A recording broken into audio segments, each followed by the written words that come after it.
This case looked refreshing at first. It took me to Milwaukee, the brewing capital of the USA. But it occurred to me later, for a guy who appreciates a good head on a glass of beer, I take lousy care of my own.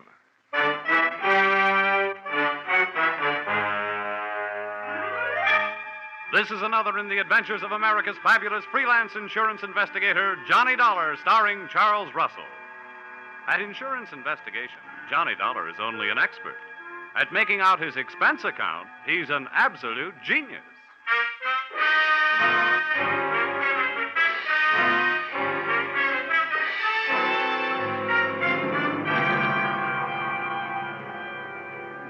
Expense account submitted by Special Investigator Johnny Dollar. To Home Office, Ambassador Life and Casualty Insurance Company, Hartford, Connecticut. Attention, Franklin Haley, General Manager. The following is an accounting of my expenditures during my assignment as bodyguard to your policyholder, Ann Connelly. Or it may have been love at first sight, but the last sight was down the barrel of a .45 automatic. Expense account, item 1, $2.95. One copy of The Case of the Playful Siamese, a novel of detection and suspense. It was a story about a private eye named Dexter Payne. But before I could learn whether poor Dexter was dead or alive at the end of chapter 1, the phone rang, and there you were, Mr. Haley, telling me I had to leave for Milwaukee on the next plane. So I returned the book to the lending library, bought a copy of my own, and came to your office to find out what my assignment was all about.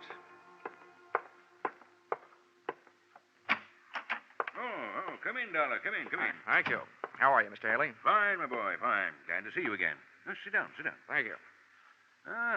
Adding to your store of knowledge, I see. What are you reading? The Case of the Playful Siamese. Bah, crime fiction, trash.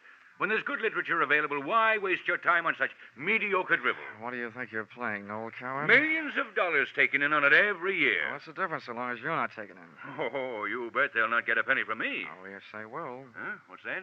Oh, I said Will Shakespeare. You know, Hamlet, Macbeth, Othello, crime fiction. No comparison. That's different. Anybody knows that. Well, I guess we'd better get down to business. Your plane leaves in an hour and a half, 6:30. This girl who needs a bodyguard, who is she, and what's she afraid of? It's a sad, tragic case.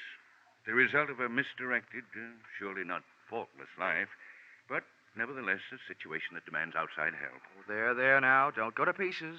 All I asked was what's her name and what's she afraid of. Her name is Ann Connelly. 6 years ago, she had the misfortune to fall in love with a man named Neil Grafter, a man of violent passions, jealousy, and so on. He misrepresented himself to her. He plied her with luxuries. And then, practically on the eve of their wedding, he was arrested for grand theft. Uh-huh. Yeah, I think I can ad-lib the rest. While he was in prison, she didn't get tired of the luxuries he'd given her, but she did get tired of waiting for him. Well, he had lied to her, and 5 years is a long time. True. The point is, Grafter's coming out on parole today, and Miss Connelly is terrified at the prospects of her first meeting with him. His violence, you know. Mm-hmm. He once threatened to kill her if she so much as looked at another man. We want you with her when Grafter arrives. Well, why me? Aren't there bodyguards for hire in Milwaukee? Well, we hold a large paid-up policy on her life, and we want her protected. Besides, she's practically penniless. She couldn't even afford to hire a private detective. You know, it's a tragic case. And then, on the other hand, possibly all her fears are imaginary. Perhaps nothing will happen at all. Look, Mr. Haley, you can count on one thing. If I'm mixed up in it, something will happen. Expense account, item 2, $55.10. Airfare, Hartford to Milwaukee. I switched on my reading light, settled back in my reclining seat, and once more buried my nose in the Case of the Playful Siamese. I should have buried the book. It turned out that Dexter Payne had lived through chapter 1, and he really started to live in chapters 2 and 3.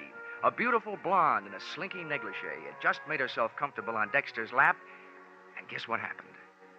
A fuse on the plane blew, my reading light went out, and I spent the rest of the flight in a dark cabin in a black mood.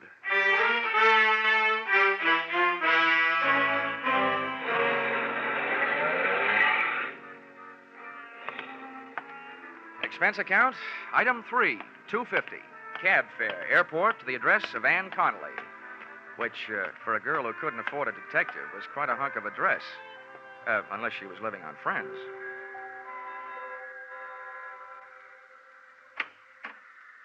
Good evening. Good evening. In case you are looking for Miss Connelly, she is not here. In fact, she has went out for the entire evening. Oh? Well, I think she's expecting me. At least she sent for me. She sent for you? Yeah, I'm Johnny Dollar from the insurance company. Oh, how dense of me. She did mention in passing that a detective would show up. Step inside, please. Thanks. Just hang up your coat and things. All right. She wishes you to remain until she comes home, which could be any time after the joints close up. Yeah, sure. And, in the meantime, I have been instructed to see that you are comfortable. So, what would you care for, a straight slug or a highball? Well, a highball would be fine. Step this way, please. Yeah. Oh, the floor's waxed, so watch that throw rug if you don't wish to land on your ear. Okay, thanks. Hey, it's a nice place. Do you own it?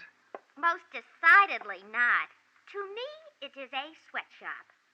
I am Cora. I am Miss Connelly's personal maid. Personal maid? I agree that I do not look the type. I only accepted the position because I was on my uppers. My regular racket is specialty dancing. Please be seated. Thanks. Cora, if I may call you Cora? Oh, please do. Cora, as I understand it, Miss Connelly needed a bodyguard, but she couldn't afford to hire one. So she asked the insurance company that holds a policy on her life to supply one. Well, that's me. And now I find out she lives in a house on the right side of the tracks and has a personal maid. I'm confused. Listen, Mr. Dollar. It is my opinion that preventive measures should start at home, if you know what I mean. No, I don't. In other words, she needs a bodyguard like I need a foster mother. What do you mean by that? From what I have saw, she has more men hanging around to protect her than Princess Margaret. You know, if they were divided into a line in a backfield, they could walk over Notre Dame. Especially a handsome specimen named Ray Merrick, whom she is dating tonight. Well, what about this guy who's coming out on parole? Pardon me? Neil Grafter. While he was cooling his heels in prison, she was cooling her love for him. And she's afraid of what will happen when she tells him. This is news to me. Of course, I have been in Miss Connelly's employ only a few days, but I have not heard mentioned any kind of a grifter or a stir-bum in her past. Now, as regards to your highball, would you care for scotch, bourbon, brandy, soda, or plain water? Make it scotch, soda, and no ice. Hey, Cora, if you don't mind a compliment, that outfit you're wearing, naked sandals, quilted skirt, and that sweater, make you look less like a personal maid and more like a personal friend of Errol Flynn's. I should live so long, but I thank you for your appreciation. It's part of my condition here that I am allowed access to Miss Connelly's wardrobe. Except for, here, we're the same size. Here's your scotch end. Thanks. And, if there's anything else that would add to your comfort while you wait, name it. All I need now is an easy chair and a lamp. I'll get back to the case of the playful Siamese. Pardon me?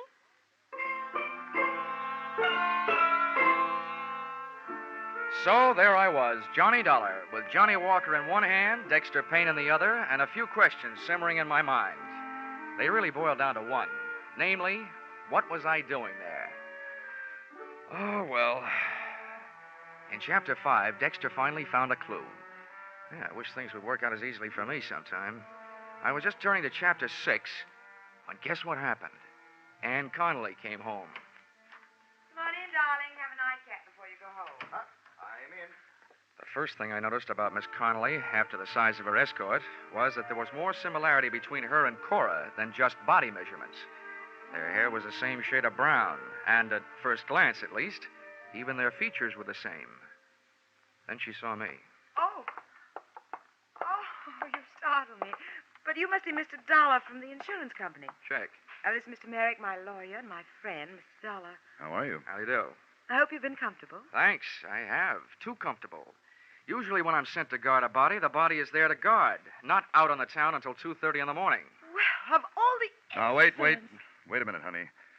We thought it was a smart move, Dollar, to get Ann out of the house and keep her out of it until you got here. All right, Mr. Merrick, while you're in the mood to answer questions, maybe you'll tell me why with a layout like this and a personal maid, did Miss Connelly turn herself into a charity case?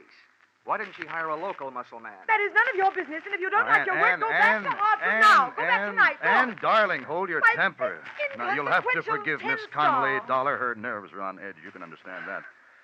Dollar, the fact is that she couldn't afford to hire protection. A, because her funds are low at the moment. B, because there's no telling how long she'll need protection. There's no way of knowing when Grafter will show up. Does that answer your question? I had planned a winter in Bermuda. I hope Grafter makes up his mind before the thaw sets in. I only hope you're as sure of yourself as you sound, Mr. Dollar. I try to be. Well, I think I'll skip that drink, Ann, now that you're in safe hands. I think I'll go home, get some sleep. Of course, Ray, if you think it's all right. I'll see you tomorrow. Yes, I'll call you in the morning. Dollar, Yeah? if there's trouble tonight, Ann has my phone number. Oh, thanks very much. But I'd rather have a baseball bat.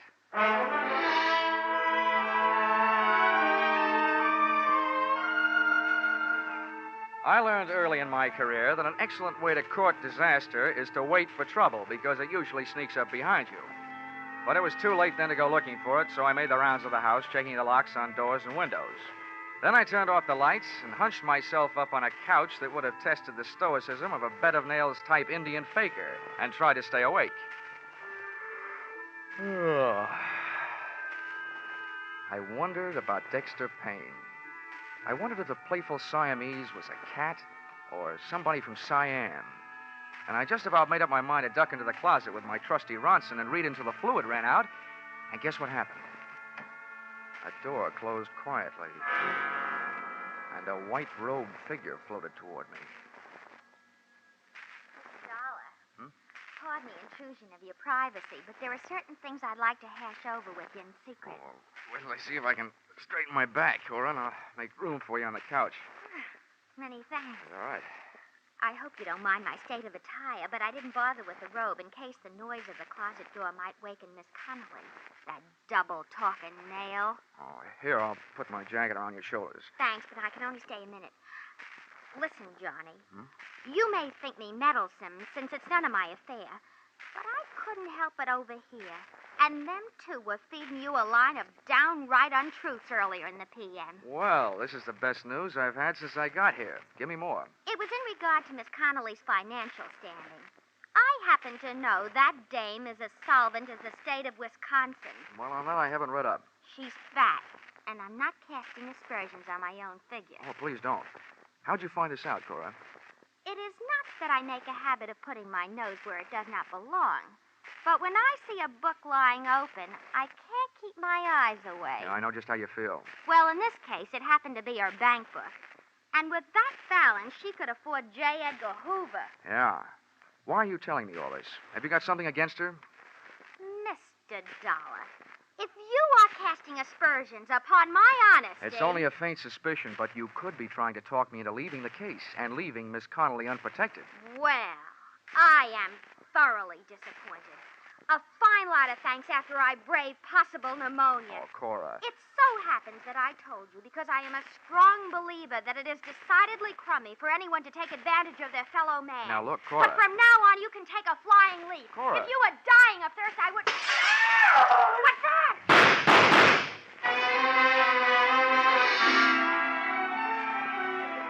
As I stumbled across the room and into the pitch-black hallway leading to the bedrooms in the rear of the house, I wondered what Dexter Payne would do in a similar situation.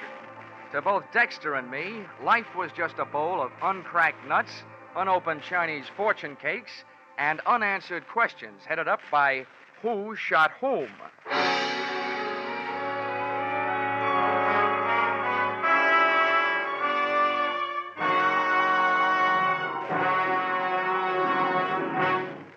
In just a moment, we will return to the second act of Johnny Dollar. But first, The Case of the Paper Stars, a thrilling true story from the police file, starts a 3-week serialization on CBS's Gangbusters tonight.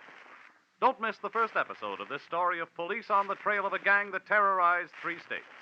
Also on CBS tonight, you'll hear the latest adventures of that famous private eye, Philip Marlowe. The Adventures of Philip Marlowe and Gangbusters are regular Saturday night features on most of these same CBS stations. Tune in this fall for the shows that you love best of all. Listen carefully, here's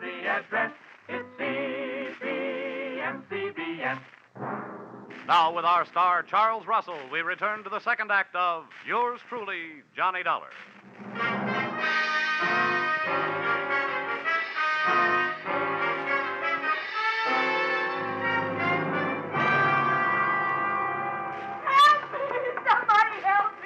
Anne Connelly's hysterical screams told me the way to her room, but before I got there, a stream of cold night air blowing into the hall through an open door to another bedroom stopped me. The draft was coming from a smashed-out window, and the smell of cordite that came with it meant that this room had been the shooting gallery. The corner of my eye picked up the corner of a white garage just as a king-size shadow of a man crossed it, and I went out after him. I made the garage in a dozen heartbeats. Believe me, the way my heart was going, that was record time. And as I skidded around the corner, an arm about the size of a fire hose came out of the darkness, crooked around my neck, and pulled. Face that loomed up above, and in front of mine was ugly, bearded, and wild-eyed. So, you're working against me, too. Let go. What's the matter with you? Yeah, sure. I'll let go. Oh, you must be Neil Grafter.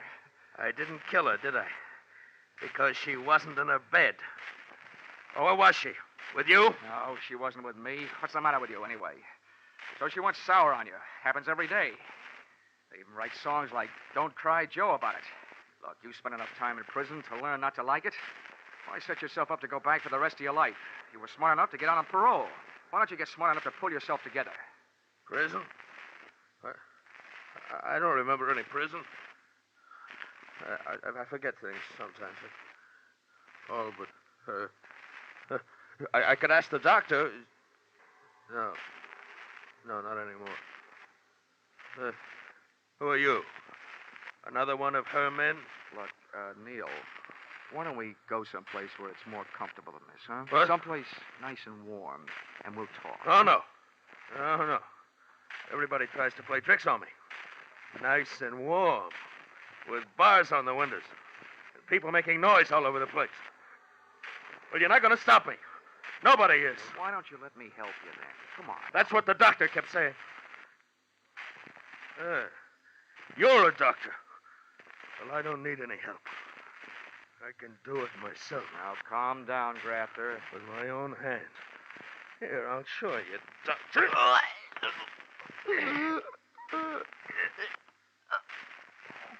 No. Oh. Well, why should I kill you? Don't help me. Just stay away from me.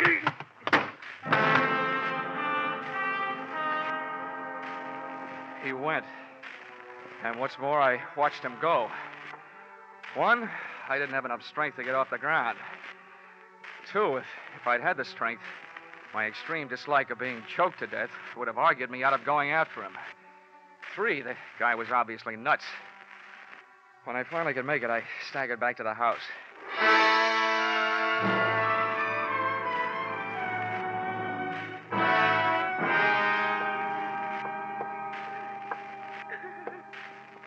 You can turn on the lights, Miss Connelly. He's gone. No, wait a minute. On second thought, maybe we'd better make sure all the shades are down. He might come back.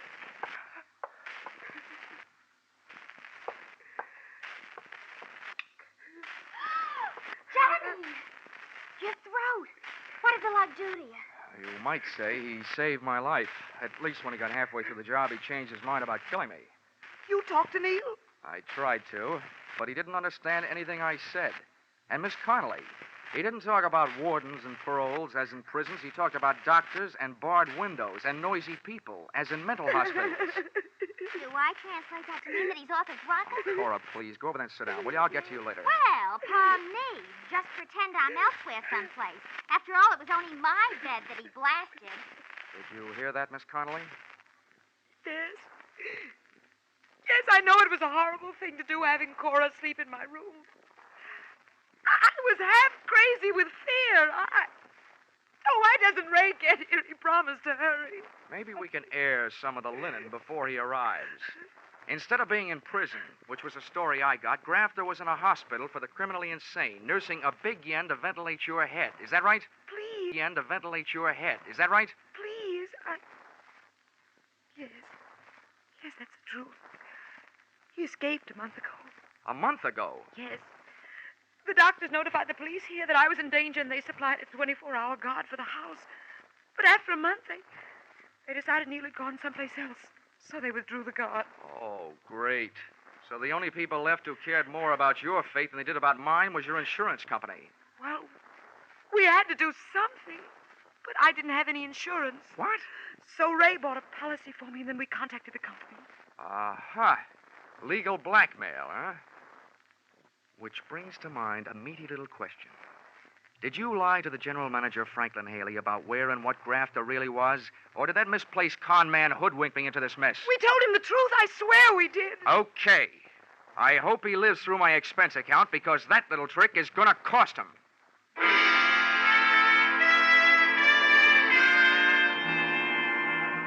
Expense account, item 4, $43. Breakfast the next morning. Over which I managed to steal a few moments alone with Dexter and his dilemma. In Chapter 7, Dexter finally came upon the corpus delicti. The only sign of life in the place was a Siamese cat playing with a ball of string. But before I could find out how the cat figured into things, the phone rang. Hello? Mr. Dollar, please. Yeah, this is Dollar. Your call to Melville State Hospital is ready. Oh, fine. Go ahead, please. Hello? Dr. Downer here. Who is there, please? I am so busy. Oh, well, this is Johnny Dollar, Doctor. I'm an insurance investigator. But I don't want any. I am so busy, please. Oh, no, Doctor, investigator. I want to talk to you about a patient of yours, Neil Grafter. Grafter? Mm-hmm. Oh, yeah, the paranoid schizophrenic. Oh, a very interesting case. Complete fragmentation of the mind, total loss of synthesis. But he is no longer here for a while. Yeah, I know. He was here last night. What? Oh, what was his condition? Perhaps a state of passive negativism? All I know about his condition is that it's dangerous. He tried to kill his ex-girlfriend. Oh, yeah. I remember. Extremely strong obsession. An extremely strong man. Look, I've been hired to protect this woman. Now, what I want to know is, will he try again? There is no doubt. Well, when? Tonight? I would say tonight. The degree of hallucinatory enmity towards this woman and everybody about her, the depths of his obsession. Whoa, wait a minute, Doctor, wait a minute. You're way over my head. But you do think he'll be back tonight? I am positive. Thank you, Dr. Kildare. And all Dexter has to worry about is a playful Siamese.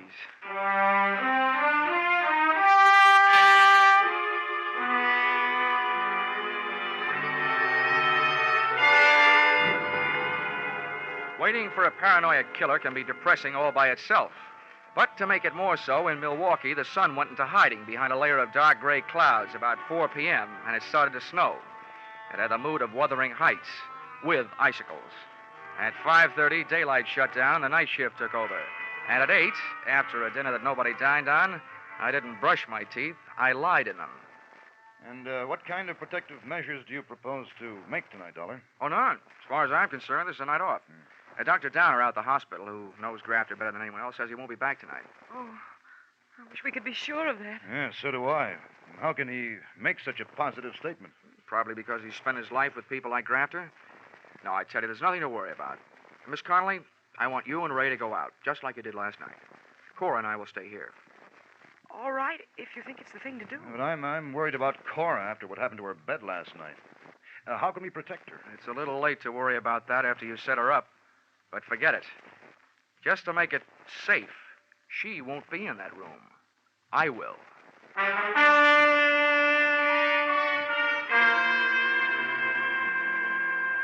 Expense account, item 5, $50. Refreshments.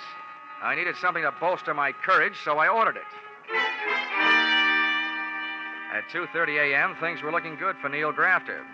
Ray Merrick and Ann Connelly had returned from their date. Merrick had left. Miss Ann Connelly was trying to sleep in her room. Cora was on the couch in the living room, and there was a rolled-up blanket in her bed to make it look like that's where she was. And me? I was out in the snow, huddled near the incinerator, with an iron poker freezing to my hand, with a good view of the house and a poor outlook on life. Nothing happened until about 4 o'clock. That's when I spotted a familiar-looking big shadow of a man moving across the garage toward the house. I got up, but a flurry of wind-driven snow swept in front of me, and when it had passed, I could still see the window to Cora's room, but I couldn't see the man. Then I heard him at Ann Connelly's window. He started away from the house, and I started toward him. I met him under the clothesline on a flying tackle. No. Oh, let go of me. Merrick! Let me go. Get away from me. Merrick, but I'll put you away. Well, how do you like that? When an insurance policy enters the picture, you can't even depend on a maniac. Well,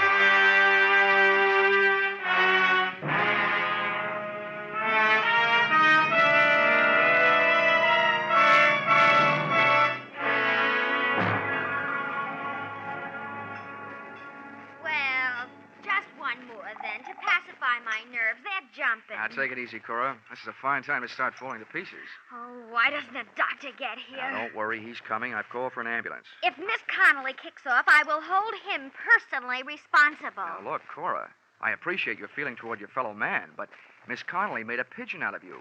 She hired you because you looked like her. She had you parade around in front of those windows wearing her clothes. I am aware of all those double dealings. She even had you sleeping in her room where Grafter almost blasted you. Now, what I want to know is why are you so anxious about her recovery? Because she owes me a week's pay. If this Sawbones doesn't pull her through, I'll sue the city of Milwaukee for my arrears.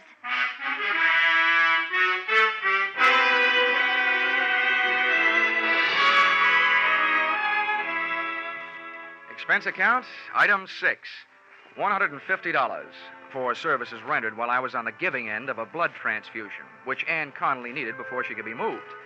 One item, at least, that you shouldn't balk at since she is your policyholder. The doctors give her a 50-50 chance to live, but even if the scales tip the other way, I think your money is safe. Because her beneficiary, Ray Merrick, is guilty, among other things, of attempted fraud, since he planned on having Neil Grafter blamed for the shooting he did. Expense account, item 7, 5 cents, newspaper, which reported that the police had returned Grafter to the hospital from which he had escaped. He did come back, as Dr. Kildare said he would, but he was a little late and missed the party. Item 8, $55.10, airfare, Milwaukee to Hartford. Expense account total, oh yeah, Dexter Payne. You know, I never did finish that book. After those cats I'd been jiving with, I couldn't care less about a playful Siamese. Expense account total, $845.30. Signed, yours, truly, Johnny Dollar.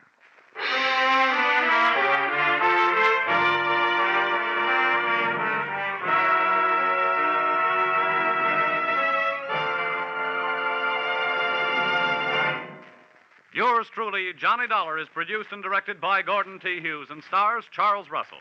Script by Paul Dudley and Gil Dowd.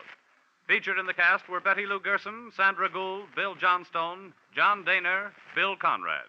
The special music is written and conducted by Leith Stevens. Your announcer is Bob Stevenson.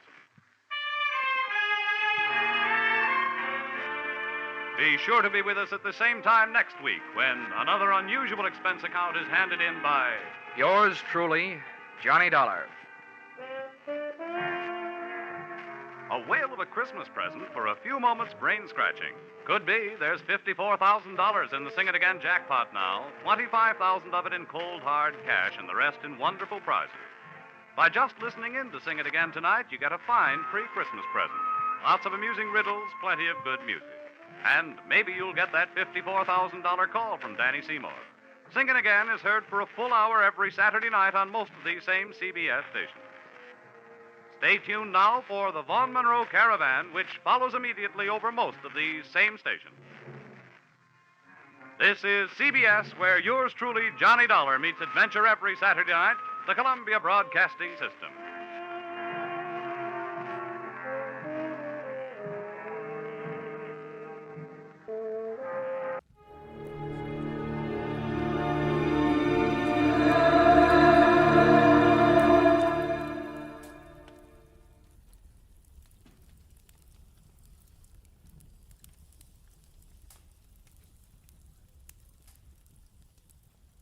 Get this and get it straight. Crime is a sucker's road. Those who travel it wind up in the gut of the prison of the grave. This time, a twisted mind, a hole cut in a wire fence, and a corpse in a storeroom. All added up to freedom, but only for the one who had it coming. From the pen of Raymond Chandler, outstanding author of crime fiction, comes his most famous character in The Adventures of Philip Marlowe.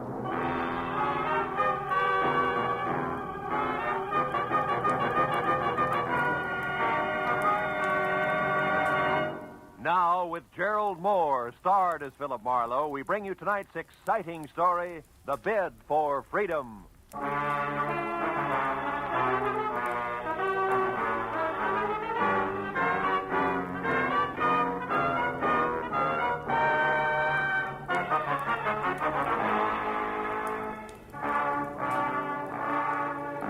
Never fails.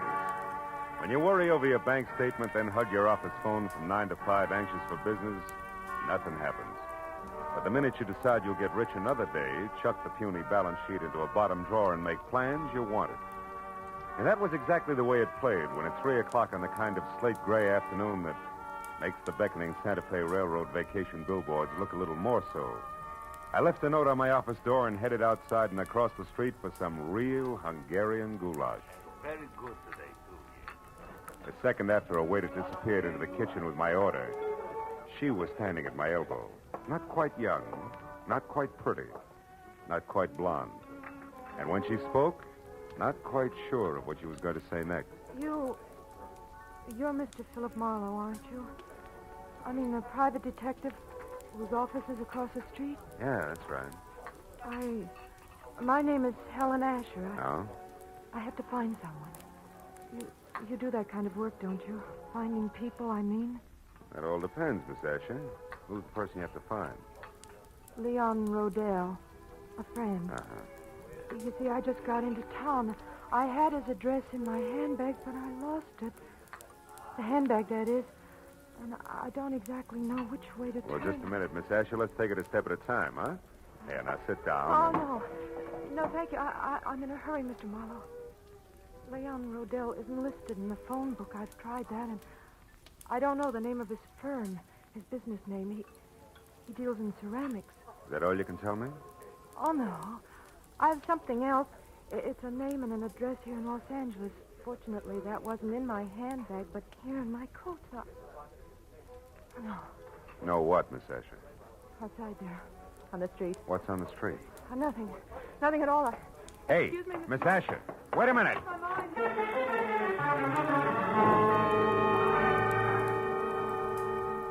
There'd been a sort of sad look about Helen Asher that made me want to help her.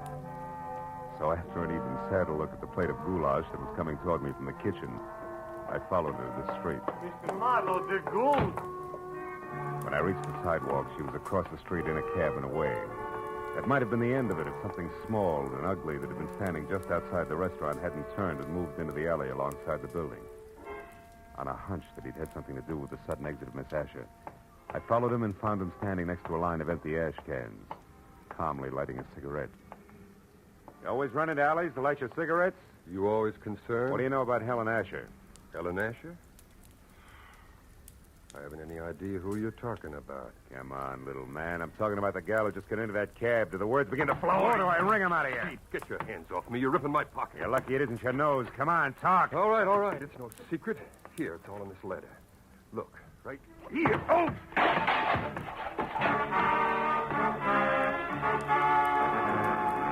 Toe of his sharp-pointed shoes and caught my shin where it really hurt. By the time I was out of the ash cans, back on my feet, I knew the damage had been more to my dignity than anything else. I knew also that the little man was gone, and I had no idea where. I was halfway out toward the street before I realized that I still had the little man's letter clenched in my hand. It was from an Omaha life insurance company and addressed to one Eldon Hook, 31 Marlborough Drive, Sunnydale, California. Sunnydale wasn't just around the corner, but the fear I'd seen in Helen Asher's face, plus a score to settle with Eldon Hook, said the 20-mile drive into the San Fernando Valley was a minor point.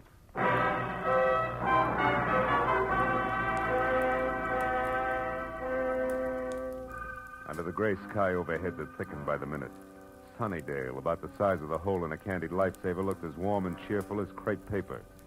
And number 31 Marlborough Drive, also gray, was no improvement from the ponderous, bleak stone buildings which said Queen Victoria should have slept there.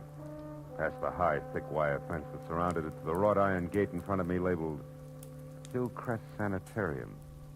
Keep out. Took 10 minutes of softly phrased questions and answers to get the boss man, a Dr. Cinetti, to the gate. I told him who I was and what brought me to him, including a description of Eldon Hook.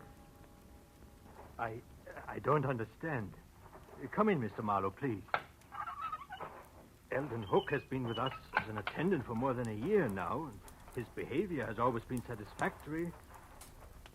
Nothing would surprise me anymore today. By the way, sir, what did you say that woman's name was?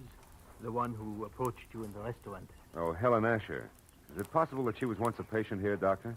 No. Oh. What about Leon Rodell? Leon Rodell? Hmm. How do you know that name? From Helen Asher. She was looking for him. That's why she wanted to hire me. She knew he was here in Los Angeles. Mr. Marlowe, this woman, was she young? About 30, blonde? Yeah, that's right. Why? Why? Because this morning, earlier, about 6 o'clock, one of our patients escaped. A woman you know as Helen Asher, and we know as Charlotte Rodell, Leon Rodell's wife. Oh. She's insane, huh? Temporarily, yes. Come over here, near the fence. Oh. I'll show you how she got away. But how she managed to cut through enough of this thick wire link fence to make a hole large enough to crawl through is beyond me. Here, look, behind this ivy. Uh-huh. Even with a good wire snipper, it would take hours to get through all these strands, huh? Wasn't she missed inside? Yes, but she was only gone minutes. Apparently, she had been doing a little at a time during her recreation period, at night, whenever she could. Be careful of the burrs and those bushes there, Mr. Marlowe. Yeah, I see what you mean. Tell me, Doctor, have the police been notified? Of course, at once. The law compels us to. And frankly, Mr. Marlowe, I'm terribly worried. Oh? You see, it was her husband, Leon Rodell, who had her confined here a year ago. 6 months after their marriage, she began to act strangely. He felt it would be only with our help that she could ever regain her mental equilibrium. I thought that we were accomplishing that. Apparently no, huh? Obviously no. But, Mr. Marlowe, we must call the Los Angeles police right away and tell them that Leon Rodell now lives here, not in San Francisco. He must be protected. Yeah, I see your point. Yeah, she did break out. She is trying hard to find Leo, and 3 she ran from Eldon Hook, who was very close on a trail. That's right, Mr. Marlowe. That's why I suggest that Leon Rodell discontinue seeing his wife as of last month. He always left Charlotte very upset. But now I'd better call the police. Yeah, it's a good idea. Although Charlotte didn't know where her husband was staying or what the name of his ceramics business was, she... Say, Doc. Doc, she claimed that she lost a handbag. Have you found it by any chance? Yes, we did. We found it in the brush near a hole in the fence. I've got it right here in my desk. Oh, good. There was an address on a card in it. 3840 something. Yes, here it is. 3840 Lookout Terrace. Lookout Terrace. Lookout Terrace. That's right here in the valley, up in the hills, south of Ventura Boulevard. Mr. Marlowe, if possible, I'd like to avoid having the papers get hold of this story. This is a rather exclusive nursing home. So? Well, in a sense, you're already in this case. Could you try to find Charlotte Rodell and bring her back here before the police do? Well, Dr. Cinetti, It would be doing a great service for the woman and her husband. I'll pay you your fee. All right, Dr. Cinetti, I'll try. I'll call you as soon as I have something.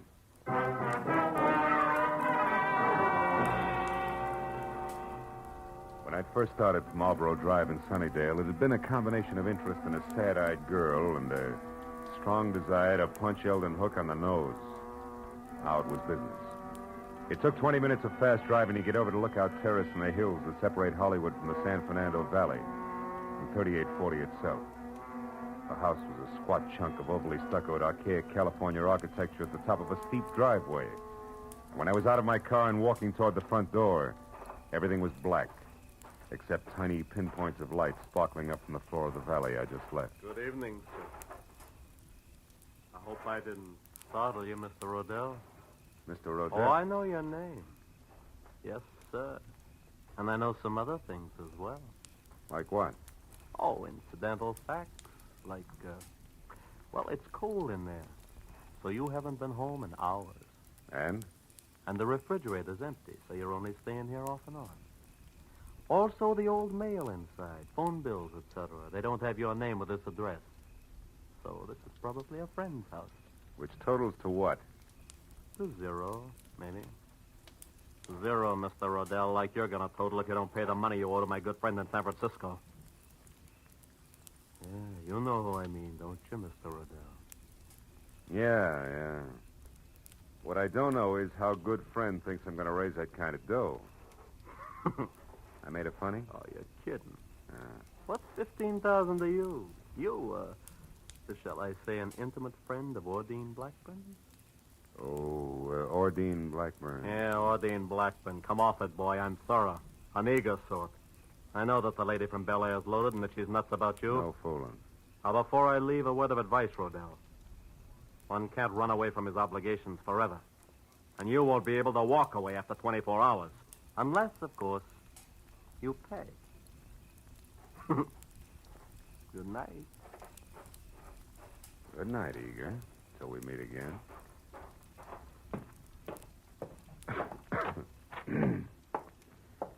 Oh. There'll be some heat in here somewhere.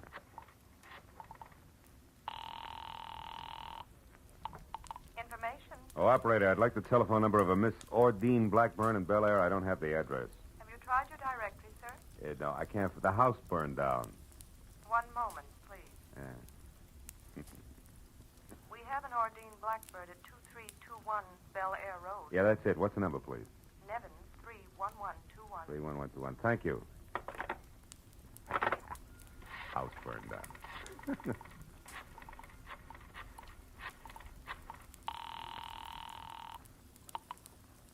Hello? Hello, Miss Blackburn. Yes, this is she. Miss Blackburn, my name is Philip Marlowe. I'm a private detective who at the moment is anxious to get hold of Leon Rodell. You know where he is? Well, yes, I do, but I don't think... Now, please, it's important. Leon Rodell's life is in danger. I want to help him. Leon's life?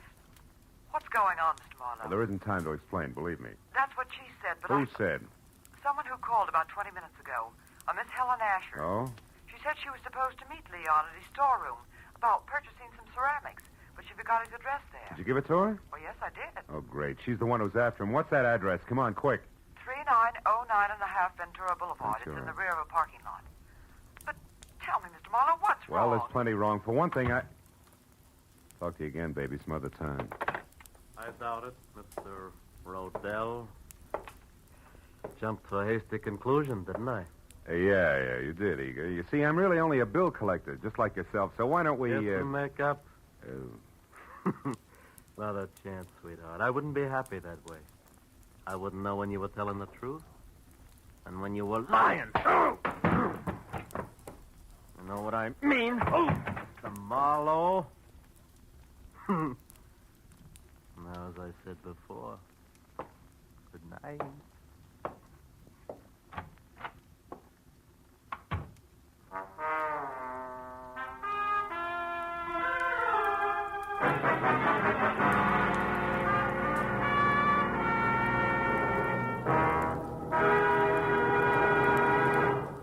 In just a moment, the second act of Philip Marlowe. But first, CBS will bring you the earth-shaking premiere of a new opera tomorrow night. An opera written by Alec Templeton with Charlie McCarthy as a lovelorn singing Bengal Lancer. Templeton himself as a Maharaja and Ursula Twing as a flying carpet salesman. You can hear it on the CBS Charlie McCarthy Edgar Bergen show tomorrow night. And don't forget, Red Skelton, Amos and Andy, Eve Arden, Horace Hyde, and all the other CBS Sunday night stars will also be on hand on most of these same CBS stations. Jack Benny, of course, is heard in them all on Sundays. Now, with our star, Gerald Moore, we return to the second act of Philip Marlowe and tonight's story, The Bid for Freedom.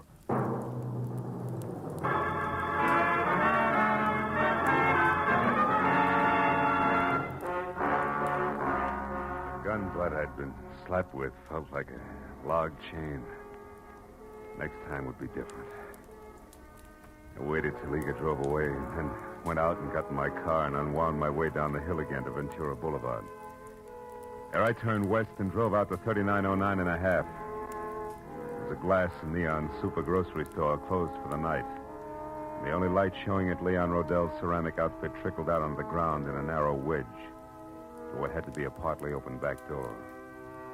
Then, even as I watched it, the wedge danced to a crazy pattern and disappeared. I ran for it and got there just in time to see Charlotte Rodell dart down the alley. A second later, she vanished in the shadowy jumble of backyard buildings. I knew there was no use trying to follow her. Instead, I eased the storeroom door open and looked in at a room full of flower pots, lamp bases, and dishes. Nothing moved. Charlotte, I was sure, had a reason for running, so I went in, toward a table in the corner where the only light was burning. I was almost up to it before I saw the reason. Yeah, it was a good one. Eldon Hook, the sanitarium attendant, was on the floor behind the table, his body still trying to arch away from the knife in his back. When I bent over him, he opened his eyes. They were already cloudy. I was close. I found the hole in the fence, and I knew Ordine was... Ordine what, Hook? Who did it? Can you tell me? I never figured on... I left Eldon Hook just as he was. Went to the door that opened to the front of the ceramic shop. A desk was there with a phone on it. I got halfway through the Homicide Bureau number when a silhouette showed up at the curtains at the front door. I put the phone down, stepped back into the shadows, and waited.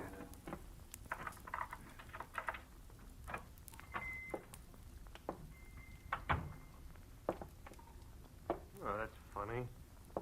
I've left the work light on. Not necessarily, Mr. Rodell. Who are you? Name's Marlowe. I'm a private detective. You are Leon Rodell, aren't you? Yes? What are you doing here in my shop? You better finish taking your overcoat off, Mr. Rodell. Now, see Your here. wife has run away from Hillcrest Sanitarium. My... Charlotte is out? That's right. How do you know this? She came to me tonight under a phony name. Tried to get me to locate you. She'd lost your address. Oh. This is a shock, Mr. Marlowe. A terrible shocker. Poor Charlotte, what an awful thing this is for her. Yeah. Excuse me, I need this. Sure? Oh, you? No, thanks. You see, Marlowe, I've only been here in Los Angeles a month. The last time I visited Charlotte, that was about 3 weeks ago, and I hadn't planned to stay out. Wait a minute. My wife is the only one who had my local address. If she lost that, how did you find me? That's a long story. I got the address Charlotte lost, and I've already been up to your house, but the last step was a call to a Miss Ordine Blackburn. Ordine? Yeah, she sent me up here. Oh. Then you know about Ordine and me. A little. Well, I suppose under the circumstances that's hard for you to understand, Marlowe, and even harder to accept. Not exactly, under the circumstances. Oh? Well, the law is not as generous as you are. Has no room for understanding. Insanity isn't grounds for divorce until after 3 long years have passed. And maybe Miss Blackburn doesn't want to wait that long, huh?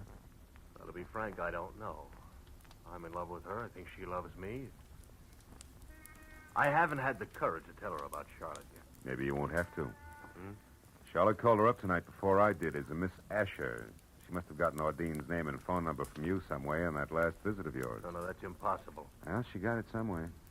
Marlowe, do you know where Charlotte is? We've got to find her. She's not responsible. She might even be dangerous. It's an understatement, Rodell. She's deadly. Deadly? I don't understand. Come here. Over behind that table there where the light is. What? Go ahead and look. Oh, what's over there? When I showed up here tonight, I saw Charlotte running away. I came in and found that. Oh, my... The attendant at the sanitarium. Yeah. He knew she'd escaped. He found the hole in the fence where she got out, and he's been following her on his own, strangely enough. He's dead. Marlowe, he's dead. Look, he's dead. Rodell! Sorry. Marlowe, she must be completely mad. We've got to stop her. Why, she might go for Ordine next door. Or you, yeah. What can we do? Well, you can go home. She doesn't know that address up there, so you'll be okay on that score. All right, but... Okay on that score. All right, but... Rodell, listen. Keep your doors locked up there, will you? Well, sure. You said Charlotte... I know. I'm not thinking about Charlotte now. There's something else. The guy in San Francisco that you owe all that money to. What about him? Sent a mug down here who intends to collect it. I've tangled with him already. He means business. So be careful, Rodell, and I'll see you as soon as I can.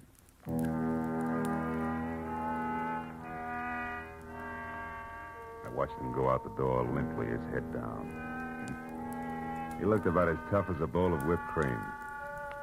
Then I went back to the desk again and saw that he'd left his overcoat where he dropped it on the chair. I called the police, gave him the word on Charlotte, and when that was over, I had to switch on the desk light to check the sanitarium number before I could call Dr. Connelly. That's when I saw the letter lying on the desk, an important letter. But for one reason only. It was addressed to Leon Rodell at his house on Lookout Terrace. It was an open invitation to anybody who'd come to the shop looking for that particular piece of information. And there was no doubt in my mind that Charlotte had seen it, which made it long past time for me to get up there and on the double. I turned, headed for the door, and stopped all in one motion. The pair of headlights slashed at the windows and then blinked out. I stepped back out of the circle of light from the desk lamp and waited. A second later, the hulk of Mr. Eager filled the open back door. He was still very sure of himself. He took in the storeroom with one long glance and then sidled through the clutter as deftly as a rumba dancer toward the door where the desk and I were waiting. The instant he got within reach, I swung! You again, you dirty lousy... Made your pitch once, big man. Why don't you sit on it? Why, you... That squares us up for that clip on the chops you gave me. Oh, no. No, not quite, mister. Even Steven now, big man. When he went down that time, he took the chair, Rodell's overcoat, and half the stuff on the desk with him. He was still moving, trying to free himself from the tangle, so I reached for him again, but got only a fistful of the overcoat Rodell had left behind.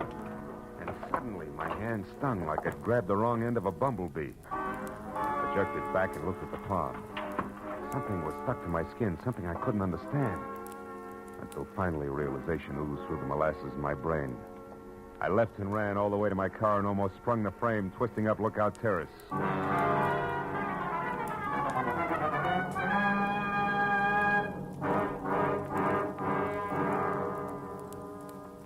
I parked down the hill from 3840 and ran as far as the house next door, where I got to the back, hopped the fence, and got my gun in hand. As I expected, Leon Rodell was there, and so was Charlotte in a coupe. The door open, was poised at the top of the precipitous driveway like the lead car on a roller coaster. Why are you angry with me, I'm not Leon? angry, Charlotte. Now get in the car. We haven't much time. I did everything just like you said, Leon. I know. I lost my hand out with your address in it. The car, I Charlotte, had to find you, didn't I? You did I fine. tried everything. And then I learned about your shop, and I went there. Well, you shouldn't have done that, Leon. Charlotte. Now get in the car. Leon, I saw what you'd done to that Mr. Hook from the car, Charlotte. sanitarium. We're rushed. You killed him with a knife. I had to, Charlotte. He'd been spying on us all the time. He knew all our plans, and he wanted lots of money to keep quiet. Now, It the car, frightens me, Charlotte. Leon. I wish you hadn't. Stop it, Charlotte. It doesn't matter anymore. It doesn't Don't matter. kid yourself, Rodell. Mr. Marlowe. Oh, I found Leon by myself, so I really don't need you after all. I only wish you were right, baby. Don't move, Rodell. Oh, but you don't understand, Mr. Marlowe. Leon and I are going away together on a I trip. understand, all right, more than you do now, Charlotte, and I think you better go in the house and wait for us, Oh, no. huh? No, don't Please, you see please, we... do as I ask. All right. But don't be long.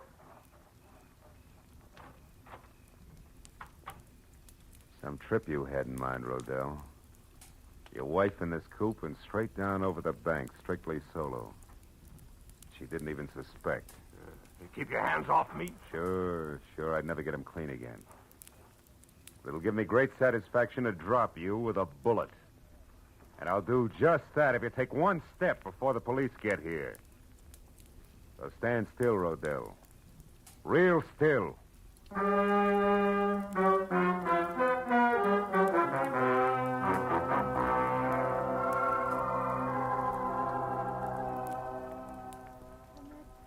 Really all that happened, Dr. Cianetti. I'm sorry you were worried, and I'm awfully glad I'm back. So am I, my dear. And we'll talk more about it in the morning. What you need right now is a good night's rest in your own bed. Oh, you're right, Doctor. I'm very tired. Good night, Mr. Marlowe. And thank you. Good night, Charlotte. She still doesn't realize, does she? No, and it's a good thing. Plenty of time for that later when it can come gradually. At this point, she could tear herself to pieces over a thing like this. Yeah. A husband who urges her to run away and helps her do it for the sole purpose of getting her out where he can kill her. Not much security in that setup, huh? No. You mentioned another woman, Mr. Marlowe. Miss Ordine Blackburn. Oh, Adine, yeah. Gullible rich girl without much on the ball. Rodell planned to marry her and solve all his money problems. Believe me, Doc, he had them, big ones. I see. Well, she's better off this way. Yeah. 6 months of marriage to Rodell, and she'd have been a candidate for your sanitarium herself. He's that kind of a guy. And my late employee, Eldon Hook? Well, he knew that Rodell had been urging his wife to run away and that he'd cut that hole in the fence. Hook found out that Rodell was interested in Ordine, and he tried to shake Rodell down. Signed his own death warrant on the spot.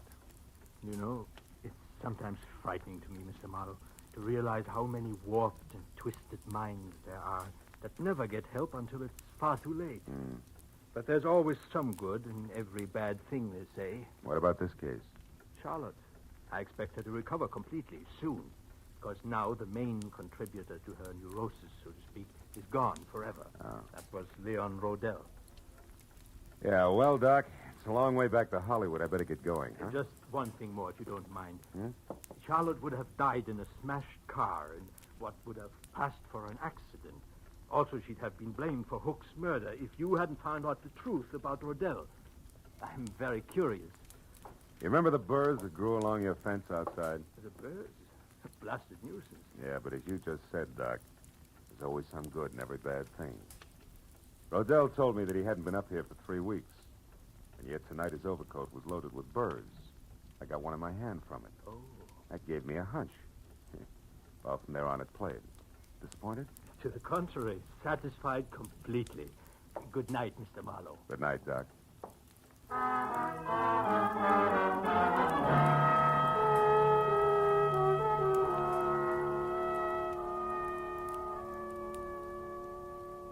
As I left Hillcrest Sanitarium and drove back across the wide, flat San Fernando Valley, dark and quiet in the hour just before dawn, I found myself being grateful for a lot of little, orderly things. Things like the clear white line down the middle of the road, the rhythm of the motor in my car, and the prospect of going home to my own secure apartment.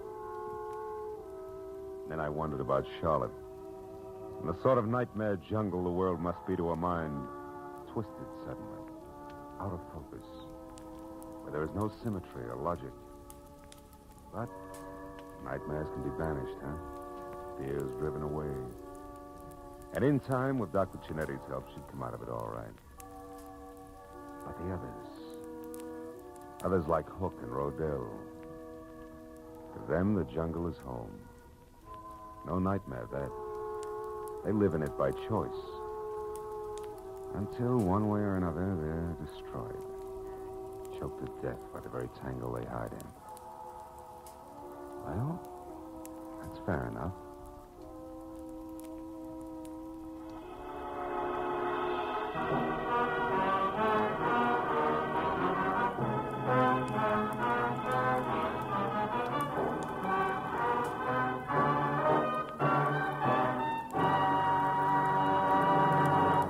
Adventures of Philip Marlowe, bringing you Raymond Chandler's most famous character, star Gerald Moore, are produced and directed by Norman MacDonald and are written for radio by Robert Mitchell and Gene Levitt. Featured in the cast were Gene Bates, Larry Dobkin, Yvonne Patey, Harold Deerenforth, Jack Edwards, and John T. Smith. The special music is composed and conducted by Richard Arant. Be sure and be with us again next week when Philip Marlowe says... This time a fireball, too handy with a target pistol, led me down a rocky road past a sleazy money grubber to a curly-headed corpse. And it might have gotten worse if I hadn't slowed down at the hairpin turn.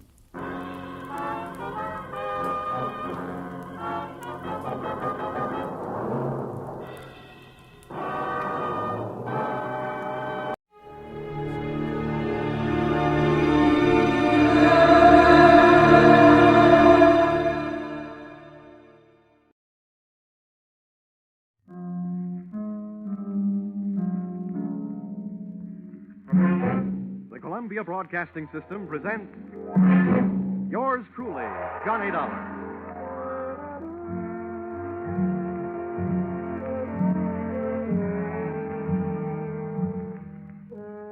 next half hour has its baggage packed to take a trip with America's fabulous freelance insurance investigator, Johnny Dollar. At insurance investigation, he is just an expert. At making out his expense account, he is an absolute genius.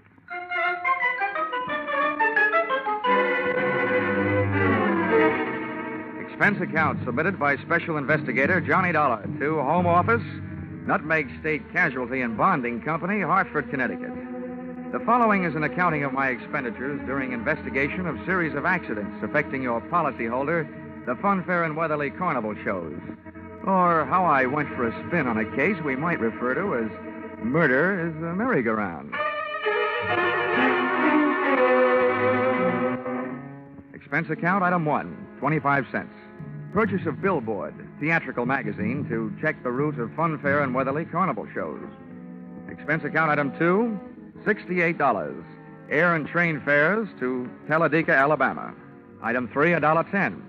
Cab fare and what was only a fair imitation of a cab from Talladega Depot to the dusty vacant lot which had overnight found itself wearing theatrical makeup.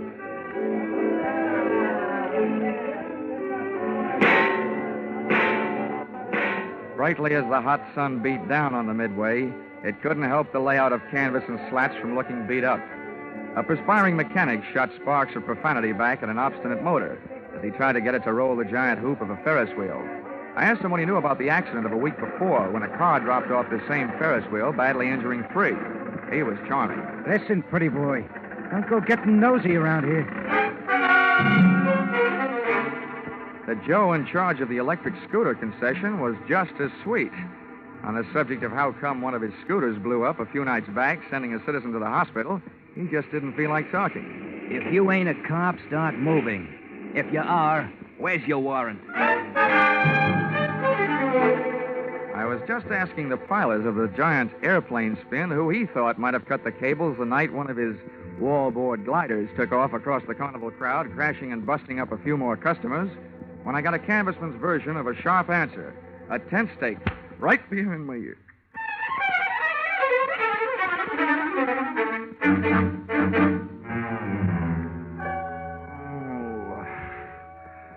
Well, those sleeping beauties waking up, huh? Who are you? I thought maybe you'd be sick of asking questions.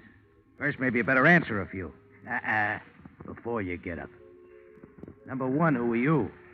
A pilgrim from Hartford. Never mind the double talk, wise guy. What's your name? My name is Johnny Dollar, but right now I feel like 2 cents. What's your big interest in those accidents you were asking questions about? Strictly academic. I'm only representing the insurance company that's paying off on those accidents. Now maybe you'll tell me who you are and where I am. I thought you guys were smarter. Dollar, I'll let you in on a little secret. Next time you want to find something out on a traveling show, get to the boss first. Asking a lot of questions around a circus or carnival lot is unhealthy. Where is the boss, Miss Pepper? Louise is in the other end of this trailer. She'll be right out. Now, okay, you can get up on your feet. Oh, thanks. I hope you don't mind if I don't stay up on them. I feel more like sitting down. Go ahead. You still haven't told me who you are. My name's Brennan. Oh, yeah, Shanty Brennan. Yeah, you're the general manager of the show. They told me all about you. Louisa Pepper's right arm and strong arm. How long will she be? Yeah, she's getting dressed. Just finished taking a nap. We drove all night to get here. How about having a blast with me while you're waiting?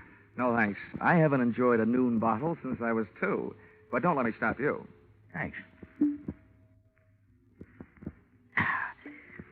Oh. You sure you won't have one? I'm sure. Brennan, the insurance company's been checking up on your show. The police chiefs in the last 10 towns you've played say it's a clean one. We haven't got a pickpocket or a grifter on the lot. But plenty of trouble, huh, during those past 10 stops? At least once a night somebody's got hurt. But never any of us. It's always 1 or 2 of the townies, the citizens. Last night, a car on the whip cut loose. That sent 4 to the hospital. 4 more insurance claims for Nutmeg State Casualty and Bonding, huh? Yeah, and 1 more town we won't be able to play again for a couple of years. It's a wonder we didn't travel out of that town last night by rail, tarred and feathered. For 10 straight nights now, you've had at least 1 big accident every night. What's your guess, Brennan? Has fate taken a steady job on your show, or is somebody out to get you? Somebody's out to get us. Okay, well, do you have any idea? Oh. Why didn't you tell me we were entertaining a gentleman, Shanty? I'd have put on some more clothes. It would have taken a lot more clothes to cover all there was of Louisa Pepper. She looked like an aging Cupid doll, but even in a carnival, she was no prize. I didn't like the look in her eye. It looked much too friendly. So right away, I decided to change the unspoken subject. Miss Pepper, I'm here on business, insurance. Sorry, we're not buying any. And I'm not selling any. The way things have been going, the insurance company I represent would probably like to buy some of yours back. Oh? Yeah. I'm from the Nutmeg State Casualty, investigating the accidents. Hope you find out more than we've been able to, and fast, before we go broke. The word's traveling one town ahead of us. They got us pegged for a dangerous midway. Have you been using police protection? 20 extra cops a night at $10 a cop. So, night before last, a guy winds up with a hammer to try and ring the bell and win a cigar. The top of the hammer flies off and almost brains a cop.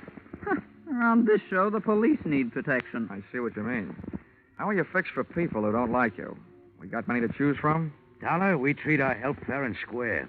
We know them all and trust them all. Fire anybody lately? Nobody. The only ones who left were floaters. But none of them had a beef. Okay, Miss Pepper. Now think back. In all your life, who do you know who'd most like to see you have a real bad time? Only one guy. And he's not around. Dead? As good as. He's in jail. Has been for the last 8.5 years. That's a long time. How long did he go up for? 10 years. What are you thinking, Dollar? I'm thinking that with time off for good behavior, maybe he's not in jail. Not in jail? Shanty, he's got to be in jail. He's got to be, I tell you. You told me you were keeping... All right, break it up, Louisa. If Carter Lacey had a voice as sharp as yours, he could saw his way out of jail. Okay, Dollar, you made a guess. How about seeing how good it is? Sure. I'll find out if your bogeyman is still in jail, but I didn't catch that name. Lacey. Carter Lacey. And where's he been in the pokey? Massachusetts State Prison, at Charleston. Well, what did he go up for? What's that to you? Cut it, Louisa. Dollar, we sent Carter Lacey to jail for attempted murder. He tried to kill Louisa's niece, Myrtle. Is she around? He's running the snake show on the Midway. Dollar, how soon can you check whether Carter got out? As soon as I can make a telephone call. But, Shanny, before I do, I'd like to elaborate on that guess I made. Now, I'd not only guess that Carter Lacey is out of jail, but I'd also guess that he's been out a little over 10 days.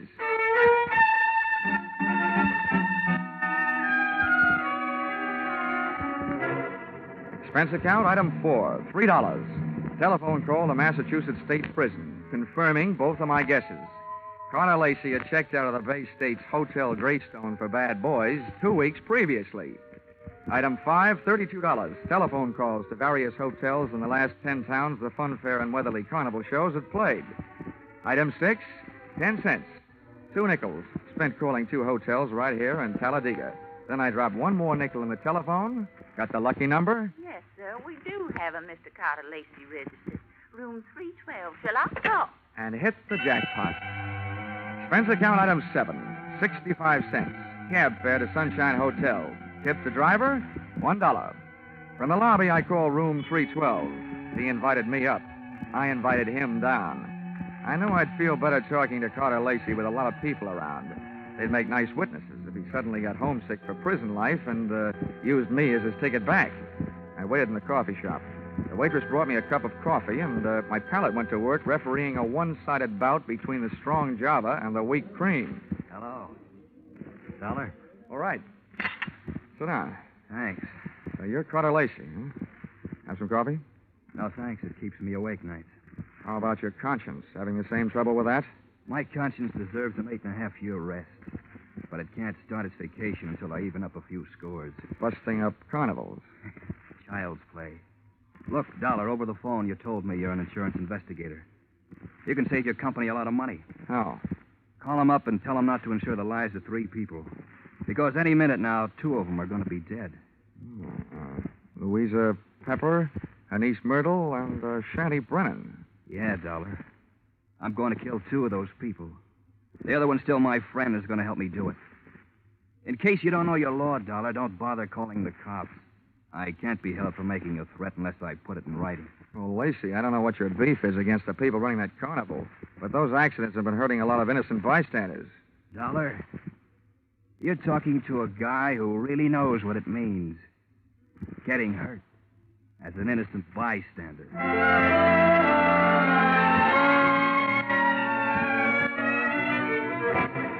Expense account, item 8, $25. Retainer to local detective agency hiring shadow for Mr. Carter Lacey.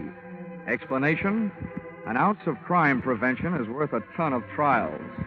Item 9, $1.20. Cab fare back for the evening's festivities at the Fun Fair and Weatherly Carnival, which was rapidly becoming more and more of a thrill show.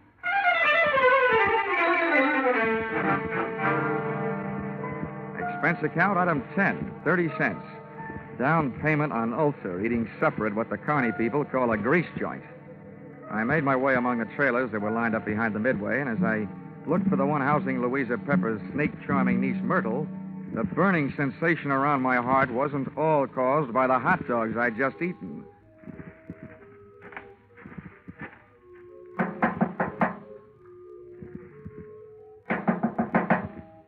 is it? I've got a message from Carter Lacey. What did you say? I said I've got a message from Carter Lacey. For you and your Aunt Louisa, Shanty Brennan. You're the only one I haven't met yet, so I thought I'd deliver it to you first. Where is he? In town. Got any snakes in the trailer? No, of course not. All right, then. How about inviting me? Are you the insurance guy they told me about? Yeah, that's right. Okay, come in. What did Lacey say? He said that he's going to kill 2 of the 3 of you. Which 2? Didn't he say? No, he didn't. He just said that 2 of you are going to get it. And that his one friend among you, the remaining one, is going to help him do it. He'll do it. He hates us. I know he'll kill it. You say Louisa and Shanny don't know yet? No, they don't. You're the first to know. Well, then wait here. I'll run tell him. I'll stop back here before I go into the tent to do my next show. Grab yourself a drink. I'll be right back. But she wasn't right back, and it's just as well she wasn't. She might have interrupted me while taking a sightseeing trip through the drawers in the trailer's built-in bureau. The piles of silky nothings that give gals that certain something didn't tell me anything I hadn't known about women before. But a little black book stashed among them did. I needn't have rushed my search, though, because Myrtle Pepper was still gone after 10 minutes. That's about the time I headed back to her Aunt Louisa's trailer, pulled open the door, and walked in. You scared me, Della, barging in like that. Mr. Dollar, I told you I'd be right back. Did Myrtle here deliver Mr. Lacey's little love letters? Yes, the fool. He always was a fool. He can't kill us. You mean it's against the law? I mean, it's impossible, that's all. Look, Miss Pepper, you and your niece here are both plenty scared. While you're out shaking those cooch dancers you got working over on the midway. Myrtle, have you told Shanny about Lacey's threat? Yeah, I met him on the way over here. Asked him if he'd feed my snakes before showtime. They're dangerous to work with if they're hungry. Yeah, I told him. He said he'd join us here. Well, what did he say when you told him? He said if Lacey had one of us helping him, then the 3 of us had better stick together so we could at least watch each other. Smart man. He had a good idea. I see the 3 of you had better stick close to each other, beginning right now. Come on. Where are we going? Over to the snake tent. And when we get there, Myrtle, you'll be the only one of us who'll be among friends. The 3 of us left Louisa's trailer. We walked past the back of the shooting gallery concession right in the front of it. And along the back of the line of canvas shanties. We stopped at one. Myrtle pulled back the canvas flap, and I stepped in ready for anything. With the ladies not far behind me, I edged slowly over to the square red board fence set up in the center of the tent. There were danger signs splashed in white paint along the outside walls of the pit. I clenched my teeth and looked down through the wire mesh top at a slithering tangle of writhing, angry reptiles. And there, lying among them with a vicious red welt splashing his forehead, was Shanty Brennan. He was feeding his snakes, all right.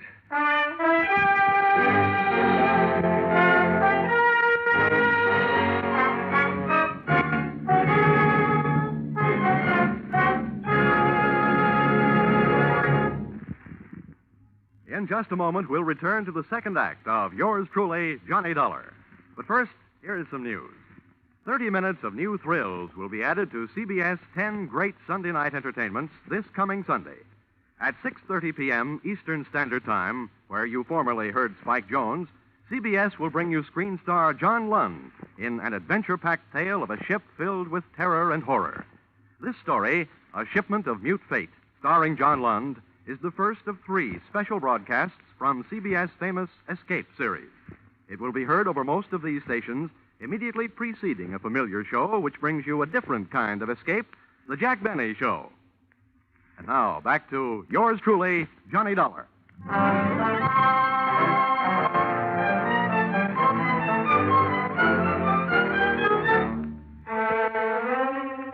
I'd just seen a murder mystery where the actors had been hissing instead of the audience. The lead character in that snake pit wasn't going to win any Academy Award. The scene of the crime was no place for a man, let alone a woman, so I herded Auntie Louisa and her niece Myrtle out of the tent and back into the trailer. Oh, poor Jetty. How horrible. Yes, I was wrong, Dollar, when I said Carter Lacey couldn't do it. What's going to happen to us? According to what Lacey told me, Myrtle, what's supposed to happen is only going to happen to one of you. What do you mean? Well, he claims that one of you was in this with him, and that one knows she's safe. This may turn out to be an acting contest between you two. What's that crack supposed to mean? Well, the one who's safe wouldn't want anybody to know she feels safe, huh? Oh. I wish I had learned to cry. Louisa, you don't think it's me? Well, I know it ain't me. Oh, ladies, how about observing a moment of silence in memory of the deceased while I give you a few instructions? Okay. Have you got a gun in here, Louisa? Yes, and a license to carry it. Good. Where is it? The gun, not license. I won't give it to you. Well, if you don't, people might get to thinking that you're Carter Lacey's girlfriend and accomplice. Anyway, I don't want the gun to take with me. I want to leave it here. Where is it? In that drawer right over there.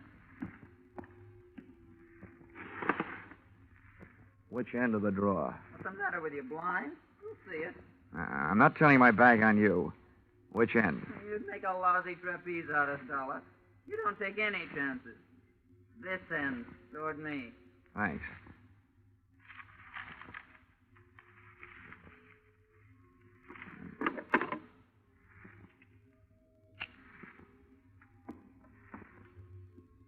Well, now where are the keys to the car hitched to the front of this land yacht? What are they for, Dollar? Just another chance I'm not taking. With those keys in my pocket, this trailer won't be joyriding anybody off into the night.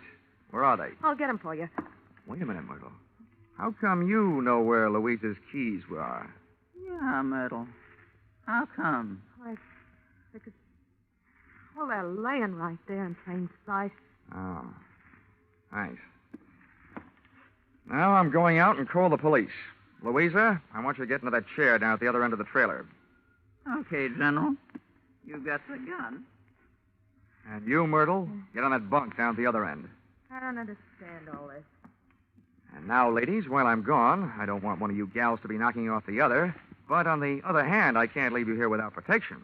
So I'm leaving the gun right here on this table in the middle of the trailer. And if Carter Lacey comes knocking at your door, you can have yourselves a race for the gun.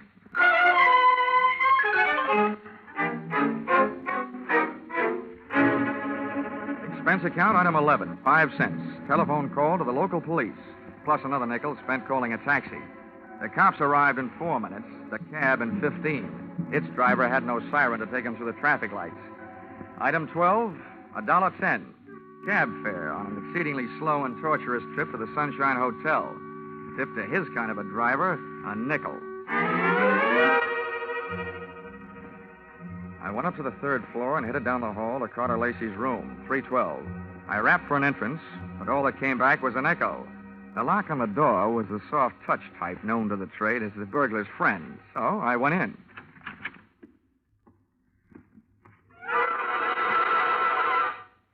Stars fell in Alabama?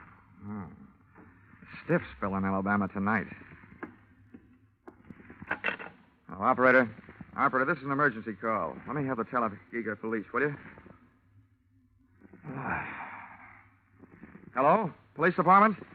This is the same guy who just called you from the carnival to report a murder. Yeah, well, you can send in the second team. I've got another one. You can send in the second team. I've got another one for you over here at the Sunshine Hotel.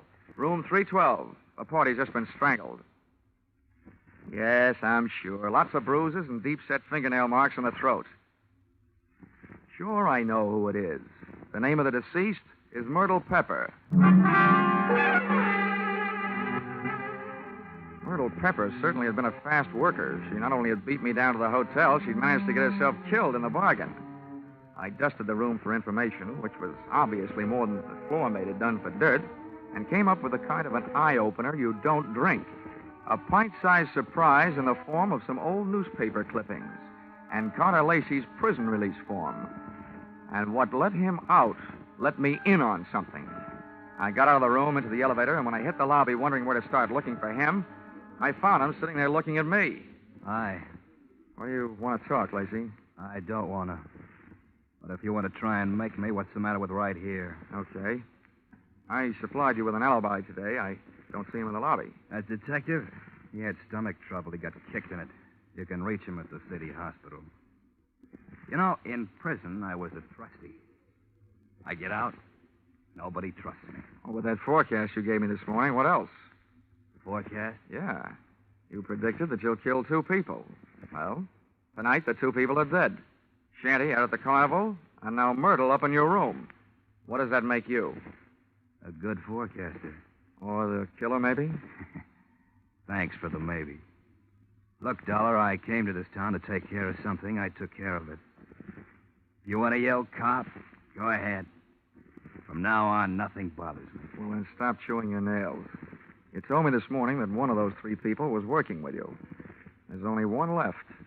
And suddenly, Lacey, I don't believe your story. Suddenly, I don't care. Shanty Brennan lied to me this morning. He said that you went to prison on a charge of attempted murder. Your prison release papers say you went up for grand larceny. You see what happens to bad little boys that tell lies? I'm not through yet. I fished a bank book out of Myrtle Pepper's trailer, a 3-way joint account. Myrtle, Shanty, and Louisa. The first deposit, $60,000. The date, the same year you were thrown into the can for stealing $60,000. To me, that spells a 3-way split for them and a frame for you. Also, to you, it spells a motive for hating all 3 of them. So I lied to you. What are you going to do, wash my mouth out with soap? From now on, I don't need any answers from you, including smart ones. But look, you'd better stick around. If the cops don't pick you up for murder, maybe the hotel will want to press charges against you for having an extra unregistered person occupying your room.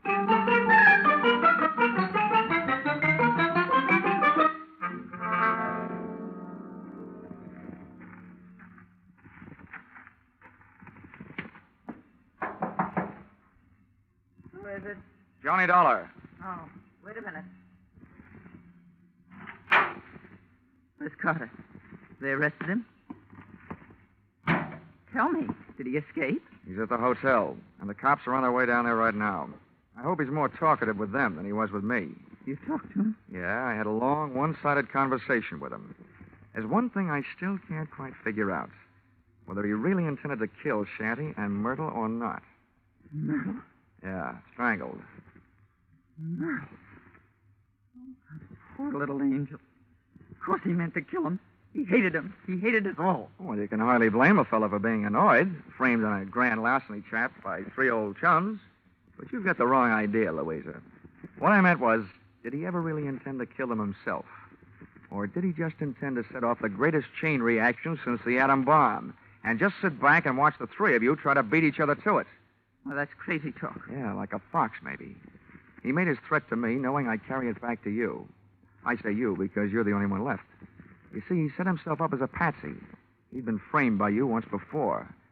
To me, it looks like Carter Lacey learned a few things about wrong people during that 8-year stretch. Namely, that they never trust each other. You're absolutely nuts, Dollar. I think you'd better get out of here. Go peddle your insurance. The cops will take care of Mr. Lacey. I don't think they will, Louisa. Why not? Myrtle was strangled. That's the kind of murder a man would commit. Well? But there was a set of deep fingernail marks on her throat. And Carter Lacey bites his nails. So maybe you'd better get yourself a manicure before the police arrive. Thanks for the advice. Stand right there, Dollar. This time I got the gun. Hold everything, Louisa. Carter! This is a standoff, Louisa. Point that thing someplace else before I point mine up your snoot. Okay, Dollar, get out. What's the matter with you, Lacey? Are you cracking up? Well, your plan was going along fine. First, Myrtle tossed Shanty to her snakes. Then Louisa took care of Myrtle. There's only one left, and the state will take care of her for you. That's not enough. There's one satisfaction I haven't enjoyed so far.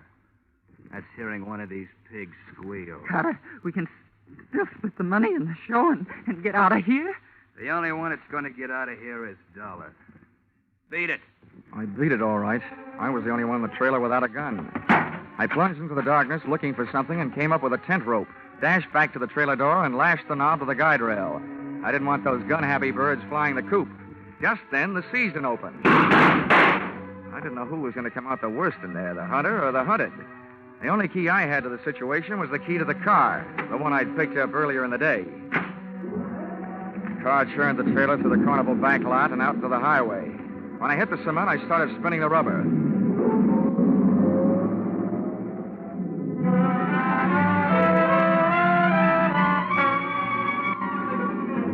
Just as we hit the streets of the sleeping city, things woke up.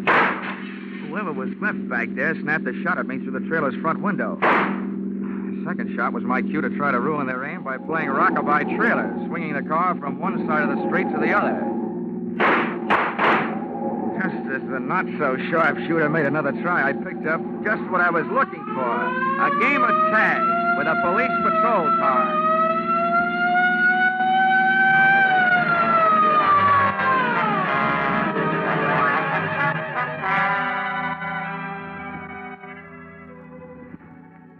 Expense account, item 13, 15 cents, bicarbonate of soda. Those Midway hot dogs I'd had for supper were no thoroughbreds. Item 14, $35, cigars for night shift. Talladega police, for whom I had started things smoking. Item 15, $3, hotel bill. Oh, but never let it be said that I ever turned in a measly $3 hotel bill for myself. This was to check out of the Sunshine Hotel, the man who had checked out in the trailer at the hands of Louisa Pepper. Louisa Pepper, the only one who was a good bet to catch up with Brennan, who had been murdered by Myrtle. And Myrtle, who had been loused up by Louisa. And Carter, whom she had also carted out of this world, proving that when you start any kind of chain reaction, you should be careful, because you're never going to be sure where it's going to stop. Expense account total... What? Only $692.18. I must be slipping. Yours truly, Johnny Dollar.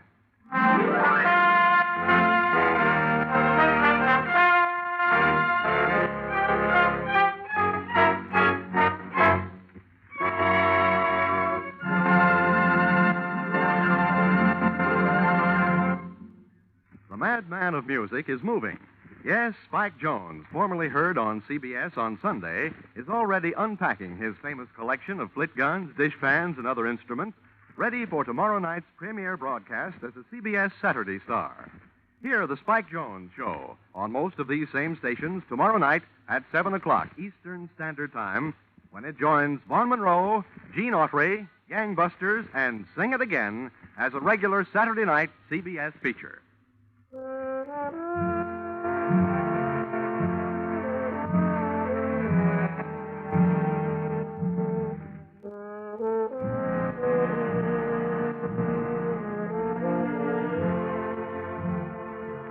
Listen in again next week when CBS brings you Yours Truly, Johnny Dollar, with Charles Russell as Johnny. Yours Truly, Johnny Dollar is written by Paul Dudley and Gil Dowd, with music by Mark Warnow, and is produced and directed by Richard Sandville for CBS, the Columbia Broadcasting System.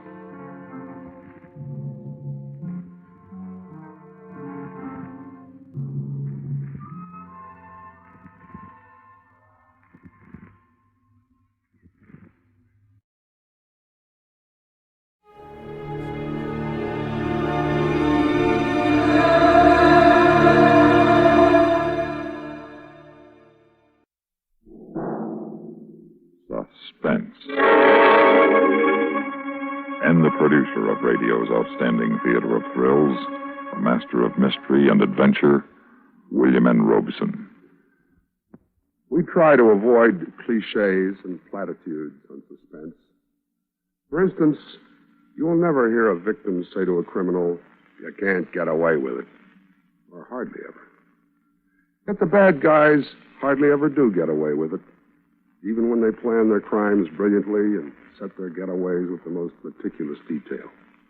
If the law doesn't catch up to them, more often than not, they catch up with themselves, as Joseph Dunlop, alias Andrew Burt, does in A Good Neighbor, a strange story of retribution starring Mr. Jeff Chandler.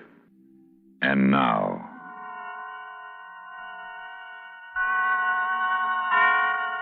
Mr. Jeff Chandler in A Good Neighbor, a tale well calculated to keep you in suspense.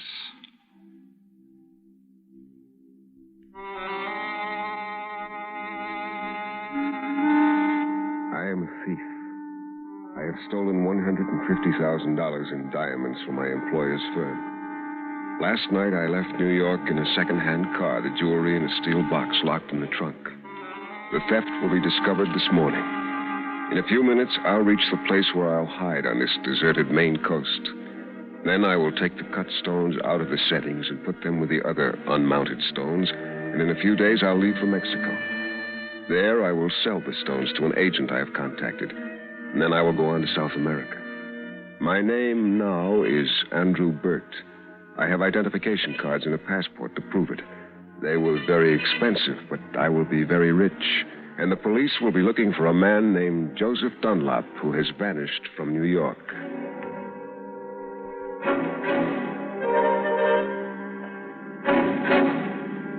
It'll be dawn soon, and as the narrow back road winds closer to the sea, I can feel the wind rising against the car. The fog is moving in, and the headlights bounce back from it, but I can't slow down. I have to reach my hideout before dawn.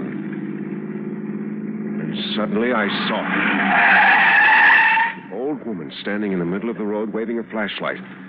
I'm almost to the house, almost safe, and now this. What is it? What's wrong? Oh, I'm so sorry.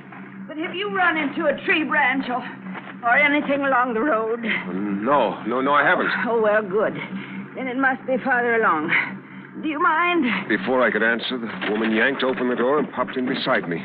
Could be quite dangerous, you know. Something like that lying on the road. You drive very slowly. I'm sure we'll come to it. She was a short, skinny little woman. She wore a heavy coat and a thick scarf tied around her head. I suppose I should introduce myself. I'm Mrs. Powell. I live just over that rise. Oh, well, you can't see it in this fog. What's all this about a tree branch? I can't hear you very well. Just a moment, and I'll take off my scarf.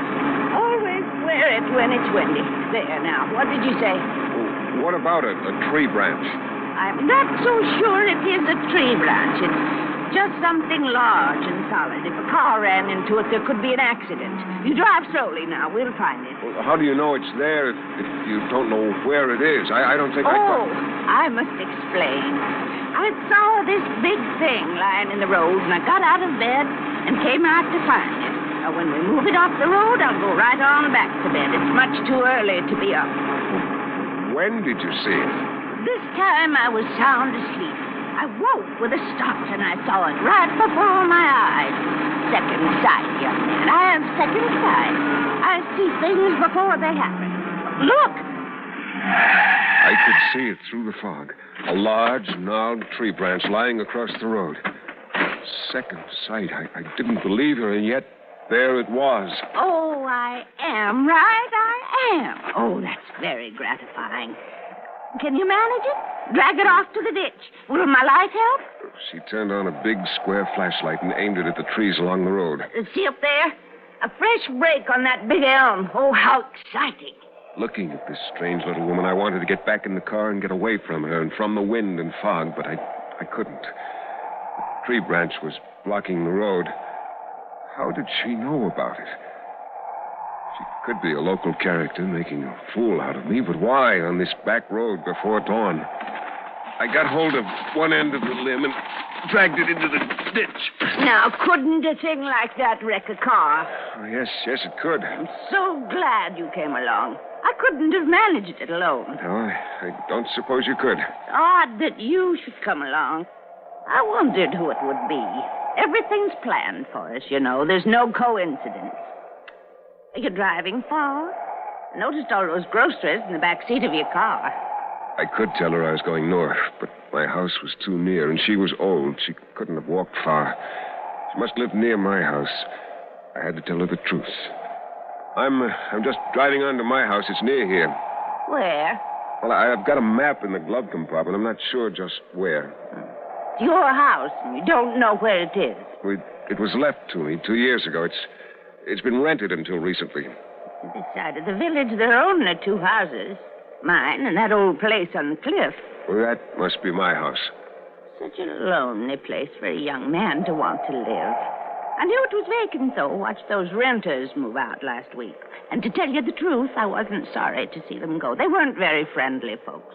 Oh, that's too bad. Mrs. Poe, is it? Poe. P-O-E. Who are you? My name's Andrew Burt. Oh. But was anything wrong, Mrs. Poe? Oh, no. Just that I have feelings about people, Mr. Burt. And you... Oh, I mustn't keep you any longer. Your road is just around the bend, and there's a footpath behind us. I go that way.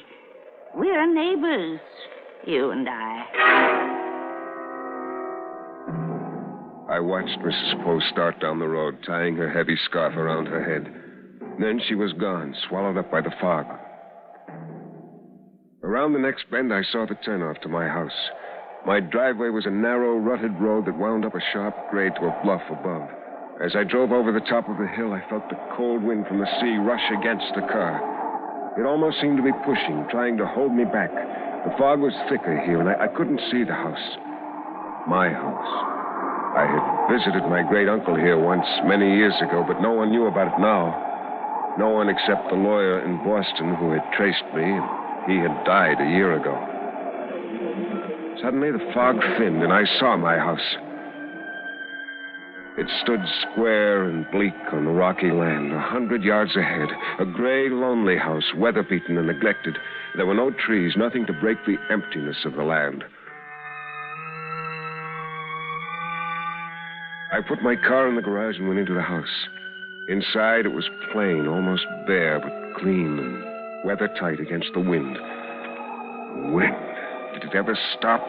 The wind and the fog. I'd be glad when I was finished and could leave this place. There was a note from the tenants telling me the telephone was connected and that my number was Ring 2. They added the name of a man to call for ice and coal, but there was cordwood outside, and I had food to last a week. I wouldn't have to call anyone, and it was a cinch no one would call me. I won't answer it. No one knows I'm here. Mrs. Poe. Hello? Mr. Burt? Mr. Burt? Yes. Oh, well, I'm home, and so are you. That's nice. Are you comfortable? Very, thank you. Well, if you're sure. Now, if anything goes wrong, if you need anyone, you just call me. I won't need anything, Mrs. Poe. I hope so, Mr. Burt. But I have a feeling about that house. Well, you're not alone, Mr. Burt. You have a neighbor. A neighbor. A meddling, eccentric old woman. I had to be careful, not give her anything to gossip about in the village. Mrs. Poe could be a very dangerous nuisance. Well, I won't let her be. I'm a thief, but if necessary, I'm capable of murder. I'm not going to let anyone stop me now. This project's been too successful to be loused up by an old biddy with second sight. I went back to the car and carried the cartons of food into the house. Then I opened the trunk and took out the box. It was quite ordinary looking, the kind of steel box you buy for storing important papers. I locked the garage doors and went into the house, put the box on the kitchen table, and opened it. The diamonds. They caught the light and reflected it 100 times, shining and glinting in that cold, empty room. After 2 years of waiting and planning, I had them. I was rich and free. Free of my dull, respectable job and my dull, respectable employer. Quiet, cautious Mr. Radcliffe. What would he do without me? What would he do without his diamonds? All he could do was tell the police and insurance people about Joseph Dunlop, a man they would never find. I even felt a little sorry for Mr. Radcliffe. He had trusted me so much.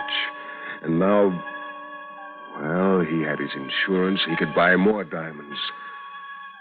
I spent some time getting the place settled. In case anyone should come to the house, it would look like I was planning to stay. Once I went outside to look over my property. The wind was getting stronger, blowing the fog into the dawn, and the smell of the ocean was clean and fresh. I could see Mrs. Poe's house a few hundred yards away on lower ground. She was standing on the porch of her house, and she waved to me. I didn't wave back. I went inside and had some breakfast, then slept for a few hours. At last, I started to work. The unset stones I put in a soft leather bag in my pocket, and then I started breaking up the set pieces. I cut the links off the jewelry and gently pried the stones from their settings. Then I hammered the metal out of shape. I worked slowly, carefully, keeping the bits of gold and platinum in a neat pile on the table and laying the diamonds out in a row. Oh, they were magnificent stones. I had chosen well. It was beginning to get dark when I finished. I looked at my watch, almost 5 o'clock. But one more part of my plan was completed.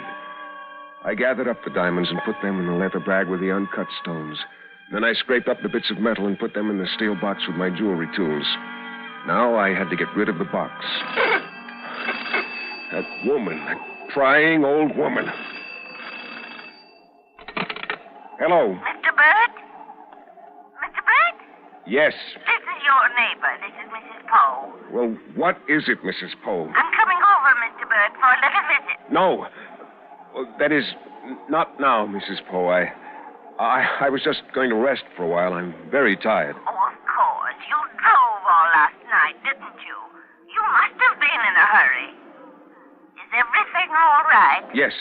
Everything is all right. Evil comes to him who evil thinketh. I always try to remember that. Goodbye, Mr. Bird.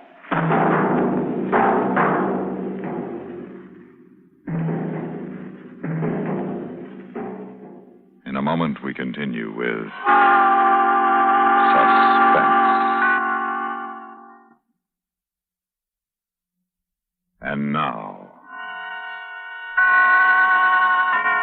we continue with A Good Neighbor, starring Mr. Jeff Chandler. A tale well calculated to keep you in suspense. That hateful, meddling Mrs. Poe. No, I can't let her upset me. She doesn't know anything. She's harmless. I must go on with my plan. I had to hide the steel box where it would never be found. Someplace. The sea. I'll throw it into the sea. I put on my coat, picked up the box, and went outside. I looked over toward Mrs. Poe's house. Was she watching me, staring out from the darkened windows? If she wants to know, I'll tell her. I'll tell her I decided to go for a walk to make me sleepier. I started across the barren, rutted yard. Then I turned off toward the protection of a shallow draw on the far side of the house. I could follow the draw to the cliff hidden from Miss Poe. It was hard walking across the fields. The wild grass whipped against my legs and tangled my feet. The cold wind rushed against me, making every step more and more difficult, until at last I reached the edge of the cliff and looked down at the sea more than 100 feet below. No, it wouldn't work. Below me were huge rocks, boulders piled high against the foot of the cliff and stretching out to sea. I couldn't drop the box here. It would land on the rocks to be found and reported. I had to hide it somewhere else. But where? I had no tools to bury it. It wouldn't burn. If I hid it in the house, Mrs. Poe or some other busybody might find it after I'd gone. I turned and looked behind me. I could see the top of my house in the distance and the smoke from Mrs. Poe's chimney. Again, I looked down at the rocks below me, and then the earth under my foot gave way. I slipped forward, struggling to throw myself back. I fell, sliding toward the edge. I clutched, tore at the grass. I grabbed a rock half buried in the ground and just hung there. I was half over the edge of the cliff, lying on my face, clinging desperately to the rock. Then I inched my way forward, away from the edge, crawling carefully forward until I was back on firm ground. I lay there shaking, my face buried in the grass. And slowly I got to my feet. The box. I dropped it. I got down on my hands and knees and crawled toward the edge again. And I saw the box. It was lying in the grass close to where I'd fallen. I reached out and grabbed it, dragged it back to me. I got to my feet and stumbled away toward my house. As I made my way back along the draw, I tried desperately to think of a place to hide the box, hide it where it could never be found. I wanted nothing to connect this house with the man I had been in New York. Then I saw the well. It was off beyond the draw. I pushed through the grass that was almost waist high, laid aside the steel box, and dropped to my knees beside the well. The top of it was almost even with the ground and covered with wide wooden boards. The few stones that had once been around the top had fallen away. I lifted one of the boards from the top and threw it aside. Then another, and another, and finally the last flat, heavy board was off. The well was about 5 feet across the top, lined with damp, slippery stones. I picked up a rock and held it over the top of the well and dropped it.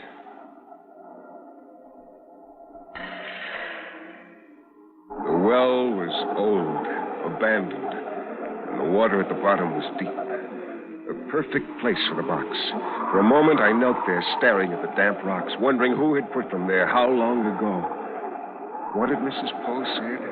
Everything has been planned for us, and the well was here for me to find. I turned and reached for the box. Huh?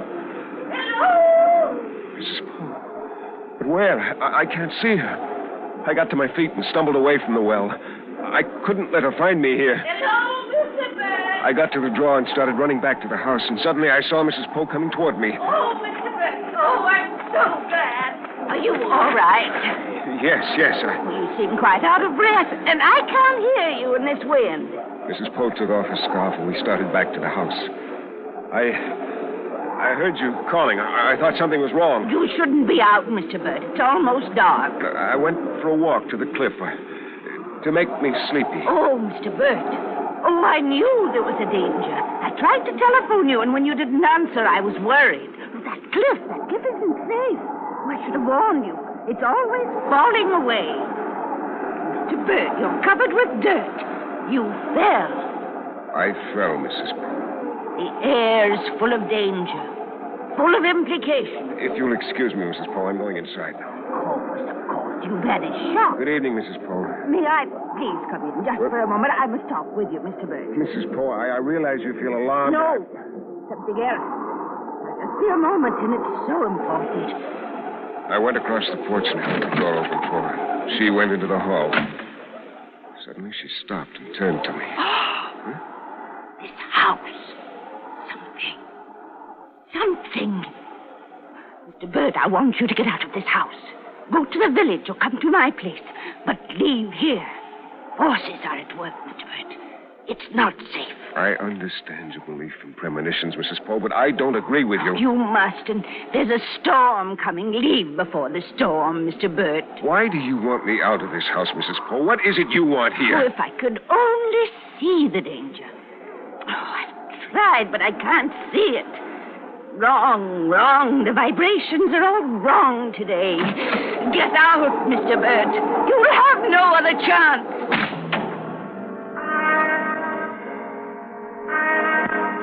I watched her from the window as she started towards her house, leaning against the wind, tying that heavy woolen scarf tight under her chin. Had she seen me at the well? Or had she seen me leave and then come over and searched my house? Mrs. Poe was interfering with my plans. Why? She couldn't know about the jewelry. She knew about the trailing and the road. What was she after, hounding me, watching every move I made? Whatever her game is, she won't interfere with my plans. I can put a stop to Mrs. Poe as soon as I've gone back to the well and disposed of the box. I'd left it behind at the well. What if she finds it? No, not on a night like this. Her rude home is nowhere near the well, and with a storm coming, she won't be out again in this weather. I should go back now. Wind, it never stops, and it's pitch dark outside. I can wait until morning. I fixed some dinner and ate quickly. After dinner, I lighted the living room fire and sat listening to the storm outside. I touched the pocket of my jacket, felt the leather bag full of the diamonds I'd stolen. I was warm and safe in my house.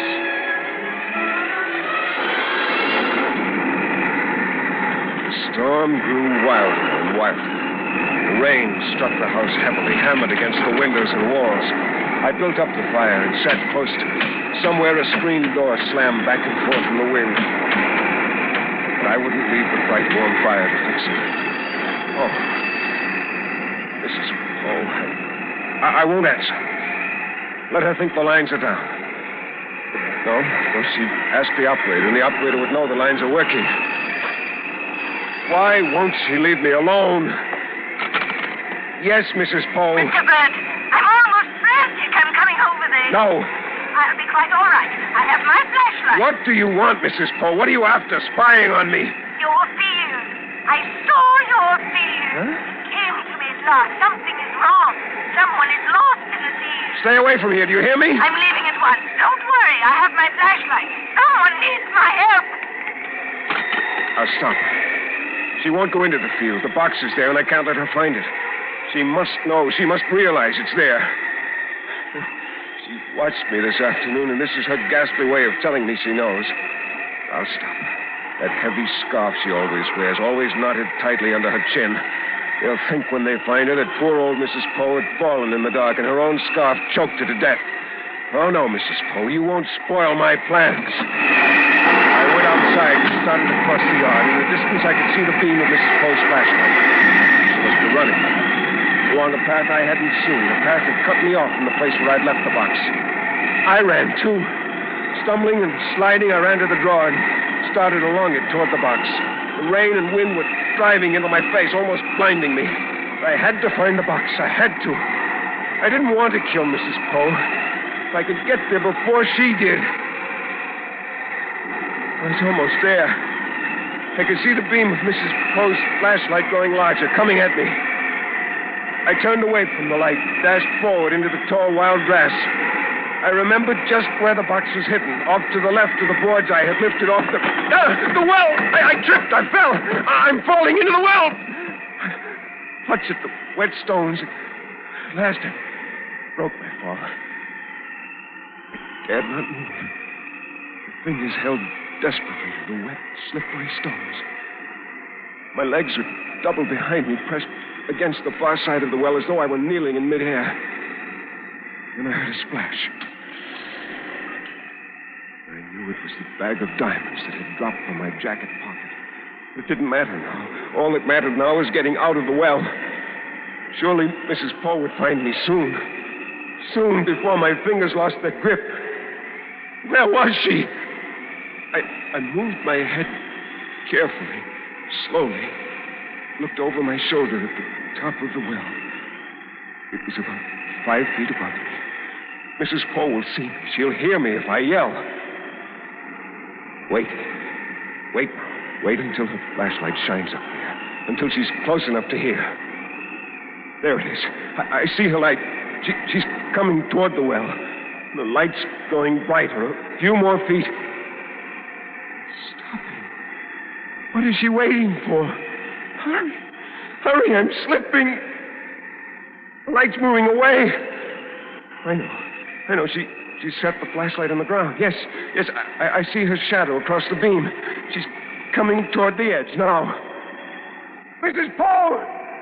Mrs. Poe! My hands are slipping. I can't hold on to the rocks. Mrs. Poe! Why doesn't she hear? What? The light. There's something moving across the light. There's something at the edge of the well. A board. She's found the boards. She's covering the well. No! Mrs. Paul! Oh, why can't she hear me? Scarf. That scarf around her head, around her ears, shutting out the wind. She can't hear. She'll never hear me. And my hands are slipping. Please hear me. Mrs. Paul! Mrs. Paul!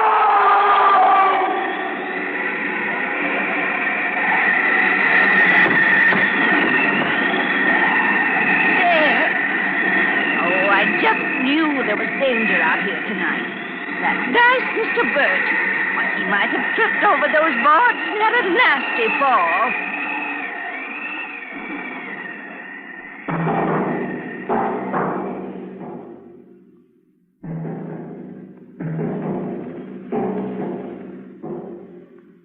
Suspense, in which Mr. Jeff Chandler starred in William N. Robeson's production of A Good Neighbor, a first radio play by David Reel. Mr. Chandler was supported by Virginia Gregg as Mrs. Poe. Listen. Listen again next week when we return with another tale well calculated to keep you in suspense.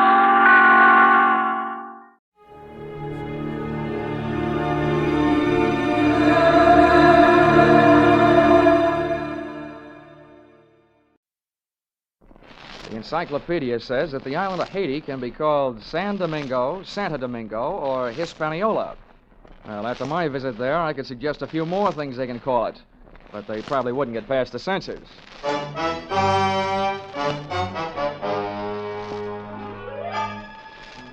This is another in the adventures of America's fabulous freelance insurance investigator, Johnny Dollar. At Insurance Investigation, Johnny Dollar is only an expert. At making out his expense account, he's an absolute genius.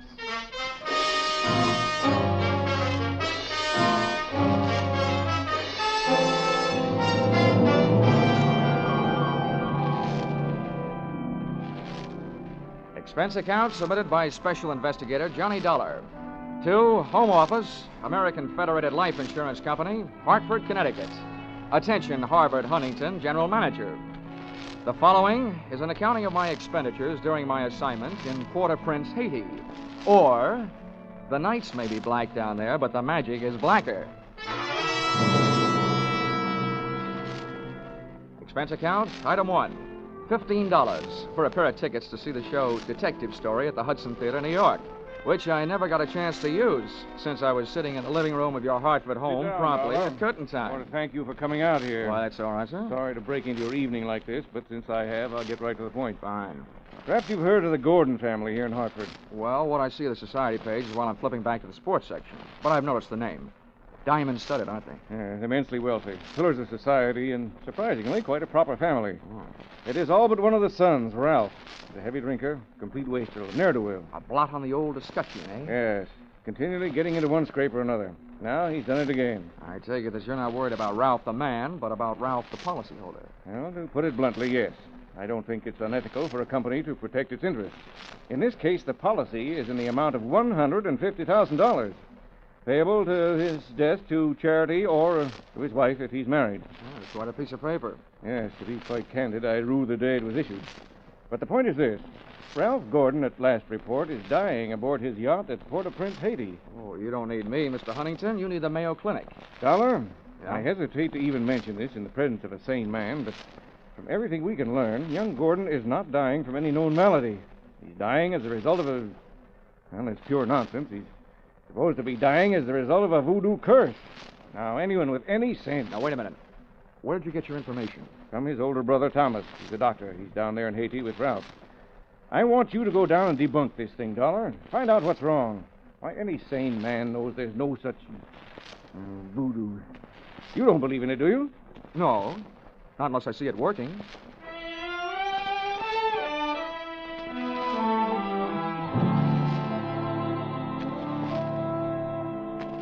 Expense account, item 2, $148.70, Hartford to Port-au-Prince, via airplane. Expense account item 3, $32.50. Tropical clothes. They didn't fit me, but they fit the weather.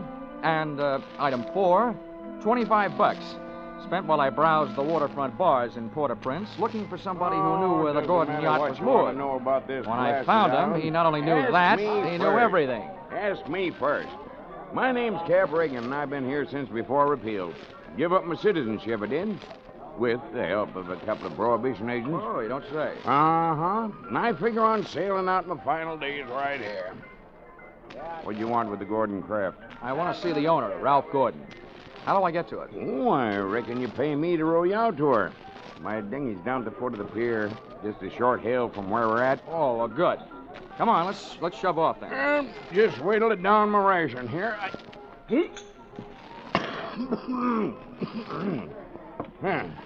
That'll put me shipshape. What'd you say you wanted with that schooner? You figuring on buying her? Thanks for the compliment, pal. Listen, if I bought a boat today, it would have to be a surplus life raft. Now, I told you I want to talk to Gordon. Friendly visit or other kind? I'm beginning to see how you know so much about this island. Well, never question, never learn. Remember that, Sonny? Yeah. Yeah, this way. Veer off to starboard.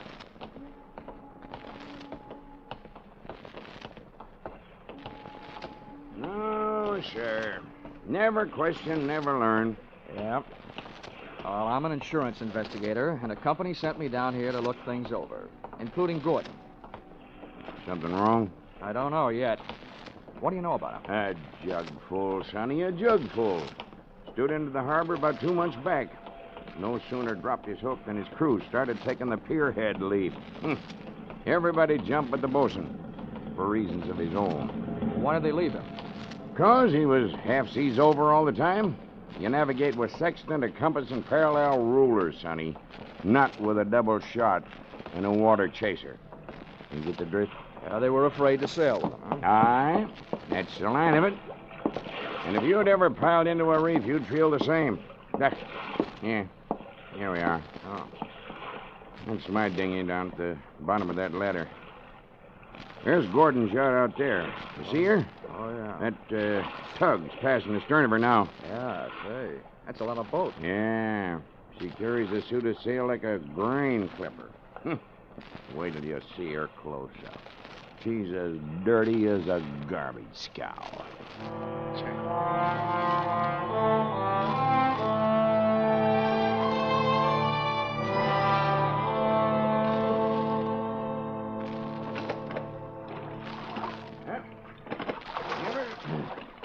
Give her a hail now, Sonny. They're close enough. Hey! Anybody aboard? Hey, aboard the yacht! Anybody home? Yes? What do you want?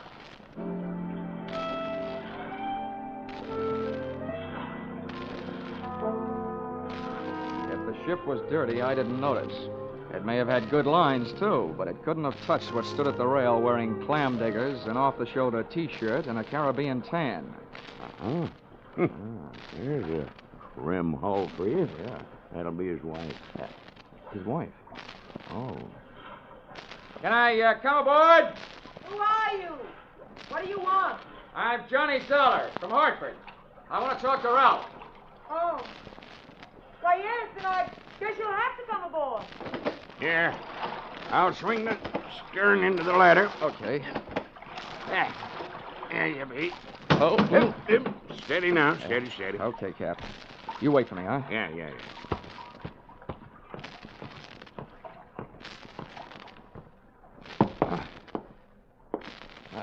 Well, how are things in Ralphie's old hometown? Cold. But not as cold as this reception. Don't let it throw you. What is this, a friendly drop-in? Business? Or just plain snooping? If it's the last, I'm Edwina. The wife they haven't heard about at home. Oh, congratulations. Now I know why you like to wear your shoulders bare. The better to keep a chip on them. If you're through being sharp, I'll let you hear what's left of my husband. Come on, through here. Okay.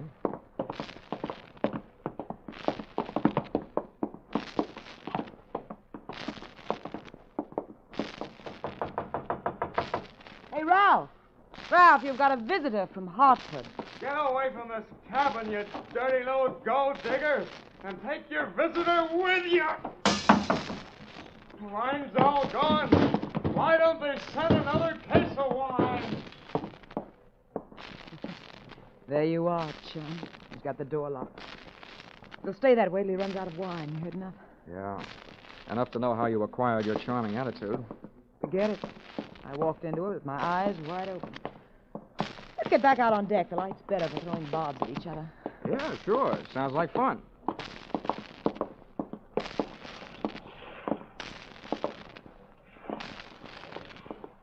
Well, do I have to help you off the boat? Not until you help me by answering some questions. I'm an insurance investigator, and I was sent down here by the company that holds a policy on your husband's life. Oh, what should I do, Finn? The story they got was that Ralph was dying from some kind of a voodoo curse. They don't believe it, and neither do I. Why not? That might be true. Huh? Some old dame. They call her Maria Lascelles. She came out to the boat. She yelled some things at him, and when Ralphie threw a bottle at her, she swore she'd put a curse on him. How'd they hear about that back in Hartford? Ralph's brother, Dr. Thomas Gordon, told them. You know him? Yeah, we hate each other. I wonder why he told them. Maybe because he thought somebody, who'd be better off with Ralph dead, was using Maria Lascelles' curse as a cover-up. How would you stand as his widow? Get off this boat. Get off. Never mind the act. You're his beneficiary. Or didn't you know? I said get off. What's the trouble, Eddie? Oh, him. Yo, come here, will you? All right. Who's the boarding party? Just get him off him. I'll see you in my cabin. Sure, honey. Anybody gets you this upset, it'll be a pleasure. Well, mate, do you walk or dive? Save your strength for the last scene, Goliath. I was just leaving.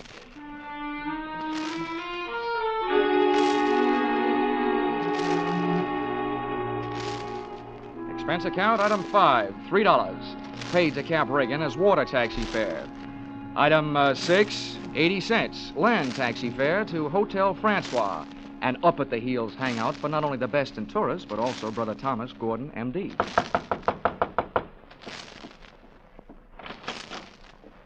Yes? I'm Johnny Dollar, Dr. Gordon, from Hartford. Oh, yes, Dollar. I've been expecting you. They wired me you were coming down. Come in. Thank you. Well, please make yourself comfortable. Could I offer you something? Nothing but some brotherly advice. Why, certainly. You know, I feel like a stupid fool for not being able to handle this thing myself. So now that you're here, you call on me for anything. Have you seen Ralph? I tried to, but he locked himself in his cabin. Tell me, as a medical man, how do you digest this voodoo curse story? Why, it's ridiculous. Good heavens, this is the 20th century.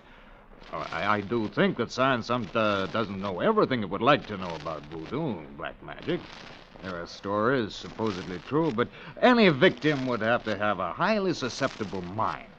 Now, I know my brother, Mr. Dollar. His mind is susceptible only to his own whims and fancies. Well, then what's the matter with him? Well, that's it. I don't know.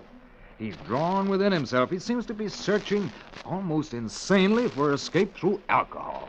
Hasn't anybody thought of putting him on the wagon? It's a horrible idea, but I've heard it works. I don't think this is the time for it. He's suffering mentally and needs release. Well, that leaves us with only one thing to think about.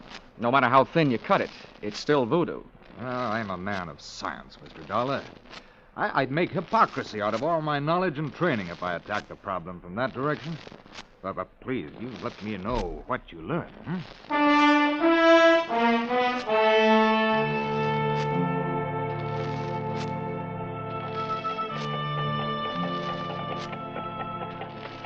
Expense account, item 7, $4.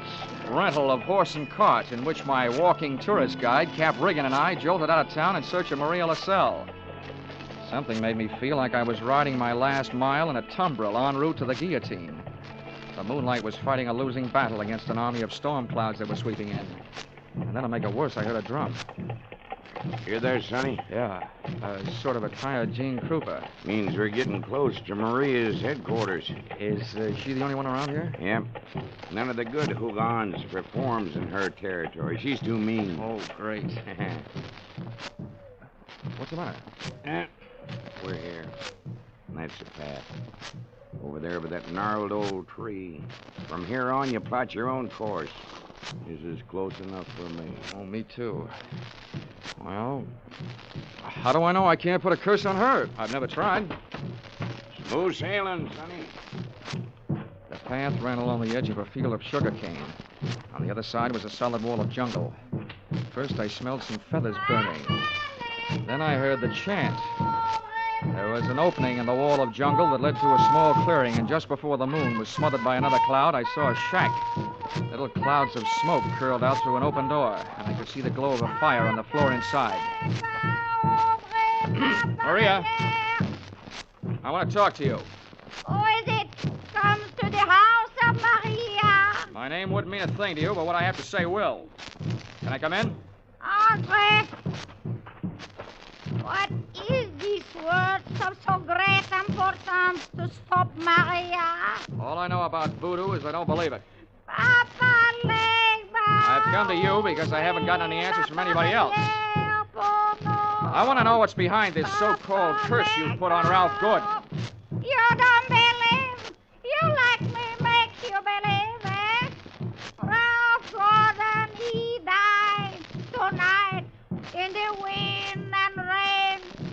And for you, I have magic now. Look, regard my fire. You will see, you will believe this more. Voila! Billy!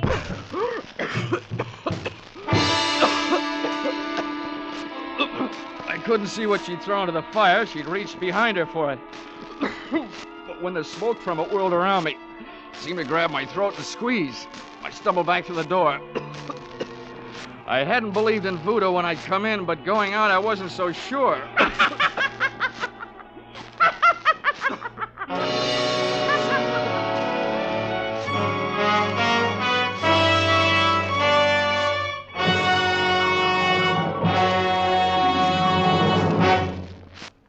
In just a moment, we'll return to the second act of Johnny Dollar. But first, the two Orange Bowl teams, Santa Clara and Kentucky, will be honored by Vaughn Monroe and his CBS Caravan tonight. Vaughn and his great band will play favorite songs of the two Orange Bowl teams. Be sure to hear Vaughn Monroe's Caravan, followed by the Gene Autry Show on most of the same CBS stations tonight and every Saturday night. Now, with our star, Charles Russell, we return to the second act of Yours Truly, Johnny Dollar.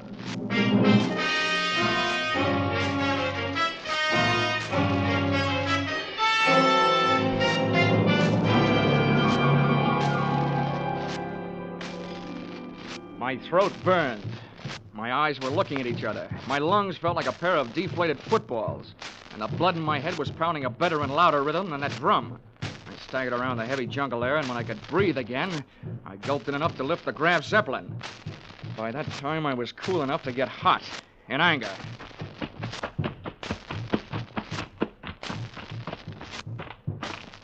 I got back to the shack. Maria had either disappeared into space or flown the coop.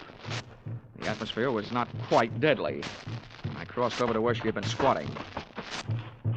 She hadn't left much of what she'd smoked me out with, but she left enough to swing things back from the world of black magic into the world of logic. A few shreds of photographic film on the dirt floor. And film, made of cellulose and nitrates, not only takes pictures, it puts out nitric oxide and nitrogen dioxide when it's burned. A combination that would live up to the demands of any gas chamber. The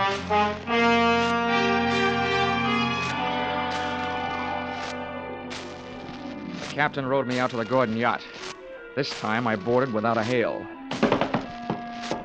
Ralph was still in a bad mood as I started to pass his cabin. Why don't they send the wine?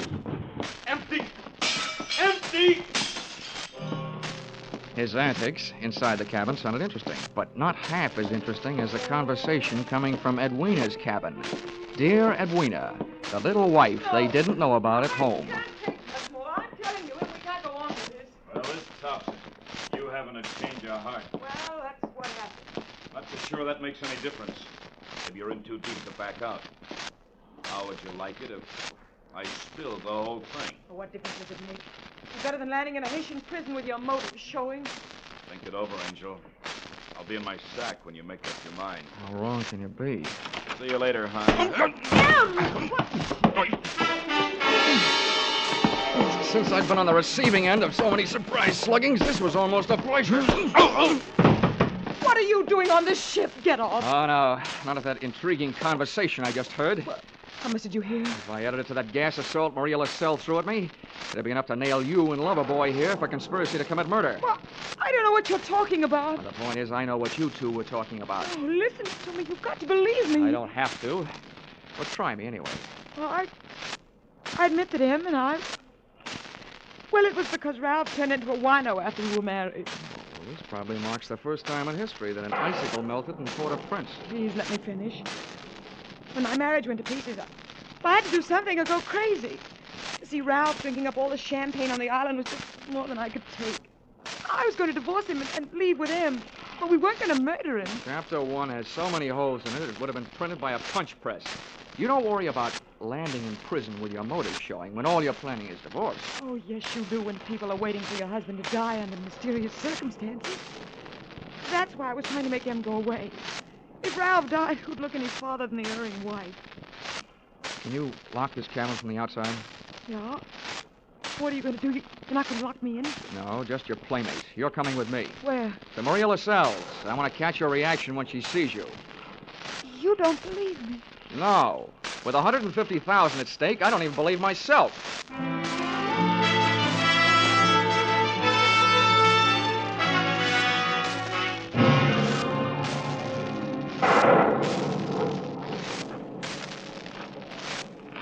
There's her shack. Go ahead. Go on in. Oisy, come to the door of Maria. Come to the door of Maria. Who are you, woman? Well, Mr. Dollar, are you satisfied? Not quite. And you who don't believe, why are you here?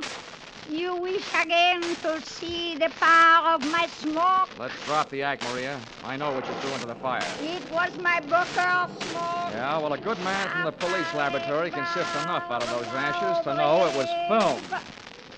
What is this you say? I say that I've got enough on you, you old fake, to put you in the local pokey. Who dares to speak this to Maria? And that's where you're going to go if you don't cooperate. That's a promise. What is it you want? Did somebody put you up to this cursed business that Ralph Gordon is supposed to be under? Well, a man of your race. Who was it? I do not know. Now go. That is all. It's not enough. What was his name? I don't know the name. What did he look like then? My eyes are closed. Nuts. Come on. No, Taking you into town, if I could drag you by the hair. No, don't touch me. I will tell you how it is. It is true. I do not know the name or the face. He come to me. He asked me when comes the next rain and wind. I tell him last night. But it is tonight. The storm comes with the sea.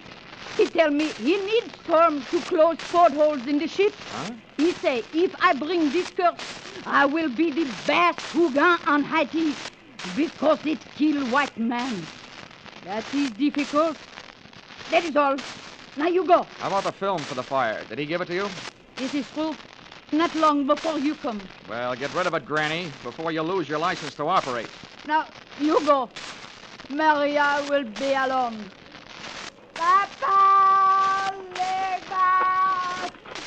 Okay, Mrs. Gordon. Let's not stay for the music. Did you make head or tail out of what she said? Hey, look. What goes into your husband's cabin? Nothing but food and wine. Mostly wine. Well, who fixes his meals? I do. Our cook left us. Well, what about the wine? Huh? Where does it come from? You said it was champagne, didn't you? Yeah. It always comes from the same place. Liquor shop in town, a case at a time. Oh, nothing makes any sense. What are you going to do? All I can do. Try every angle. But that's not all I'm going to try in that liquor shop.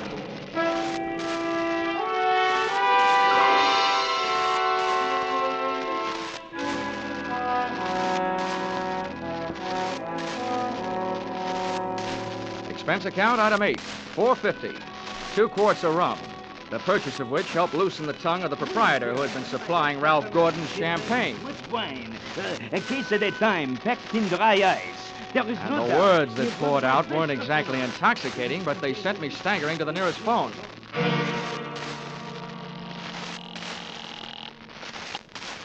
Yes? Hello? Hello, Dr. Gordon, this is Dollar. Good. Dollar, I've been wondering about you. What have you learned? First, tell me this. What would happen to a man if he was in a ship's cabin on a stormy night with all the portholes closed and there was a lot of dry ice in there with him?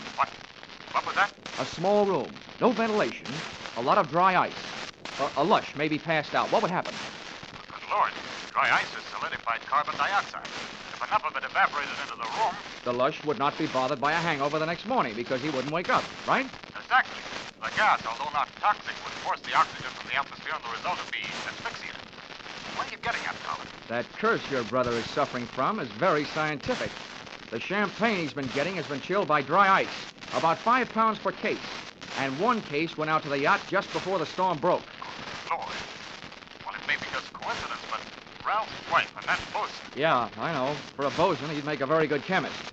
Well, send for a pull motor, will you? If it's too late for your brother, maybe I can use it.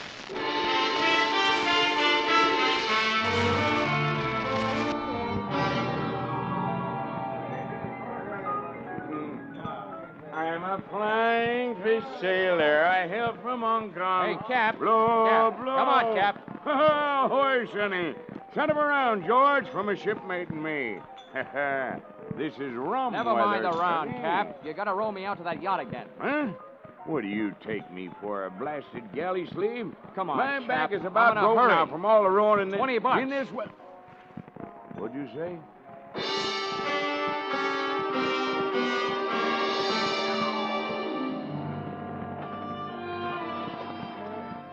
I didn't think it could rain any harder than it had, but it did. We would have been drier swimming. And the visibility was so bad, I would have had to have a seeing eye sealed to find the ship. But about 20 minutes out, Cap spotted her riding lights. Here she lies, Sonny. We were on target. But so was somebody else. A searchlight stabbed out at us.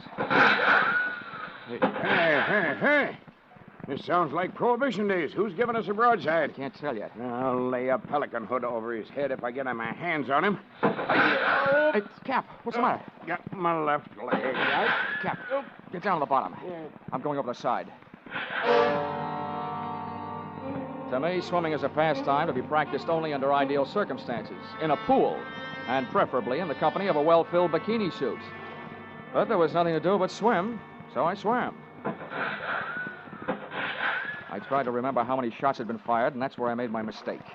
There was a lull in the shooting, which I took to mean the gun was empty. I put my head down in the best Weissmuller style and thrashed my way to the ladder. But when I got there, the first thing I saw after I'd shaken the water out of my eyes was the muzzle of a rifle. The face looking down the barrel at me belonged to Brother Thomas Gordon, M.D. Sorry, Dollar. Killing you wasn't in my plan. But now it'll have to be done. I wasn't surprised at that, but I was surprised at what happened. I was waiting for a bullet to come my way, but instead the doctor did. Are you all right, Dollar? Yeah, here I am. Nothing wrong that a Turkish towel won't cure. I'll thank you later for spoiling his aim. Get a hook on the doctor. He's our prize fish. Don't let him get away. I grabbed a fire axe out of its case on my way to Ralph Gordon's cabin. If it needed ventilating, I knew one quick way to do it.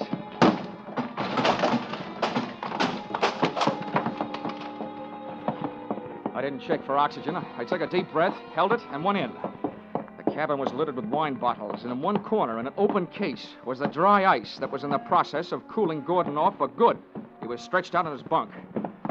I hefted him to my shoulder, used the last of my breath getting him out of there.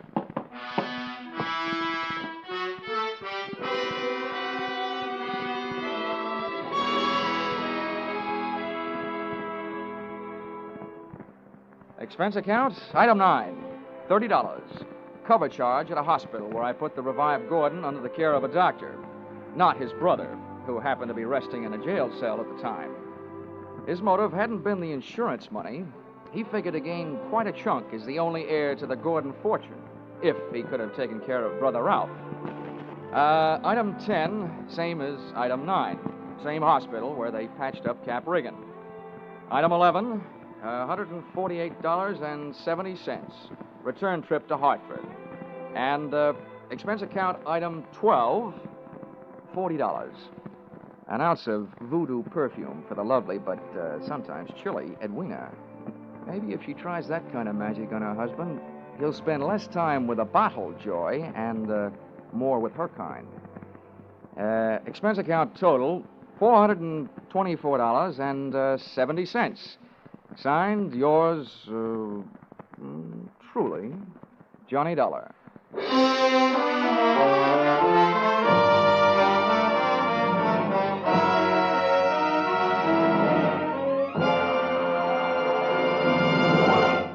Yours truly, Johnny Dollar, stars Charles Russell. Tonight's script by Paul Dudley and Gil Dowd was produced and directed by Ralph Rose. Featured in the cast were Betty Lou Gerson, Sylvia Sims, Ben Wright, Ken Christie, Howard Culver, Dawes Butler, and Tim Graham. The special music is written and conducted by Leith Stevens.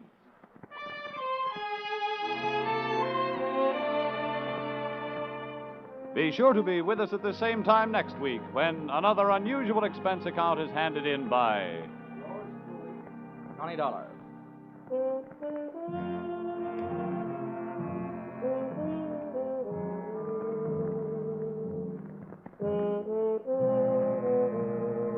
Were you right? Were you wrong? Did you know it was Buster Keaton playing Sing It Again's Phantom voice these last few weeks? Well, now there's a new Phantom riding the airways on Sing It Again. And for identifying him tonight, some CBS listener can win $50,000 in cash and prizes, radio's largest jackpot. Phone calls go out from coast to coast, so be ready for the new Phantom when Sing It Again comes your way over most of these same CBS stations later tonight. Now stay tuned for Vaughn Monroe's Caravan, which follows over most of these same CBS stations. This is CBS, where yours truly, Johnny Dollar, meets adventure every Saturday night, the Columbia Broadcasting System.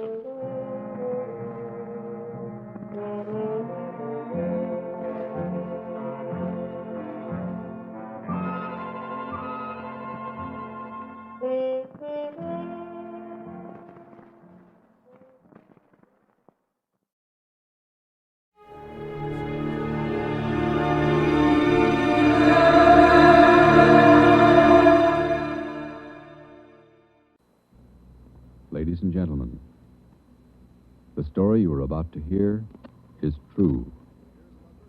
Only the names have been changed to protect the innocent. Dragnet.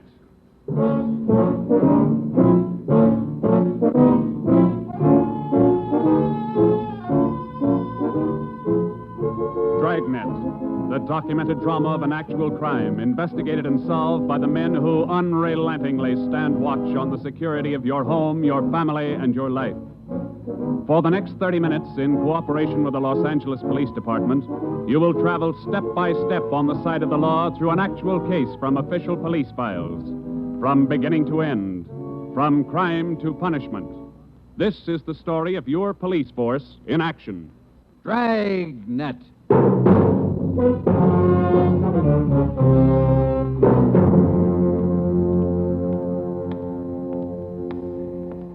It was Tuesday, March 25th. It was cold in Los Angeles. We were working the night watch out of Homicide. Detectives in Los Angeles work in pairs. My partner's Ben Romero. He's a sergeant, so am I. My name's Friday. The boss is Ed Backstrand, chief of detectives. I was on the way back from the record bureau, and it was 13 minutes past 11 when I got to room 42. Homicide. That's a hot shot. Somebody grab it. I got it, Ed. At 1245 East Doheny Street, 1, 2, 4, 2 5. officers shot. At 1245 East Doheny Doheny Street. 2 officers shot. What have you got, Friday? Read it. 2 officers shot. Where's Romero? Right here, Skipper. Okay, you've got one to roll on. Get going.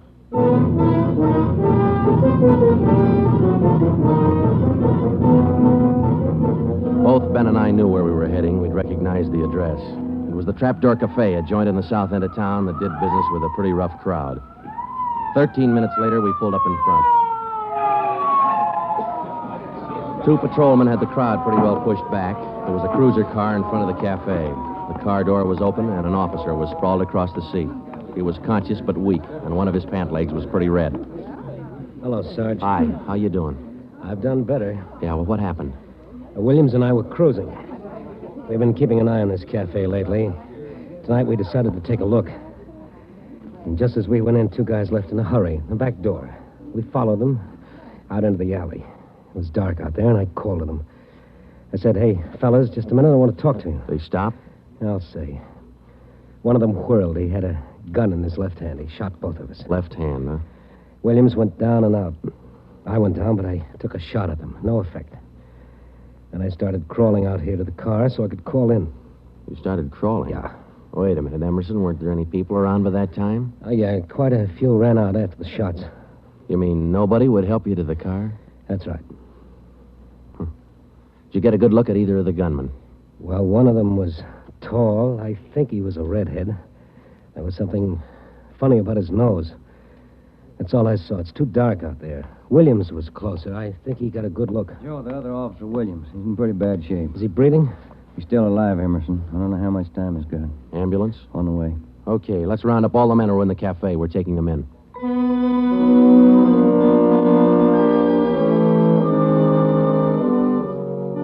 We took all the men back to the city hall. There were 23 in the Trapdoor Cafe at the time of the shooting. We questioned all of them. One of them said there had been a redhead in the place, but he couldn't describe him. Ben and I left the interrogation room, and we went back to the squad room. Friday, Romero. Got a minute? Yeah, Ed. Come on, Ben. Sit down. Okay. You get anything from those people you questioned? Nothing we could use. How's Williams? It's pretty bad. When do they operate? As soon as he comes out of shock. Probably in the morning. You boys will be there. Yeah, we will. When the surgeon digs that slug out, get it and mark it for evidence. Yeah. Skipper, them 2 men shot without asking any questions. They must be hot. Yeah. Same thing occurred to me. When we get that slug, the ballistics can tell us whether that gun's been used on other jobs. We got enough of their modus operandi to have the statistician give us a run-through on the IBM now. One of them is left-handed, and he shoots quick. Okay, be in surgery tomorrow morning at 9.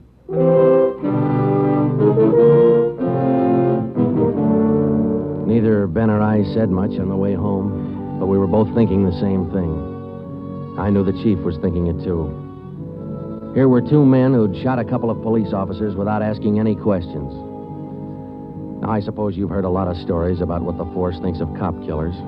Sure, we don't like to lose our friends and partners any better than anybody else would. Why not figure it this way? If these 2 guys would gun a couple of armed police officers, do you think they'd hesitate to shoot you, the unarmed citizen?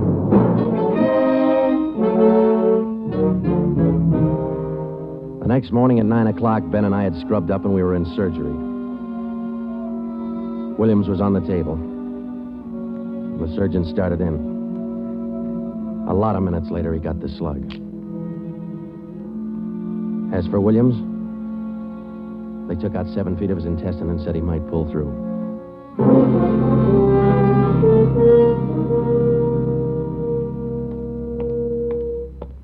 Joe, here's the report from ballistics. The slug they took out of Williams come from a .44 Smith & Wesson.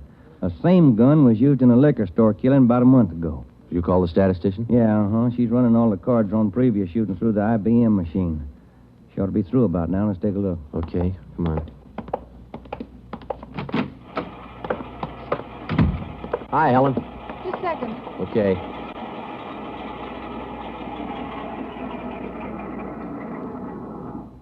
Well, that's it, boys. These cards will give you all the shootings pulled by 2 men on foot who shot quick, one of them left-handed. Right. They're all yours. You sure can tell a lot from just a bunch of little holes in these cards, can't you? I can't, but this IBM machine can. Never ceases to amaze me. Okay, shall we check the cards, huh? Yeah, sure.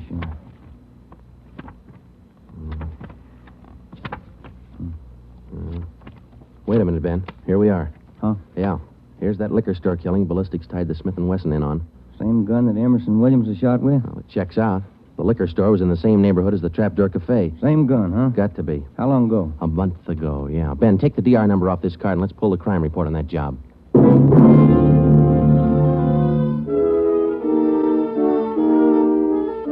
We pulled the crime report out of the files. It said that there was only one witness to that liquor store killing a month ago. That witness was a woman. Miss Forbes, I'm sorry to disturb you like this, but we'd like to ask some questions about that liquor store killing you witnessed a little over a month ago. Well, I told the police everything I knew about it then. Yeah, we know, but maybe you wouldn't mind telling us again, huh? Oh. No, I guess not. I've been trying to forget it, to tell the truth. It was pretty terrible, and I really didn't see so very much because I was awful scared. I understand. But try to describe again just what happened, will you? Well, it was about 10 o'clock at night. I was walking down the street toward home when I realized I was all out of cigarettes. Well, I was right in front of the liquor store then, so I went in. The clerk was behind the counter, and there were 2 men standing there arguing. What's the idea of changing your mind? I thought we was gonna get bourbon. No, let's get the wine. I want bourbon. Costs too much. Wine's good enough. The rest of them want bourbon, too. We better talk to them. Well, okay. We'll be back when we make up our mind, mister. Two men walked out of the store, and the clerk smiled at me and shrugged his shoulders. I bought a pack of cigarettes and turned to leave. But just then, the two men came back in again, and each of them had a gun in his hand. This is a stick-up, mister. The clerk just sort of crumpled to the floor. I couldn't believe my eyes, but that's just how it happened. The men said this is a stick-up, and then they shot him right away. Get over against the wall, lady, or you'll get the same. One of them punched the no sale on the cash register. I was shaking so I almost caved in. He scooped the money out of the drawer and stuffed it into his pocket. And then the other one went over to where the liquor clerk was lying face down. He knelt down beside the clerk and he put his gun against the clerk's spine. Then they both ran out of the store. Oh, it was terrible. That clerk, he was lying there helpless and wounded, and they deliberately... Yeah, Miss Forbes, I understand. Oh, Miss Forbes, you said that both of the men had guns. Yes. One of the guns was black, and the other was sort of fancy looking. What do you mean, Miss Forbes? Well, it was real shiny. Nickel-plated? I wouldn't know about that, but it was shiny. There were two guns, huh? Yes. Well, now about the men themselves. Well, I was so scared their faces just didn't register with me. The one who shot the clerk in the back was sort of stocky. That's about the best I can do. You mentioned in the report that one of the men was left-handed. Yes, I do remember that. Uh-huh. Look, Miss Forbes, this is very important to us. One of the men was a redhead? Redhead? Why, no, I didn't see any redhead.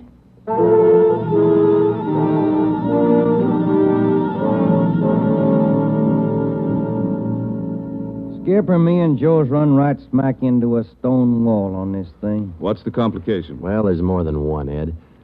In the first place, we know that the .44 Smith & Wesson was used in both shootings, but the descriptions of the men involved don't check. Police officer Emerson said he thought the man that shot him and Williams outside the Trapdoor Cafe was a tall, left-handed redhead. Said there's something funny about his nose. You think Williams got a better look at him? Well, he probably did, but Williams isn't strong enough to talk yet. And a girl that witnessed the liquor store killing a month ago said that one of those men was left-handed. But she said neither of them was a redhead. And on top of all that, now we've got two guns to worry about. The girl mentioned two guns, so we checked the autopsy report on that liquor clerk. And, Ed, the bullet that actually killed him came from a .32-20, not a .44 Smith & Wesson. That fact didn't get any publicity at the time, did it? No, it didn't. Okay. We won't give it any publicity now, either. With a lowdown, it's just the .44 Smith & Wesson we're after. Because if whoever owns the .32-20 finds out it's hot, we'll never get it. Anything else? Well, we sent teletypes to all outlying stations in neighboring cities. Told them if they get any red-headed suspects, no matter what charge they got them on, to hold them for questioning. Yeah. Now, how about this .32-20, the actual murder weapon? Any leads on it? We've got one, Ed. We've been checking the records, and we discovered that 4 hours after the liquor store killing, a taxi driver in the neighborhood was shot and robbed. Slug was pretty well mashed, but there was enough to tell it was from a .32-20. So we're going over to question the taxi driver now. Good. Well, I think you boys are on the right trail. So far, what we've got is mostly unrelated facts, but sooner or later, those facts have all got to tie in at some point along the line. Find that point. Yeah,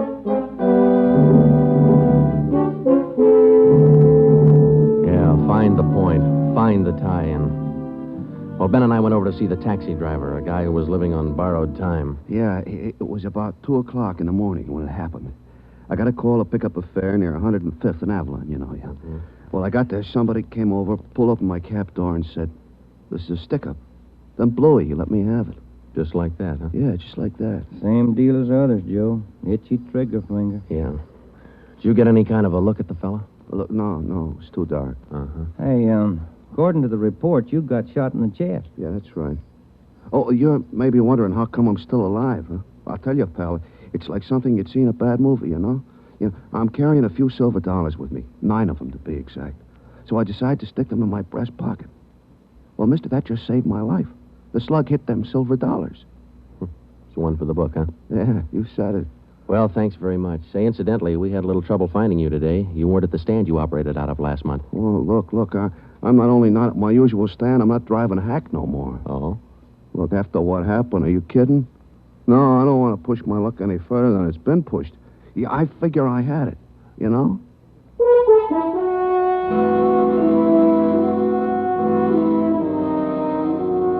And about that time, Ben and I were beginning to figure we'd had it. We were getting nowhere fast. We had a few informants nosing around, but so far they hadn't come up with any leads. Well, Ben and I followed up all the teletypes that poured in. We just got back from Santa Ana, where we'd been questioning a red-headed suspect, and we'd flopped in the squad room when Chief Backstrand's door opened. Friday. Romero. Got a minute? Yeah, Skipper. Any luck with the Santa Ana redheads? No, none at all. I guess you haven't heard the latest. We just now got back in town, Skipper. Early this morning, another cab driver got shot. What? Yeah. Man came up to his taxi, opened the door, said, "This is a stick-up," and shot him. Bullet went through one leg and into the other, but the driver managed to start his cab and drove over to a cafe. He called in from there. Boys recovered the slug? Yeah. It came from the same 44 Smith & Wesson that was used in the other two jobs. The cab driver get a look at the gunman? Yeah, briefly. Was it the redhead? No. Oh, the stocky guy. He wasn't red-headed and he wasn't stocky. That's all the driver knows. Well, that's great. Skipper, this is beginning to sound like a Gun of the Month club. You reckon somebody's renting them guns out? Well, they're passing the guns around all right, but I think they're working together. The way they operate indicates that. Yeah, the trigger-happy routine. Killing is apparently more than a business to them. It's pleasure, too. That's why we've got to get to them fast. Come over here. All right. Come on, Ben.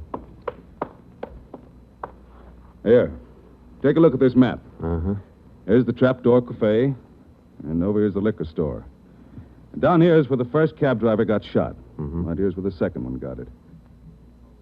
Mm. All of the shootings have taken place within an area of 10 square blocks. Okay. Tonight we're going to throw a blockade around that whole area. Good. It'll go into effect at 10 p.m.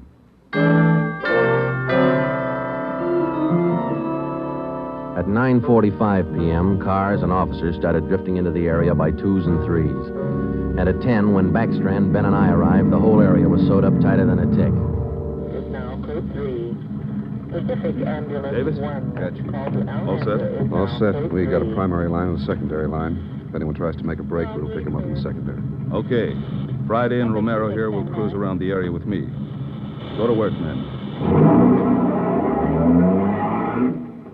Every car in the area was shaken down. The same process was also followed on all persons on foot. The blockade went on all night. By the end of that time, we'd brought in 217 suspects. 26 of them were redheads. What's your name? Henry Wagner. Where do you work? Lumberyard. Which one? First star. What time did you get through work last night? About 6, I guess. What'd you do then? Had some dinner. Where? Harry's Grill. And what? Shot a little pool. Look, I tell you, I ain't done nothing. Now, let's go back to the day before yesterday. Did you work that? And that's the way it went all day long. We shot question after question at them, working them gradually back to the days on which the shootings had taken place. When it was all over, we got 6 men wanted in other cities on various charges. We got quite an assortment of guns and knives. But as far as the shootings were concerned, we got nothing. Well, I guess that's the last of them. Oh, I was running out of questions there at the end. You two boys better go on home, get some sleep. Well, I was kind of figuring on checking back over the reports to see if we might have overlooked something. I said go on home. You two boys have been at it for 32 hours straight. Look at you. You're both so groggy you can hardly stand up. You need sleep. It's 4 p.m. now. Don't come back until 10 p.m.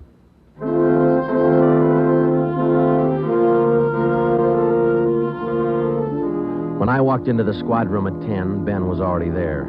An informant had just phoned in a new lead. He told Ben he'd heard about a gang that had been hanging out down around the DeVere bungalow court in the south end of town. We knew that the DeVere was close to the Trapdoor Cafe, so we went over to talk to the manager. Joe, I've been meaning to ask you. You checked on how Williams is getting along? Yeah, I did. I called the hospital this afternoon. It's going to be all right. Oh, that's fine. Well, here we are. Yeah, manager's office. Still got a light on.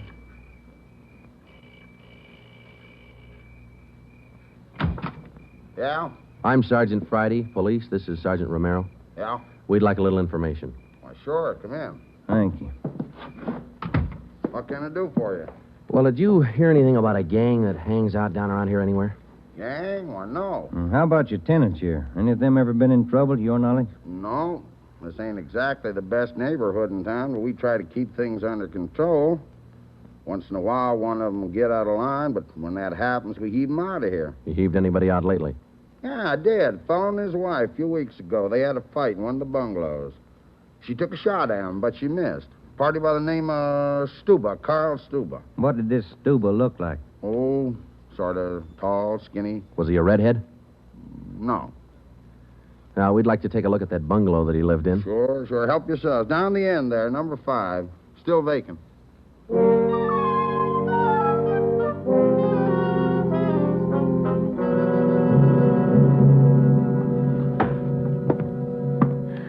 Well, I guess that does it. Stuba didn't leave a thing behind. Matter of fact, we don't have anything to prove that this Stuba's tied in at all. We're only working on a hunch. Hey, Joe, look. Where? Up on the wall there, just by the window. Oh, yeah. Yeah, that plaster there, it's newer than the rest. You got a knife? I sure have, boy, and I'm carving. That manager'd be awful unhappy with me if he was here. Yeah, he would. Yeah, it might. Hey, Joe, here it is. A slug. They plastered right over it. Okay, dig it out, and let's hope it matches. It matched. The slug from the wall came from the same .44 Smith & Wesson that had been used in the other shootings. So now we had a name to work on, Carl Stuba. But he'd done a good job of dropping out of sight. Well, the next day, Ben thought he had another lead. I've just been talking to another informant, Joe. He says he heard that there's a fella down in that neighborhood been trying to sell a gun lately. What kind of a gun? Nickel-plated. In that neighborhood been trying to sell a gun lately. What kind of a gun? Nickel-plated with steer horn handles. Nickel-plated. Well, maybe that's our .44 Smith & Wesson. Maybe. Did the informant know who this man was? Said the feller's name was Alonzo. Yeah. Alonzo who? Just Alonzo. That's all he knew.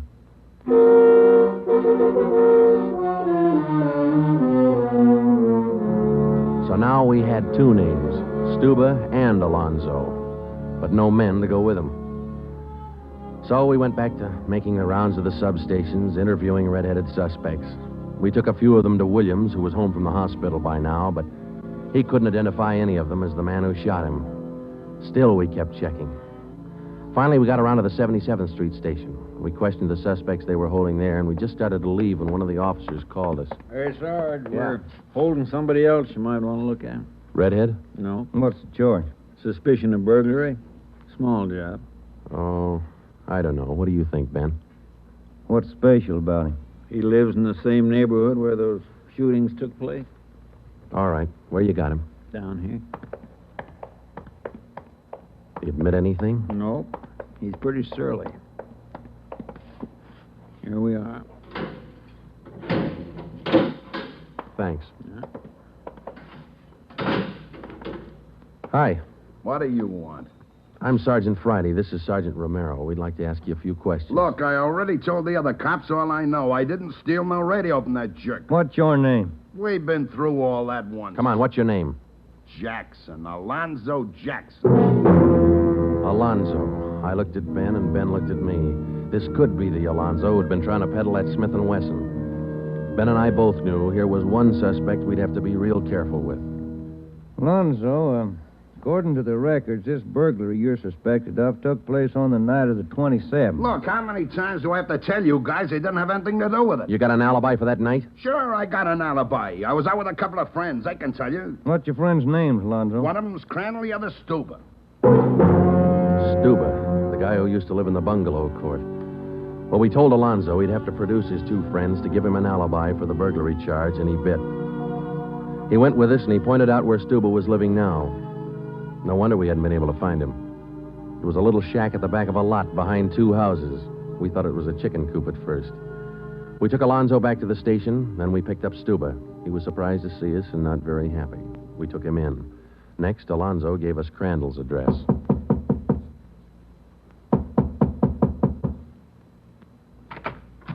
Yeah? Mr. Crandall in? No. Will he be back soon? I don't know. Who are you? Sergeant Friday, Sergeant Romero, police. What do you want with him? Oh, nothing important, lady. We just wanted him as a witness. Oh. Well, I don't know just when he'll be back. Probably an hour or two. Okay, thank you.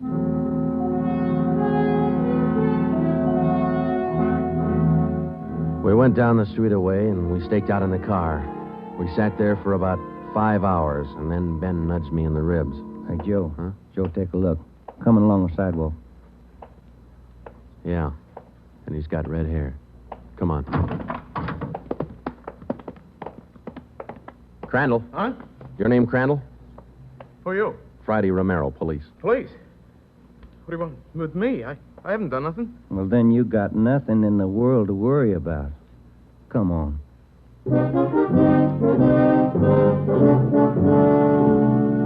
We questioned Crandall for an hour, but he wouldn't give an inch. Denied everything. Then we put him in a car, and we drove over to Officer Williams' house. I left Ben in the living room with Crandall while I went in Williams' bedroom. Hello, Sarge. Hi, Williams. How you doing? A little better, I think. That's fine. Look, we've got another redhead outside. Bring him in. Okay. All right, Crandall, come on in here. Who's in there? Why'd you bring me over here? Come on in here.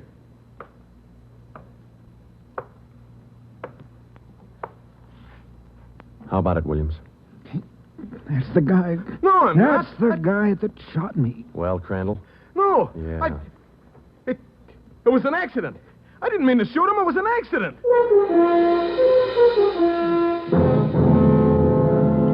Once Crandall got started, he talked his head off. He also admitted being in on the liquor store killing, but insisted he was only the lookout. We took him back to the station and got his whole story down on a tape recorder. Yeah, he was left-handed. Then we went back to Alonzo, who didn't know we had Crandall's confession. We met the chief in the hall outside the room where they were holding Alonzo. About ready to tie the knot? Oh, hope so, Chief. But Alonzo hasn't given any yet, and we still haven't found those guns. We've got one of them. Which one? The Smith & Wesson. Stuba popped about that one 10 minutes ago. Said he left it with his girl. A couple of the boys are on their way over to get it now. That's good, Ed. That leaves just the 32-20. You haven't mentioned the 32-20 to Alonzo, have you? No. He still thinks we're after that Smith & Wesson, and that's the way we're going to play it right now. Go ahead. Look, how much longer are you guys going to hold me here? Didn't you check with those friends of mine? Alonzo, we got a tip that you've been trying to sell a gun lately. A gun? Yeah, 44 Smith & Wesson. Oh. No, it's not true. That Smith & Wesson's been used in a couple of robbery jobs this month, and we think it's your gun. That's a lie. Any proof of that? Why, yeah. Sure, I got proof of that. I used to have a gun, but it wasn't a Smith & Wesson. Look, if I tell you where it is, that ought to convince you, shouldn't it? It'll help things. Okay. I sold it to a neighbor of mine. He gave me $7. I'll give you his address. You sure it's not a Smith & Wesson? Sure, I'm sure. It's a 32-20. Yeah, it worked. We went to the neighbor's address, and he admitted having bought the 32-20, but said he'd lent it to a friend who'd never returned it. The friend had hocked the gun to a barber. The barber gave him $15 and a haircut for it. We finally got it from the barber, and we came back to the station. I'm all set, Joe. I'll be in the next room. Just give me the nod. Okay. Hello, Alonzo. Hey, you got the gun. Yeah, we got the gun. Well, now maybe you'll believe I'm on the level. Okay if I go now? I guess we won't be able to hold you here much longer. You can say that again, brother. You could have saved a lot of time for you to listen to what I've been trying to tell you all along. I guess you're right, Alonzo. Sure, I'm right. You know, you guys would be a lot better off you believe guys like me the first time we tell you something. But on the liquor Instead store of job, running... I was only a lookout. I was outside. It was the other two who pulled that one. Stuba and Alonzo. Alonzo killed the clerk. Hold it, Alonzo. Dirty, All right, Alonzo, that's enough. Now, come on, how about it? What's the use? All right. That's like he said. Okay, Ben, bring the recorder in here. Alonzo's ready to make a record now.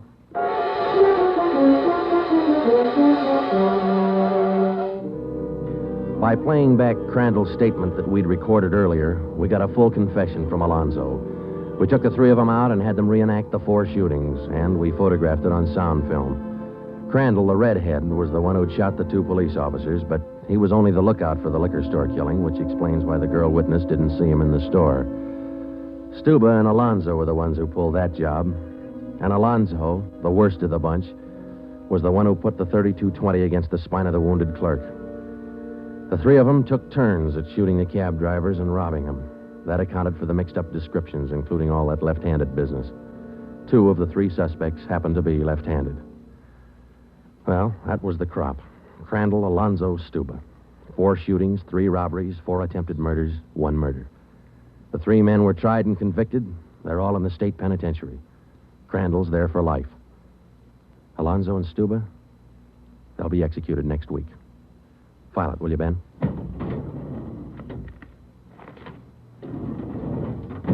Case closed. Dragnet.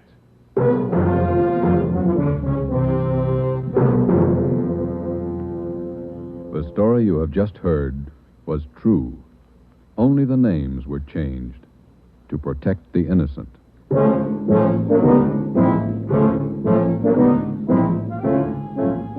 You have just heard the second in a new series of authentic cases from official files. Technical advice for Dragnet comes from the office of C.B. Horrell, Chief of Police, Los Angeles Police Department.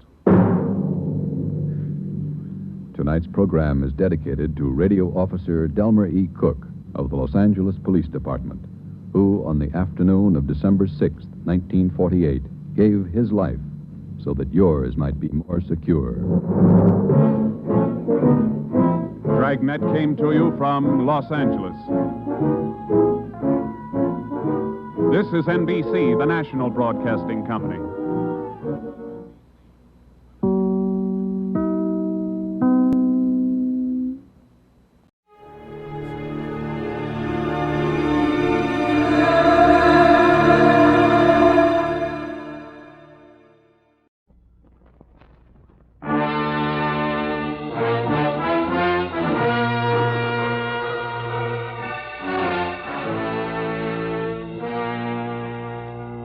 Columbia Broadcasting System presents a thrilling new adventure series starring Dick Powell.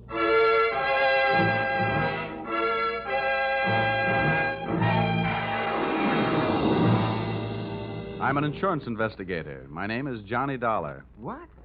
You heard me, Johnny Dollar, and I can pad an expense account with the best of them.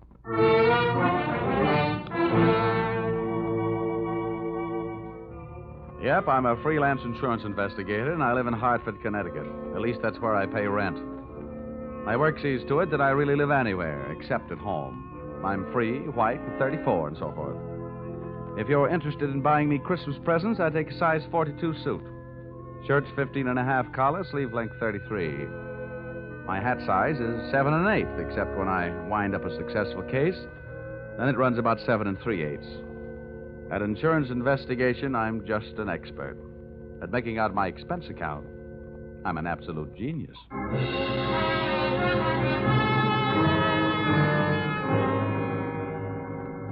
Expense account, submitted by investigator Johnny Dollar to Home Office, East Coast Underwriters, Terminal Building, Hartford, Connecticut. Attention, Austin Farnsworth, General Manager. The following is an accounting of my expenditures in the investigation of Milford Brooks III for your company. Expense account item 1. Cab fare to your office in answer to your original call, 75 cents. Tip to driver, $1. Expense account item 2. Shoe shine, 25 cents. You'll remember I got my shoes scuffed when I unsuspectingly walked into your private office. Milford! No, you must not, my boy. Dollar! Get away from that window. Don't Hey, you. jump. Hey, no, you don't. Let go of me. Let go of me, you fool.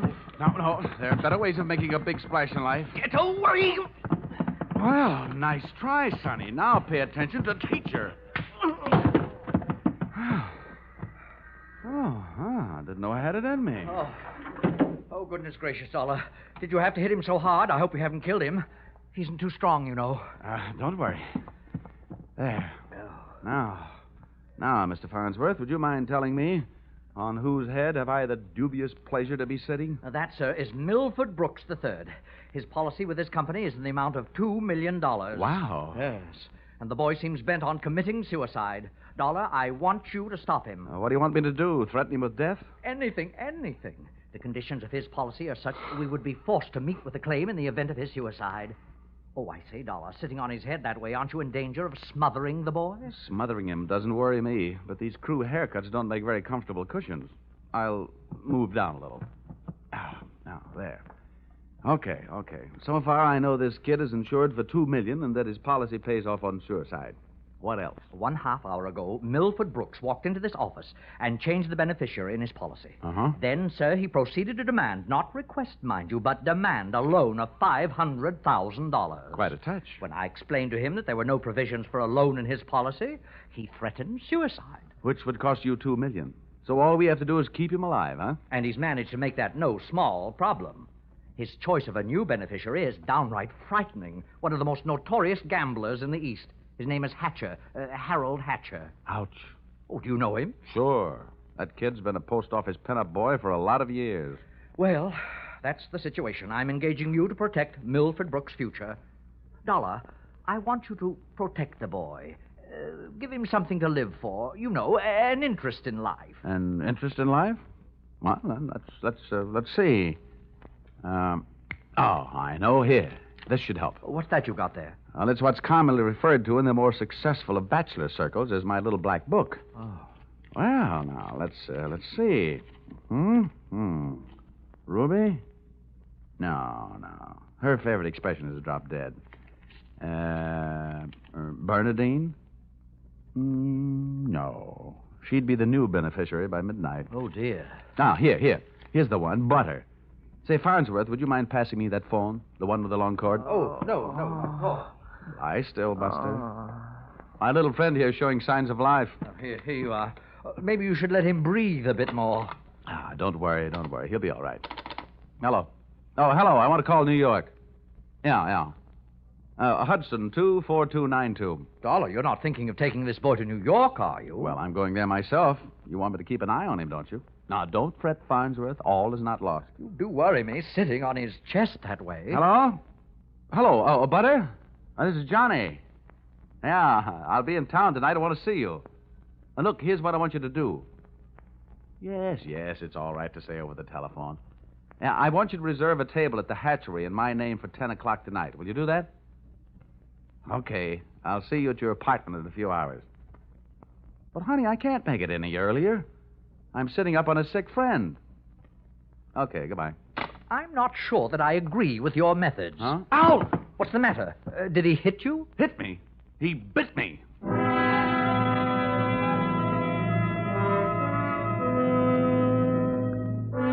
Expense account, item 3. Liquor, $18. Keeping Milford Brooks III peaceful seemed to be the immediate problem, and a bottle of rare old brandy seemed to be the immediate answer. I poured most of it into him, and by the time he started to tick again, he'd gone through the unusual process of going to sleep sober and waking up enchanted. I loaded him into my car, and we headed for New York. As we passed through New Haven, he opened one eye, looked up, saw the Yale Bowl, and gave 3 cheers for old Eli. Ray. Oh, old Yale would sure be proud of you. Why anybody would want to insure you for $2 million is more than I can figure. My daddy loved me very much, and my mother loved me very much. Now, that's nice. And not only that, but I love somebody very much. And not only that, but I hate somebody very much. That's interesting. You know something? Next to one other guy, I hate you more than anybody else. Oh, here, lover boy, it's the cocktail hour again. Time for your bottle.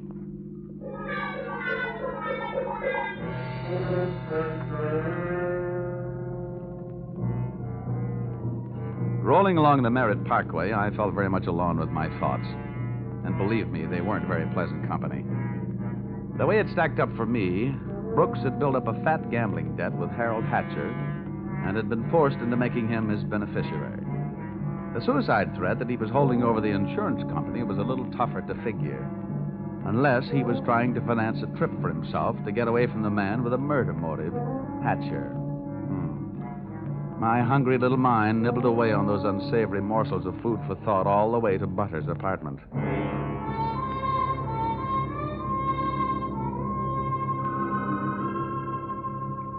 Hey, where are you taking me? I want to go to New York. If you don't behave, Buster, I'll punch your ticket. Johnny, darling, welcome to New York. Well, that's the fastest trip I ever had. Quiet. Well, where did you find this? In a box of Cracker Jack. Let us in, dear. I don't know about you. Some men bring me flowers, some bring me candy. What do you bring me? A boiled owl in a Brooks Brothers suit. Pleased to meet you. Yeah, let's trot him into the bedroom, honey. You'd look more at home in the bathtub. Let me pull down the cover. All right. Now, come on, Buster. Lie down. Charm. That kid's liquor sure can hold him. How long have you been playing nursemaid to this bottle baby? Get behind that bar, sweet, and I'll tell you all about it. Sure. Horrible examples don't seem to bother you, do they? If you knew how that guy has been bothering me. What did he do to you? Well, let's just say he put the bite on me. Oh, gosh, the river sure does look pretty tonight. Bourbon and soda? Now, please, anything but brandy. I've been sniffing that second hand all the way from Hartford. Butter, see that big boat out there? Mm-hmm. Oh, I sure would like to be on it. With you, sailing off to faraway romantic places. Get with it, darling. That's the 125th Street Ferry. Oh. Here's your drink. Come on now. Tell Butter all about it. So, friend Bourbon and I proceeded to tell her all about it. It wasn't easy. Everything about her kept flagging down my train of thought. The longer she looked at me, the less I wanted of Milford Brooks III, and the more I wanted of beautiful Butter the first, and only. She was a sympathetic listener to my story until I gave her the answer to her first and only question. And where do I fit into all this? Well, baby, I thought you understood. My job is to give this poor misguided boy something to live for. That's you. Well. Now, honey, hold everything. Don't go getting your corn all popped. You'll misunderstand. I really mean it. I thought if he'd just got a look at you and realized that things like you exist, why, you'd make any man glad to be alive. Oh, come on now, Butter. Melt a little. I wouldn't let anything happen to you. You know that. Did I hurt you? Oh, no, I'm getting used to it. People have been taking pokes at me all day. I'm sorry. Ah, that's better. You want some more bourbon? I want some more you. Well, help yourself.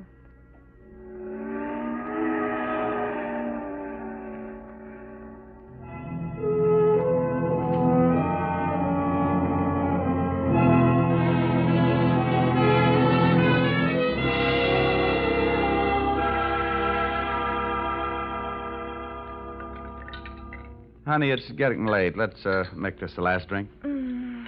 What time is it? Oh, it's 20 to 10. Oh. My reservation at the hatchery is for 10. Here. Thanks. Cigarette? Oh, empty. Some more out in the other room. I'll get them. I'd love to get you on a slow boat to China. Johnny! Oh, coming. He's gone. What? Well, he can't be. But he is. The window's wide open. Oh, the fire escape. What a smart guy I am. Trading 3 drinks of bourbon for $2 million on the hoof. Oh, that's the biggest bar check I ever picked up.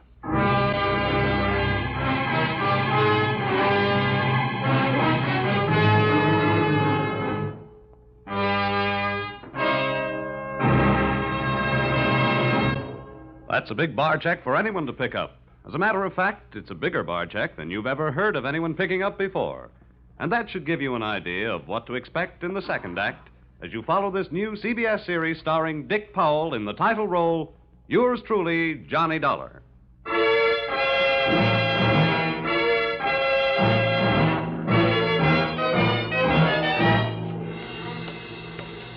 Well, nobody could say I wasn't working fast. I'd only been in town for an hour, and I'd already succeeded in losing Milford Brooks III. I spent another hour of his all-too-short life expectancy unsuccessfully shaking down the neighborhood for him. And then, feeling very much like a bloodhound that had flunked his sniffing exam, I went back to Butter's apartment.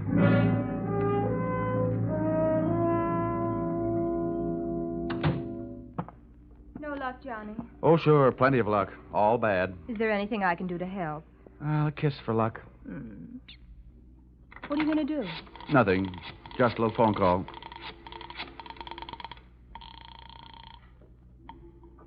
Police headquarters. This is Johnny Dollar. Give me missing persons. Any particular one? Now, don't be a wise guy. Lieutenant Fisher. Yes, sir. Lieutenant Fisher. Fisher, this is Johnny Dollar.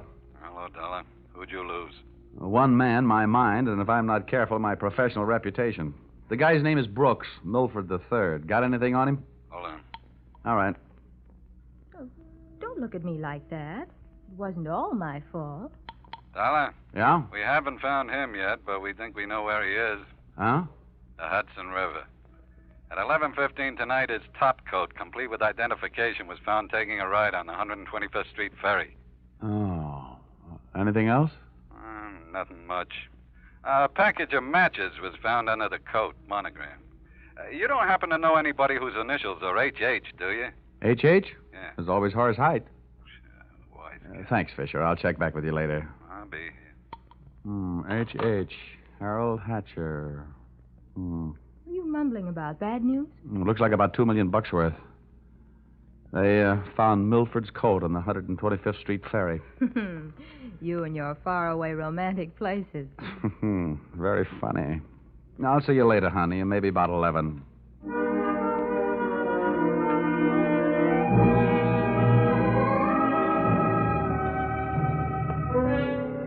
Expense account, item 4. Nightclubs. $28. Harold Hatcher's hatchery was in a cellar under a hotel, but the prices were high enough to rate a penthouse. The club was draped in too much satin, its lady customers in too little.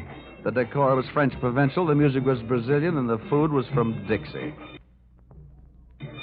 The drinks looked weak and the waiters looked strong. All in all, the joint was a sight for sore eyes, for making them sore. The only pretty thing in the place was a blonde. She came strolling up to my table, her hips unconsciously sending subtle little messages back to the rumba band.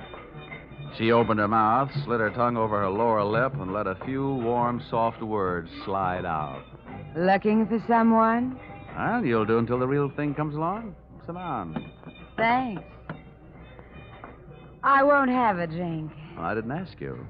My name is Janelle. Janelle? Wow, that's a nice name. I understand you were asking about Mr. Hatcher. Well, I asked if he was in. The waiter said he wasn't. Do you know him? More than somewhat. What do you want to see him about? A mutual friend, Milford Brooks. Uh-huh. I know most of the quiet-clothes boys around here, so you want a cop. You don't look like the type that would be a society friend of the Brooks family, so what are you? I'll ignore that. Is Hatcher around? He might be. Well, then come on. Where's his office? The top of those stairs. Can I expect any trouble getting in? You won't have any trouble. How do you know? Because Harold sent me down here to look you over. Oh. I think you're all right. So, I've won myself the good housekeeping seal of approval, huh? Keeping a house with you would meet with my approval. I ran for my life, at a slow walk up the stairs. When I located the door to Hatcher's office, I knocked once and went in. Come on in. Thanks. Oh, I'm Johnny Dollar. I was hired by East Coast underwriters to protect the interest of a kid named Milford Brooks III. Now, what's that supposed to mean to me? You know him, don't you? Well, he isn't exactly one of my boozing buddies. How much money does he owe you? Yeah, we've got him on the books for a few bob. Why? They picked up his top coat tonight on the 125th Street ferry. He wasn't in it. It might have been suicide, or it might have been a knockover made to look like a suicide. What's your choice? What do you get off asking me about my choice? Where were you between 11 and 11:30 tonight? What's it to you? I thought you might like to rehearse some answers. The law will be asking some questions real soon now. I don't know why I should tell you, but I was driving around in my car getting some air. Oh, now, you'll have to do better than that. They found one of your match folders under Brooks' coat. You're out of your mind. Let me ask you. The kid owed me a couple of $100,000. You think I'm going around knocking off my own assets? Hatcher, I don't know whether you're stupid or bright. Don't worry about it. I know. What about that insurance policy? What insurance policy? Now, look, Hatcher, we're big boys. We both know that changing a beneficiary on an insurance policy is a legal transaction. That means witnesses. That means it isn't secret. What are you talking about? But you and East Coast underwriters and I know all know that Brooks made you the beneficiary in his policy and that you stand to come into $2 million when they fish out his body. I don't know anything about it. Motives don't come much bigger. I'm telling you this is all news to me, and you and nobody else is going to make me move off that story. I feel the same about mine. It doesn't take a genius to know that Brooks didn't love you $2 million worth. There's only one logical reason for his making you the beneficiary. You forced him into it. Who'd believe anything else? Who cares? They'd have to prove it. And, brother, that can't be done. Now, how would you... Yeah. Okay, Rocky, thanks for the news. Take the inspector into the bar and buy him a drink. I'll be right down. Dollar, did you turn me in? They're here, huh? Yeah. No, I didn't turn you in. I'm not a cop. Here, have a cigarette. Thanks. Here's a light. Well, come on. Maybe they just want to sell me some tickets to the policeman's ball. For a guy in a hot spot, Hatcher was certainly a cool customer. I followed him out of the office, down the stairs, and back into the club. Janelle was sitting there right where I'd left her. And I thought to myself, now there's a gal who should never sit down. She looks so pretty standing up. Janelle, buy Mr. Dollar a drink. I have to go play 20 questions with some fellas in the bar. Sure, baby. Anything you say. Anything. I'll see you, Dollar. Yeah. How'd you make out? Well, you can never tell about a guy like that. He's a smart boy, strong, silent type. Wouldn't talk, huh? A real close-mouth act. About what? Oh, just a little doodad. $2 million life insurance policy. Wait a minute. That young Brooks kid? That's right. I knew it. Tried to tell him he'd get into trouble, but he wouldn't listen to me. Oh, you knew about it, huh? I suppose you also know what was behind it. Sure, Milford owed him some money. A lot of money. It's in writing. What kind of writing?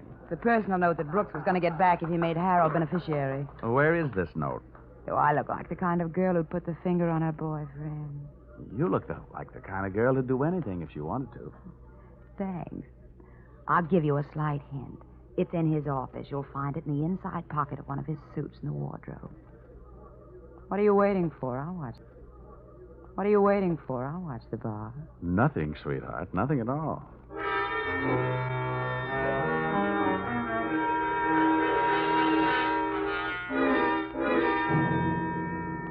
Whatever her reasons, Mr. Harold Hatcher's little female playmate was trying awful hard to send him up on a murder rap. And I was going to try awful hard not to let her down. Back in Hatcher's office, I found myself alone in a room with a telephone. And being a guy who can never resist a free call, I unleashed the magic wonders of the AT&T. This better be you, Johnny Dollar. Quiet, Butter. I've only got a few seconds. It seems that's all you ever have for me. Now, if you Look, think that Angel, just another hour. I'll get you a nice present. I don't care if you're another century. And as for presents, the last one you brought me was a drunk, and you even let him get away from me. Good night. Life presents a gloomy picture, ever downward toward the tomb.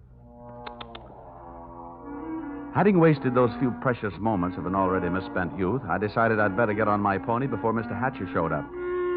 I found Milford Brooks' personal note in one of Hatcher's suits, all right. As a matter of fact, I found something in all his suits. A great big glimmer of light.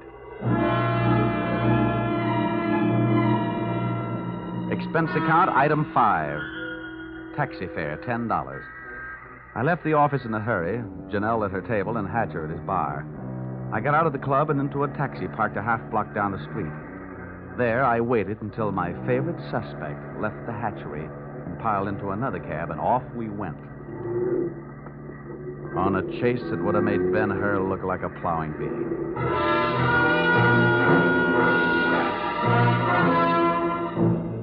We skittered over to Lexington and headed uptown. At 72nd, the cab turned right and pulled to a stop. My driver was on his toes, and his toes were on his brake. We stopped, too, half a block behind. You want us to wait, huh? No, here you are. Keep the change. Hey, thanks.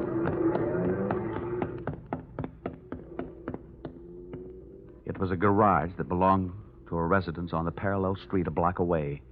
The living quarters upstairs were dark enough to look interesting. I indulged in a bit of genteel breaking and entering. Entering that old barn didn't take much breaking. I crept up the stairs. It sounded like they were left over from an old ghost story. And so did the first voice I heard when I stopped halfway up. We've got to be careful, especially about that Johnny Dollar. Are you sure he didn't follow you? That voice sounded awfully dry to be coming from a guy who supposedly had spent most of the night snoozing in the bottom of the Hudson River. It was Milford Brooks III. Get up on your feet, Brooks. Well, now, wait a minute. I started this thing slugging you, and I might as well finish it the same way. Leave him alone. Now, pull in the claws, Angel. And sit on his lap. You hard-footed. I'll kill you. Get off of me. Huh? I should have known better than to get mixed up with a low-class female like you. Why, you punk. Now, hold it.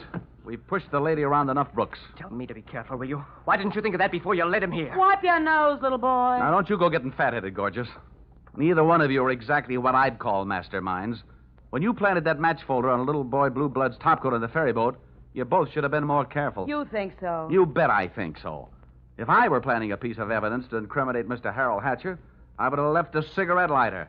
I found one in the pocket of every suit he owns back there in his closet in the club. It wasn't hard to figure out that guy never carries a book of matches. What do you want? I'm only interested in one thing. Saving the insurance company $2 million. And, Buster, I think you've done it for me. This is insurance fraud. It has been ever since you put on that fake suicide attempt. Trying to extort $500,000 out of the company. Dollar, wait a minute. Ah, come on. We're leaving. You heard him, Dollar. Harold. Hatcher. He said, wait a minute. He wants to talk. Yeah, everybody wants to get in on the act. How did you get here? When the police in this town think maybe a guy's jumped off a ferry boat and nobody's seen him do it, they check the counters on the turnstiles at each end. In the case of Brooks, as many people got off that boat as got on. Well, it makes sense. They'd hardly hold the guy because somebody lost a topcoat. How did you know we were here? You know me, baby. You never go anyplace I don't know about. Okay, Brooks, you felt like talking. Now I feel like listening. Get it up. Well, I don't know what you mean. I know what you mean, Hatcher. One, he gave you a big, fat $2 million motive for murder. And two, he did his best to make it look like you did murder him with that broken-down match cover plant on the ferry boat. It's just that simple. And you, baby? Harold, please. You put him up to it, didn't you, you cheap little muscler? Trying to get rid of me, will you? No, Harold. Now, calm down, Hatcher. You don't need any gun around here. They're tame. Well, maybe I'm not. Since so many people have gone to so much trouble to hand me a nice, easy way to make $2 million, maybe I'll just go ahead and make it. I'll show these amateurs how these things are really done. Come on, Brooks. How'd you like to go for a nice, cool, half a ferry boat ride? No, Hatcher. No. Look, it's her fault. I'll give you anything you want. You're wrong, sonny boy. You're going to give me everything. No, you can't. Let me out of here! Brooks bolted for the door. Hatcher snapped a shot at him. And I hit Hatcher with a do-or-die tackle from behind. The gun flew out of his hand. No, you don't. I beat him to it and swung it straight into his skull.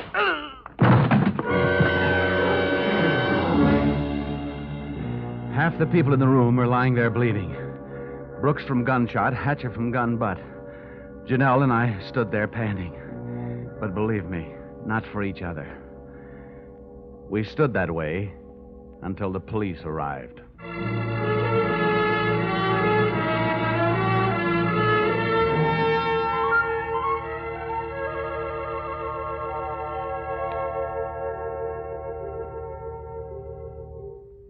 Dollar, it's beyond me. I sent you out to protect the life of a very important policyholder, and now where are we? Standing in a hospital corridor, worrying about whether he's going to live or die. As far as I'm concerned, Mr. Farnsworth, you're only half right.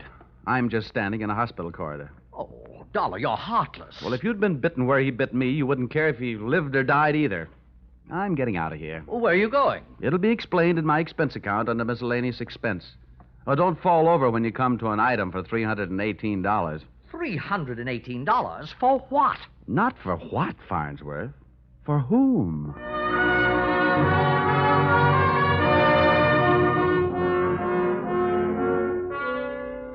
Expense account total. And it all adds up to a little matter of $1,182.23. Which you may say, Mr. Farnsworth, is a lot of money for one man to spend in 2 days. But you must bear in mind that the amount at stake was $2 million. And you know the price of steak these days. It might comfort you to know that I just returned from the hospital. Brooks was strong enough to make a full statement, which you will find enclosed. This in itself should prove sufficient to establish evidence of attempted fraud against your company, allowing you to immediately avoid his policy. It boils down to one sentence, to wit. Brooks and Janelle wanted to get rid of Hatcher so that they could live happily ever after. Knowing those two, they never had a chance. And oh, yes, that that miscellaneous item, the one for $318, it was a bracelet for a certain party who made this special investigation for me very special. Oh, if you want a receipt for this item, I'll send you a lock of her hair. Yours, truly, Johnny Dollar.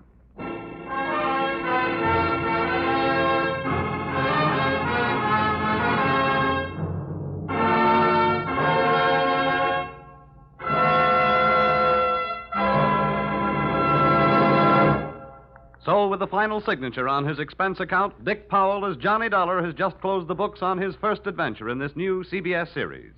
The script for tonight's broadcast was written by Paul Dudley and Gil Dowd, and the music was created and conducted by Dick Arant. The entire production was under the direction of Tony Leader.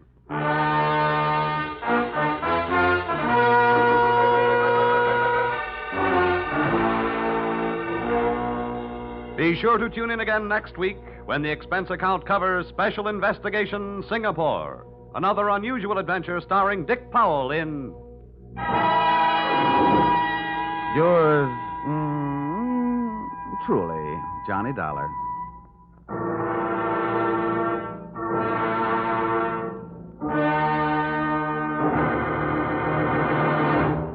This is CBS, the Columbia Broadcasting System.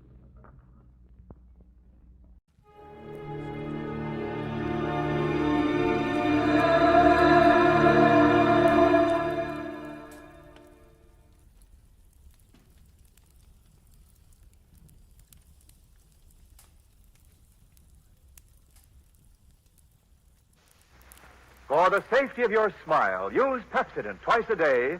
See your dentist twice a year.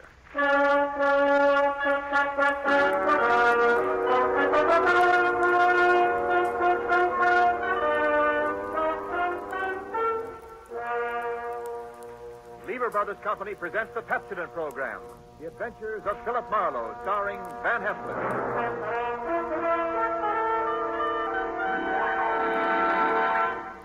Philip Marlowe, the screen's most famous private detective, created by Raymond Chandler, brought to you on the air by Pepsodent, and starring MGM's brilliant and dynamic young actor, Van Heflin.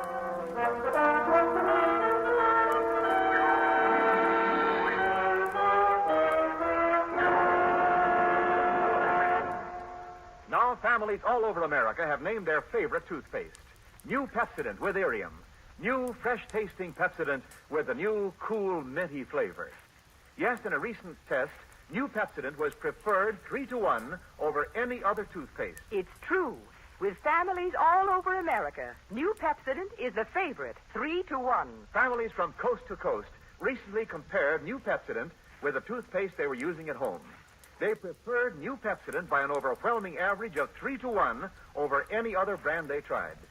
These families, 3-to-1, said new Pepsodent tastes better, makes breath cleaner, makes teeth brighter. Yes, in a recent survey, families 3-to-1 said new Pepsodent tastes better, makes breath cleaner, makes teeth brighter. Get new Pepsodent toothpaste for your family right away. Now, The Adventures of Philip Marlowe, starring Van Heflin.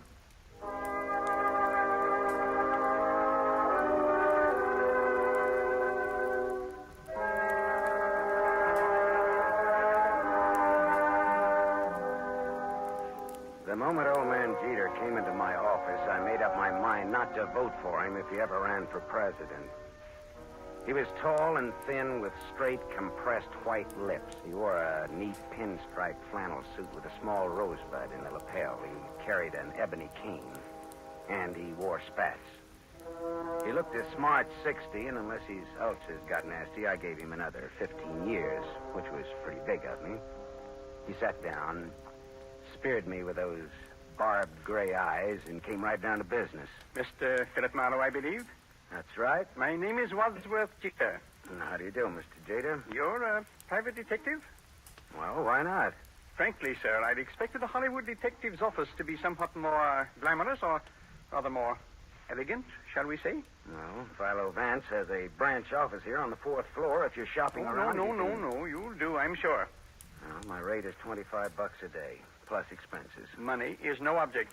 Except when you don't have much of it. That seems to be the motivating philosophy where Miss Harriet Huntress is concerned. Who or whom is Miss Harriet Huntress? A rather standard, rather obvious gold digger who wishes to marry Grover. You want to tell me who Grover is? Grover is my adopted stepson, my late wife's son. Go on. Next year, he will inherit $1 million left him by his mother. Which explains Miss Huntress's interest in Grover. Precisely. Look, Mr. Jeter, am I being hired to smear Miss Harriet Huntress? Not at all. Merely to disillusion Grover about her. Yeah, well, that's the same thing. I think you better find yourself another Now, boy. Wait, there's more. Okay, let's hear it. Do you know a man named Marty Estelle? Sure, he's a big-time gambler out on Sunset Strip. Why? Mr. Estelle claims my son Grover owes him $50,000. Well, then Grover'd better pay up if I know Marty Estelle. But suppose my son doesn't really owe Estelle the money. Does he or doesn't he? Mr. Estelle supplied photostat copies of Grover's notes with Grover's signatures. I thought they might be forged, so without Grover's knowledge, I took them to a handwriting expert named John Arbogast. A sort of detective. No? He's not sure. He wants more time. I'd like you to take over the case. Harriet Huntress and all. Miss Huntress, as you may know, is associated with Mr. Estelle. Well, that's incidental. I'll handle the forgery case and not the slander job. Now, where does this Arbogast have his office? On Sunset near Ivar. Okay, I'll look it up. Miss Huntress? She lives at the El Milano on North Sycamore. All right, I'll look her up, too. Arbogast and Huntress in the order named.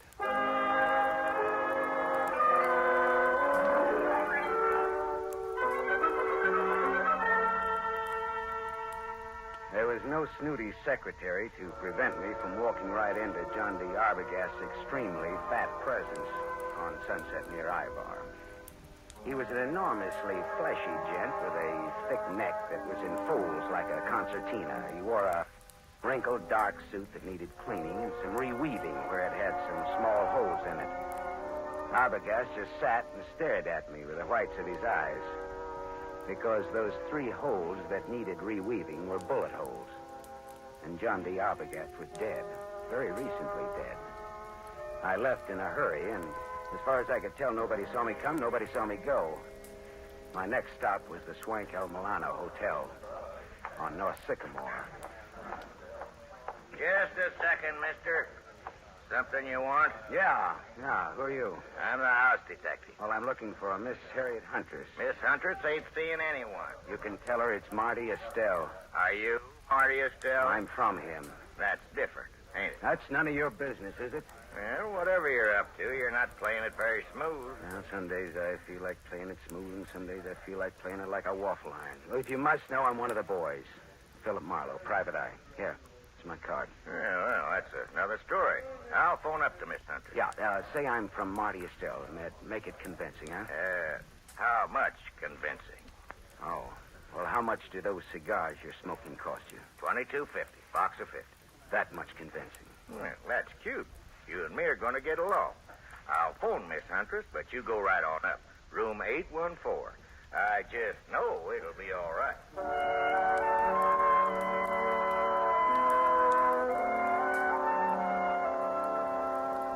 Harriet Huntress was too tall to be cute, too beautiful to be really cheap. Her green eyes were wide set, and there was plenty of thinking room between them. Her hair was a dusky red, like fire seen through a haze. The green eyes were that much green ice as she sized me up in the doorway. Well, what's the big message, Sonny? I'd have to come in. I never could speak very well in public. Come in. Never could speak very well on a dry throat either. There's the scotch. Help yourself. Thank you. So, you're from Marty Estelle? No, not strictly, not even loosely. Not at all, in fact. What's your racket? No racket. Marty will love to know you used his name. I'm shaking in my shoes. You're some kind of detective, aren't you? Yeah, right. Philip Marlowe. Hey, it's good scotch here. I'm glad you like it. Now, what's your business? All right. How much will you take to give up Grover? You look smart, but you talk stupid. Old man Jeter's pretty tough. His idea is that you get nothing. You get smeared. I don't see it that way. How much? How about $50,000? How about $500? How about talking about the effect of the rain on the rhubarb? Now, look, sister. Suppose we skip the footwork, considering the sobering fact that a man named John D. Arbogast has already been murdered in this little case. Does that have anything to do with me? I don't know. He was hired to analyze some notes Grover gave Marty Estelle. He was killed just after I took over the case. Do you think Marty Estelle works that way? You know him better than I do, does he? Have you told the police yet? No, I thought I'd see if I could make a deal with you first. I'm going to tell you something. My people were nice people who never got involved in murders. Old Jeter ruined my father. My dad shot himself and my mother died of the shock.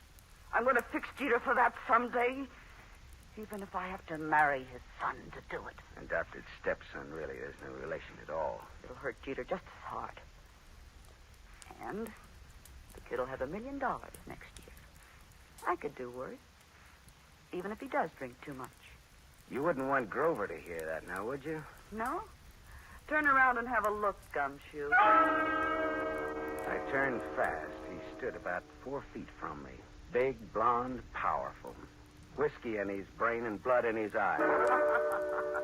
I can say anything I want around Grover. It's all right with him. Isn't it, Grover? That's right, Harry. He's trying to break us up, Grover. What do you think of that? I think maybe I better break him up. That's what I think of that. She laughed, and that made me mad. I turned to glower at her. It was a dirty look. It was the look of the month. That was a mistake. The big guy hit me. I went over sideways. It wasn't a hard punch, but my head hit a desk going down, and the desk got the decision. It gets dark fast in Southern California, but seldom that fast.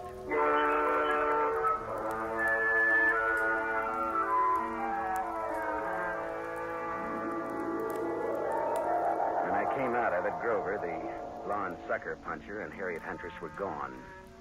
But the bottle of scotch was still there, so I took that for a souvenir and stuffed it in my pocket and floated down the elevator into the street. It was dark by the time I got back to my apartment on Hobart Avenue in Hollywood. I turned on the light, and there stood a big guy, another big guy. This was National Big Guy Week. This one had a big nose, the dead color of wax, and he had a .22 caliber Colt Woodsman pointed straight at me. Close the door and reach. Come on. I turned a little to close the door. I got my hand under my coat. Then I turned back to Waxnose fast. I had my Luger out. We stood there facing each other. Waxnose didn't seem at all impressed with my automatic. I just came to tell you to be smart. You're looking at a Luger, mister. Yeah, I know. Men of distinction carry Lugers. Me, I pack this small bore because I can shoot. If you think you can take me, go to it. Now, look, what's the game? Maybe you can take a hint, and maybe you can't. Maybe and maybe not. What is it? Lay off old Jeter's boy. When I wouldn't think of contradicting anyone who uses a Colt Woodsman .22 with the front sight filed off must think he's pretty good. I am good. Yeah. And that's why I say, okay, pal. We'll see. Speaking of .22s, do you know anybody named John Arbogast? I meet such a lot of people. Well, this one was fat and shot 3 times with a .22. I don't remember shooting no fat guys today. So long, chum. Remember what I told you. Lay off, Grover. So long, chum. Yeah. Swell. Ah, shut up. Yeah. Mr. Marlowe? Oh, Mr. Jeter. Well, your son or your adopted son or your stepson or whatever he is poked me in the jaw today. He is both my stepson and my adopted son. Well, both of them poked me in the jaw. My word, where? In Miss Huntress's apartment. You spoke to her? What did she say? She wants $50,000 and no dice. I offered her $500, just as a gag. Just as a gag? Mr. Marlowe, perhaps you underestimate the importance of this matter to me. Listen, Mr. Jeter, there are some very unusual angles to this case. For example, a gunman just stuck me up in my own apartment and told me to stay off of this case. What? I don't see why this case should get so tough. Good heavens. Listen, Mr. Marlowe, my chauffeur, Waldo, will pick you up in my limousine. I want to talk to you. All right. I'll tell Waldo to park on Hobart facing Franklin. He'll be around for you in 20 minutes. Good. Just give me time to drink my dinner. Bye-bye.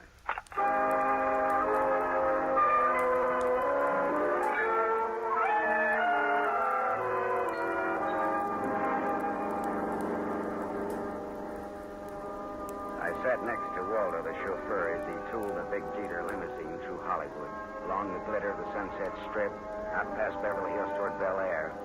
At Cavello Drive, we swung left for a couple of 100 yards, then left again, aiming for a driveway flanked by 12-foot wrought iron gates. Then something happened. Someone was standing in the glare of our headlights. Waldo swore and slammed on the brake shelf. You stupid! Go and get out of the driveway! The man stepped toward us. And the next minute, there was that same Colt 22 staring into my face again. All right, this is a heist. Get out of the car, both of you. Look, Waxnose, haven't you had enough fun for one night? Buzz off, bum. Shut up and get out. I'd have to think some more on that, Buster. I'm warning you. I'll let you have it. Don't be a goon, you're going. All right, you asked for it. Hey! Holy. You shot the guy. Yeah. I shot him. With this. All in fun. Yeah, some fun. It did the work. Jeter's house is right ahead. You sound as if you just shot a nickel in a pinball machine instead of a man. Now listen, turn off those lights and let's get out of here, but fast.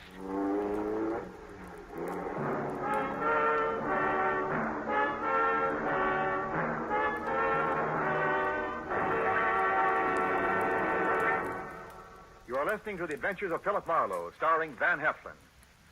Yes, families all over America have named their favorite toothpaste. New Pepsodent with invigorating Irium foam. New, fresh-tasting Pepsodent with a new, cool, minty flavor.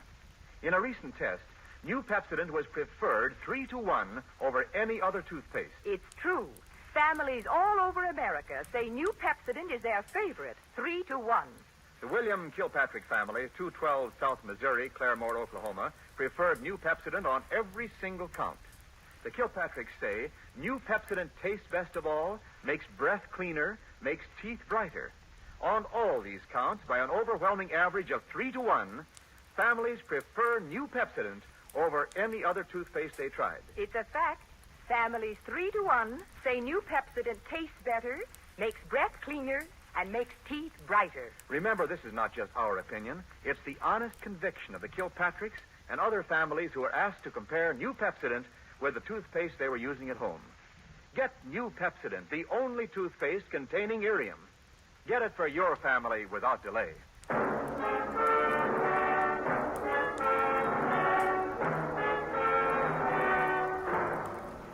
We continue with The Adventures of Philip Marlowe, starring Van Heflin, who appears by arrangement with Metro-Goldwyn-Mayer.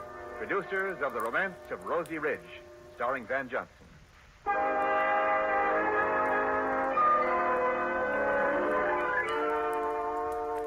Waldo and I drove back to my apartment again, leaving Waxnose lying dead in the Jeter driveway.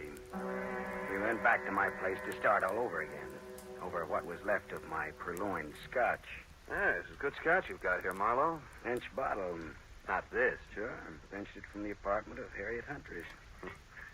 Well, bottoms up. Waldo, do you think that gunman was there to scare young Grover into realizing Marty Estelle means business? Could be. I always drove Grover home around that time.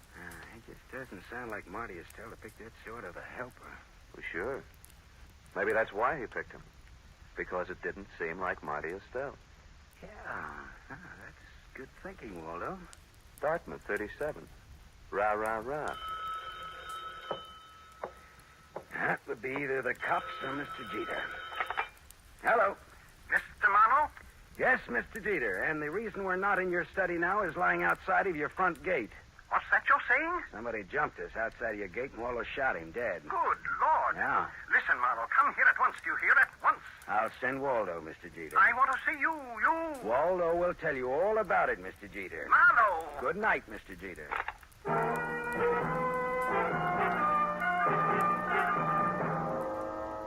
After Waldo, the chauffeur, had left, I went back to the El Milano Hotel. Hawkins, the house stick, was all smiles and open palms. I placed no confidence in his smile and a $20 bill in his palm. Harriet Huntress again? What's the matter? Just take me up to her apartment, that's all, huh? Sure. Right this way, fella. Hawkins took me to the 8th floor, room 814, and opened the door. There was someone in the room, waiting.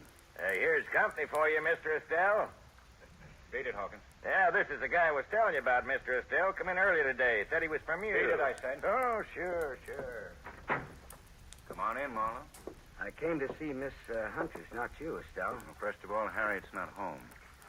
I came to tell her what happened outside of Jeter's gate. So you keep informed. I can't wait for her any longer. Got to get back to the casino. Now then, what did you come back for, Marlowe? I'm looking for the Jeter boy. After what happened to him tonight, he needs somebody to walk behind him. You think I play games like that? All I know is we were shot at. I asked you a question. I answered it to the best of my knowledge. What knowledge, for example? Well, for example, you hold $50,000 worth of Grover's notes for gambling debts.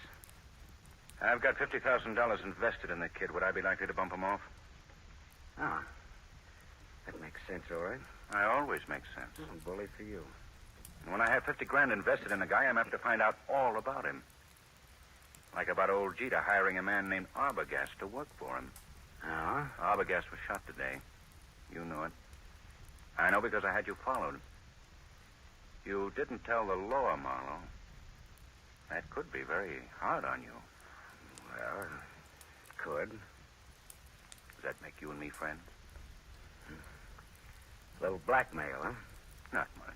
We'll call it tattletale grail mail. From now on, do you stop bothering Miss Huntress? Okay, you win, Marty. Swell. That's all.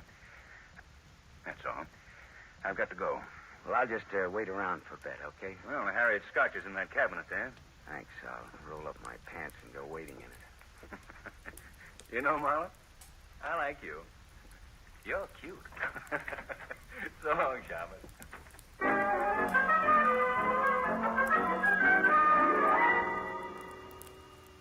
Marty Estelle was right. He wouldn't kill anybody who owed him money and was soon to come into a lot of it. Now I was in bed with the police for not reporting Arbogast's murder. Well, I looked around Harriet's apartment vaguely, walked into the bedroom, and stopped.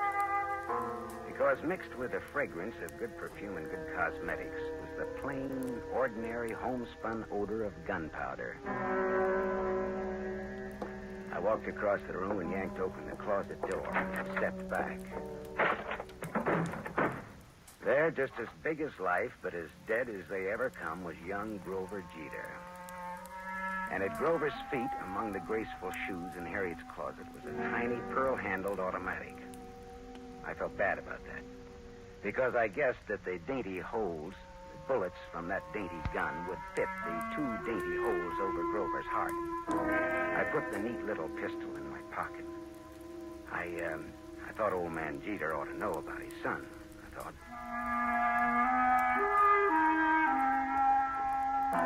I didn't expect to find Waldo, the chauffeur, and Harriet Huntress with old Jeter in Jeter's big study, but there they were. Why, Mr. Marlowe, I'd about given up hoping to see you tonight. Well, I changed my mind about coming out again, Mr. Jeter. Oh, Waldo? Hi, Marlowe. Didn't expect to see you here, Miss Huntress. Didn't you? Did you expect to see me here? Never mind that, Marlowe. I want to know where my son is.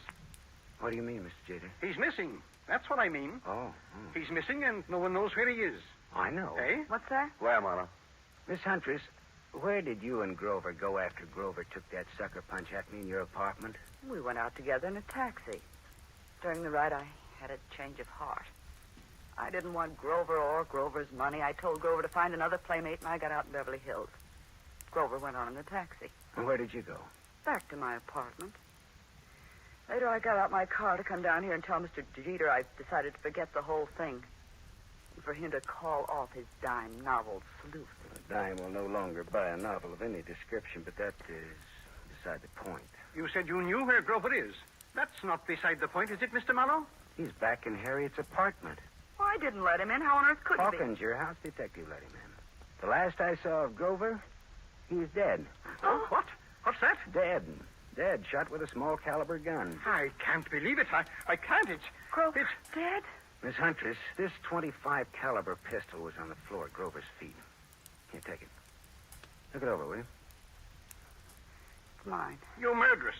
I'm not. You cold-blooded murderess. Oh, stop that! Stop it, both of you.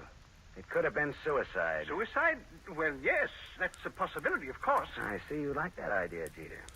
But it wasn't suicide. Then she did it.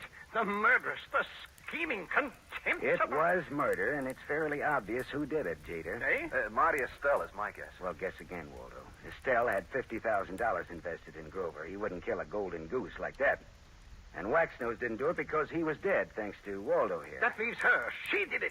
There had to be a motive and an opportunity. Well, it was her apartment after all. Correct, Waldo. But Grover was Jeter's adopted stepson. Oh, like a real son he was to me. A real son. Yeah. But did you lovely people know that in the state of California, a man can inherit from an adopted son who has money and who gets dead? Did you know that, Mr. Jeter? Why, what do you mean? Your inheriting Grover's $1 million would be a motive for killing him, wouldn't it? Mr. Marlowe. That was the motive, Jeter, and it was Waldo's job to find the opportunity to murder Grover for you. All right, Marlowe. That'll be all for you. Well, Waldo, the Dartmouth gun fanner, huh? Drop that gun, Waldo. Shut up. I said drop it. Drop it. Hey, that's nice shooting, Harriet. My hand. Well, Papu put a little Band-Aid on for you, Waldo. Waldo, you could have gotten into my apartment wearing that chauffeur's uniform. You could have gone in through the garage entrance and up the back way. Sure. When Grover let him in, he backed Grover into the room with his gun, but he shot him with yours. How much was Jeter going to pay you for this job, Waldo? Don't talk, Waldo. He's bluffing. You're telling me he's bluffing. Nice kids, these college boys. Tell me, was it Dartmouth or Dannemora, Waldo? Shut up, copper. You killed John Arbogast to throw suspicion on Marty Estelle. Then you hired Waxnose to fake a holdup on Grover. Why? Again, to throw suspicion on Marty Estelle. To make it look as though Estelle was trying to scare Grover into paying his gambling debts. If I hired Waxnose, why would I have shot him tonight? Because you like to kill people, Waldo. When I was brought out here tonight, Waxnose thought I was Grover in the car. He began to fake his holdup. But you just couldn't resist taking one of your snappy snapshots at Waxnose, could you, Waldo? Shut up. Could you? Next, Mr. Wadsworth Jeter. Look here, Marlowe. You can't accuse me of... Doctor. He's sick. Call a doctor. It's his heart. If Jeter dies, it's your fault, Marlowe. Okay, Waldo. Tell you what I'll do, Waldo. If Jeter dies, he doesn't have to pay me my fee. We're even. Okay, Waldo? Harriet Angel, listen, go call the doctor. And while you're there, call the law, huh?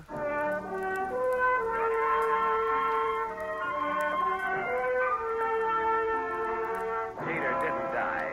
His heart was as good as mine, if you want to make anything out of that. The law had Jeter and Waldo cold, and I mean cold. Me? Well, I went out a couple of times with Harriet, as I sat home with her a couple of times drinking her scotch. It was nice, all right, but I didn't have the money or the clothes or the manners. Still, I was sorry when she went to New York to live. She had absolutely the best scotch I ever tasted. Maybe because it was free. I don't know.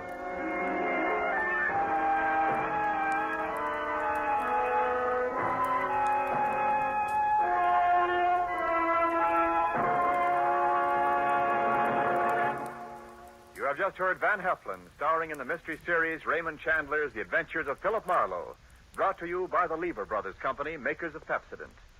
Van Heflin will return in just a moment. Have you tasted the new Pepsodent toothpaste?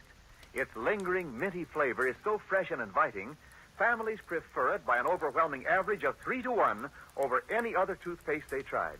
In a recent nationwide test, these families said new Pepsodent tastes better, makes breath cleaner, and makes teeth brighter. Remember, new Pepsodent gives you more invigorating Irium foam. It sweeps dulling film away. No wonder it's the 3-to-1 favorite with families all over America. Get new Pepsodent with Irium for your family right away.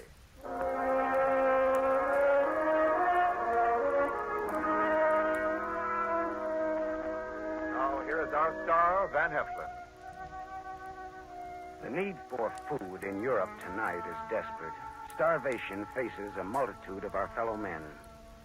There's a way you can help. For $10 a package containing 21.5 pounds of food will be sent for you to a friend or a relative or any member of an organization you designate in Europe. Or simply say to a little French girl or to a Belgian war widow. Your order will be strictly respected, and you will receive a signed receipt from the person who received your gift. Send $10 now. Send all you can. Send your $10 to CARE. C-A-R-E, CARE, New York. help keep America the hope of the world.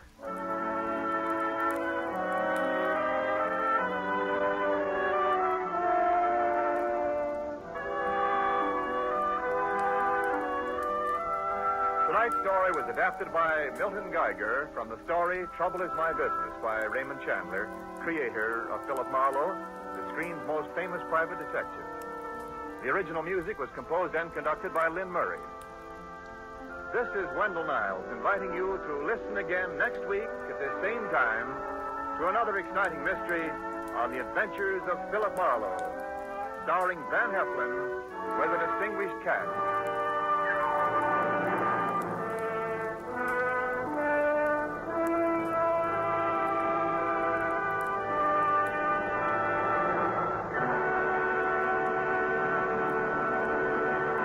NBC, the National Broadcasting Company.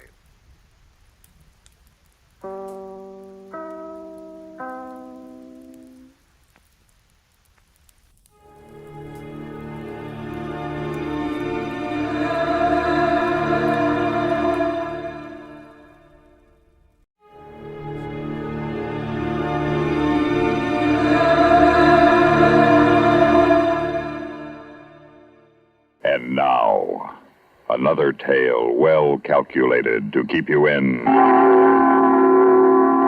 suspense. The time, Christmas 1958. The place, Korea. The story, a Korean Christmas carol, written for Suspense by George Bamber.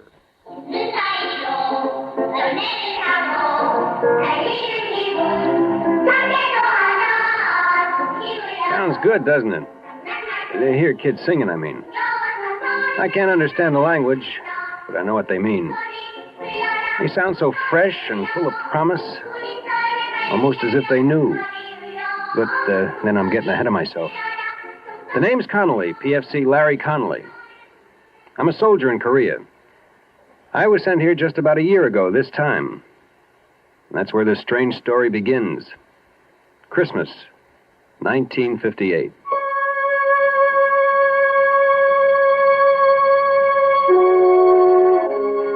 Christmas was for me that year miserable. I'd been stuck on guard the night before, and so I planned to stay in bed the next day and forget about Christmas. I hadn't counted on my first sergeant. Since I was the first man he came to in the barracks, it's only logical that I should be the man he picks to drive a truck all the way to Seoul and back.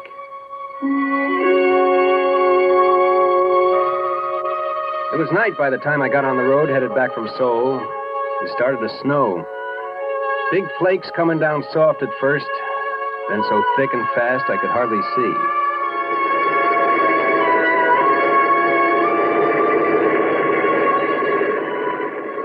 I was just over that first range of mountains. Was starting on the twisting, slippery way down when I saw him. The sight of him scared me wide awake. He was standing bareheaded, the wind whipping the snow and his hair around his face. When he raised his thumb, I had the strangest feeling he'd been expecting me. Almost as if it were unnecessary. As if he knew I'd stop. You want a lift? I'm going as far as Camp Santa Barbara. Well, where's that? What do you mean, where's that? Everybody knows where Camp Santa Barbara is. Don't stand there with the door open. Hop in. All right. Well, you picked a lousy place to hitchhike. Just didn't stop. Oh, thanks. Happened to your gloves. Your hands look half frozen. Gloves? Well, I must have lost them. Must have, don't you know? Yes. Yeah, sure. I must have left them laying on the counter of the PX back there. Leave your hat back there, too? No. I lost my hat in the dark. I fell. I suppose that's why your uniform's muddy and your jacket's torn. Oh, yes, that's right. Of course. I was walking along the edge of the road and I slipped in the dark. And I slid halfway down the embankment before I could stop. I see you managed to hang on to your bag. Oh, yeah, I can't afford to lose that. It's important. I'm late as it is. What outfit you from? 3rd Recon, 7th Division Infantry. Infantry? There's no artillery up this way. The infantry stationed about 7 miles back. You're headed in the wrong direction. Yeah, well, 3rd Recon is a special detachment. We're off in the hills, all by ourselves. It's just off this road. Never heard of it before. My name's Connelly. Larry Connelly. What's yours? Oh, thanks. Mine's Richard Dombrowski. Good to know you, Dombrowski. Say, look, if you can let go of that bag long enough, I'll let you wear my gloves till your hands warm up. Oh, no, thanks. That's all right. I'll put them in my pockets. Say, is it okay if I set my bag on the floor? Oh, sure, no sweat. Say, you don't have a cigarette, do you? I'm fresh out. Well, I don't know. Wait a minute. Yeah, here's some. Let me light it for you, though. You watch the road. I saw a whole truckload of troops disappear over that curve up ahead. Killed all but 2. Yeah? When that happened? 1951. 1951? Yep. You were here when the war was on. I guess you could say that. Tell me, Dombrowski, what were you doing Christmas Day? That they didn't send you all the way to Seoul with an empty truck on a wild goose chase. That's what I did today. What'd you do 7 years ago? Well, you see those lights up ahead? That's the village of Cheongju-ri. We marched through there the day before Christmas. Were you scared? Oh, I think everybody's scared. Hey, look out. You'll burn yourself. What's the matter? Cigarette burned all the way down to your fingers. Oh. Isn't it burning you? Well, that? No. I guess it burned itself out before it got to my skin. Anyway, you see that hill over there? Well, Christmas Day, 1951, my platoon was all dug in around that hill. No kidding. Mm-hmm. We went out on a patrol from that hill. And that was one time I was plenty scared. As a matter of fact, it happened just 7 years ago tonight.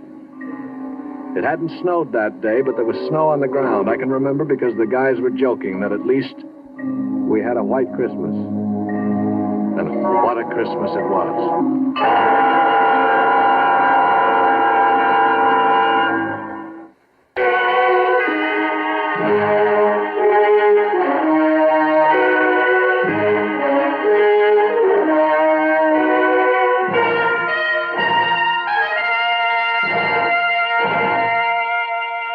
As I said, it was quiet Christmas Day, 1951. We were sitting around in our holes waiting for the fun which we knew would begin the next day. They'd managed to get hot turkey up to us, so we were relatively comfortable and happy until Brownie, our squad leader, came back from a talk with the old man.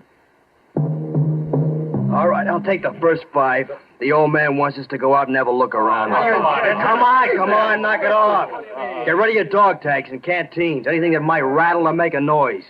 We won't be gone long, but we're moving light. Hey, Whitey, might as well leave your helmet here. We want to move quiet. But, Sarge, it's too cold to go out without a hat. Cut the comedy, Walker. We moved out on schedule just as night was falling. And with the night came the cold. We moved rapidly along the valley for about an hour or so when Brownie stopped and raised his hand. All right, you men, hold it up. Once we get on the other side of that ridge up ahead, we'll observe maximum security. No talking, no lights. Keep down. And watch where you put your big, clumsy feet. Yeah. These people just love tripwires with flares attached. Walker, you still got the walkie-talkie? If I didn't, I wouldn't be here to tell you about it. Still working? It's warm, if that's what you mean. That's more than I can say for myself. All right, keep it that way. We may need it if we run into trouble. Hey, while we're here, let's take one last check on your gear. Make sure your rifle bolts aren't frozen, weapons on safety, and all grenades are secure in the pins. Okay? Everybody set? Let's move out.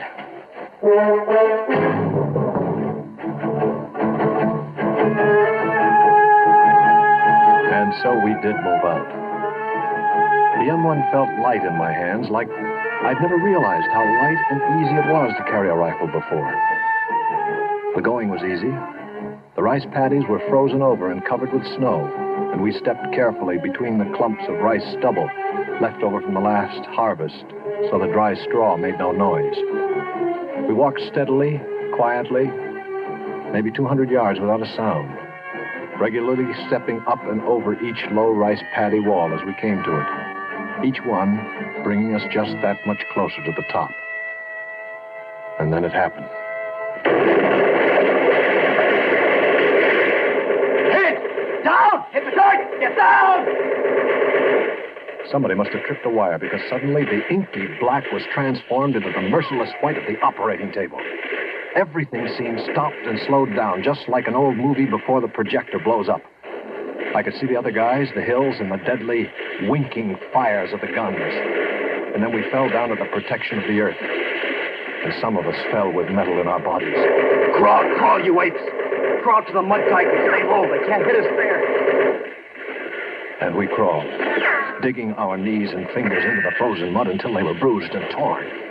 We crawled closer to the ground and faster than we ever had before. We crawled to the sanctuary of a foot-high mud hill. Keep your heads down.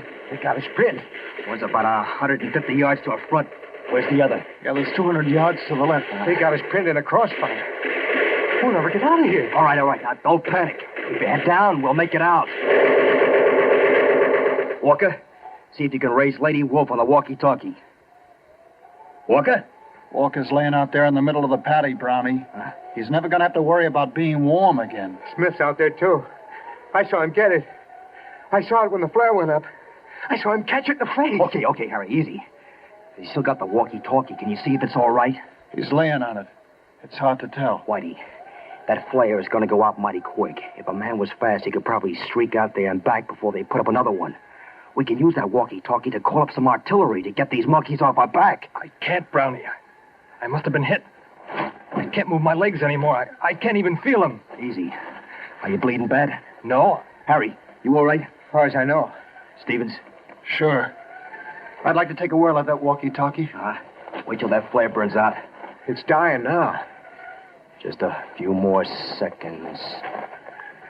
Go. By the time the flare lit the sky, Stevens was halfway back, the walkie-talkie dangling from his right hand. Dove for us, but in midair, some huge, invisible hand slapped him to the ground. I'm hit. Oh, God, I'm hit. Easy, boy. Quiet. Where'd they get you? I'm hit. Look him over, Harry. They busted his arm. See any other places? No, just his arm. Wrap a dressing around it and button it inside his jacket. Hand me that walkie-talkie. It's no good, Brownie. The walkie-talkie smashed. What? It's useless. We're going to have to move out of here fast. Well, how are we going to pull out? We can't crawl back down the paddy. They'll slaughter us. All right, look. We'll move along the dike to the edge of the rice paddy. From there, we can duck into the underbrush and move back down the mountain. We'll never make it. They'll spot us when we try to make across the clearing to the underbrush. They'll swing their guns around. We got to try it. We can't stay here. Stevens, can you crawl? Yeah, I can make it. Okay, now you lead off, and I'll follow you. I'll crawl backwards and pull Whitey along behind me. Whitey? You heard me. Well, we'll never make it with... Quiet! All you have to do, Harry, is follow along behind and pick up the pieces. Take his weapon. It'll make him lighter. Keep your hands off me, Harry. Come on, Whitey. We haven't any time to fool around. I'm not fooling. I'm not going with you guys. Come on. You lost too much blood already. That's just it. Like you said, Brownie, it's only a matter of time. You can't get anywhere with me. You'll never even get past the clearing trying to drag me across. You're smart enough to know that, Brownie. It'll be tough enough, even with two good legs. We're not leaving you here. That's what I figured you'd say, Brownie. I'm still in charge here. I figured you'd say that, too. Brownie, you see this grenade? It doesn't have any pin in it. The only thing that keeps the spring from kicking the clip off is my hand. Now get out of here, Brownie, before I let it go. Oh, Whitey. You want me to let loose of this grenade? Now prop that BAR up on the dike in front of me and scatter the clips where I can get at them. I'll wait until you guys get to the edge of the paddy before I open up. Look, baby. I'm still holding the grenade, Brownie. Time is running out. You're going to have to hurry. I feel like I want to fall asleep, and I don't know how much longer I can stay awake. Just wish me a very Merry Christmas and beat it. Merry Christmas, Whitey. All right, you guys, what are you waiting for? Let's move out.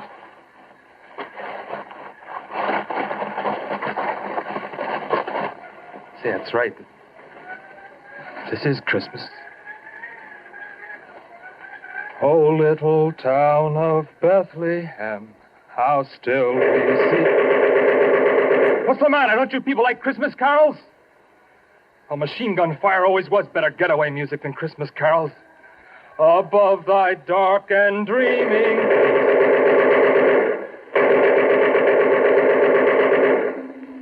Whitey lay there until the others had crawled to the end of a low rice paddy wall. And then he threw his grenade.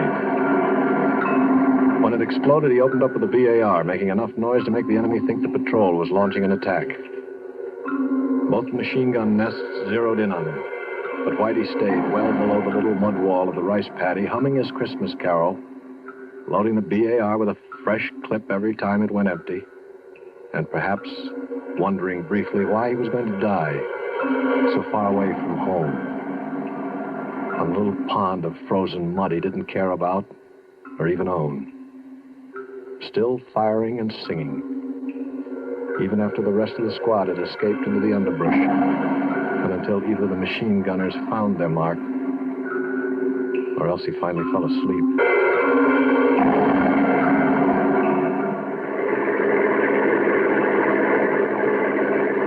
Gosh. He was quite a guy. No, I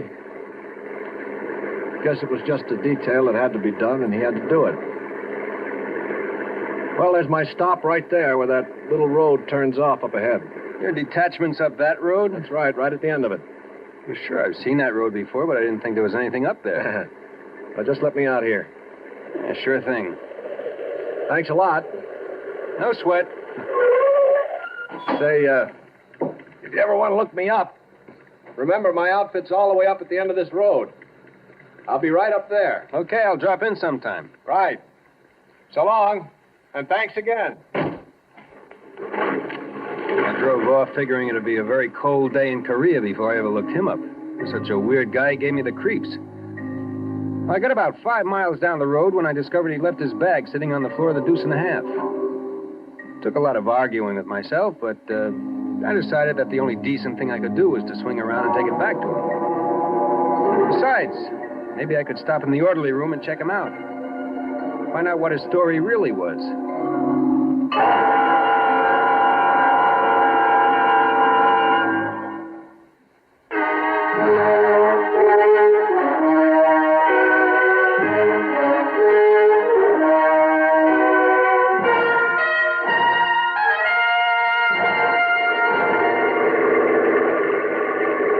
Back, I almost missed the road because it was so small and seldom used.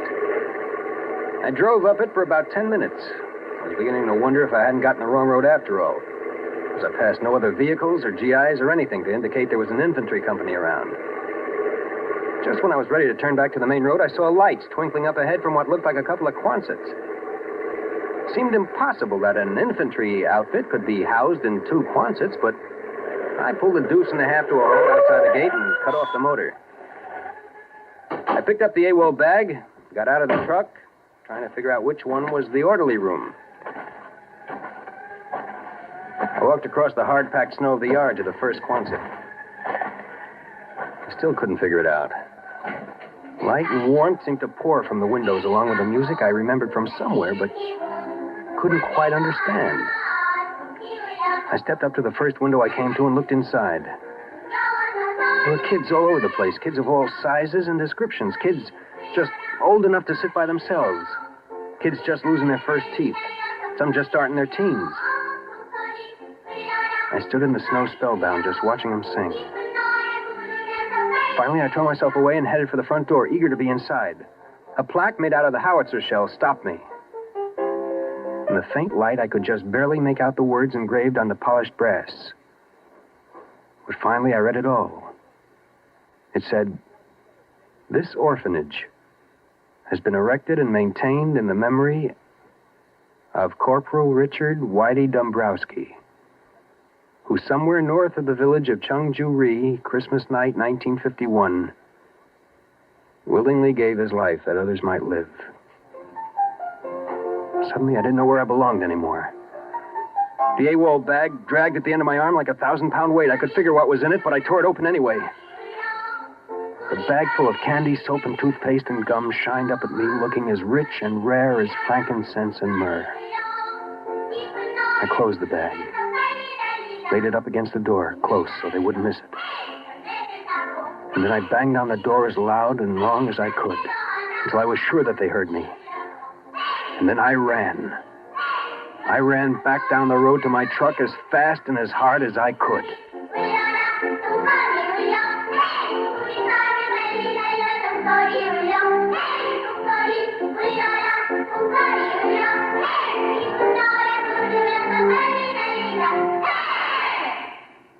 Suspense.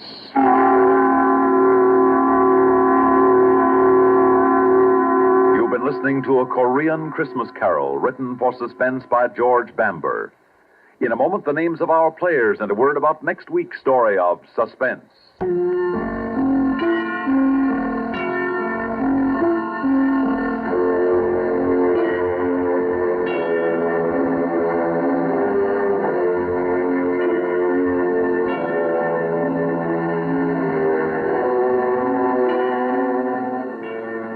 tonight's story were Bill Lipton as Larry Connelly and Lyle Sudrow as Richard.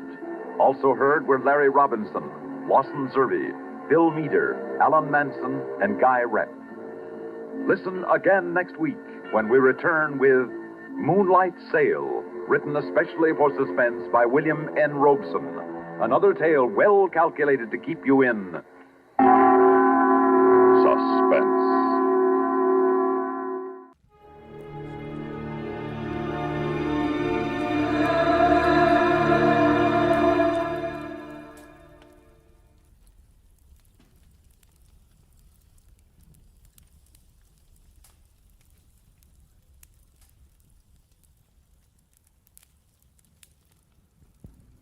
Get this and get it straight.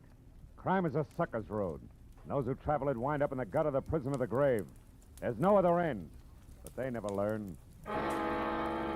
From the pen of Raymond Chandler, outstanding author of crime fiction, comes his most famous character in The Adventures of Philip Marlowe.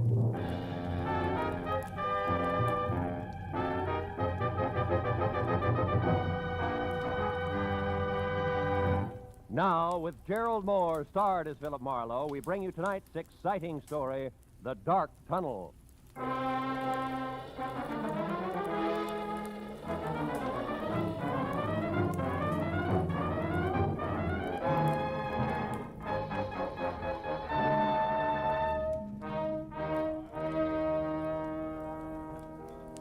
So, after being hitched 1 month, Marlowe, 30 days, where am I? I don't know. Where are you? Out in the cold, and with enough unpaid bills, Marlowe, to choke an elephant. Fur coat, hats, shoes, dresses, the works. Furthermore, she tells me it's only the beginning, sweetie pie. Yeah, well, that's tough, Louie. I'll see you, huh? Hey, hold how about another scotch, Oh, Marlowe? no, It's only 10 o'clock. One for the road on me, huh? Now, listen, Hey, Mike, Johnny Walker twice. Okay. Unless, of course, I'm bending your ear too much, Phil. Oh, how could you say a thing like that? Look, Louie, I've had a long day. I want to go home. Fair enough. I'm glad I bumped into you. I'll see. You drive west, don't you? Yeah. Would you mind dropping me off, huh? No, Louie, it'll be a pleasure. Swell. Skip the drinks, Mike. Make up your mind, will you? Well, like I was saying, Phil, first it's her mother moving in on us, then it's both of them drinking my special stuff like it was water, then these clothes I already mentioned. So I asked myself, what'll it be next, Louie? What do I get for an answer? All right, Louie, what do you get? Divorce, my only out. And you get my point, huh, Marlowe? Yeah, I get you. My car's around here in the alley, Louie. Check. Well, now, divorce is something a guy wants to think about. Thinking guy, that is. And you know, Marlowe... Hey, wait a minute.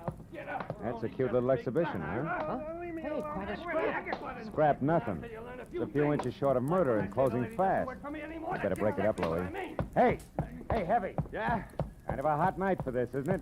What do you want, Sonny? I'd like to hold your coat. Seems to be cramping your style. He's in one piece. Why, you lousy long nose. Don't worry, I am.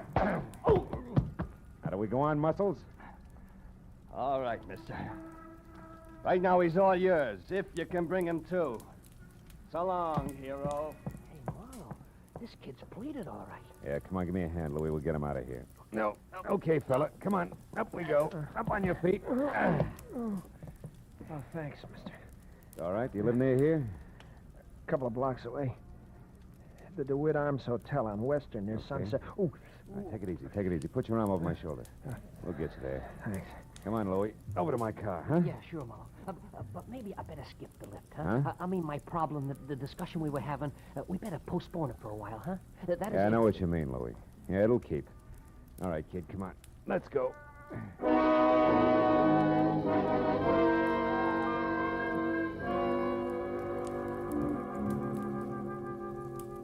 The DeWitt Arms on Western was one of those cheap stucco and neon sign little hotels where the lobby floor is threadbare carpet and cigarette butts. The furniture is chained in place, and there are always the usual number of John Smiths on the register. By the time we were there and in the dingy, cramped room, number 111, it was no bigger than a cell. I knew that the boy with the swollen face who leaned heavy on my shoulder was 25. Answered to Ira Clausen, and he knew that I was a private detective without a job on my hands. Then I began to learn a little more. That slick guy in the alley, Mr. Marlowe, his name's Link. Austin Link. He runs the New Blossom Dance Land on North Hoover. Well, what has he to do with this Julia Thayer? Well, I'm not sure. It was the last place she worked just before she dropped out of sight a month ago. I don't think I'll need this towel anymore. I feel pretty... Ooh, take it easy. Take it easy. You better stay on your back, kid. Oh, yeah. Anyhow, Mr. Marley, I went to the New Blossom Dance Land tonight to see if I could pick up any kind of a lead on Julia. Where she went or why, anything at all. And you found out what? In Austin Link's office, in a desk drawer, this newspaper clipping. It's a month old, like Julia's disappearance. But otherwise, it doesn't make any sense to me. It was stapled to this picture of Julia. Here.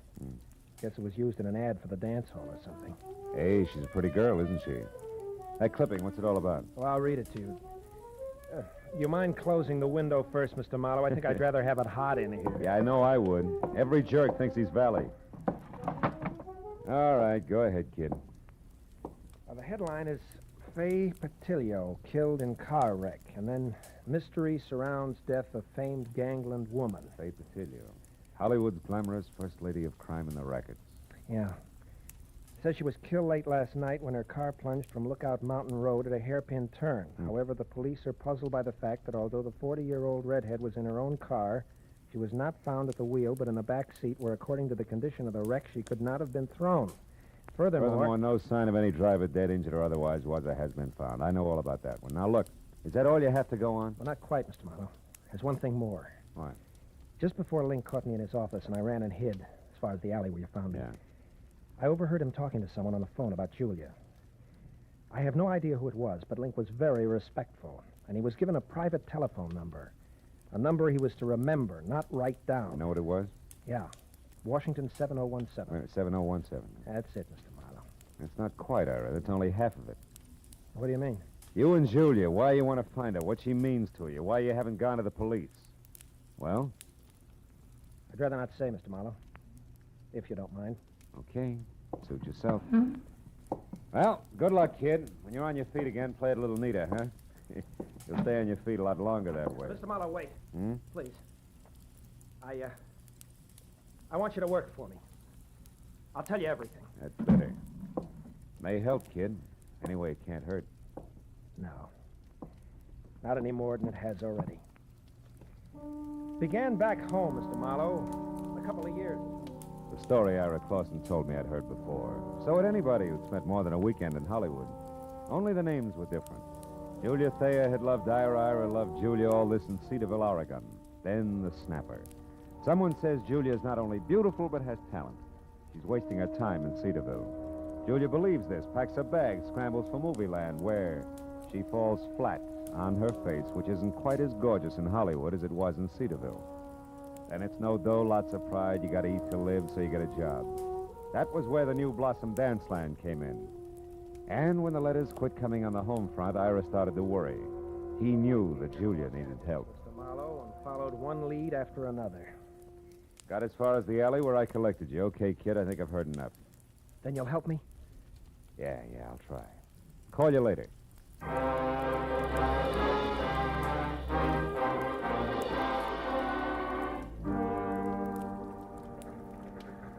So, your problem's a phone number, huh, Marlowe? Washington, what was it? 7017. Hey, Callahan, that's a handy book. Newspapers need handy books, Marlowe. People clam up too much these days. I blame the movies myself. Hey, no such animal. It could be a new number, or didn't I mention that? You didn't? All right. We'll try the supplements. Get one from the phone company every month, like a bill. Let's see. Wallace, Washington, 5,000, 6, 7, 7,000. Yep, here it is. 7017. Good. Address 1622 Ramona Boulevard, which would be East L.A. and Industrial. Listings Southern City's warehouse. Ring a bell? A cannon. Southern City's warehouse is just one of the interest of L.A.'s answer to whatever became of the big bootleggers. I mean Joe Stapp, a very smooth, very nasty man. Yeah, this I've heard. Now tell me, Callahan, does he also happen to own the New Blossom Dance Land over on North Hoover? He does? Now you tell me, Phil. There's a story I could use here? Oh, no story. Uh-huh. You know, Marlowe, it's just like I said. People clam up. Too much these days. Yes, all right. Good night, Callahan.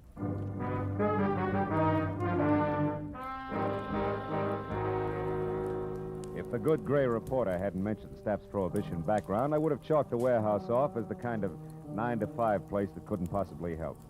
But on the hunch that Stapp might live in a lush penthouse atop a stockpile a la Chicago 1929 style, I pointed my car for East L.A. and the Southern City's warehouse.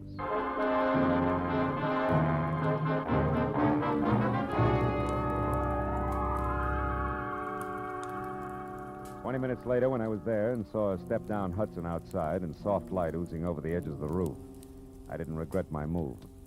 Not at least until I'd found a flat metal door and had pushed the button attached there, too. Then I began to wonder because Aladdin himself couldn't have gotten a quicker response. Nor could his genie have been any more of a mountain than the item I drew. Out of a nearby shadow, not the door. Okay, Charlie. Lay it out nice and neat. Who are you and what do you want? Joe Stapp. Name's Marlowe, occupation private detective, now you. The handle's Pork. I work for Stapp. Hey, now wait a minute. What's it to you who I am? Shamus is close enough to cop the stink. And I'll beat it before I start thumping on your boy Wonder and turn you into something vest pocket size. Steady, Pork. Seems to be the trouble. Who are you, mister? His name's Marlowe, Mr. Stapp. He's a private... He'll answer for himself, Pork. Go ahead, Marlowe. What do you want with me? What's it about? Faye Patilio. Faye Patilio? Shut up, Pork. Faye Patilio is dead, Marlowe. So is conversation about her. Anything else? Yeah, something else. Girl who used to work over at the New Blossom Dance Land, Julia Thayer. Know where she is? Why she disappeared? No, and I don't care. Why should I? Because you used to go places with her. I've gone with 100 girls, Marlowe. Julia was no different, except for one thing. She gave me the brush. Well, good night, Marlowe. Sorry I couldn't have been more help. I won't be long, One Pork. more thing, Joe. You mind telling me who Julia dropped you for? Not at all. A pretty boy, Dean Coty. Julia thought he was better looking than a mink coat. Where can I find him? Can you throw that in? Surely. Forest Grove Cemetery, Marlowe. Oh? He was burned to death in an accident at some cottage, poor boy. Well, good night, Marlowe. Pork here will walk with you as far as your car. That's real friendly. Let's go, Charlie, and no funny business. Oh, I wouldn't think of it, Pork. You got height, weight, reach, and artillery on me. Yeah, and I'll gladly use them all. That's your buggy there? Yeah, that's it. Well, it's been a nice stroll, Porky. Charming. Just so it stays that way, Charlie, remember to keep away from here, huh? Here, the dance land, and the Silver Lake spot. The Silver Lake, huh? Yeah, Porky, I'll remember. Every word of it.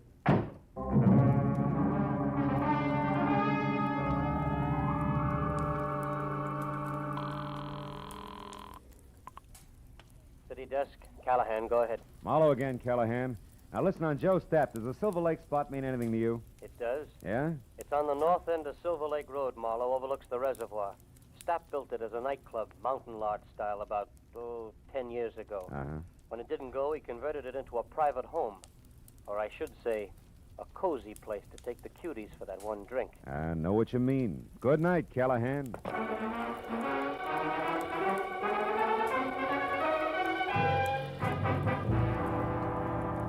The Silver Lake Reservoir was only a mile off Lower Sunset Boulevard, but the setting could have been a street in Switzerland. The lodge Callahan told me about stood out among the neat little chalets that skirted the water's edge like a Sherman tank in Toyland. Also, it was showing light from a screened-in porch. So when I was out of my car across a shaky rustic bridge that spanned the promise of a creek and moving up close, I didn't have any trouble spotting the girl I saw inside talking earnestly into a telephone as Julia Thayer, by build, size, and color of hair. About the face, I couldn't say. It wore a hat that sported enough veil and mosquito-proof twin beds. Oh, well, that's different. The tunnel. All right, I'll wait there. Yes, as soon as possible. Goodbye. Hello, Julia. Who are you? What do you want? Quite a bit, honey. But for a starter, let's say that I'm a private detective named Marlowe, working for a guy who's worried sick about you. Ira Clausen. Ira Clausen? Well, who's that? Yeah, well, I'm not sure, but maybe he's the world's greatest sucker. Now, let's level, baby. It's getting late for guessing games, huh? I'll pay it. Oh, what's the use? What do you want to know, Mr. Marlowe? Too much to chat about here. The owner's no friend of mine. Come on, we'll take my car. All right, whatever you say. I'm tired of running. Let's go. Will you take my arm, please? This darn bridge scares me silly. Oh, sure. Just watch your heels on those loose planks, huh? You okay? Uh-huh. I think I'm going to be just fine, Mr. Marlowe.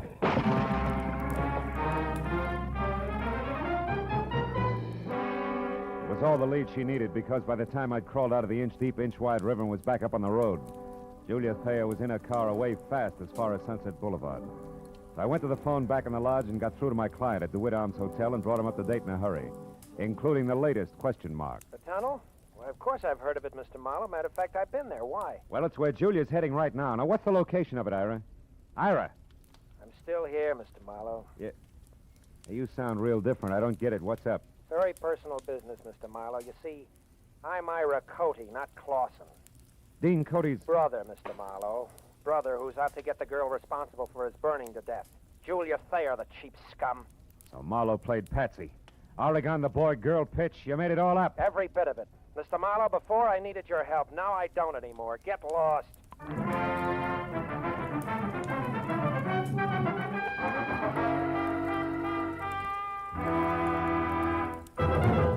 In just a moment, we will return to the second act of Philip Marlowe. But first, there will be 4 more amateur songwriters on hand, and one of them will sell his songs for nationwide plugging and distribution when Songs for Sale comes along tonight on most of these same CBS stations.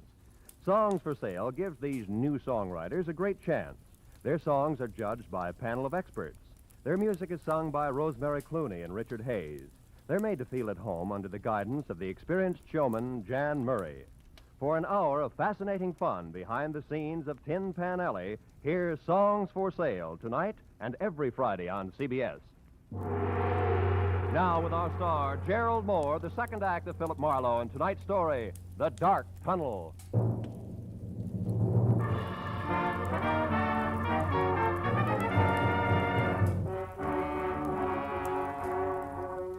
I stood there for a minute after Ira Cody hung up and tried to figure my next move, while the phone in my hand quietly buzzed sucker. A pair of haywire lives was scheduled for a smash-up, and I'd let myself get mixed up right in the middle.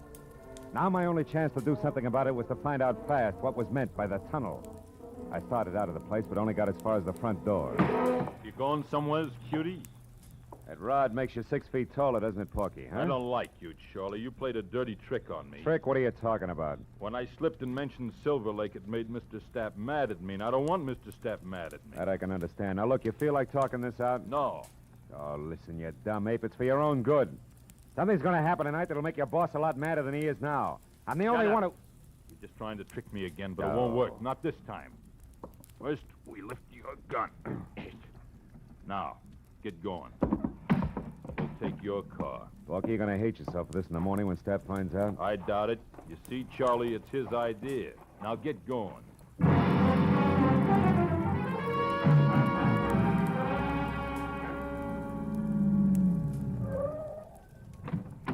Over there, Marlowe, the big door.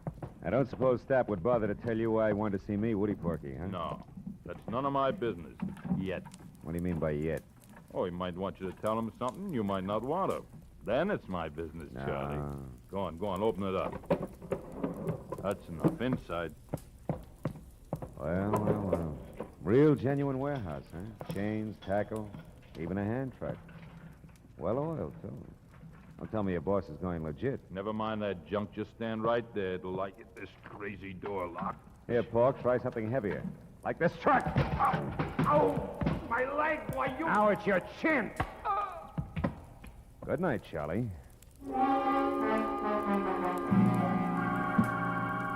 I fished my own gun out of Pork's pocket, tossed his .45 off in a dark corner, and rolled the Hulk himself out of sight behind a stack of crates. Then I went over to an elevator in the corner.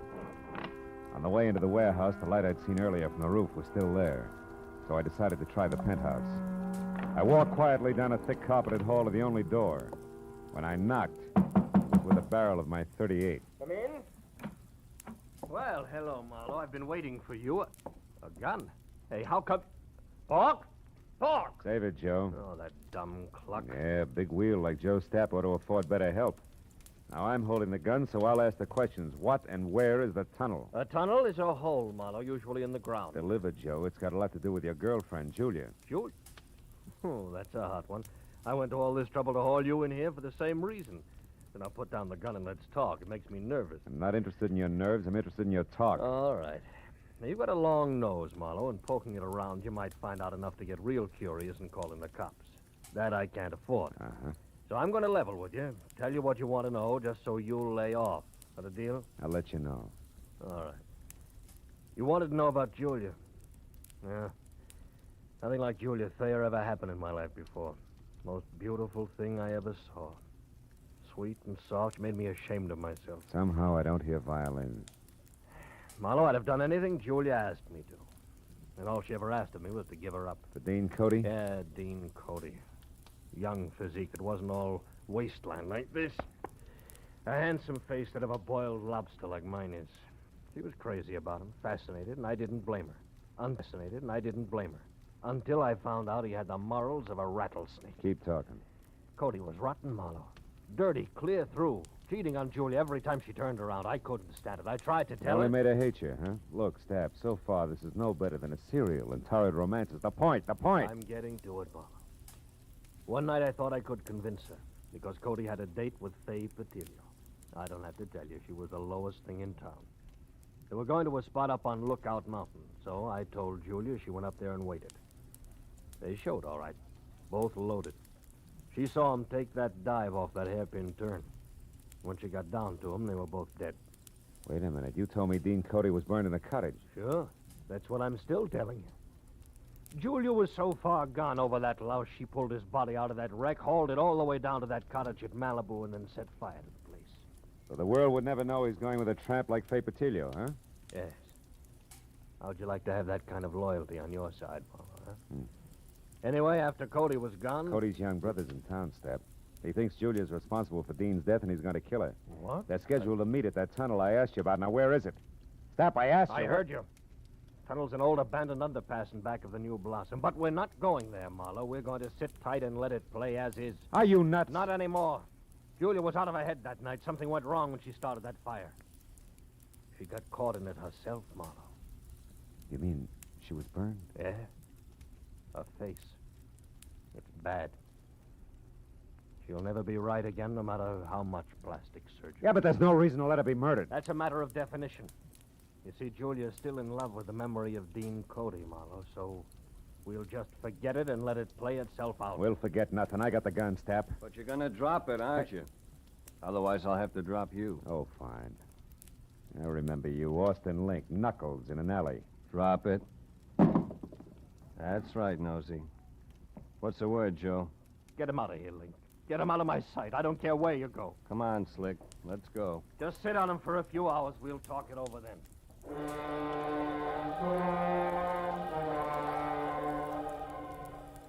Link was a professional. He stayed exactly far enough behind me to be always out of reach, but always close enough to keep me under control. All the way down in the elevator, I watched for a chance that never turned up. And as I rounded a corner and headed for the big door again, I glanced at the stack of crates. Pork had come too. He was on his feet behind them, a heavy steel pulley block in one hand, his face a stupid mask of blind hate.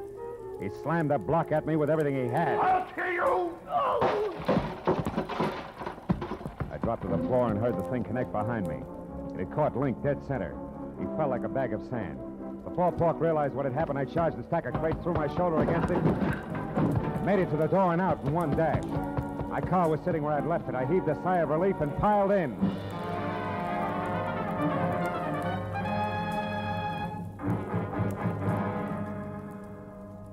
10 minutes later, I pulled up at the New Blossom Dance Land. It was just closing. I ran along the side of the building to the back where a yellow light above the rear door cast an out-of-place halo over... Oh, no. Hey, you! What are you doing back here? This is for employees only. Yeah, well, I'm employed. Listen, do you know where the tunnel is? The which? I can see what you mean. The tunnel. It's an old underpass. There's an entrance to it back here someplace. Oh, that, sure. See the light over there? Yeah. And that little cement house? Yeah. Well, that's it. Steps lead down inside. But why? Nobody ever uses that anymore. Well, I tell you, I got a date in there with a couple of screwballs. Oh, well, you'll be right at home. Good night, dearie. A baker's dozen steps led down into the thick darkness littered with newspapers, weeds, and wine bottles, all long dead. As I eased down inside, I heard voices, low and tense, amplified by the rolling, hollow echo in the tunnel. At least I'd made it in time. When I got to the bottom, I could see the two of them silhouetted against the dim glow at the far end. I pressed my back against the wall, thought about my empty shoulder holster, and moved toward them. And you killed him, didn't you? You're making a mistake, Ira. A terrible mistake. No, you killed him, all right. You and that beautiful face of yours that he couldn't resist. Why are you hiding it behind a veil? You used to be so proud of it.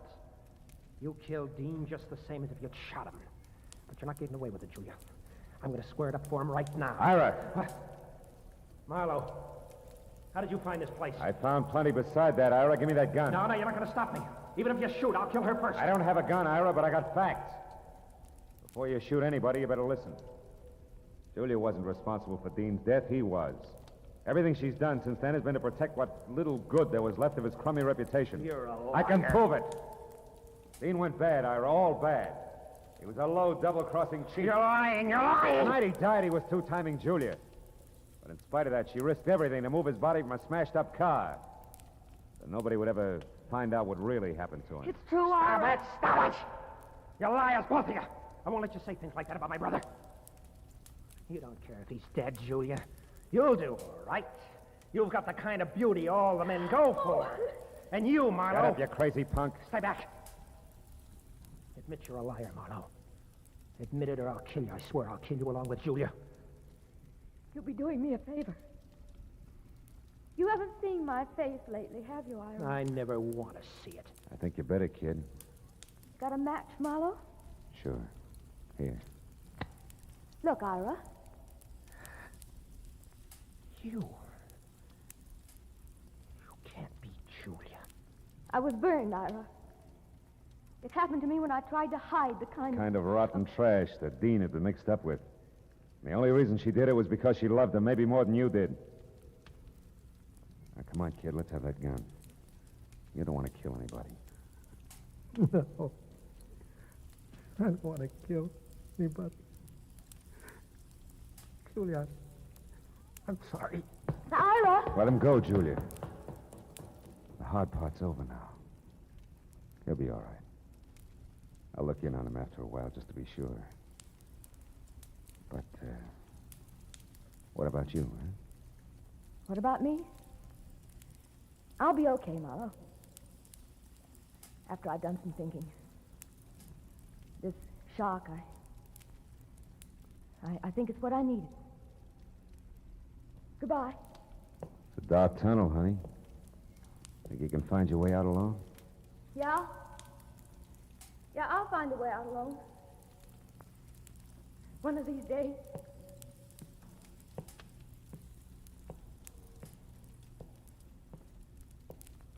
She was gone. And I went back and climbed the stairs. Out of the tunnel and into the night again. As I drove slowly home, I thought of Julia. Alone in a dark, blind tunnel with no end to it. And then I thought of all the dark, blind tunnels that men stumble into. Tunnels of blind love and blind hate. Of blind submission that lets empty suits of armor conquer cities and men's minds. Tunnels of blind worry and blind greed, of blind ambition, of blind... But then I stopped because I was getting no place. Except into a blind alley.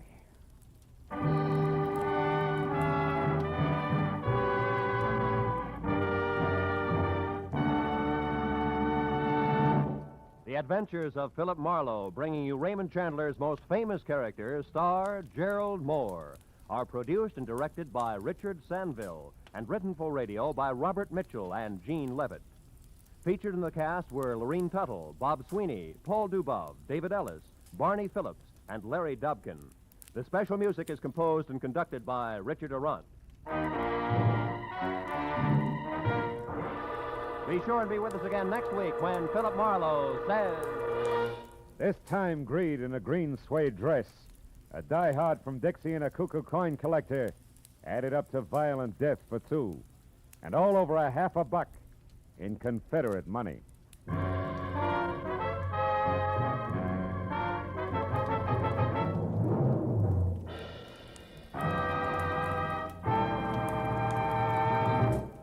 Every Friday night, CBS brings you stories taken from the files of parole boards of the 48 states.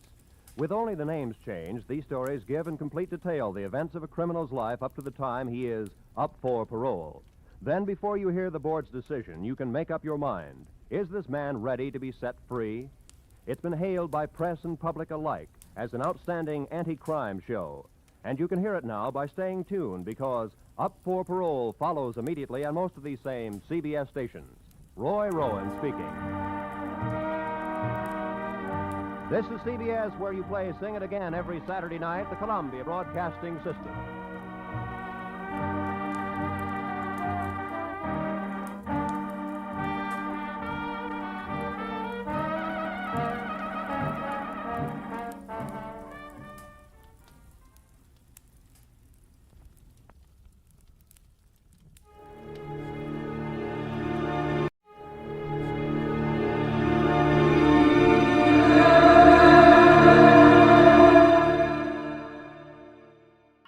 Autolite and its 96,000 dealers present Suspense.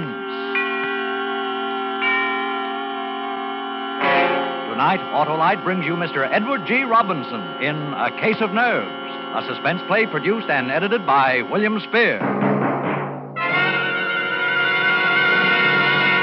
Say, Hap, where'd you get that medal? Won it at the carnival last night, Harlow. Shot 10 clay pigeons out of 10. Well, that's real firing, Hap. Sure as an Autolite spark plug. Guess I qualify as an expert, eh, Wilcox? Well, Hap, the clay pigeon field is a bit limited. But take Autolite engineers. You see, they design and build Autolite spark plugs to work as a team with the coil, distributor, and all the other important parts of the ignition system. That means Autolite spark plugs are ignition engineered by experts, and they're world famous for quality and dependability. I guess that's why Autolite spark plugs are unexcelled in quick starting, smooth performance, and gas mileage. Right, and these same Autolite engineers developed the famous Autolite resistor spark plug, one of the greatest advances in spark plug design for automotive use in the past 20 years. So, friends, see your friendly Autolite spark plug dealer tomorrow. Have him replace worn-out spark plugs with ignition-engineered Autolite spark plugs. Whether you choose the resistor type or the regular type, you can't buy a better spark plug for your car, because you're always right with Autolite. And now, with A Case of Nerves and the performance of Edward G. Robinson, Autolite hopes once again to keep you in suspense.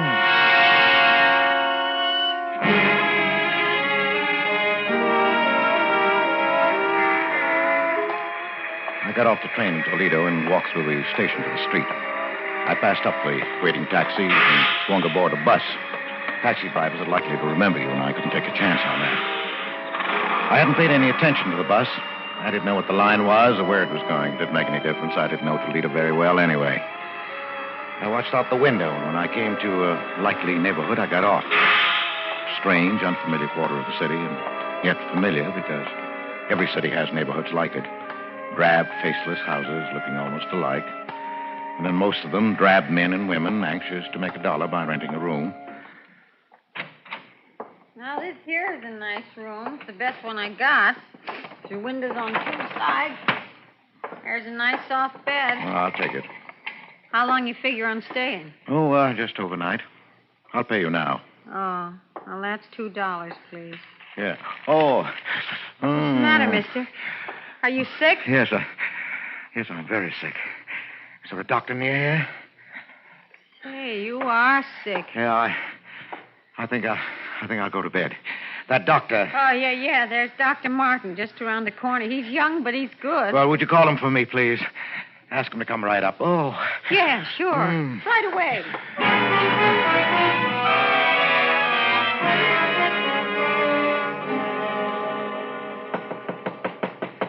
Come in. I'm Dr. Martin. You're Mr. My name is Wentworth, Doctor. James Wentworth. Oh, yes. I just got into town. I'm afraid I'm in for my old trouble again. Oh, what's that, Mr. Wentworth? Trigeminal neuralgia. Ah. I had bad attacks before. Just where is the pain? Here. And here. Oh, yes. Now, if you'll... No, don't touch it. It's like a red-hot iron, even the draft of air. I know. Really, you should have that nerve operated. Yes, I'm going to have it done when I get home. Oh, and where's that? Cleveland. Cleveland. I know a lot of men there. Who's your doctor? Dr. Fletcher. Lawrence Fletcher. No, Andrew. Andrew R. Fletcher. I don't recall him. But he's waiting to clear up a heart condition before he operates. Oh, yes, very sound. Now, how did this attack come on? Oh, the way they always do. I was shaving, and I touched a nerve with the razor. Oh, yes, the trigger point. It's very typical. Well, that doesn't help me when that nerve starts jumping. When will you be back in Cleveland? About 3 days. I'll give you a prescription. This is morphine, quarter grain. You've taken it before? Yes, that's the only thing that gives me any relief. Well, then I don't have to tell you about it. I'll drop this off at the drugstore and have them send it up. Well, thank you, Doctor. Tell him to hurry. And I'd better give you a shot right now. Huh? You know, Doctor, I think the pain isn't so bad now. I don't like to take more than I have to. Oh, well, if you're sure you can get along. Well, yes, I can make out all right. I'll hold the tablets until later.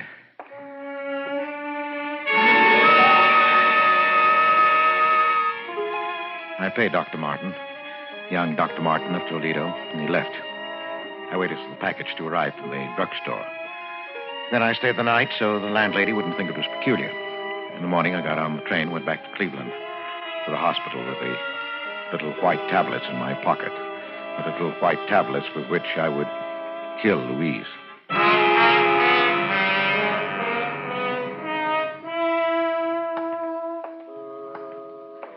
It had been so simple to deceive the young, impressionable doctor. So simple to counterfeit the symptoms that I'd seen Louise react to for 4 years now. It would keep her in bed for 4 years more. For 8. For 20. I'd live with the tic douloureux, the painful nerves so long. Too long indeed. Dr. Van Tua had to come every day now. The nurse had to be on hand day and night to combat Louise's attacks, to quiet the raging nerve with morphine.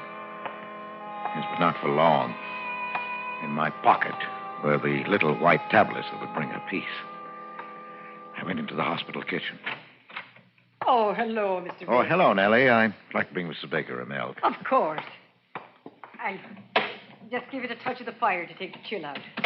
I've missed you. Been away, I hear, Mr. Baker. Yes, I had to go out of town. And you ask me, it's a good thing. For you, I mean. You needed a change. The hospital day after day. It was telling on you. No, I don't think so. Yes, it was. I could see. You're a good man, Mr. Baker. Believe me, it's like a saint you're bearing your trials. Not like some others I could mention. Well, isn't the milk ready, Nellie? It is. There we are. Spoonful of sugar. Just the way Mrs. Baker likes it. Well, thank you, Nellie. And give Mrs. Baker my regards. Yes, I'll do that, Nellie. Now, it was just a matter of stepping into an alcove on the way to Louise's room, dropping the white tablets into the warm milk. The sugar would mask the bitter taste. Oh, here. An ideal spot. Mr. Baker. Huh? Oh, nurse. Did I startle you? I didn't mean to. No, of course not. Oh, bringing Mrs. Baker a milk, I see. Well, I'm going up there myself. May I keep you company? Yes, of course. Nurse White walked beside me to Louise's room. The chance for the night was gone. Another night of pain for Louise. I felt the sudden anger of the nurse. And a moment later, I realized how unreasonable it was. It was hard to be angry with anyone so pert, so alive, so beautiful. Even in her severe uniform, she managed to remain feminine, provocative. There was always a flower at her shoulder. Today, it was a sprig of flowering dogwood, and her quiet, unprofessional perfume was an exciting tingle in my nostrils. And then, we were in front of Louise's door. Hello, Mrs. Baker. Look what I brought you. Albert, dear. Hello, darling. Oh, I'm so glad you're back, darling. I missed you. I missed you, too. Here's your milk. You never forget, do you, Albert? How was your day? Just fine. Wasn't it, Miss White? Oh, yes, Mrs. Baker. A very good day, all things considered. Well, I'm glad. I brought you something else, Louise. Oh, the locket. Oh, thank you, Albert, for remembering. Look, nurse, isn't it beautiful? Oh, it is. It's an old piece, isn't it? It belonged to my mother. I had to hunt all over the house for it. Whatever gave you the sudden notion you wanted it anyway? I don't know. I've had a feeling I'll be joining Mother soon. Oh, Louise, please don't talk that way. Now, Mrs. Baker, you're going to be up on your feet before you know it. And that's almost enough talking tonight, Mr. Baker. No. Mrs. Baker, do you want me to leave a tablet for you? Yes, thank you, dear. Here you are. I hope you don't need to take it. Well, good night. Good night, Miss White. The tablet. You've been taking it every night? Well, I try not to. But lately, the pain... Yes, I know. Oh, Albert, dear, you deserve something better than this. Please, dear. And now, your nose to the grindstone to pay for the doctors and nurses. Oh, don't worry. A little handball at the club, and then this room. Yes, but you're going to get better, dear. You must believe the doctor. That's what Pauline says. Pauline? The nurse. Oh, yes, of course. Oh, is she looking out for you all right? She's a dear. And very pretty, don't you think? Pretty? Yes, I suppose so. I hadn't noticed. I used to be pretty. You used to embarrass me sometimes, the way you looked at me. But you're still beautiful, Louise. You'll always be. I'm sorry, dear. I won't talk like that again. You'd better go now, Albert. I'll try to sleep. Yes. Well, good night, dear. I'll see you tomorrow.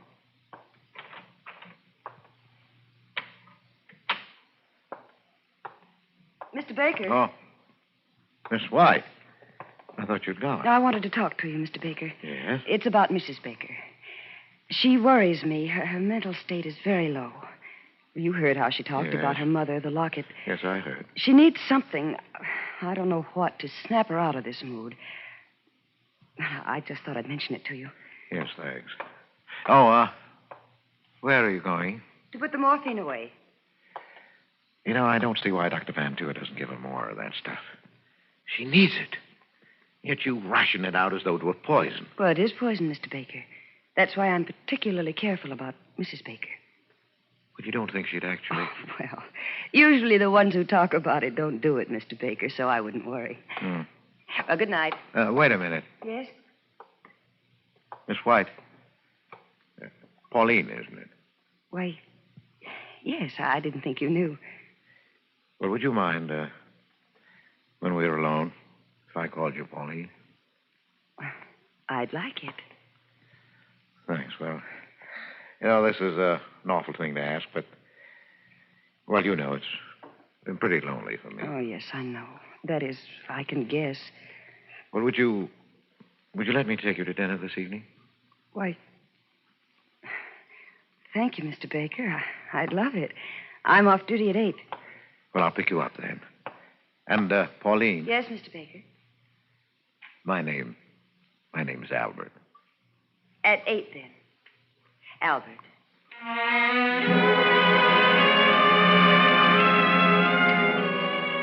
My heart sang. She was perfect. Everything was perfect. I had my poison. I had my witnesses. Louise had said just the right things in their presence, talking about her locket, making her veiled hints at suicide. How beautifully everything fell into place. I started toward the lobby door when I heard my name. Oh, Baker. I say, Baker. Oh, Dr. Van Tour. How are you? Oh, fine. Say, I want you to meet someone. This is Dr. Martin of Toledo. I looked at him, at the man who stepped forward to shake hands with me, and my mouth went dry. This was Dr. Martin of Toledo who had given me my murder prescription. The eager, bumptious young man who stood there now looking straight into my eyes and saying, Hello. How's that bad nerve of yours?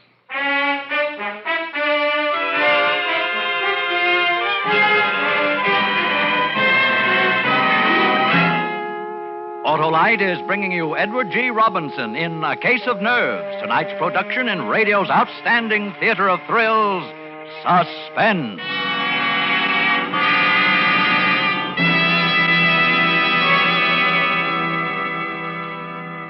Say, Harlow, I had my fortune told at the carnival, too. Oh, that's so. What'd the gypsy see in the crystal ball, huh? Well, he said I would soon consult with an expert about... Ignition-engineered Autolite spark plugs? Yeah. Well, they're built by experts because Autolite engineers are the experts who design and build complete ignition systems used as original factory equipment on many makes of America's finest cars.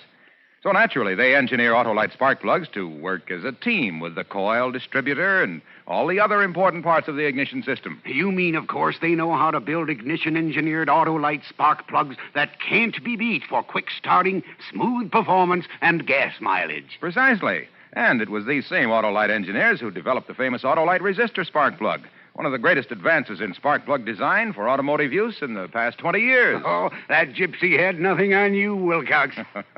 Well, friends, see your friendly Autolite dealer tomorrow. Have him replace worn-out spark plugs with world-famous ignition-engineered Autolite spark plugs.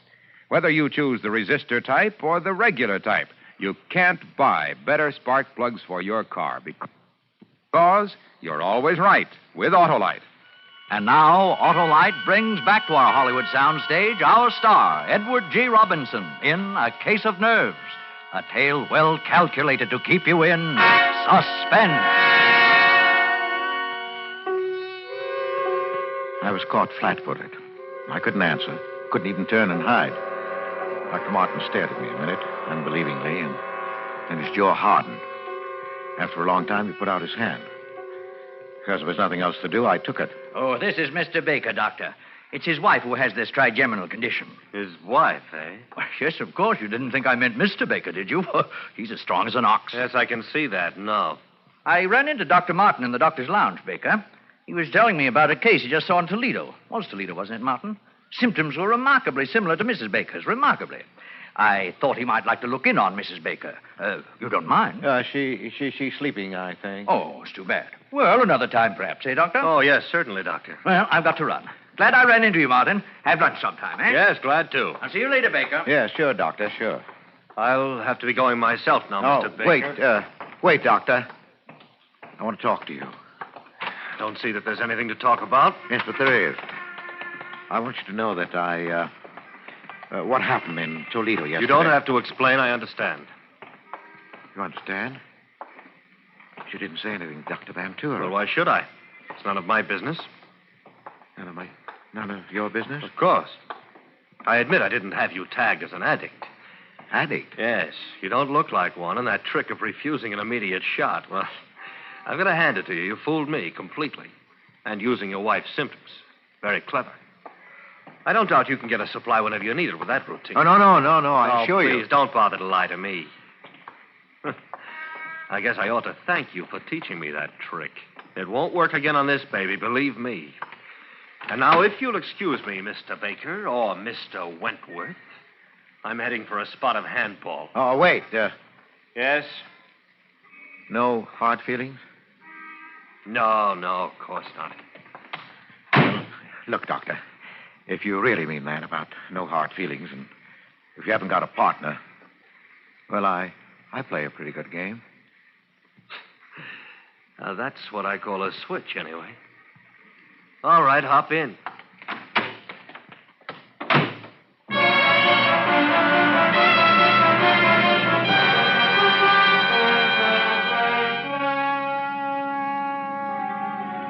An addict. He took me for an addict, working on any dodger I could to get a supply of dope.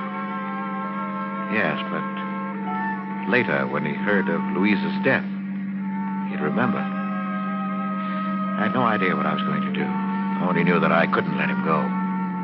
He drove me over to the athletic club. He wasn't a member, but he held a courtesy card from a Toledo club, and he signed me in as his guest, laughing as James Wentworth. He was a fast man on the court, younger, too. I'd have had a hard time keeping up with him in any circumstances, but as it was, he beat me easily. I could think of only one thing, that he was dangerous. Dangerous, and I had to get rid of him somehow. It's a nice backhand you've got there, Baker. Wish I could handle those tough ones half as well. Oh, never mind the compliments, Doctor. Just remember the final score and be satisfied. Say, how about a sweat out? They've got a good steam room here. Oh, sounds good to me. Here, this way, then. Oh, take your towel. Oh. Boy. Oh, boy, this is hot. Sit on your towel. Yeah, good idea. It was lucky for me you came along. This place is dead today, not a soul here. Well, I enjoyed it. Oh, hot, isn't it? Yeah. Say, Baker, you know, I misjudged you. Sorry. Oh, that's all right. Forget it.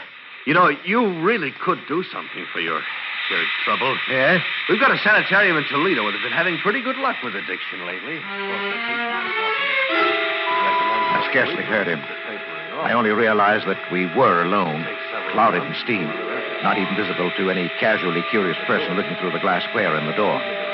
This was my chance. I'd never get another like it. Take nerve, of course. I picked up my towel. Plenty of that. What are you doing? I'm sorry, Martin, but there's no other way.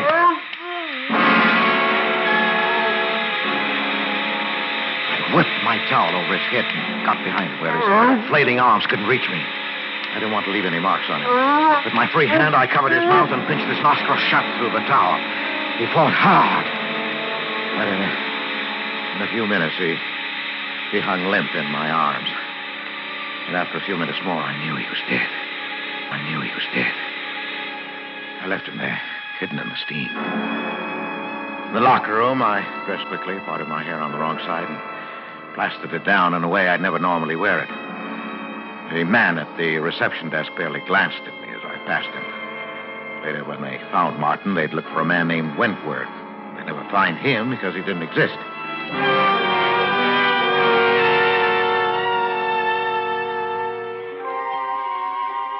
It wasn't even that close. The papers reporting Martin's death put the cause down to heart failure brought on by the shock of exercise in the steam room. They didn't mention a companion. It wasn't important. And I waited anyway. A week. Waited and watched carefully. Because now not only Louisa's future was at stake, but my own and Pauline's. There's the nurse's quarters, darling. Better not come any nearer. Oh, Pauline, dearest. I know, darling, I know. Oh, you must let go now. I'm late already. No, Albert. No, yes, dear. I'm leaving the hospital. I'm taking a job in Chicago. You know what? Yes. This is hopeless. I can't stand it. Taking care of your wife, smiling at her, seeing the two of you together. But you can't do it. I couldn't live without you. Now that I found you, What do you think this is going to do to me? But I can't. When are you going? I'm giving notice tomorrow. Tomorrow? Oh, my darling. Goodbye. Pauline!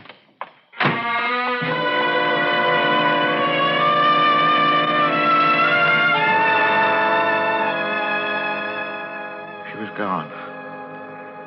She said goodbye. So I knew what you meant. When I saw her again, it would be in the hospital across Louisa's bed. She'd be Miss White, and I'd be Mr. Baker. No, I couldn't stand that now. Yes, but there was one sure way to hold her.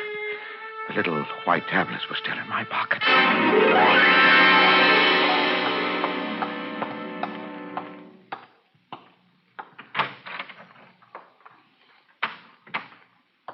Louise? Albert, dear. I brought you your milk. Oh, thank you, dear. Hold this, will you, please? What's that? Oh, your locket. It's beautiful, isn't it? Who shall I leave it to, I wonder? Miss White. She's a sweet girl. Oh, Louise, now don't talk that way. Louise, you're not going I'd like her to have it. I'll take the milk now, Albert.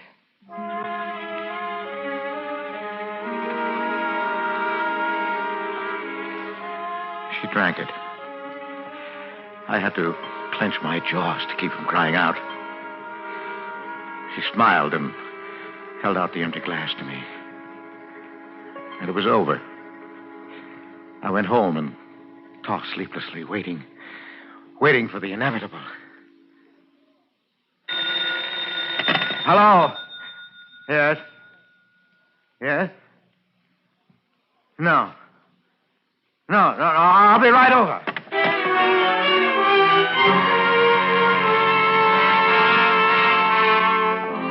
Dr. Van Tour was outside Louisa's room, and a white-faced Pauline and Nellie from the kitchen as I hurried up the corridor. Oh, Baker. Oh, Doctor, can I go in? No. Baker, your wife is dead. What? Dead? Oh, but I don't understand. I thought she was improving, that you planned to operate. She died of an overdose of morphine. Oh. Oh, Mr. Baker, I'm terribly sorry. I am too, Mr. Baker. Yes, but How could she get it? That's what I intend to find out. She took it in this glass of milk. There are traces left. Nellie here says you brought it up to her. I didn't want to, Mr. No, that's Baker. all right, Nellie. Well, of course I took it up. I did every night. Everybody in the hospital knows that. Yes, I knew it also. Was anybody in the room when you brought it? No. Just Louise. And you saw her drink the milk? No, Doctor. She didn't drink it then, not until after I'd gone. She did that frequently. Well, that's right, Doctor. Yes, I know that, too. Only last night, before she drank it, she managed to dissolve in it a lethal dose of morphine. I've checked the hospital supply. Every tablet is accounted for. We keep a very strict count, you know. Yes, I know that. Have you anything to say, Baker? Well, I hardly know. I'm stunned. Doctor, what do you mean? Surely you're not accusing Mr. I'm Baker. not accusing anyone. That will be up to the police. Now, wait a minute, Doctor. You're making a mistake. It seems perfectly clear. Yes, but I didn't kill her. Oh, no? Then how did she die? Well, she took her own life.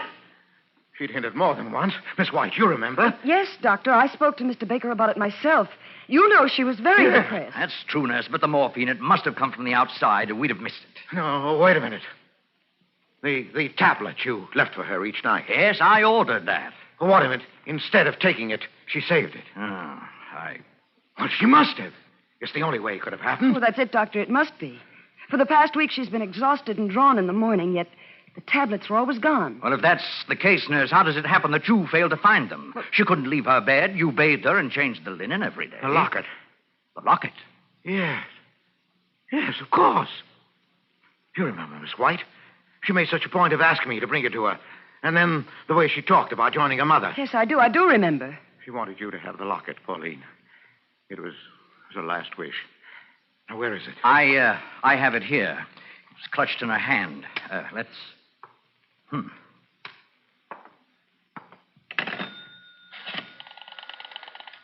Police headquarters, please. You have to notify them? Yes, I do.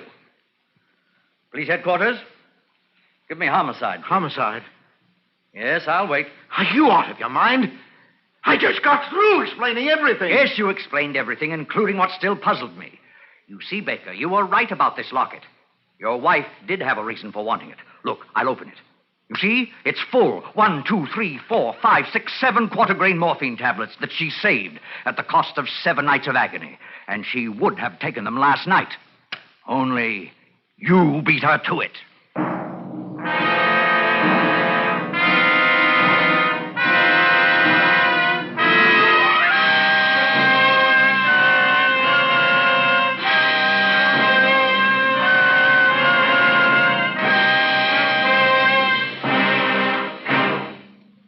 Suspense, presented by Autolite. Tonight's star, Mr. Edward G. Robinson.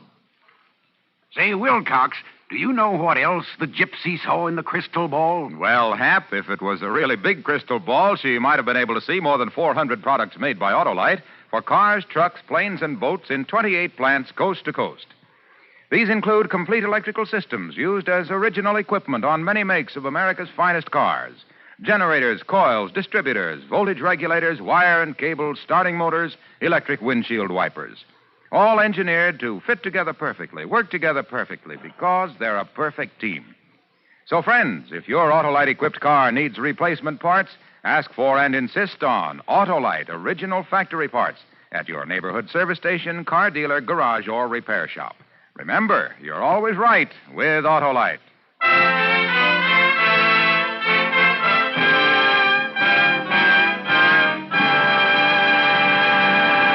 Next Thursday for Suspense, our star will be Charles Boyer. The play is called The Case of Henri Vibard. And it is, as we say, a tale well calculated to keep you in suspense.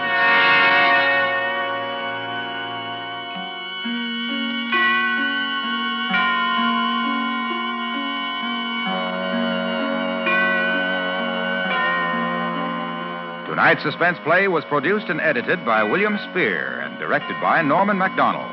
Music for Suspense is composed by Lucien Moraweck and conducted by Lud Bluskin. A Case of Nerves is an original play written for radio by Lawrence Goldman. Edward G. Robinson may soon be seen in My Daughter Joy, an Alexander Korda production for London Films. In the coming weeks, you will hear such stars as Broderick Crawford, Jack Carson, and Kathy and Elliot Lewis. Don't forget, next Thursday, same time, Autolite will present Suspense, starring Charles Boyer.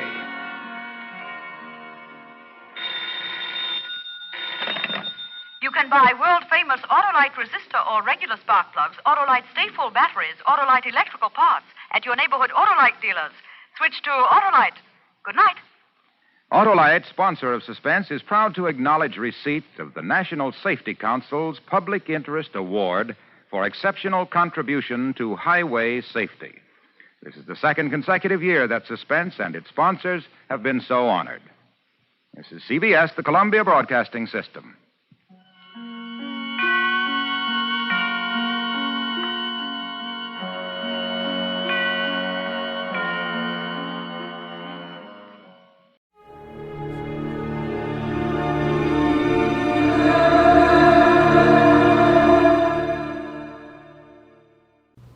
Here is another in NBC's great parade of new shows.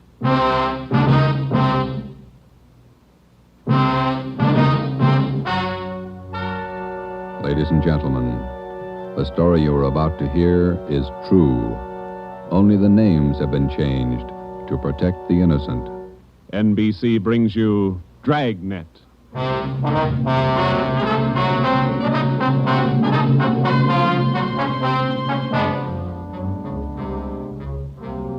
You're a detective sergeant.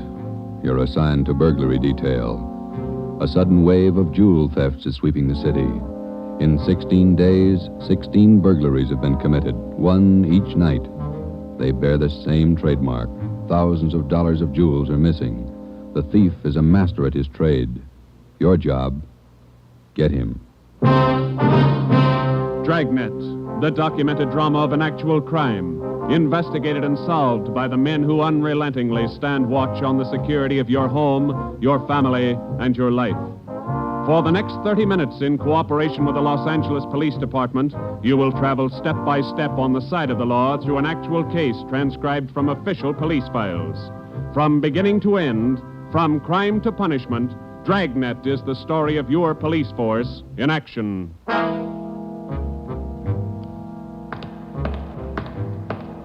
It was Tuesday, June 17th. It was warm in Los Angeles. We were working the day watch out of burglary. My partner's Ben Romero. The boss is Ed Backstrand, chief of detectives. My name's Friday. I was on the way into work that morning, and it was 7:53 a.m. when I got to room 45. Burglary detail.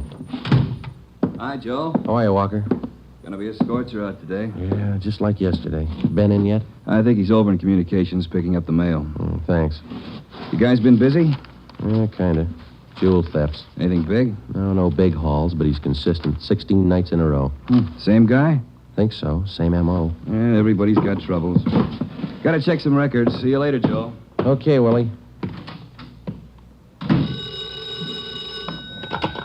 Burglary Friday. Yeah. Okay, Mike, soon as Ben gets back. He's picking up the mail. Right, bye. Hi, Joe. Hi, Ben. Hannon just called. Chief wants to see us. Take a look at these first. What do you got, overnight reports? Yeah, these two. Yeah. Two of them. 3 diamond rings, 1 sapphire, 1 necklace, jade. Big haul. Look at the other one. Lady's watch, diamond band, emerald bracelet, tourmaline brooch. What's tourmaline, Ben? I don't know. Must be valuable. It's gone. Let's see. Owner left house about 9 p.m., returned about 1:30 a.m., found property gone, scratches on the door. Probably using the cellophane method. Hasn't missed yet. 2 in 1 night. Well, he's picking up his pace. Must have a bag full of loot somewhere, whoever it is. You get the description sheets from pawn shop detail? Yeah, I got them right here. You take half of them. Let's see what luck we got this morning. Nothing so far. Me neither. Let's see. I'll get it, Joe. Burglar Romero. Hi, Ben. Chief still wants to talk to you, boys. He's got an appointment at 8:30. Wants to see you before he leaves. Okay, Mike. Just checking some buy sheets. Be right in. Better make it fast. He's in a bad mood this morning. Okay, Mike. Thank you. Backstrand again? Yeah, he's in a bad mood. Come on. Wonder what's bothering him. Something's bad. He doesn't blow very often. Chief of Detective's Office, Hannon. Go ahead in, boys. He's waiting. Thank you, Mike. All right, ma'am. I'll connect you. Friday, Romero, sit down. Wait till I get the phone. Backstrand. Oh, yes, Mrs. Winthrop. Yes, ma'am. We're doing all we can. Yes, ma'am. Yes, ma'am. Yes, I'll do that. Yes, ma'am. Goodbye. Got trouble, Ed? Taxpayer, Mrs. Winthrop. You two ought to remember the name. We do, Skipper. 10 days ago, somebody lifted $2,000 worth of diamonds from her bedroom while she was at the symphony. Last night, she was hit again. A diamond watch, an emerald bracelet, and some kind of a brooch. Tourmaline. I don't care what kind it was. It's gone. What's the pitch? We just read a report a couple of minutes ago, Skipper. Could be a tie-in with those other 16 jobs. 16 jobs in 16 days. You haven't got a lead on the thief yet? Nothing shows up. No prints, nothing. What about the pawn shops? Nobody's tried to soak any hot stuff as far as we know. We double-checked the detail. We got every hock shop in town on the alert. Whoever it is, they've got to try to pawn the stuff sometime. Unless they're going to give diamond rings for Christmas presents. And they haven't tried the pawn shops yet, Skipper. We're sure of that. Look, 16 burglaries in 16 days. Jewels and watches. Good ones. Well, it's got to stop. It's got to stop soon, you understand? We'll stay right on top of it, Ed. We're doing all we can. For 2 weeks, I've had half a dozen women calling me every day. Society women. Some of them figure they should get extra treatment. They're only DR numbers to us, Skipper. They all get the same attention. I'll try and explain that to some of them. They think you're in on the racket. Maybe you boys would like to take these calls some morning. No thanks, Ed. All right, then, let's get some action. Keep the pawn shop operators on their toes and get after every known fence in town. That's all. I've got an appointment. All right, Ed. Check you later. Holding a call for you, Ben. Oh, thank you. Hello. Oh, hi, Max. What? Well, hold it. Be right down. First break, Joe. What do you got? Necklace and a watch. Both of them on the stolen property list. Where? Henry's Pawn Shop. 5th and Main. 6 minutes later, at 8:25 a.m., Ben and I drove up in front of Henry's Square Deal Pawn Shop. Quick cash, no red tape, watches bought and sold. The proprietor was Max Murphy, an old friend of Ben's. Well, pal, of all days, it had to happen yesterday. Took the day off and went fishing up at Big Bear. I left my nephew in charge, Harry. A real knothead, that kid. How do you mean, Max? Joe, if I told him once, I told him 101. Whatever you do, whatever they come in with to Hawk, check it with the list. Check it with the stolen property list. What does he do? He forgot. He forgot. Oh, a real knothead, that boy. How old is he, Max? 32. A real knothead. I checked the slips from yesterday. Then I checked the stolen property list. There it is. Hot stuff. When did the stuff come in, Max, do you know? About 4 o'clock yesterday afternoon. Can we look at it? Oh, sure. Back here behind the counter. There it is. Did you check out the serial numbers on the watch yet, Max? When I found out, yes. They match to a T. All right, let's see. Yeah. Description on this necklace matches, too. Let's have a look at your buy book, huh, Max? Yes, sir, Joe. Here you are. There's a deal right there. Here? Yeah, that's him. That's how he gave his name. Walter Tracy, 132 and a half Blackstone Court, Los Angeles. Let me check the book for the description, Max. Oh, sure. Yeah, here. Mm-hmm. Okay, Max, thanks. We'll be checking with you later. Sure, Joe. Anytime. Sorry. All right, Max. See you later. You fellas take it easy. Right.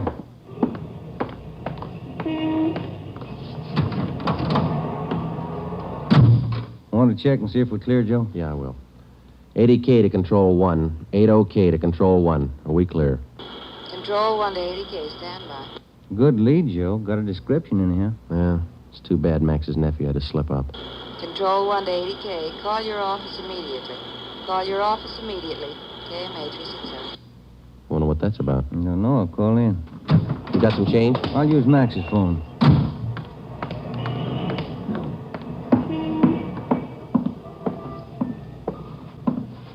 Use your phone a minute, Max?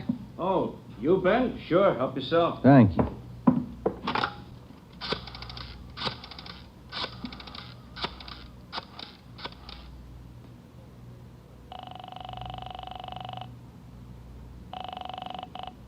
City Hall. 2524. 2524. Burglary. Levine. This is Ben, George. You got something? Hot one. Universal Loan Shop, 6th and Barton Place. Guy just took in a couple of rings. He checked too late. What you mean? He checked the form after the guy left. It was signed Walter Tracy.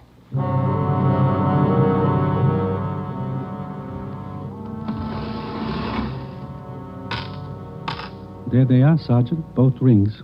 Fine quality diamonds. Don't you usually check your stolen goods list before you take in stuff like this? Usually, yes. Last night, no. I don't know what I was thinking about. Can we have a look at your buy book? Right here. There it is. Walter Tracy, 699 Olive Street, 145 pounds, 5'9", dark hair, build, thin. We'll have to slap a hold on these rings. I know, I should have thought. Can you think of anything else that might help us to identify the man? Well, no. Had a light suit on, nice cut, very well dressed. Thank you, that's all for now. Here's our card. If the guy happens to drop back, give us a call, will you? Sure will, Sergeant. Say, Yeah? I've got some nice watch bands. Yours look old. Can I interest you? No, thanks. Some other time. Come on, Ben.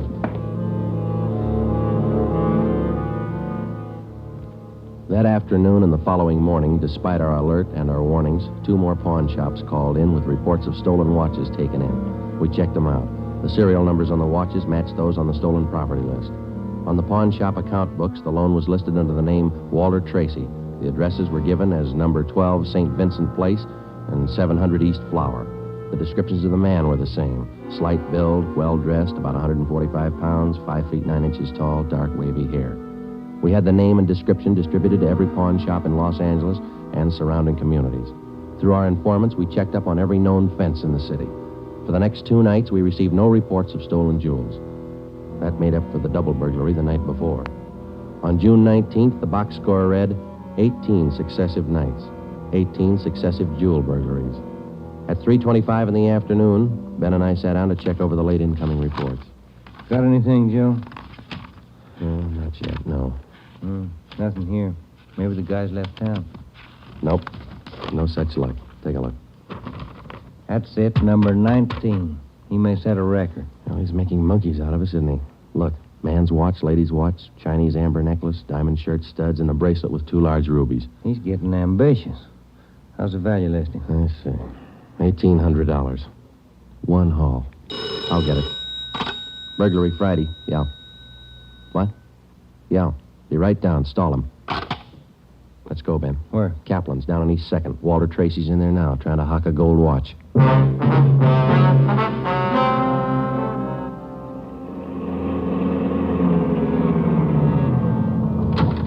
Ben, cover the door. I'll go to look like I'm shopping around. Right, but watch your step. We don't know this guy. Yeah, stay close to the door, huh? I'm sorry, that's the best we can do on the watch. Look, Mac, this is gold. 21 jewels. Well, that's the best I can do. Drop dead. What's the best I can do? Don't get sore. Yeah, sure. See you later. That's him, Sergeant. Walter Tracy. I stalled him as long as I could. All right, I'll check back with you later. Did you spot the guy that just came out? Yeah, I went up the street. Let's follow him. Hustle it. You spot him, Ben? Straight ahead, about 15 yards. He's crossing the street. Yeah, let's get up a little closer. We'll lose him, sure, if the light changes. Come on, run for it. What's the traffic light? That was close. He might have spotted us. It's going faster. Come on, Joe, run. Yeah. Don't lose him. This crowd's not helping. Hey, wait a minute. I bet you're a cop. You're chasing somebody. All right, let go of my arm, mister. Let go. Well, you don't have to get tough. Lousy cops think they own the street. I'm going to write the mayor's office. Come on, Joe. He's running for it. Yeah, I see him. Watch the signal up ahead. Hurry, Joe. Almost up to him. Into the parking lot. Hey, you! Stop! Look out, Joe. A gun. Yeah, I see him. All right, get away. All Get right, away, smart guy. It's a nice job. Yeah.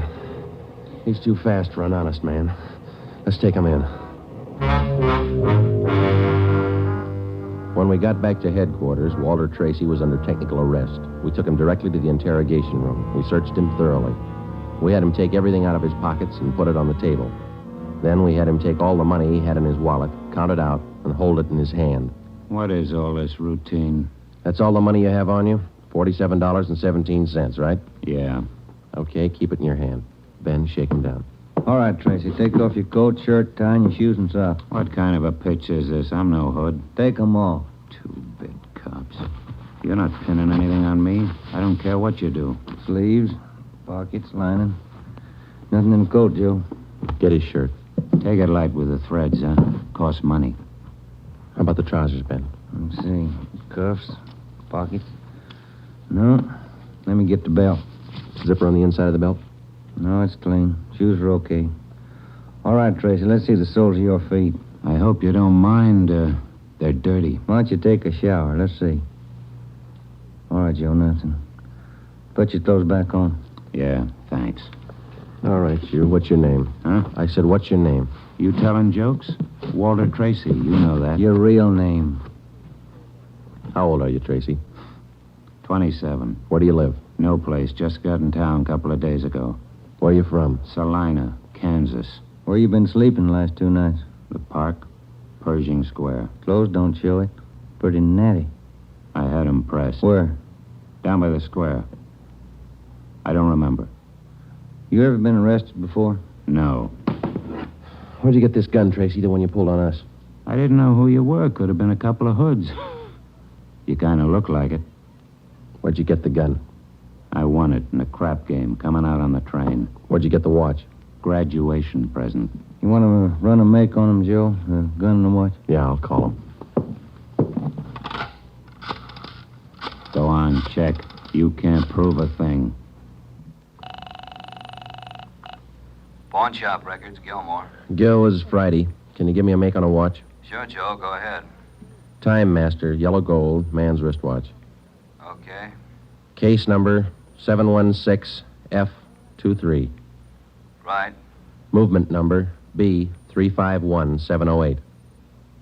Got it. Okay. Now give me a make on this gun, huh? 32 S&W automatic. Serial number 579461. Okay. Call me back? Right. What's your station number? 2572. I'll ring you, Joe. Thanks. Having fun? What'd you do with all those jewels you stole? When do I get out of here? I don't think you're going to get out. You got nothing on me. How tall are you, Tracy? Get your tape measure. 5'9". How much you weigh? 140. I'm 27. My name's Walter Tracy. I come from Salina. I've been in town 2 days, and I don't know what you guys are talking about. You sound smart. You don't act it. And you're flying blind, copper. What'd you do with those jewels you stole? I don't know what you're talking about. What color are your eyes?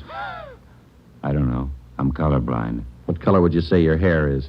You colorblind, too? You ever been arrested before? Straighten out. He asked me that. I'm asking you. No. You ever done any big time? No. All right, I don't care if you level with us or not. We're going to make you on those prowl jobs, all 19 of them. Sure. You guys are smart. You got in Los Angeles 2 days ago, is that right? Yeah. You don't know anything about any jewel thefts. That's what I said. And how come your name and your handwriting's on the account books in 4 pawn shops in Los Angeles? It's not mine. You can't prove it. We can, Tracy. Come clean. What'd you do with the stuff you stole from 1250 Moraga Drive, June 5th? I didn't steal any stuff. What'd you do with the rings and watches you took from 1400 Placerville Road, June 9th? I wasn't in town. What'd you do with the diamond dress pins you stole June 13th, 123 South Van Ness? Did I do that? You're not only kinky, you're a bad liar. You prove it. Border get you a sawbuck, your prints bounced, Tracy. Our handwriting man's gone to work on those signatures of yours. You haven't got a chance. Now, come on. Where'd you hide this stuff? You can't prove a thing. Where'd you say you've been sleeping the last 2 nights? In the park, Pershing Square. You want a map? Clothes sure look nice. I said I had 'em pressed. But you can't remember where. No, I can't remember where. That a crime? Friday talking. Joe, this is Gilmore. Here's the stuff you asked for. Let's have it, Gil.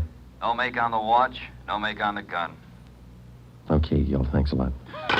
Yeah. You're in up to your neck. You said that, didn't you? You're gonna talk, Tracy. Kind of tired. All right, we'll let you sleep on it. Come on, Ben. Let's book him. Right. I'll get your jobs, coppers. Sure. Come on. We took Walter Tracy to the county jail and had him booked on suspicion of burglary. He was still sullen. We knew we had the guilty man. Now we had to prove it.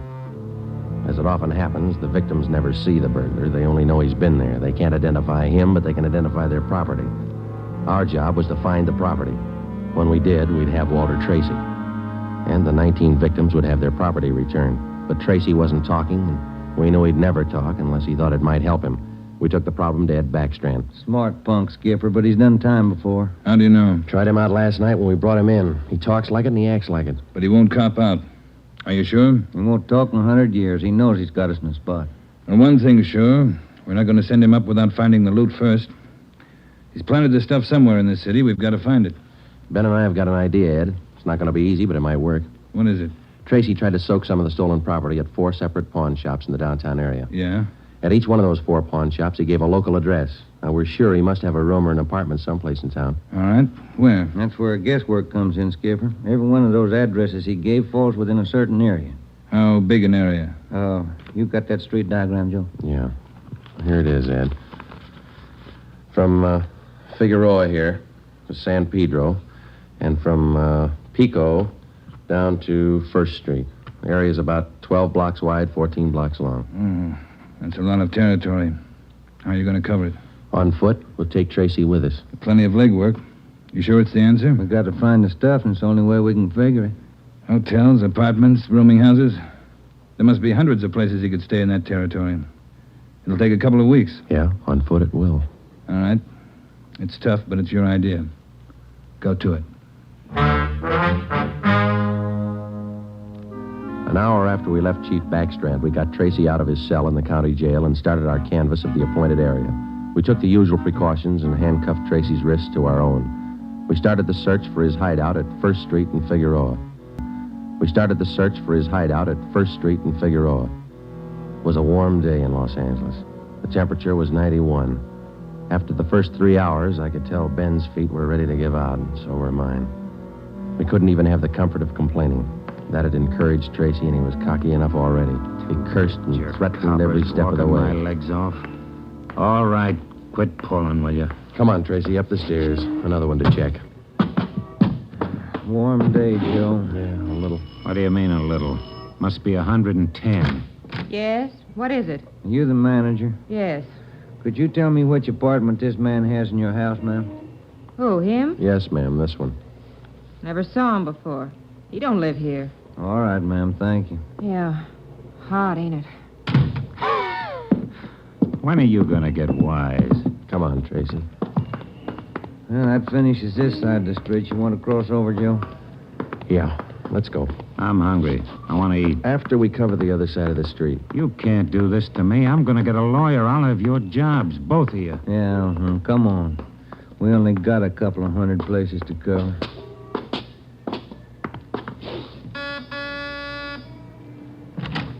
Hi, gents. What can I do for you? You the manager? I run the place, yeah. Which room does this man have in your place? Him? You made a mistake. He doesn't live here. All right, thanks. My feet are killing me. Wait till I get a lawyer. I'll burn both of you dumb cops. What do you think you're doing anyway? Making a guy walk? All that day and the day after that and the day after that, Ben and I, with Tracy handcuffed to our wrists, canvassed the designated areas from hotel to hotel, from rooming house to rooming house, and the apartments, too. Every day our feet ached a little more, our pace slowed down, Tracy got more irritable, and the weather got hotter. The second day, it reached a high of 92. The third day, 94. The fourth day, 94. Police regulations say plainclothes officers must wear a coat and necktie on the street at all times. We wore our coats and neckties. The search continued into the fifth day. Our pace got even slower. Ben and I started to lose heart. After a while, we forgot our object was to recover the stolen jewels. All we wanted was to find Tracy's hideout. We knew we were right. We knew Tracy was our man. It was a point of pride. Whether your feet hurt or not, you don't give in to a thief. Yes? What do you want? You the landlady here? I am. Which apartment does this man have in the building? Well, none of them. He's not one of my tenants. Thank you, ma'am. Come on, Tracy. By the sixth day, all three of us had special pads in our shoes. Our feet ached worse than ever. Tracy let us know about his every 3 minutes. By late afternoon of the sixth day, we'd covered more than half of the designated area. The temperature was 95. You guys gonna go on forever? I'm sweating like a horse. I'm getting tired of your moaning. That looks like the manager behind the desk. Yes, sir? You the manager? Yes, sir. What can I do for you? Can you tell us which room this man has in the hotel? Him? He doesn't live here. Hey, you fellas look awfully warm. Like to cool off in the lobby? We're air-conditioned. No, thanks. I'm hungry.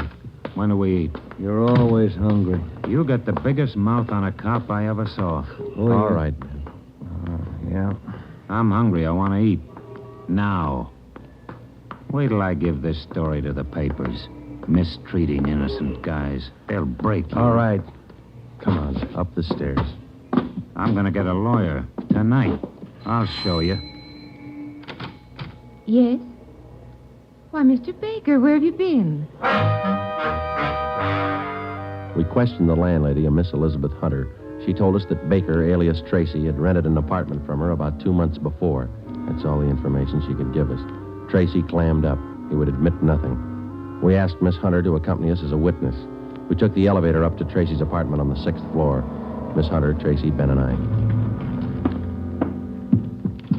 Down this way. Here. Do you want me to open it? Please, Miss Hunter.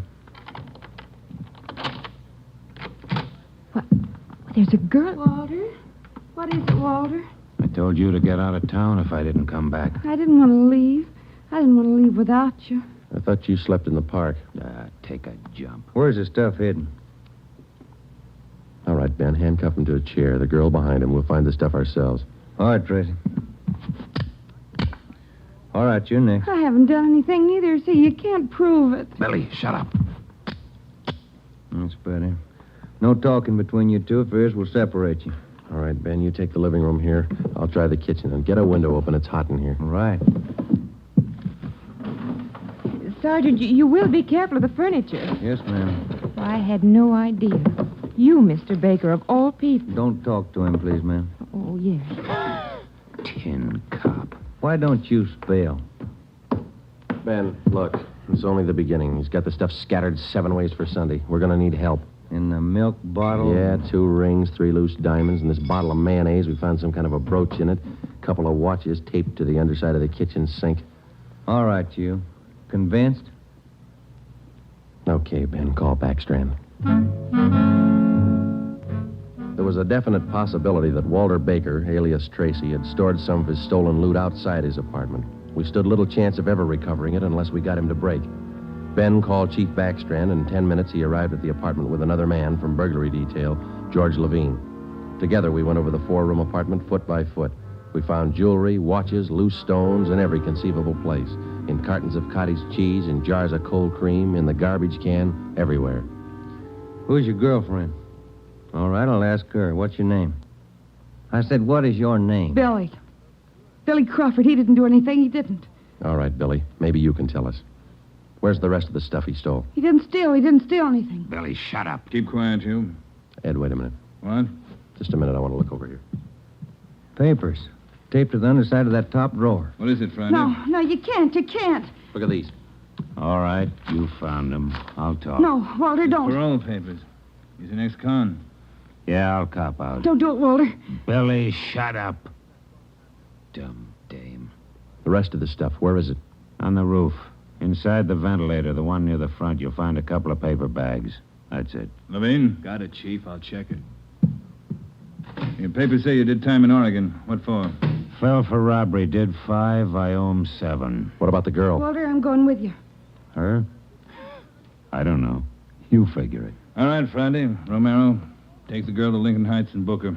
We'll take him. Right, Ed. Come on, Ben. No, Walter, I want to go with you. I'm sorry, ma'am. This way out.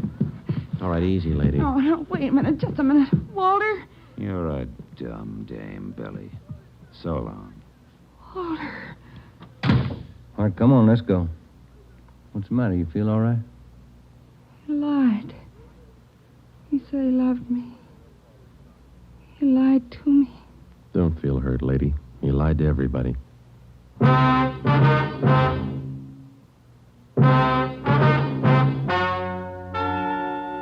The story you have just heard is true. Only the names were changed to protect the innocent. Walter Baker, alias Walter Tracy, was tried and convicted on 3 counts of first-degree burglary and received the maximum sentence prescribed by law. He is now serving out his term in the state penitentiary. A hold has been placed on him by the state of Oregon, where he will serve out 7 years for violation of parole. Billy Crawford, Baker's accomplice, was tried and convicted of receiving stolen property and is now serving time in the state penitentiary for women. You have just heard the 11th in a new series of authentic cases transcribed from official police files. Technical advice for Dragnet is furnished by the Los Angeles Police Department. Tonight's program is dedicated to Warden Clarence A. Larkin of Folsom Prison, Sacramento, who, on the evening of September 24th, 1937, gave his life so that yours might be more secure.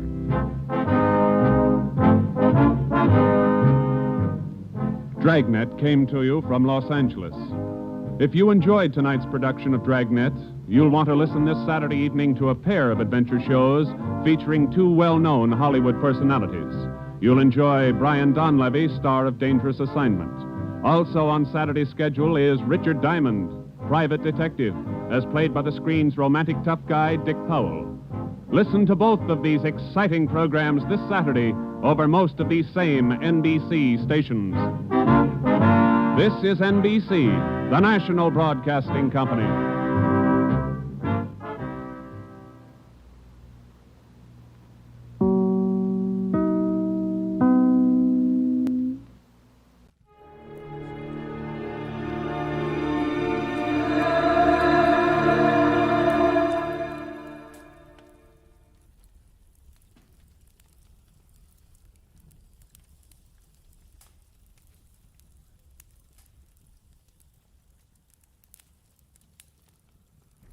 Get this and get it straight.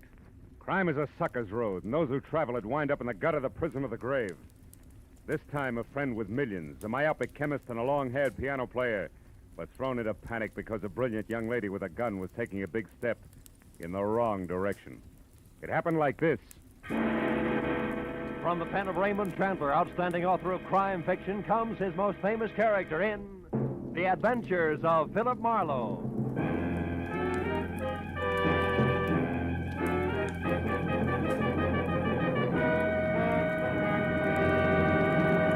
Now, with Gerald Moore starred as Philip Marlowe, we bring you tonight's exciting story, The Big Step.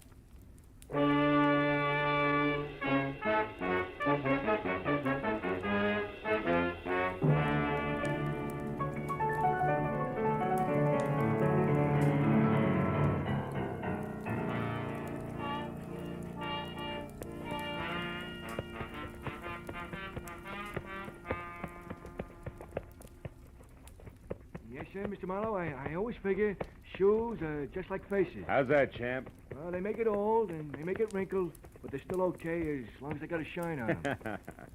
Yeah, it keeps that right in condition, huh, champ? Yes, sir. Hey, let me just spank up this one again, huh? Sure. Oh, come in. Mr. Marlowe? Yeah? Oh, excuse me. I didn't know you was busy. That's all right. Okay, champ. I guess that does it. Here you are. Oh, thank you, Mr. Marlowe. I'll see you tomorrow. Right. Well, now that my shoes have a new lease on life, won't you sit down? Miss, Cantor. Mrs. Betty Cantor. Oh. I'm a waitress at the Shelton Cafe. I need your help, Mr. Marlowe. There's something you could do for me. You free to take a case? Well, I'm free, depending on the case. What is it? Well, today, this friend of mine, Shirley Vitello, comes into the restaurant where I work. Yeah. She takes her usual table, and while she's waiting for her order, she starts reading the paper. Well, it's all quiet so far, Betty. Yeah, but just when I'm bringing in the tomato juice, it happens. She sees something in the paper that scares her. Scares her bad. What was it, Betty? Do you know? I don't know. She muttered something, and then she runs out of the place. Her face was gray like ashes. Later, I got to worrying. I called her at home, then at the lab where she works, even her husband's studio. No luck. Now, wait a minute, Betty. I don't quite get the connection. You and Shirley Vitello, I mean. Oh, I don't know we're social. We're only chummy at the restaurant. She's been eating there for years. Well, that's a basis for friendship. Well, about 6 months ago, I was in bad trouble. And Shirley came through with $200 when it seemed like more money than I'd ever seen. Yeah. It kept me and my husband together. So, you see, she means a lot to me. Yeah, I see what you mean. Well, look, Bet, what was this about a lab? Well, Shirley's a technician. She works as an assistant to a chemist named Softman. Abraham Softman, out on Melrose someplace. Mm-hmm. What about Shirley's husband? Do you know him? Gilbert? Oh, yeah. He comes in with her a lot. He's a piano composer and a real nice guy. Mm. He lives for his work. He's unknown now, but he's a real genius, Oh, Shirley sure, says. sure. She'd do anything to keep him and his music going. Yeah, well, tell me, this friend of yours saw something in a paper you said that scared her. Now, that's all you know, huh? Yeah. And I want you to find out why and help her. Here's $50, Mr. Marlowe. That's what you charge, ain't it? More or less, yeah. By the way, Mrs. Cantor, where's your ring? I sometimes take it off when I'm working. You do, huh? Yeah. Or perhaps when you hock it to raise $50? Look, Betty, I'm a careless guy. You better hold the money, huh? Oh, but Mr. Where Marlowe... do the Vitellos live? But, Mr. We're Marlowe... in a hurry, Betty, remember? Where's the address? Well, it's 3140 Veteran Avenue. Mm-hmm. And in case you wanted, Gilbert's studio is Benedict Canyon, 510. Thanks, Mr. Marlowe. And you call me at Empire 17087, huh?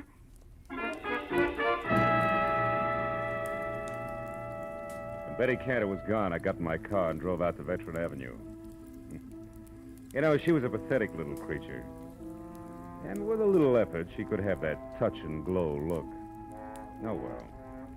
3140 was one of those small but neat houses that grow like mushrooms overnight on a post-war California landscape. And it was locked, dark, and quiet. I went around to the back and started on the windows. The third one opened when I tried it. I climbed in, turned on some lights, and made the grand tour, then entered in the den. The only indication that anyone had been there all day was a current issue of the L.A. Star crumpled in the wastebasket. I pulled it out and started through it. On page 5, I found the hole where a 2-column story had been clipped out. And then somebody was at the front door. I started toward it, but changed my mind at the sound of the key in the lock. And instead moved back into the den and watched. A head that belonged on a gopher wearing a battered fedora and inch-thick glasses above a fur-collared coat peeked in. Gave the place a myopic once-over and headed straight for the den. So I stepped out where he could see me. I have never seen you before. What are you doing here? You tell me first, Pop. I'm bigger than you are. I'm Dr. Abraham Softman. Softman? Oh, the chemist Shirley Vitello works for. Is that why you have a key? Yes, she leaves unfinished. She leaves work here for me to pick up. It's a convenience for both of us. But now you can also explain, maybe? Well, a friend thinks your assistant's in trouble. I'm trying to find out. The name's Marlowe. Aha. I suspected now I'm right. What? Shirley came to the laboratory late from lunch today and very much upset. She left again soon, right in the middle of our most important crimson test. Your what? Our crimson test. Oh, yes. Without one word to me, she left. Never does this happen before. In all the 5 years, she has been my loyal right hand. Well, tell me, what's the nature of your research, Dr. Softman? We are developing new commercial dyes. Oh, such a beautiful crimson we have now. Really? Shirley knows as much as I do about all of it. Mr. Marlowe. Was it you who opened the desk drawer there? No. I didn't notice it till now.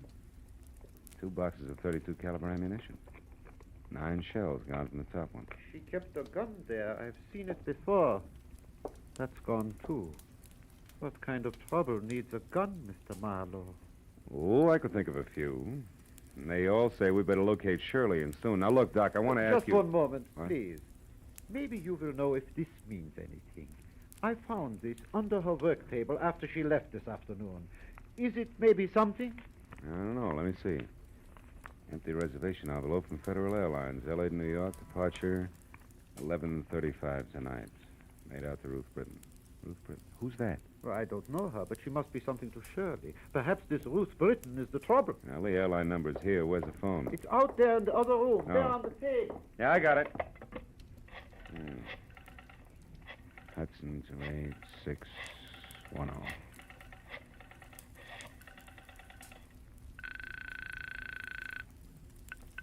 Good evening, Federal Airlines. Agent Frederick Stowe speaking. Frederick, do you have a Ruth Britton listed on your 11:35 flight to New York? Oh, just one moment now, sir. I'll check. Oh, no. Yes, we do.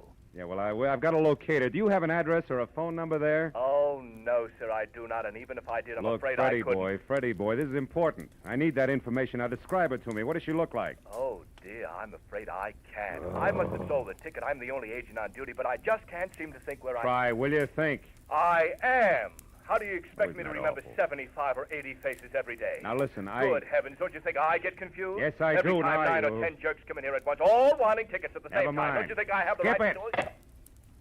Frederickson.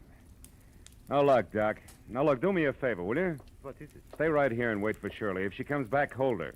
I'm going to look up her husband, Gilbert.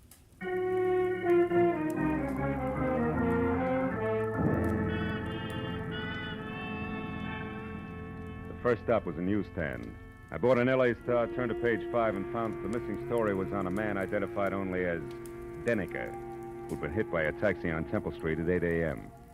The only reason it rated 2 columns was that before he lapsed into unconsciousness, he told the ambulance crew from the Citizens Emergency Hospital that he knew he was going to die and wanted to clear his conscience by confessing a crime he'd committed. It ended with police standing by. I drove on into Benedict Canyon, wondering what kind of a bridge it was going to take to span the gap between a female chemist and a downtown traffic accident. I was still wondering when I got the number 510. All I could see of Gilbert Vitello's studio over the brush around it was something pseudo-Spanish that had been stuck onto a piece of vertical real estate by an optimist in the early 20s. The path had been opened from the driveway to the house, and as I walked to the door, the piano music from inside got louder, but not better. Even in the long-haired circle, that stuff needed a haircut. Hey! Hey! Vitello, break it up a minute, will you? What's the meaning of this outburst? I'm working and I won't be interrupted. Who are you? What do you want anyway? Take it easy, Mr. Vitello. My name is Marlowe. Betty Cantor sent me here because she's worried about your wife. The waitress worried about Shirley. Why? Well, she's in some kind of trouble. Have you seen her tonight? No, not since this morning, but that's not unusual. I often work late. My music is very demanding. Now, what gives that waitress the idea that Shirley's in trouble? Your wife's reaction to a newspaper story. It scared the wits out of her. About a taxi hitting a man named Denneker mean anything to you? Denneker? Shirley worked with a fellow by that name once, I believe, but why would that story frighten her? Well, I was hoping you'd tell me. Do you have a gun? A little .32 pistol at home. Why? It's gone. See here, what's this all about? Tell me the truth and be quick about it. Oh, shut up. Answer my question. All right. My wife was shocked by that item on Denneker. She isn't at home, she isn't at Selfman's lab, and hasn't been all afternoon. And what's more, she's got a gun. That's all I know, except for one thing. Who's Ruth Britton? She's a friend of Shirley's from the East. She's been visiting relatives out here. Why? Nothing. Maybe Shirley's got a plane reservation for her, that's all. Mr. Marlowe, if that's all you have to offer, why don't you get out of here so I can go to work? I'm quite certain if Shirley were actually in trouble, she'd come to me for help. And incidentally, tell Betty Cantor to take some vitamins or something. She's becoming a meddlesome busybody. You know, there was a quality about Gilbert Vitello that made me want to sock him on the temperament with the heavy end of his grand piano. When I started down the path to the driveway, I forgot about him. Because a pair of headlights slashed through the foliage like a giant scythe. I ran to where I could see and watched the girl in a brown suit get out of a sleek new Hudson and start toward the house. Then she saw me. She backed away, then threw me one scared look and darted into a side path like a jittery cottontail. I followed as fast as I could, but it was home ground to her, and in 20 yards I was outclassed. I lost her at the corner of a sagging shed and stopped to listen for her footsteps. I heard something else, but not in time to duck. Oh!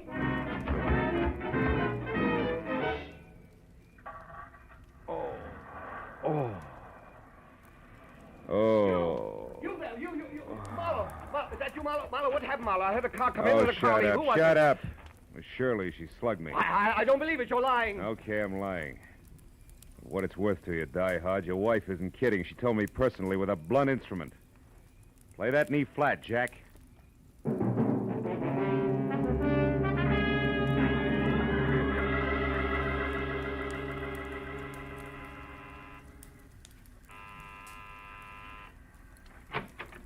Mr. Marlowe, did you get something? Lumps. Oh, look at How about you, Dr. Softman? No, nothing. Come in. Yeah. No one has come here. You found out something? Ever hear of a guy named Denneker, Doc? Me, here of Morris Denneker? 5 times in the past 3 years, Morris Denneker in Chicago has beaten me by introducing a new dye substance or a new process just days ahead of me. Huh. 5 times this happened. He's a dye chemist, too, huh? A brilliant one. I admire him. But why do you ask Listen, this me? is beginning to fit like a rubber glove. Denneker's in a hospital right here in L.A. He may not live, and he wants to confess to a crime. Here, look. What? Now, read it yourself. When Shirley saw that story, it threw her into a panic, and now it only figures one way. Your assistant has been selling your new developments to Denneker before you released them. No, it is not true. Shirley would not do this thing, not to me. Okay, Doc, we'll see. Now, look, why don't you go back to your lab and wait? I'm going to the hospital now and do some more fast addition. If it comes right, just don't forget you're a scientist, will you? Oh, I would not forget. Now, you remember something, Mr. Marlowe.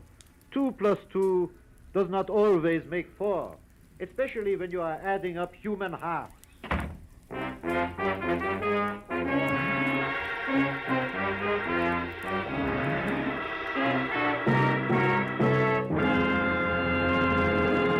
In just a moment, the second act of Philip Marlowe. But first, Wednesday's Wonderful on CBS, with Dr. Christian, Groucho Marx, Bing Crosby, and Burns and Allen all coming your way over most of these same CBS stations. This Wednesday, Brother Bob Crosby visits Bing. Gracie Allen stumps the income tax experts. Groucho will be on hand with his ad-libs and teams of opposition. And Dr. Christian makes a wily grandmother stick to the truth for once. So be listening this Wednesday, won't you? Now, with our star, Gerald Moore, we return to the second act of Philip Marlowe in tonight's story, The Big Step.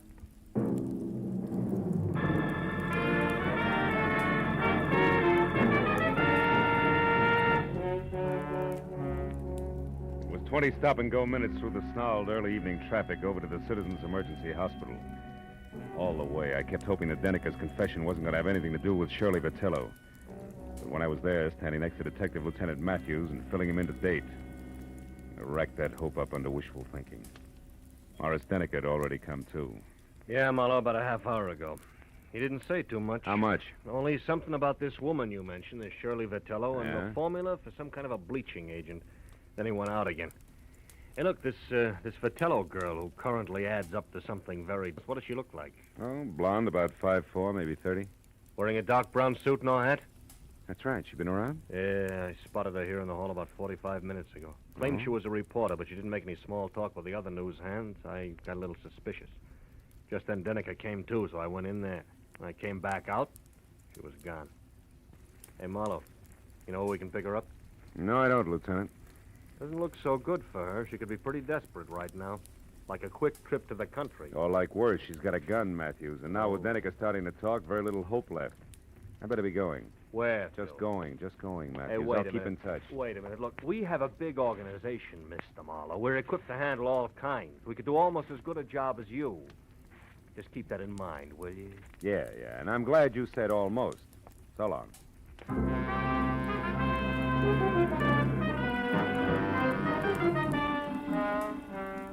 I got back into my car and pointed it toward the Vitello place on Veteran Avenue again. Because I didn't know where else I could possibly pick up Shirley's trail.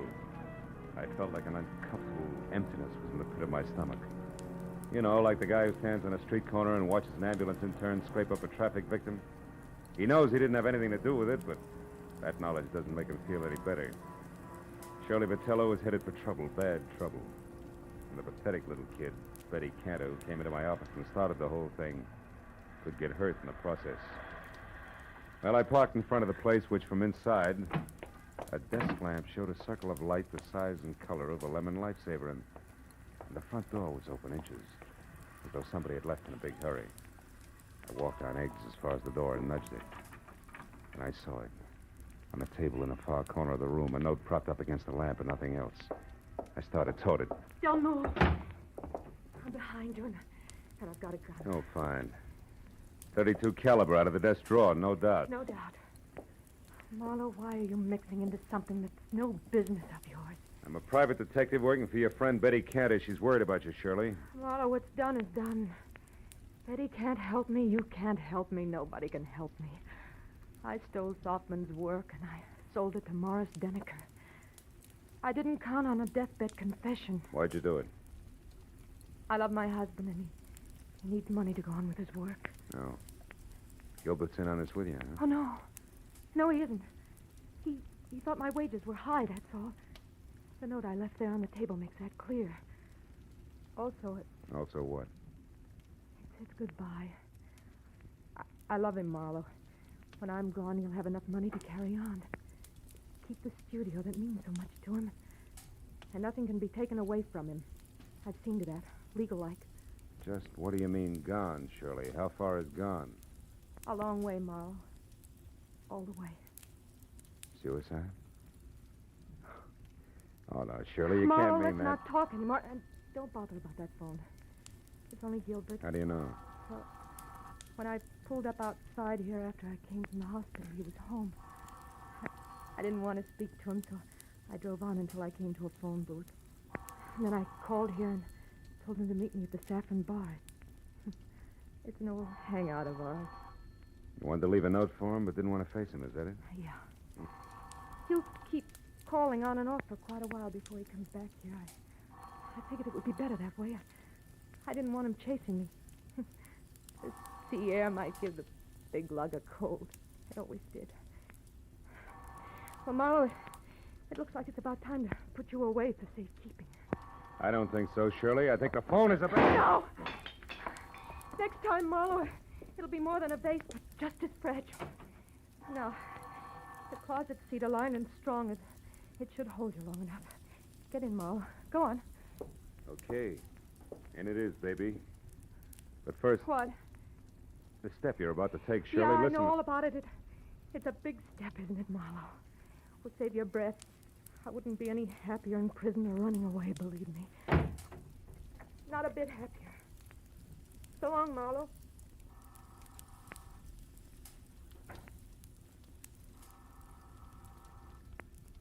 Nobody's home.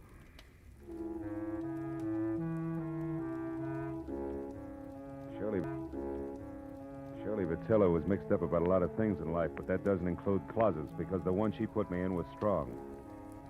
The lining she called cedar must have been hand-me-down armor plate from a retired battle wagon. So all in all, I was 45 minutes alternately kicking and resting while the insistent telephone marked the 5-minute intervals for me. But finally, it was the wood around the lock that gave way. I was out. Hello? Hello, sir. Who's this? Marlowe Vitello, and save your questions till you hear what I have to say. Marlowe, where's my wife? She was supposed to meet me here at the Saffron Barn. I said She's not... save it. Now listen. Your wife's out to kill herself. No, Marlowe, no! Yes, tell me, did you two have a favorite spot out near the ocean? I don't see what I that don't has... care whether you see or not. Did you or didn't you? Yes, the Redondo fishing pier below Santa Monica. Good. Now keep listening, Vitello, and do as I say. Come straight home. But, Marlowe, surely... Do as I say, Vitello. Come back here and sit tight with fingers crossed. I'll worry about the pier. Goodbye. Broken. I picked up the phone again, dialed 116, got through to police emergency operator, and from there to Matthews, who was still at the Citizens Hospital. I told him to pick me up in a squad car and get ready for a fast 10-mile drive to the Redondo fishing pier, where Shirley Vitello was going to kill herself. And I got outside and waited the 4 longest minutes of my life, until finally Matthews screeched up to a halt. When I piled in, we took off, siren wide open.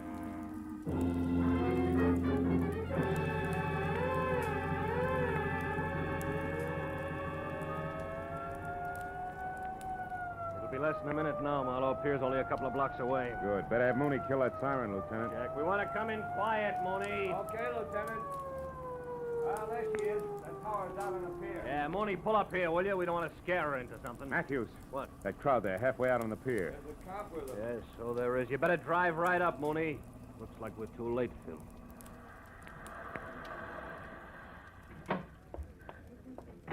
We were too late.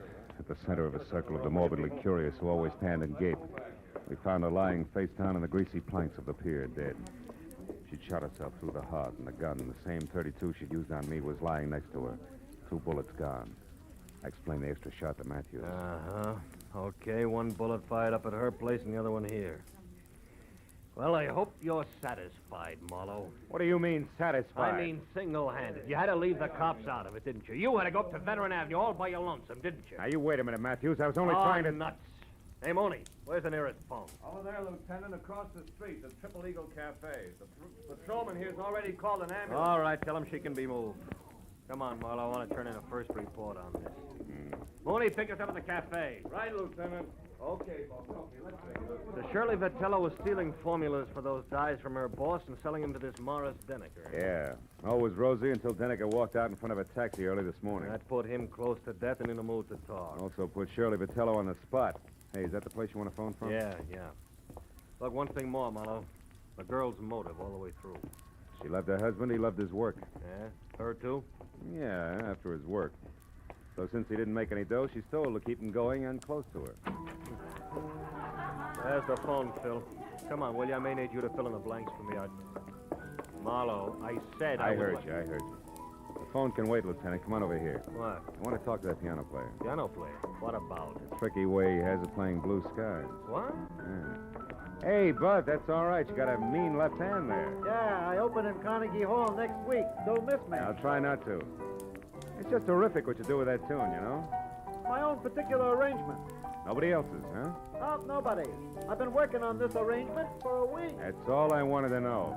Hey, Marlowe, what are you getting at? The phone, I've heard enough. Where'd you say it was, Matthews? Over there, at the left of the bar. But, Phil, what are we doing? What time is it, Lieutenant? 5 after 12. Marlowe, what is it? A switch, Matthews. A switch? Yeah, one that'll knock your badge off. Will you get a load of this? Oh, listen. Good evening, Federal Airwaves. Agent Hedrick Stoll. Listen, speaking. Frederick, I'm the party who called before about the reservations for Ruth Britton on the 11:35 for New York. Oh, yes, I remember you. I'll probably... Never mind. It's police business, Freddie. Did the plane leave on schedule? Of course it did. But Miss Britton didn't make it, and she didn't bother to call and cancel her reservation. Thanks. I've heard enough. So far, so good, Matthews. Yeah, which means what? The Saffron Bar in Hollywood. Which means what? Shirley Vitello didn't commit suicide, Matthews. She was murdered.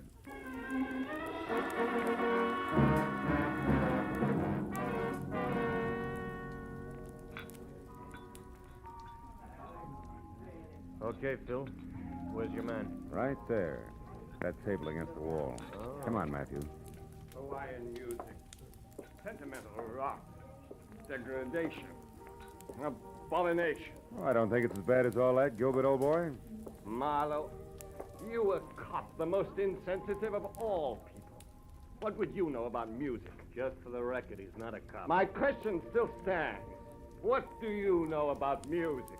As a matter of fact, not much. But you know, I'm fascinated by what they're doing with instruments these days. Really? Mm-hmm. What are they doing that might fascinate you?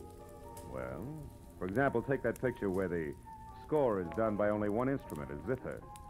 What's more, it doesn't sound like a zither. To a trained ear, a zither is a zither. You mean you can't make one instrument sound like another? Well, for example, a guitar like a piano? Don't be ridiculous. Now, wait a minute. Not so ridiculous. Why, only tonight I heard a guitar that sounded just like a piano. Real tricky arrangement it was, too. Sounded... You're joking. Oh, no. Oh, you must have heard it, too. It was while we were talking on the telephone. The telephone? I talked to you? Sure you did. You remember? You said you were calling from here, the Saffron Bar, but the conversation was being scored by the pianist at the Triple Eagle Cafe at Redondo Beach. A real tricky arrangement in more ways than one. I didn't mean it. I didn't really want to. All right, what's the rest of it, Phil? He didn't want to quit his work and spend the rest of his life hiding in some forgotten corner of the globe. Which was her plan? Yeah. As I figure it, once Shirley knew she was finished, she decided they should both run for it. He was in on what she was doing all along. And the suicide note? It was part of her plan. Oh. Leave Puppy here and innocent with the money she got for her shenanigans. Then frame her own suicide, a trail that would lead us to the Redondo Pier, her hat and coat floating in the drink. Uh-huh. And after a couple of days of searching, we say the tide probably carried the body out to sea. Closed case. That's right. In the meantime, she's flown to New York as Ruth Britton and is heading on from there. Hubby here to join her at a later date. Yeah, fine. Only hubby double-crossed her and shot her, so he can sit tight with the money right here. That's it, Matthews. Please, give me another chance. Oh, shut up. Wipe them dry, Matthews, and take them away.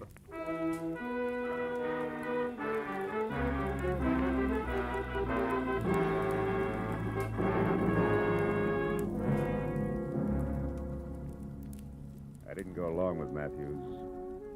I didn't even bother about my car, which I'd left in front of the Vitello place. I'd had enough for one night. Enough of the kind of person who'd hitch his wagon to a star only if the twinkle he saw on the horizon was the reflection of a dollar sign.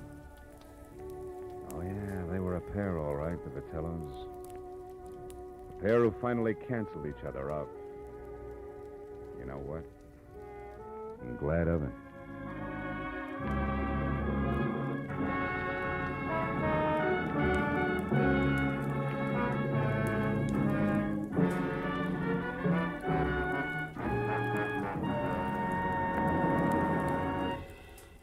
The Adventures of Philip Marlowe, bringing you Raymond Chandler's most famous character, star Gerald Moore, are produced and directed by Norman MacDonald and are written for radio by Robert Mitchell and Gene Levitt. Featured in the cast were Gene Bates, Paul Dubov, Vivi Janis, Edgar Barrier, and Peter Leeds. Detective Lieutenant Matthews is played by Larry Dobkin. The special music is composed and conducted by Richard Orant. Be sure and be with us again next week when Philip Marlowe says... This time I tangled with a mad Scotchman, a phony English lord and a beautiful blonde corpse in a freight house. All because of a butler who walked on his knuckles.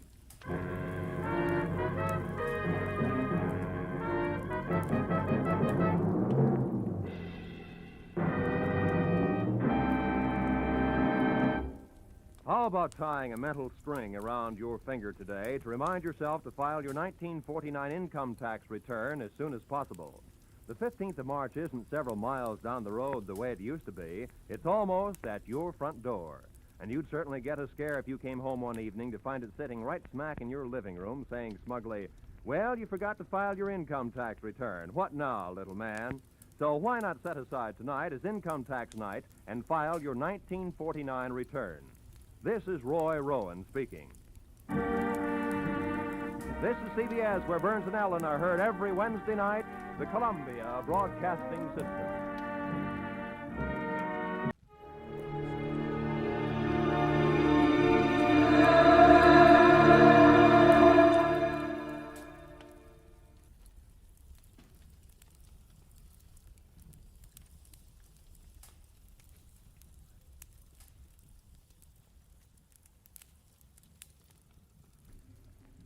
Get this and get it straight.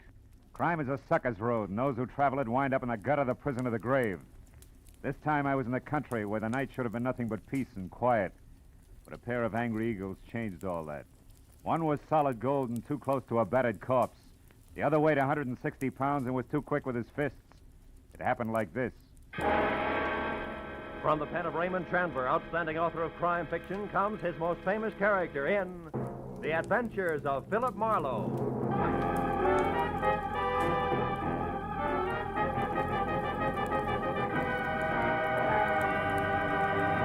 Now, with Gerald Moore, starred as Philip Marlowe, we bring you tonight's exciting story, The Angry Eagle.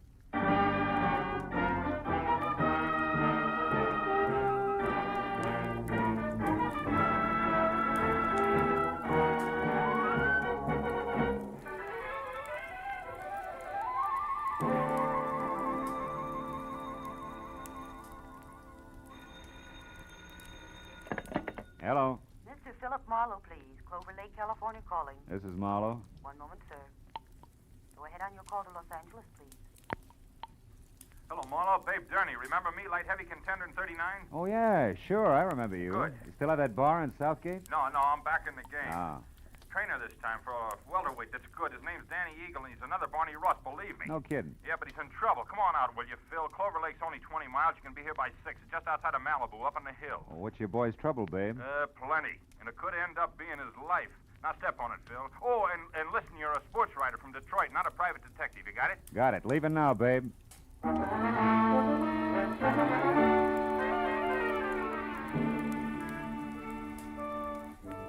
It was an hour's drive to Malibu Beach in a film colony where the convertibles outnumbered the hardtops 5-1. And another 30 minutes up into the mountains along a steep spiral of macadam which at every turn made more of the Pacific below and less of Malibu. Until finally I was at the top. To my right, there was a dirt road which a freshly painted sign said led to Clover Lake Training Camp, private. Raleigh Lance, owner. I drove on into what turned out to be a converted summer hotel marked office. A couple of buildings that had been stables and maybe 24 cabins spread out over a sloping green acre that led to a cliff's edge and the lake some 100 feet below. When I pulled in and parked in a gravel semicircle which was close to a roofed-over boxing ring where a lot of muscles and sweatpants was making a punching bag sound like a machine gun, I saw Babe Durney coming toward me in ducks and white T-shirt with an angry fighting eagle as in Danny on it. It was more bay window and less hair than last time, but still the same quick smile under a nose that spread over half his face and an extended hand that could have passed for a catcher's mitt. Hiya, Phil.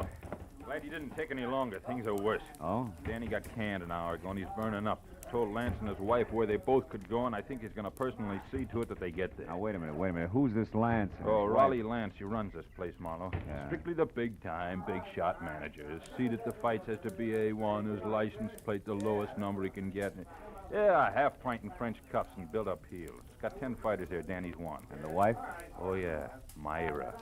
A lot of curves, a lot of war paint, and never enough clothes on. Know what you mean. Yeah, well, also not much to keep her busy, and Lance hasn't got time to run around down in Malibu. Which means sheep's eyes at the boys, huh? Yeah, Danny Eagle included. Not that the kid ever did anything about it, mind you. Figured she was just being friendly. Come on, let's move on down by the lake like I was just showing you around. Hey, Jersey. Yeah? You can quit now. Do a mile in the shower. Okay, Big. See you later. Anyhow, Phil, this morning, Lance and the missus had a beef when the big shot got mad, read Meyer off, and called Danny in, tried the same thing on him. Didn't take, huh? No. So the boss canned him. Kid went back to his cabin and started kicking the fixtures around. That's when I called you. He's got a lot of temper, Phil. Yeah, but what do you want me to do? Help me get him out of here before he tangled with Lance. He said he wasn't going to get off the ground till things were squared away, and he... Oh, hold it. What now? Over there near the edge of the cliff. Friend of Lance's, just weatherwax. Well, that old man? Yeah, hayseed to look at or listen to, but he owns about every piece of land around here. Uh-huh. Rich, retired, and has just learned about prize fighters. Calls them gladiators. Also, he's got a mud fence-faced daughter he's real anxious to pass off. Yeah, also he's coming this way. Oh, hello there, son. Yeah, don't encourage gab. It's his specialty. Well, babe, my boy. What shape are you in tonight? Oh, well, not quite fighting trim, Mr. Weatherwax. I was just showing Mr. Marlowe here around the grounds. He's the sports writer. Sports writer? Yeah. Well, glad to make your acquaintance, Mr. Marlowe. Thank you. Yes, sir. But when I think about what I've missed all these years not following the ring... Mr. Weatherwax, excuse me, but we're in a hurry. I want Mr. Marlowe to see the lake before it's dark. We'll see you at dinner or up at the lodge later, huh? Yes, I'll look forward to that. Goodbye. Yeah, bye, son. The original windbag. Yeah. But, Marlowe, like I was saying, I gotta have your help. Yeah, but what can I do now? The kid's through, babe. Sure, but look, Phil, I know other managers. I also know the makings of a champ when I see him, and Danny Eagle's got the stuff. And? Okay, I like him. Phil, you gotta get next to Lance. If he thinks you're doing a feature on him, he'll be your best friend in a couple of hours. Little Napoleon. Uh-huh, and when I'm buddy, I steer him away from ordering his muscle man to play pretzel with Danny while you're trying to get him out of here. Is that it? That's right. I already planted that you're coming up here, so all you got is... Hey, look. Huh? Up at the lodge on the porch there. That's him and Myra going in the office. My cue. Mm-hmm. Okay, but first tell me one thing, babe. Does Danny know about me? No. He'd turn against me if he did. He likes to settle his stuff his own way. That's why you gotta get to Lance. In or out of the ring, it still takes two to make a fight, Phil. Yeah. All right, babe. I'll do my best. Yeah, Philip Marlowe, Detroit Daily News. Wonder if there is such a paper. No, it doesn't sound too bad. Listen, Myra, I don't want any more trouble with you. I'm fed up. Oh, You're fine. fed up. You? Well, that's funny. You dragged me up here and Shut expect up. me to... And try real hard to understand this. I dropped 10 grand, 10,000 berries last night on that punk Steve Rocker. I'm not very happy. So you want a fighter who stinks. What's that got to do with me? I don't know. But if you'd let him alone, he wouldn't have looked so tired in there. Of all the cheap cracks you've ever made, that's about the... The what? Go on, say it. You never flirted. You never played up to it. You were only being friendly. Go on, spit it out, why don't you? Don't think I won't. When we're alone. Oh. Excuse me, I didn't mean to eavesdrop. I was looking for Mr. Lance. Raleigh Lance? That's me. What do you want? My name's Philip Marlowe, Detroit Daily News, Mr. Lance. Oh. Yes. Come in, Mr. Marlowe. Oh. There was a note here on my desk. Should expect you for an interview. Glad to see you. Oh, thank you. I don't believe I've, My wife, Mr. Marlowe, Mrs. Lance. How do you do? Hello. From, Detroit, you said? Yeah. How are things at the Beaver Club? That's quite a spot, I hear. Oh, yeah, quite. I used to go with a reporter there. He told me about some wild parties at their press club. Busy Beaver Nights, they used to call them. Yes, busy Beaver night. Lots of fun. Mm-hmm. I'll bet. Myra, Mr. Marlowe and I'd like to talk a while, so... So I'll be running along. It was a pleasure, Mr. Marlowe. Thank you. Goodbye, Raleigh. I'll see you later. Yeah. Well, Mr. Marlowe, have a chair. Have a drink? Yeah, I will, thanks. It's quite a spot you have here, Mr. Lance. Make it Raleigh, fella. All right. Yeah, it's okay. But you're not up here to write about a training camp, are you? Of course, I know background counts, but, well, like this drink, the soda helps, too. But the scotch is the thing, huh? Health? Same. Yeah, you're right about that scotch. Mr. Lance?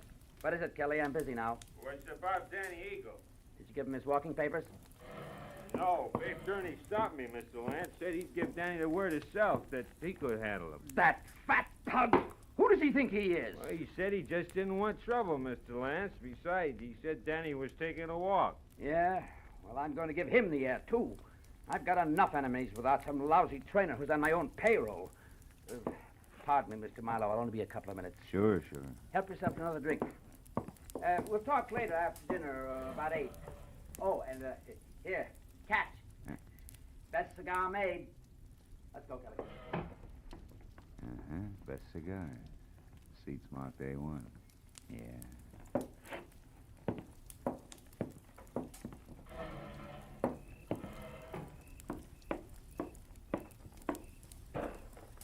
Hey. Huh?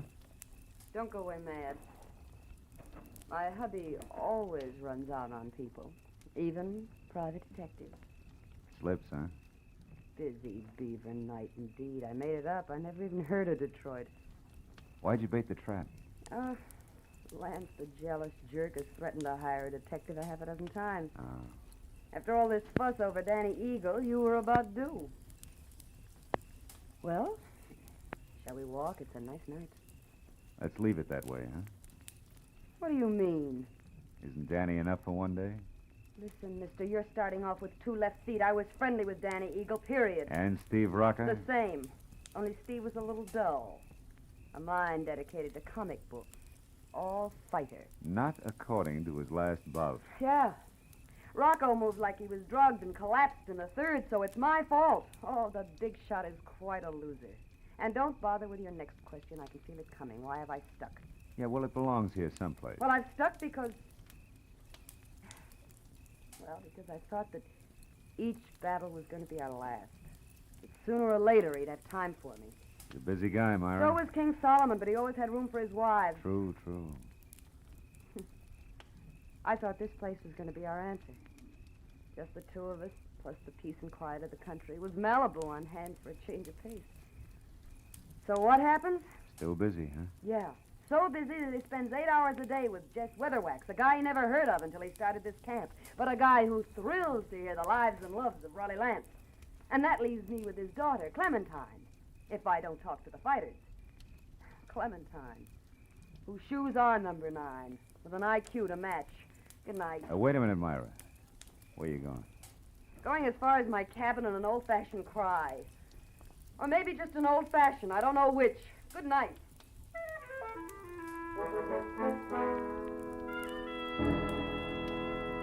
When Myra pivoted on a spiked heel and stomped off into the dark, I knew that I had to move fast because when next she and hubby met, the fact that I was a private detective was going to become public domain. And from there on out, I'd be of little use to Babe Durney, and if Lance's muscle playmates caught up to me, of no use to anybody. I located Danny Eagle's cabin among half a dozen others, peeking out of a thick grove of pepper trees, showing light from a half-open door.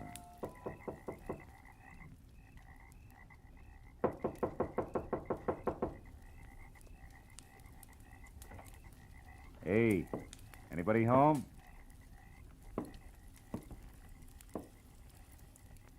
Inside, there was a closed valise on the edge of the only bed. And on the dresser, some money, a package of lemon lifesavers, and a tie clasp. A gold one with a gold angry eagle on it that said Danny was still around. Then he got to talk for himself. Think you're in the wrong cabin, mister. I haven't vacated yet. Well, don't you think it'd be easy all the way around if you did, Danny? Right now, I'm not looking for the easy way, mister. I've been walking and thinking about that. That and a pair of people I don't like. A pair I want to square myself with. Mr. and Mrs. Raleigh Lance. Oh!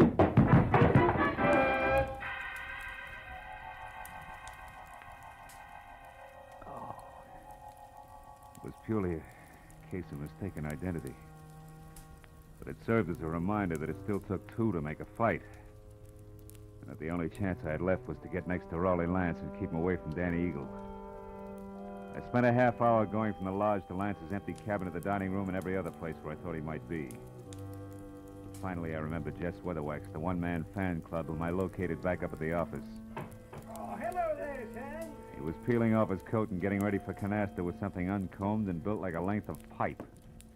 Who had to be daughter Clementine. What can I do for you, sir? Mr. Weatherwax, have you seen Lance? Why, no, Mr. Marlowe. We just came in. You deal, dearest. Is it important? Very. Daddy. Oh, excuse me, child. Mr. Marlowe, my daughter, Clementine. How do you do? Very fine, thank you. Mr. Marlowe, Daddy told... Hey, Marlowe, is that you in there? Oh, it's Babe Durney. Yeah, excuse me.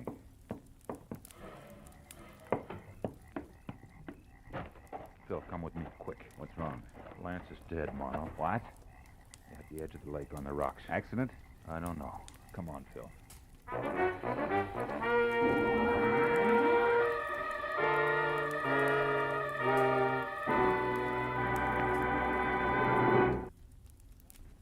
In just a moment, the second act of Philip Marlowe. But first, the confusion created by Gracie Allen has never been more clearly, more hilariously defined than it will be this Wednesday night when a writer for a national magazine comes to interview her. For the writer also meets some of Gracie's friends who present highly conflicting stories which Gracie does not untangle. It's another merry, mad mix-up which could come only from George Burns and Gracie Allen. So be listening this Wednesday on most of these same CBS stations. Now with our star, Gerald Moore, the second act of Philip Marlowe, and tonight's story, The Angry Eagle.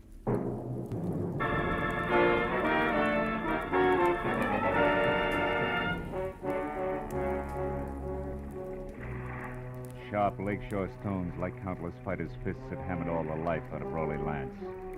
And as we stared down at him, the circle of light from the electric lantern in Babe Durney's hand began to dance over the corpse. I took the lantern, turned him away from the twisted body at his feet, and sent him back up the path to camp. Find a phone and quietly call the police. After that, I took another quick look at all that was left of the little big shot. I went up the path myself and got as far as the jagged hole in the rail where Lance had gone through. I had just enough time to see a few things before I was met by Myra. Just like she'd been before, except for a handful of nervous fingers that just couldn't leave her neckline alone. I saw Babe. Tell me about Raleigh. Is it true?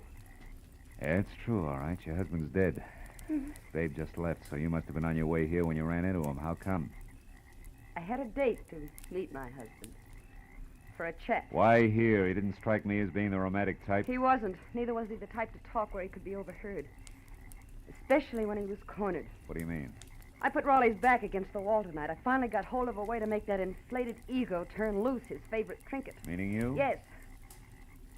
Marlowe, about an hour ago, I found out that Raleigh was crooked. Fixed fights? Yeah. When I left you, I went to our cabin for a drink. But the liquor was all gone. Lance kept spare bottles in the back of his closet, so I went to look. Found what? A briefcase. It wasn't Raleigh's, so I opened it.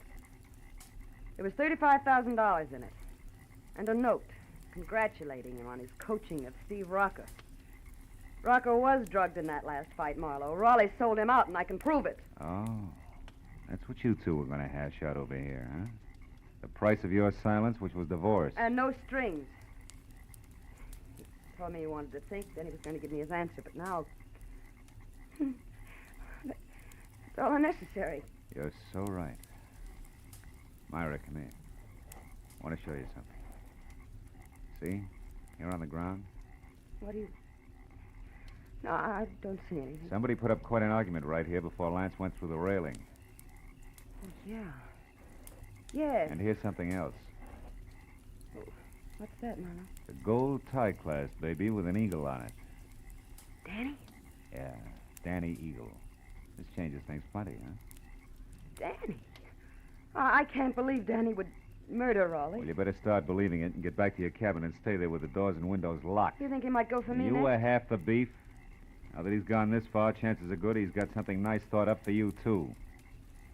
Unless I'm making the king-size mistake and you and Danny turn out to be a team. Are you crazy? It could figure both ways, baby. So I'll keep it in mind until I get something more to do with it. Meanwhile, like I said, take care of yourself. I dropped the tie clasp into my pocket and then started looking for its owner, who could be number one candidate for a noose. I decided to try Danny's cabin first, but when I got there, it was dark, with everything just as I'd left it.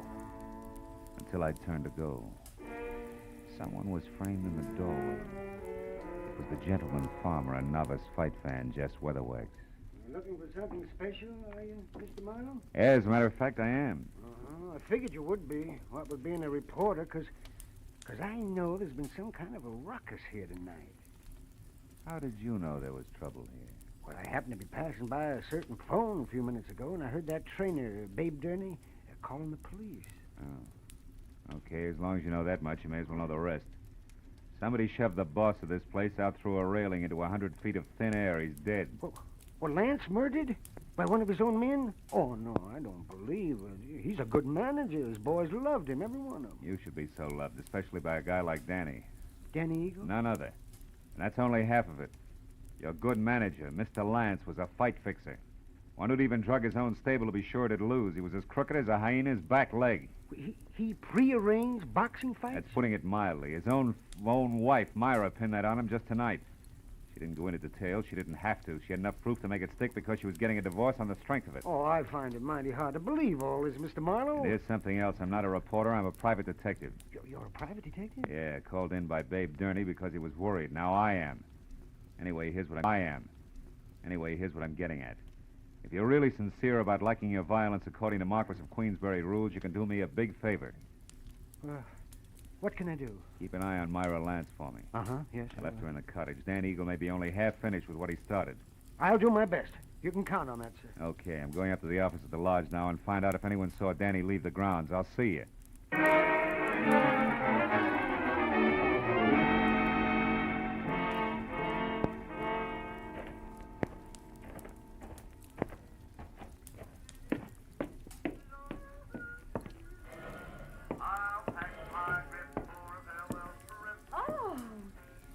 Mr. Marlowe. Did you get enough story material from the box fighters? For a couple of novels, Clementine. You alone here? I am now. My daddy and I were playing canasta, but he left a while back. Went off without his coat, too, see? I know. You've been here in the office ever since, huh? Why, yes. Why? Well, maybe you can help me. Did you... Gladly. But you've just got to help me first, Mr. Marlowe.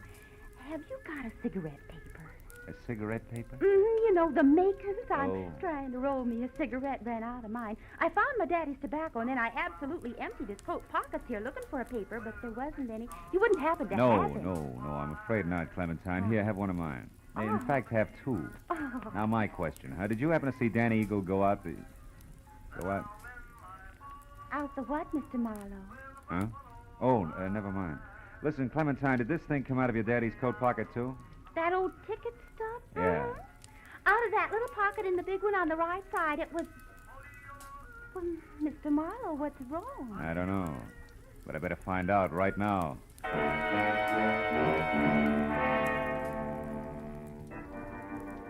I ran out of the office and past the empty rope ring toward where the cabin stood, I was full of the conviction that Clover Lake Training Camp was due for a second corpse any minute. Only this time I knew that some fast adjectives I myself had tossed off and not a hot-headed fighter were playing cause and effect. As I made for the door of the Lance cabin, there was no help in the fact that my volunteer guard, Jess Weatherwax, was nowhere in sight. I called Myra's name twice and still got no answer. So I stepped back to go to work on the door with my shoulder when the lock turned from inside. What is it, Marlowe? What are you doing here?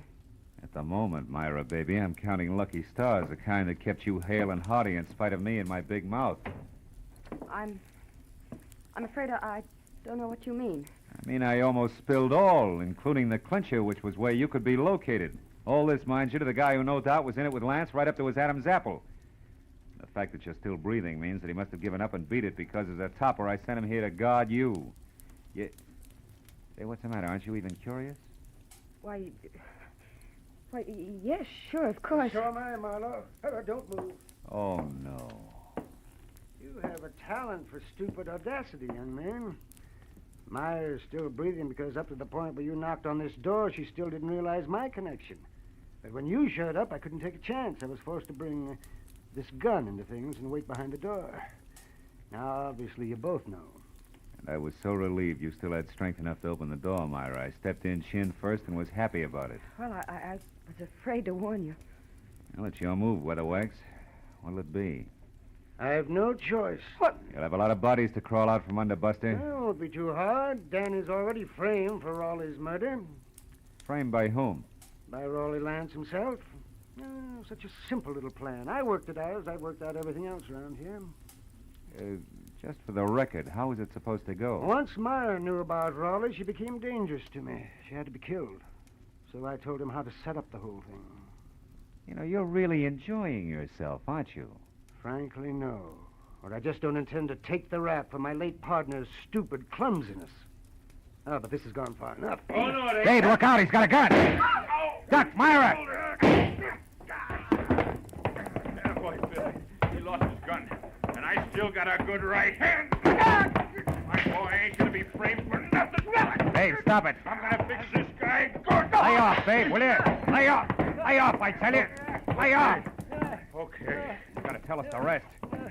Come on, Weatherwax, talk. What actually happened on the path to the lake? Well? Lance set up the frame on Danny as I told him to by planting that eagle tie clasp at the weak spot in the rail.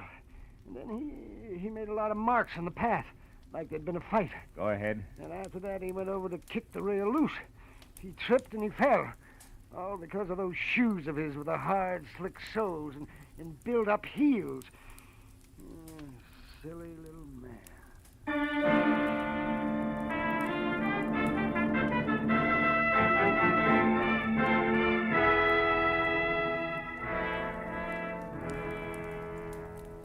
Well, it wasn't long until the boys from the sheriff's office arrived with a good doctor, a lot of open notebooks, and an endless supply of questions. But finally, all the pieces were fitted together. Very surprised Danny Eagle, who had done a lot of thinking, was back from a second long walk. And the whole thing had boiled down to me alone at the bedside of a heavy-jawed trainer, who had a happy look on his ugly puss for the first time that night. My boy's gonna be champ now, Marlowe. Thanks to you. Oh, thanks to you, babe. We were almost down for the count when you showed up. Hey, how's the shoulder? That's nothing. Hey, look, tell me something. How'd you back old Weatherwax into that corner? Oh, well, I found a ticket stub from his coat pocket with the number A2 on it. And Weatherwax claimed that he'd never seen a fight or met Lance until the camp opened up here. But that stub proved that just a month ago, he sat right beside Lance. Yeah, that's right. Yeah. Lance always had seat A1 at the arena. Check. In short, Weatherwax was a liar who dropped his guard.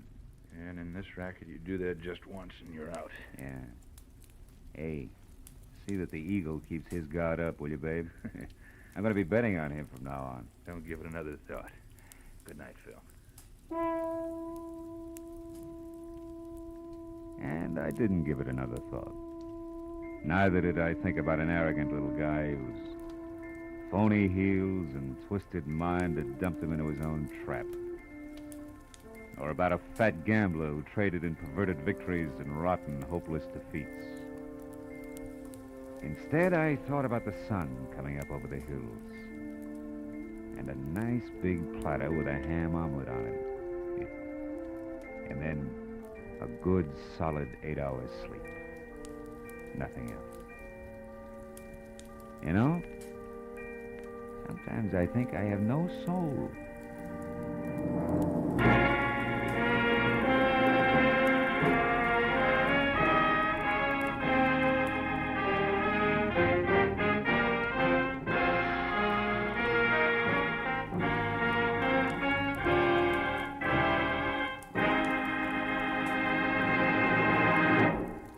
Adventures of Philip Marlowe, bringing you Raymond Chandler's most famous character, star Gerald Moore, are produced and directed by Norman MacDonald and are written for radio by Robert Mitchell and Gene Levitt. Gerald Moore can currently be seen starring in Republic's The Blonde Bandit. Featured in our cast tonight were Joan Banks, Barney Phillips, Wilms Herbert, Howard McNear, Elliott Reed, Frank Gerstle, and Ann Morrison. The special music is composed and conducted by Richard Arant. Be sure and be with us again next week when Philip Marlowe says... This time a nervous breakdown in a driving rain. A cape with a high collar and a tiny sliver of glass led me from the ballet and a beautiful dancer to the edge of a cliff and death.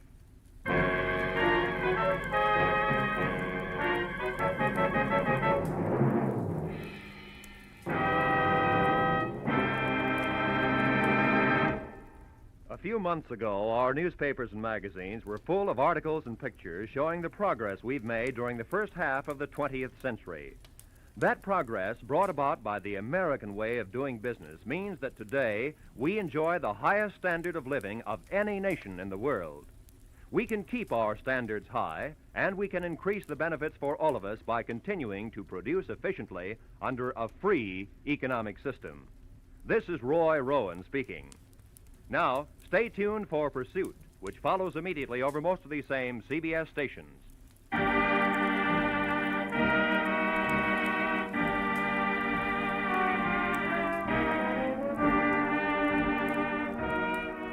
This is CBS, where Burns and Allen are heard every Wednesday night, the Columbia Broadcasting System.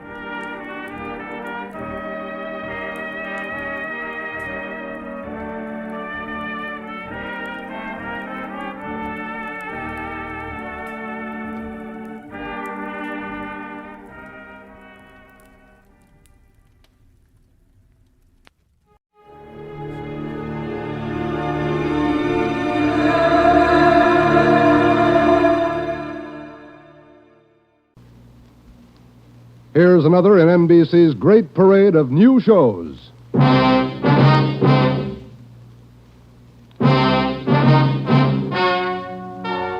Ladies and gentlemen, the story you're about to hear is true. Only the names have been changed to protect the innocent. NBC brings you Dragnet.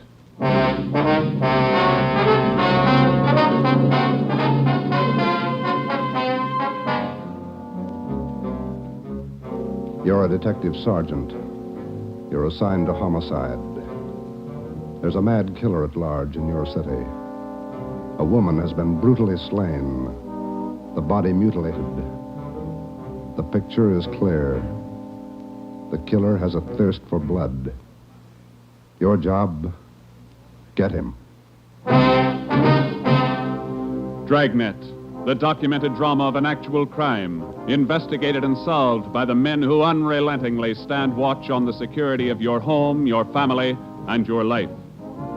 For the next 30 minutes, transcribed in cooperation with the Los Angeles Police Department, you will travel step by step on the side of the law through an actual case from official police files. From beginning to end, from crime to punishment, Dragnet is the story of your police force in action.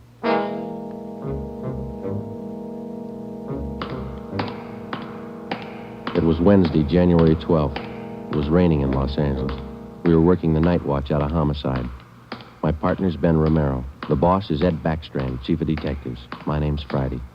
I was on the way back from the morgue, and it was 11:23 p.m. when I got to room 42. Homicide. Hi, Joe. Chief wants to see you. He's in there with Romero. Thanks, Chandler. How's the wife? Fine. How about your mother? Better, thanks. Hi, Joe. Hi. Ronnie, sit down. Did they post the body yet? In the morning.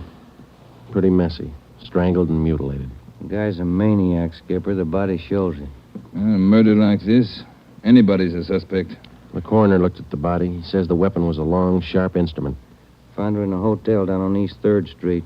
Manager's son discovered her about 7:30. You talked to him? It was too much for him. He passed out. Manager wasn't home. We'll check with him before midnight. Close to it now, Joe. We better get going. All right. The boys from the crime lab check the room? They're still down there, Ed. The place is a mess. And get back as soon as you can. We're working straight through on this thing. That's a hot shot. I'll get it.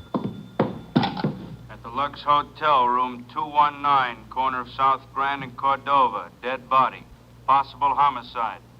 The Lux Hotel, room 219, corner of South Grand and Cordova. A dead... What is it, Friday?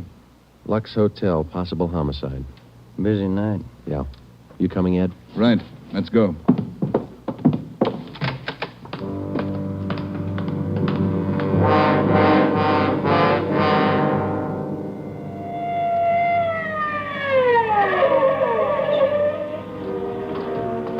Six minutes later, Ed Backstrand, Ben, and I pulled up in front of the Lux Hotel.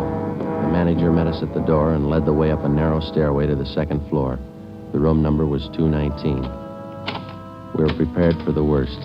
We got it. You're right, Romero. The guy must be a maniac.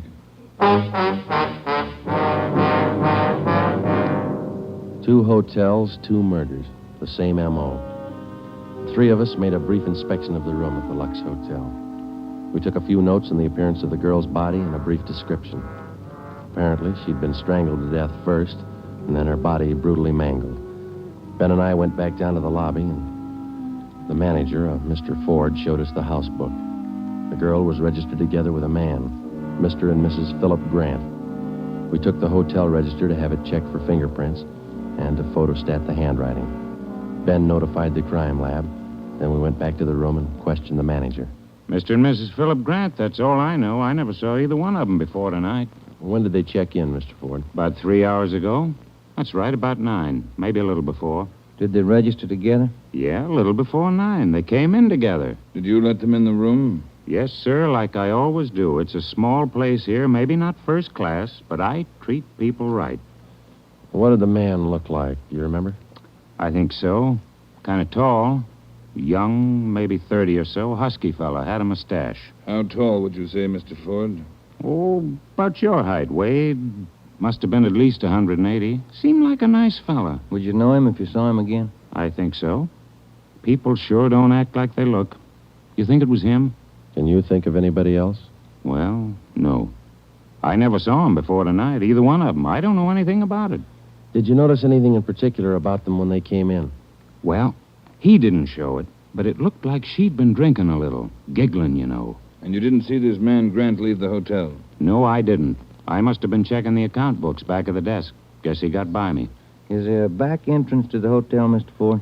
No, he had to come out this way, all right. How about the fire escape? I never thought of that. Say, I bet you cops think I'm trying to hide something. How did you happen to find the body? I don't know anything about it, honest. I've been running the hotel for 10 years now. Everybody knows me around here. You can ask at the bank. All right, Mr. Ford. Now, would you mind telling us how you happened to find the body? I don't want a lot of lousy newspaper publicity. Give the place a bad name. Can you blame me? The newspapers won't get your name from us. All we want to know is how you happened to find the body. Well, I told you. It's a small place here, but I like to treat people right. A couple hours after they checked in, I remembered I forgot to fill the ice water pitcher in the room. So I got some and took it up. The door was opened a little ways. It's got a bad catch on it, and the lights were on. I peeked in, and there she was. She was... Well, the guy must have been crazy. Do you remember what time it was when you found her? Well, just before I called the cops, about 11:30, I guess. All right, Ford, that's all for now. When the other officers get here, show them up, will you? Yes, sir, I sure will. Romero? Yes, Skipper? Get on the phone downstairs and call the Metropolitan Division. Have them send us every available man from the reserve unit. We're going to patrol the area for the rest of the night. Right, Chief. Least we can do is make it hard for him. 2 murders in 7 hours. Yeah, both of them in a 3-block radius. Same pattern. It's got to be the same guy. All right, we got a description. What do you think? Well, when the reserve unit shows up, have them cover this whole section of town. Pick up everybody who even comes close to that guy's description. All right, Ed. It's got to go fast. We can't lose a minute. 1 hour either way, it might mean another body. Like this one. 9 minutes later, at 4 minutes past midnight, the men from the crime lab showed up. It started to drizzle. They went over the room in detail. They dusted everything in the room for fingerprints, the walls, the doors, the fixtures in the bathroom, the lamps, chairs, everything. They took samples of the girl's blood and her lipstick. Small pieces of flesh and human hair were found under the girl's fingernails. The nails were scraped carefully and the contents put in an envelope, marked and sealed. Ed Backstrand ordered pictures taken of the room and the girl's body from different angles. Every object in the room that could have any possible tie-in with the murder was photographed. It was raining. The rear of the hotel where the fire escape was overlooked a vacant lot. Ben had a hunch. While the lab men were at work, we left the hotel and circled around into the lot for a look at the ground directly underneath the fire escape ladder. It was raining hard now. Must be an easier way to make a living. Mud's almost up to my knee. Mine, too. Watch your step. You see any prints? No. Wait till my wife sees these new shoes. Put it on your expense account. Oh, real funny. Ben, get that light over here. Look. Yeah. Good set of prints. Lucky that rain didn't start turning to wash them out by now. Yeah. Hand me that cover from the trash can over there. I'll cover them. Wait a minute. What? Here, on the edge of the fire escape ladder. Small hunk of cloth. Man's suit? Well, looks like it. Might have caught himself in that sharp corner. I got it. All right, come on, let's get back. Yeah, out of this mud bath. Joe, Huh? let me have a light. You catch anything? Hunk of wrapping paper in that trash can. Stains on it. Open it up. Look. Yeah, a butcher knife. We went back to the Lux Hotel, room 219. The lab men were tearing the room apart. It was 10 minutes to 1. We gave the blood-stained knife and the piece of cloth we found on the fire escape to Lieutenant Lee Jones, head of the crime lab. We told him about the footprints just below the fire escape ladder. The knife will help us, so will the cloth. I don't know about the footprints. You say you covered them? That's right, Lee. They still look in pretty good shape. Maybe we can do something if the rain hasn't broken them down too bad. Bracken. Yeah, Lieutenant? You and Sloan get downstairs and take a look at those prints. They're good enough. Get a torch, dry them out, and make a cast, right? Okay, Lieutenant. Come on, Sloan. That's about all I can do for you now, Ed. I think we got everything there is to get. All right, Jones. I'll follow you back to the lab in a couple of minutes. Okay, Ed. Good luck, fellas. Thanks, Lee. We're going to need it. All right, Friday. Romero, it's your baby for the rest of the night. Lee, get anything? A few prints, a woman's purse under the bed. Don't know if it's hers or not. No identification. You going to be at the crime lab, Ed? All night. As soon as we find anything, I'll let you know. Yeah? A gang of cops just came in the lobby. They asked for you. Must be the reserve men from Metropolitan. Tell them we'll be right down, Ford. Okay. You want us to handle it, Ed? That's right. Do just as I told you. Spread them out over the whole area. Cover the streets, the alleys, the flop houses, restaurants, bars, everything. You got a description to go on. Find the man that fits it. Right, Skipper. Don't forget, the guy's a killer twice over. I don't think he'd hesitate on you. Be careful.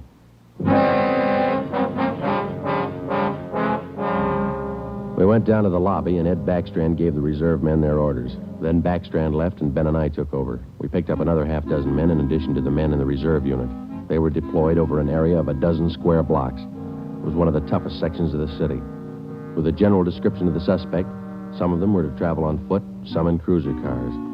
A few minutes before 1 a.m., there was a steady downpour. Visibility was bad. At 3 minutes past 1, the manhunt was on. For the first 30 minutes, Ben and I cruised the general area between East 3rd and College Streets and Alameda and Figueroa. No sign. The rain kept on.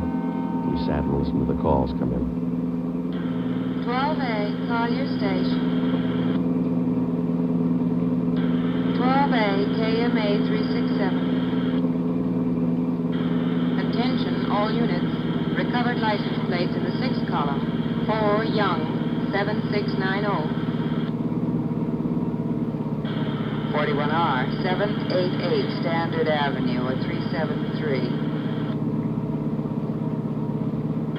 41R, KMA 367. Unit 71 at 2816 West La Cienega, a 507 party. What do you think, Joe? Any hunches? I think he's still around. Somewhere inside these 12 blocks. I'd bet on it. 5? All right, you're on. Want to check out a couple of these bars along here? Getting on to closing time. It's a good idea. Pull over, huh? All right, let's check him for the next couple of blocks, huh? Right. For the next 6 blocks until closing time, Ben and I checked every bar and every informant we met along the way. The questions got to be automatic.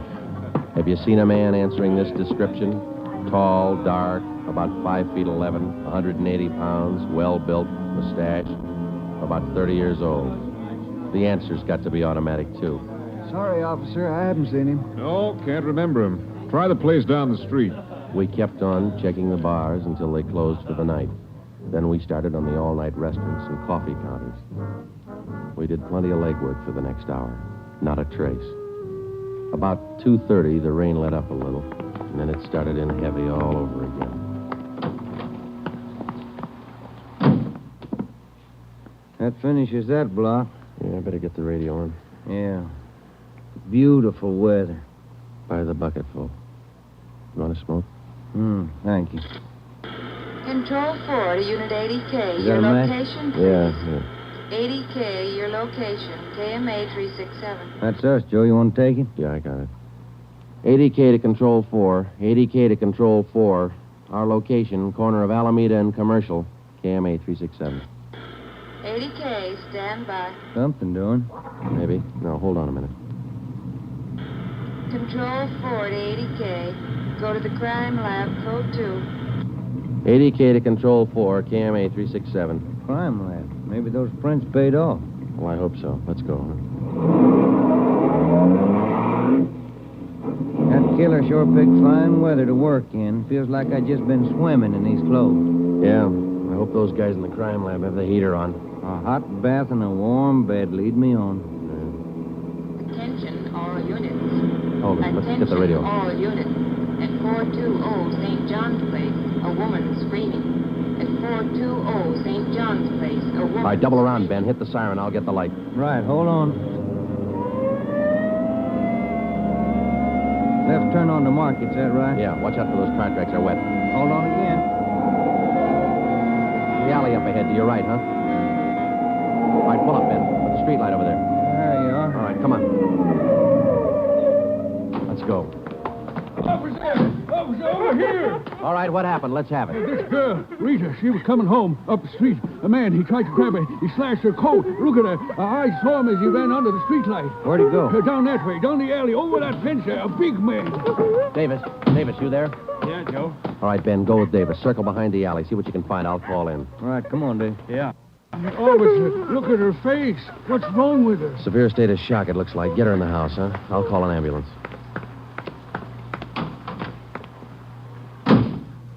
80K to Control 4. 80K to Control 4. Control 4, go ahead. Direct all units in the vicinity to converge on area around St. John's Place from Jackson to Banning Street. A woman attacked by large man with knife. Suspect left seen on foot. Possibly still in area. Request ambulance. KMA 367. 80K, roger, stand by. Attention, all units. Attention, all units. Converge on area around St. John's Place, Jackson to Banning Street. 80K reports woman attacked by large man with knife. Suspect left seen on foot. In 3 minutes, the area around St. John's Place was surrounded. For the next hour, the men combed the neighborhood back and forth. Every building, every storehouse in the 2 square blocks was searched from basement to attic. No trace. The girl, Rita, was hysterical. She could give us only a bare description of her attacker. At 3:45 a.m., a detail was assigned to patrol the area, and the rest of the cars and men were deployed again in the general area from Figueroa to Alameda Street and East 3rd to College Street. The manhunt went on. So did the rain. At 3:54, Ben and I checked in at the Old City Jail building, 2nd floor, the crime lab. Chief Ed Backstrand and Lee Jones were waiting for us. Heard about the call. How'd he get away? Not sure it was him, Skipper. How do you mean? Well, the girl wasn't hurt bad for one thing. No attempted strangling. For another thing, the guy stole her purse. That doesn't sound like the man we're after. Did you get a description from the girl? Didn't jibe too well, what she gave us. She was pretty hysterical. And you raked the neighborhood good? Every corner. Not a sign. You find anything? Yeah. Jones? Yeah, Ed. Fill them in, will you? Not one print on that knife you found, boys. Blood, but not a print. Your killer's crazy like a fox. And how about the scrapings from the girl's fingernails, Lee? Didn't help too much. Rarely do. Not enough to go on. Gotta have a fair-sized bit of flesh to run it for papal ridges. All we found under the girl's fingernails were small bits of skin. Yeah? She probably scratched the guy up some. Might have drawn blood. We had more luck with the footprints. You get an impression? Dried out the ground with torches and cast them. About size 10B. That's fine, Lee. But how about the prints? Only good one was a thumb. Real good. Got it off the wall near the light switch in the bathroom. Did you classify it yet? Yep. Found it in our single fingerprint file. The print belongs to a man by the name of Long. Robert Long. You got a record, Ed? Yeah. Misdemeanor. 2 arrests for drunkenness last October. Petty theft in December. The mama sheet shows a dishonorable discharge from the United States Coast Guard in 1946. Age 29, 192 pounds, 5 feet 10 inches, dark hair, dark eyes. That's close enough. We got even closer, Joe. Long works as a counterman at the Cottage Cafe down on South Flower. Started there last week on the early morning shift, but he didn't show up for work last night. Good. Where'd you get the tip? The knife you boys found. It didn't have any prints, but it had a brand on it. We ran it down. It was taken from the Cottage Cafe. Mm-hmm. Any address on this Robert Long, Ed? Yeah, got it from his boss. Rooming house on East First. Landlady says he hasn't been home in 2 nights. Yeah, now we wait. Rooming house is staked out, and so is the cottage cafe, just in case Long decides to show up for work this morning. What time you got, Romero? 6 minutes past 4. All right. We've got every indication that Robert Long's the man we're after. His description, fingerprints, the knife, the footprint, his size. Maybe we're wrong. I don't think so. How about a motive, Ed? I think Robert Long likes to kill. He's thirsty for it. None of the victims were criminally attacked. They were strangled. Bodies mutilated. How about robbery? No. 2 of the women he killed had money in their purses. He didn't touch it. Well, what's next, Skipper? Back on the street? Figueroa to Alameda, East 3rd to College Street. Keep a net around that area and work it back and forth until we're positive he's not inside. I think he is. Until we're positive he's not inside. I think he is.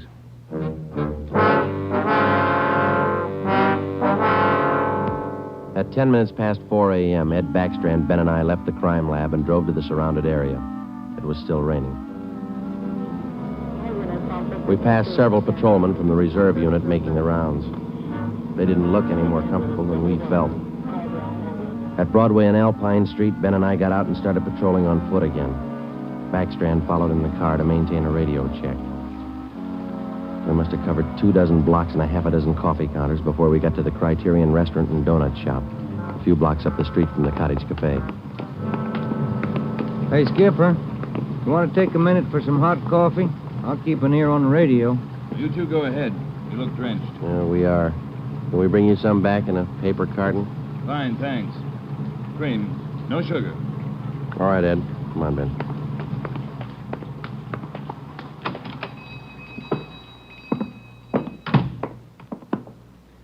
Place is empty. Yeah. Yes, sir, gentlemen. What'll it be? Hot coffee? Yeah, there's 2 of us here. Can you fix up one to go? Sure thing. Say, on that one to go, cream, no sugar. Right. Say, you fellas cops? Yeah, why? No offense, just wondering. Here you are. Thank you.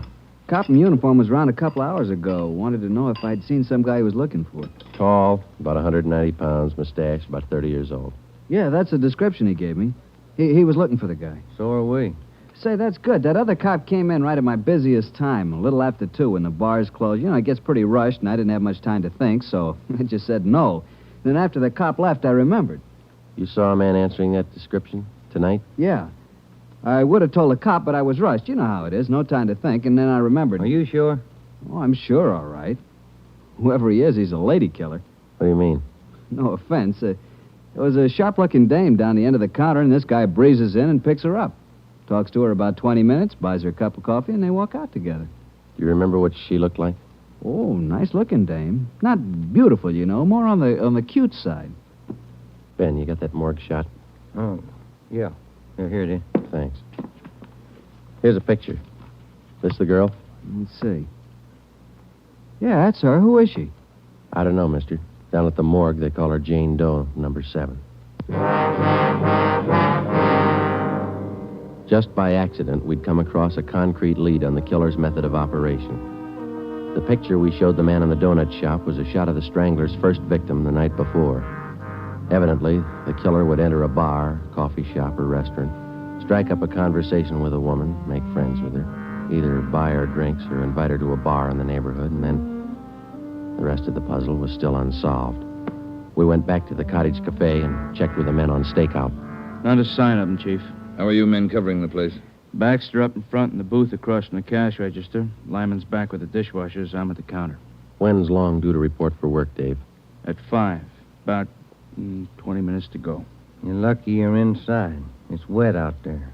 You'll look it. All right, Davis. We'll be around about 5. Right, Chief.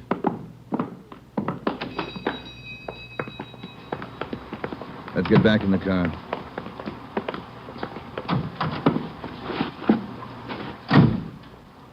Where to, Skipper? Cruise the next 2 blocks, but don't go too far. If Long shows up for work this morning, we want to be around. The next 10 minutes dragged by. The rain kept on. Backstrand chewed nervously on a cigar.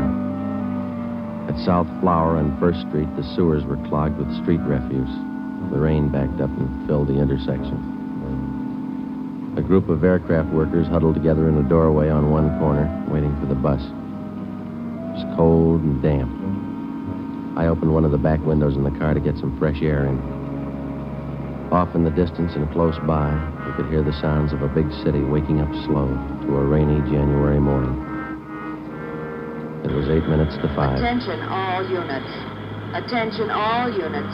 At 780 East Main, a restaurant. Man answering description of murder suspect. All right, Romero, step on it. Right, Skipper.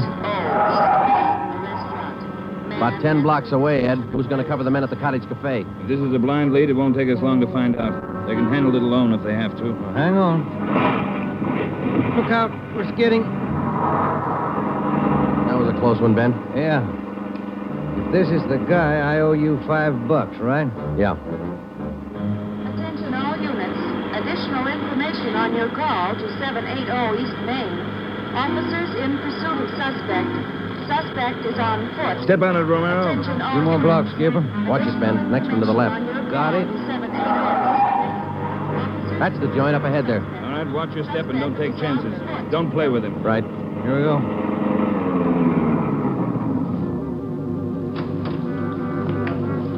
He went out the back, ran down that alley. Come on, Ben. Behind you? You men, hustle it. Circle around the block and choke off the alley. Fast. Emerson, Holmes, go with them. Right? All right, over the fence, Ben. Ben, look out, look out. You all right? He's not that good. Come on, Joe. All right. There he goes. Between the buildings. Stop or I'll shoot. The next house. He ducked into the basement. All right, cover me. Right. Come on, he broke through the garage doors. There's Davis. Dave, he slipped through. Get down to the next corner and ring the block. Yeah. Ben, did you follow him? Yeah, right on his tail. That warehouse, a couple of lots over. He went through the back. There it is, Joe. All right, don't go in blind. Watch out. All right, you haven't got a chance. Come out with your hands up. He's not stopping, Joe. All right, let's fan out. All right, Ben, cover me. I'm going for the door.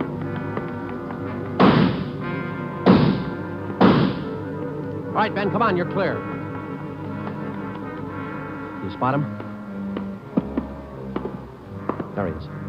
Let's get him. Close. He's in a good spot. Let's move. He's up in the loft. Come on, let's head for the stairs. Will you? Easy. You spot him, Ben? No. Not a sign. Ben, look out. That packing case.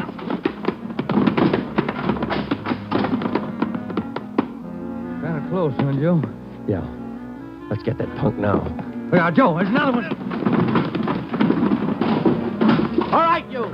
We got the warehouse surrounded. Come on down. All right, then we'll blast you out.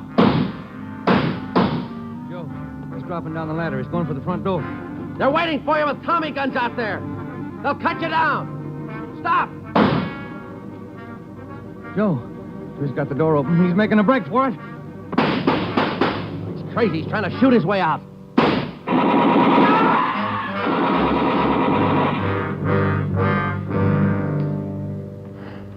Well, he asked for it. Yeah. Let's take a look.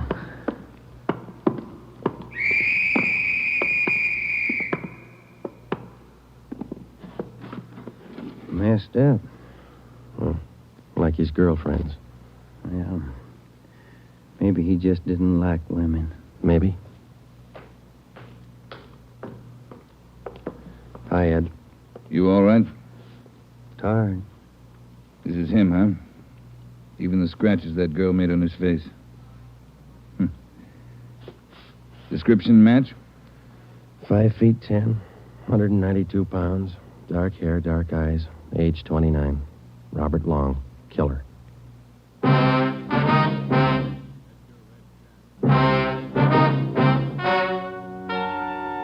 The story you have just heard is true. Only the names were changed to protect the innocent.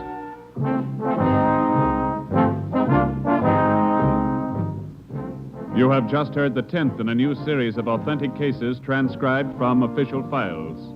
Technical advice for Dragnet is furnished by the Los Angeles Police Department. Tonight's program is dedicated to Detective Louis A. Abbott of the Chicago Police Department, who on the afternoon of March 3rd, 1947, gave his life so that yours might be more secure.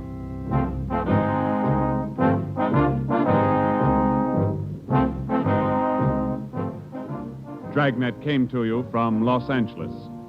If you enjoyed tonight's production of Dragnet, you'll probably want to listen this Saturday evening to a pair of adventure shows featuring two well-known Hollywood personalities.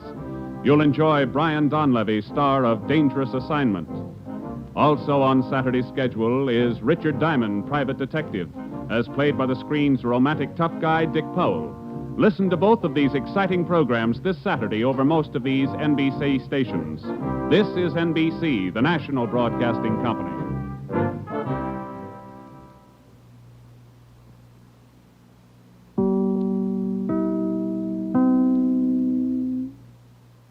Hi, dear viewer. If you're enjoying this program, a simple like, a comment, or a subscribe tells YouTube this content deserves to stay on the air.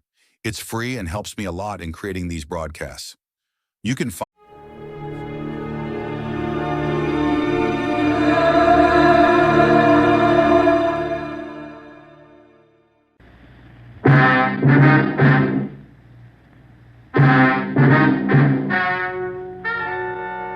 Ladies and gentlemen, the story you are about to hear is true. Only the names have been changed to protect the innocent. NBC brings you Dragnet.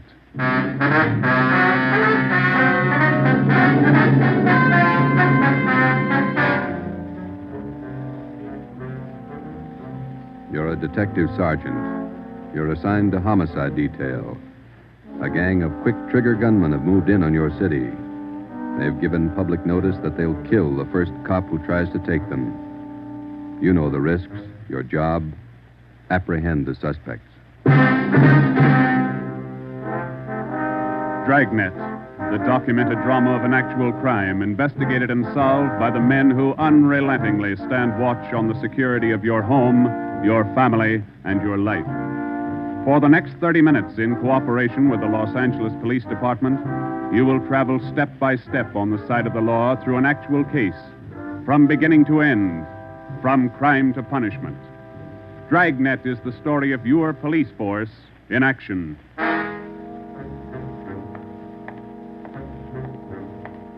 It was Wednesday, April 17th. It was warm in Los Angeles. We were working the night watch out of homicide detail. The boss is Ed Backstrand, chief of detectives. My partner's Ben Romero. My name's Friday. I was on the way back from the record bureau. It was 4 minutes to 6 when I got to room 42. Homicide. Hey, Ben, I pulled a package on the Raymond killing. And that proves you can still read, Friday. He said it, Joe. Your pal, Fred Lindsay. Hiya, Fred. What's doing? Busier than you are. We know what we're looking for. Just having a little trouble finding them. That's the way it is with automobiles. They misplace so easy. Not normally, they don't. We got a small-size epidemic on our hands. Well, don't let us keep you, Fred. Just ducked in here for a breath of calm air and to invite you to dinner for the last time. The wife and I are still waiting for the first time. How about it, Joe? Ruth's got a new pressure cooker. Your sister-in-law visiting you again, huh? No, on the level. Not selling a thing. Come on. Who is it this time? My cousin. But she's awfully pretty, Joe. Oh, why do you guys insist on trying to marry me off? Me and Fred went down fighting, but it kind of grows on you after a while. Now, tell me, what is it about a married man? Just can't stand to see one single man left in the world. How about it, Joe? Tomorrow night at 7, okay? Okay. Tell Ruth I'll be there. It figures that he's got to run out of kinfolks pretty soon. Fine, we'll be expecting you. Got a stakeout tonight, but tomorrow I'll be clear. Anything big? Nothing definite, Ben. Just to follow up on those stolen cars. See you, men. So long, Lindsay. Joe, you'll like my cousin. Oh, never say die. What a character.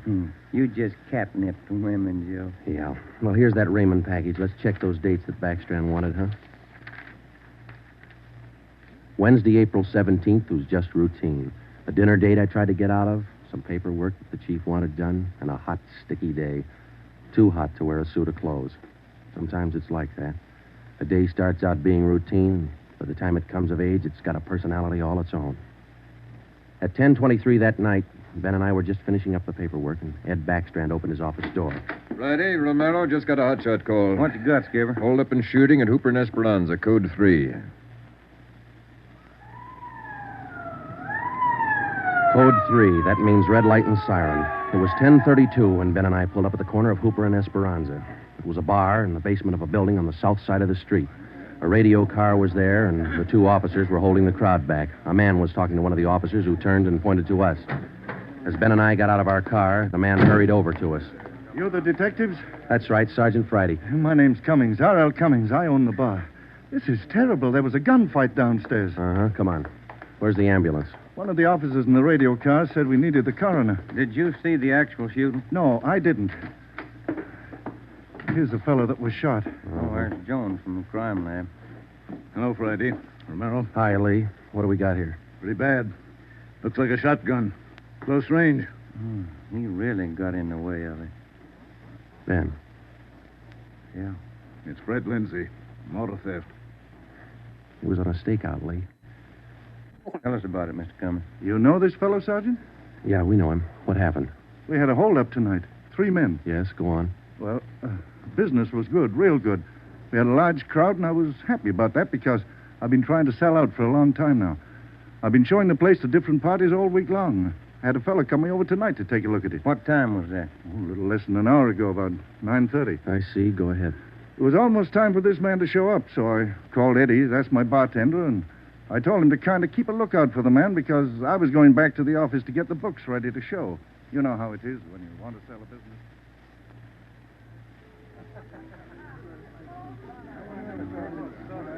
You'll watch for him, Eddie? You bet I will. If you want me, I'll be back in the office.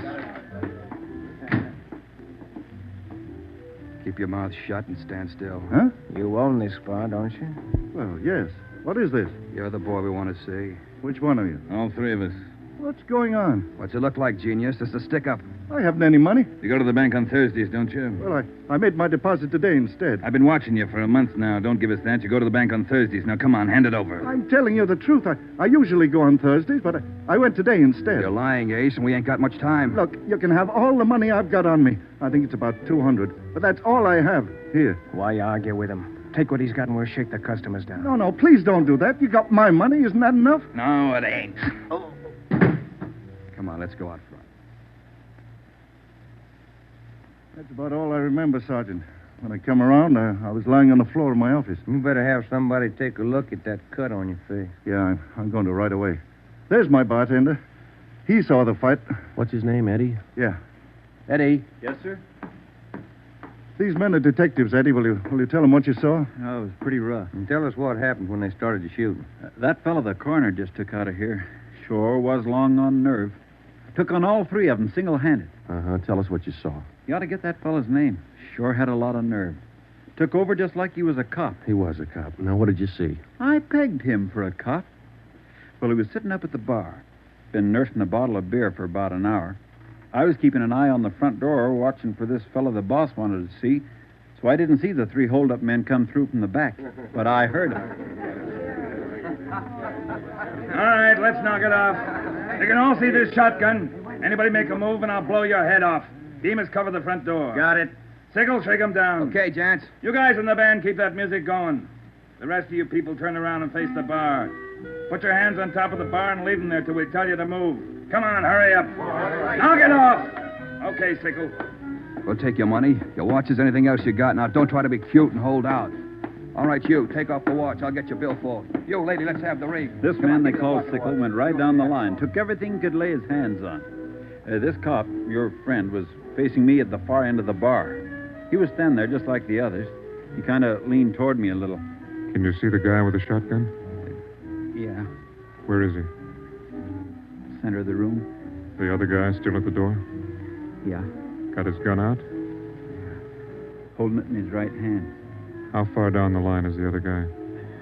About 10 people away. Hey, you 2 down at the end there. Knock it off. Hurry up, Sickle. Doing the best I can. Come on, let's have the purse, lady. You, next to the lady here, get the watch off. I'll take this wallet over. How far away now? Getting closer.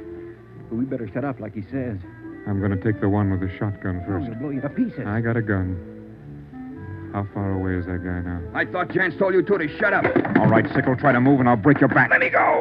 Go ahead and shoot, Jans. Stay away from him, Sickle. All you people at the bar, down on the floor. Okay, you with that shotgun, drop it. Bemis, can you get a shot at him? Not without hitting Sickle. Come on, you, I'm waiting. You got us all wrong, boy. We like Sickle, but not that much. The cop was holding Sickle as a shield. When the big guy let go of the shotgun, both the cop and Sickle ducked. The cop didn't get hit. But this man, Sickle, fell over on his face, grabbed at his arm.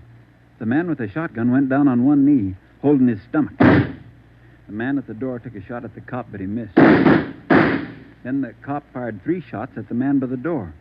Looked like the first 2 missed, but the last one caught the man in the leg and he went down. Well, by this time, the big guy with the shotgun had recovered enough to hold his weapon again. I tried to warn the cop. Look out! The guy with the shotgun! I see him. The cop pointed his gun and pulled the trigger, but he was out of shells. Boy, Sergeant, my stomach knotted up when I heard that hammer fall against those empty chambers. The cop threw his gun at the guy with the shotgun and then ran right at him. You know, it was just as if that cop was trying to run right down the barrel of that shotgun. I glanced at the cop on the floor, then I tried to follow the 3 of them as they made their way out of the bar. They jumped into a car out front and drove off. As a kid, I used to watch Bill Hart take on a whole gang in the movies, but this way, right in front of my eyes, Sergeant, he was an awful brave guy. Did you get the license number of their car? No, I didn't. I couldn't see very well. You got a pretty good look at all 3 of the men, though, didn't you? I believe I'd recognize any of them. Thanks, Eddie. What's your last name? Bowers. Eddie Bowers. Got that, Ben? Yeah. You'll be hearing from us, Eddie. We may want you to look at some pictures for us. Glad to help any way I can, Sergeant. I hope you get the men that shot this cop. You're sure going to try, aren't you? Yeah, Eddie. We're sure going to try. The next step was for Ben and I to make a complete report to Chief Ed Backstrand. They got Lindsay, huh? That Fred Lindsay an auto theft? Yeah, that's right. Good cut. You say he wounded 2 out of the 3 in that holdup? Yeah. That means they'll have to have medical attention in a hurry. We'll check all the small hospitals, cover all the drugstores to get a line on anyone who's bought medical supplies in the last hour. Uh-huh. As soon as medical detail notifies Ms. Lindsay, I'd like to go over and see her. Smith from the medical detail's out there now. By the time you get back, we may have a flash in the drugstores or hospitals. We'll be back in 30 minutes. Call them when you get out there. Right, Ed. You might carry this with you. Yeah? I'm sick. I'm sick to my stomach about this thing. I want you to get those 2-bit punks. I don't want them to see another sunrise. Got that, haven't you? Yeah, Ed. Let's go, Ben. Chandler? Yes, sir. Put out an APB. Have communications broadcast the descriptions of these suspects every 30 minutes until further notice. Get them to communications right away,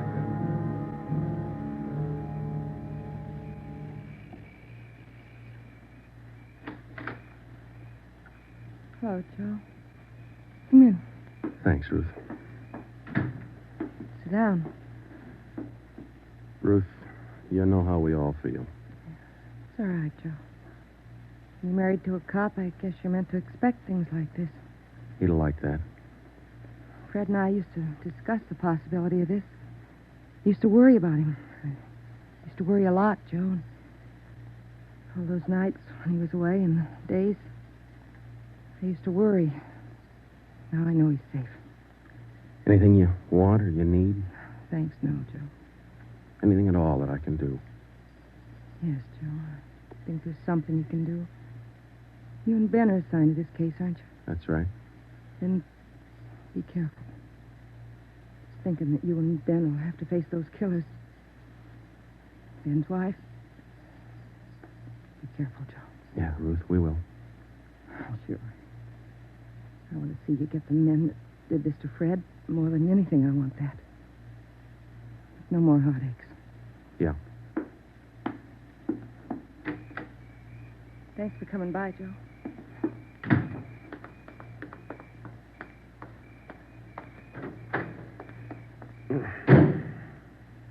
How'd she take it, Joe? Let's go.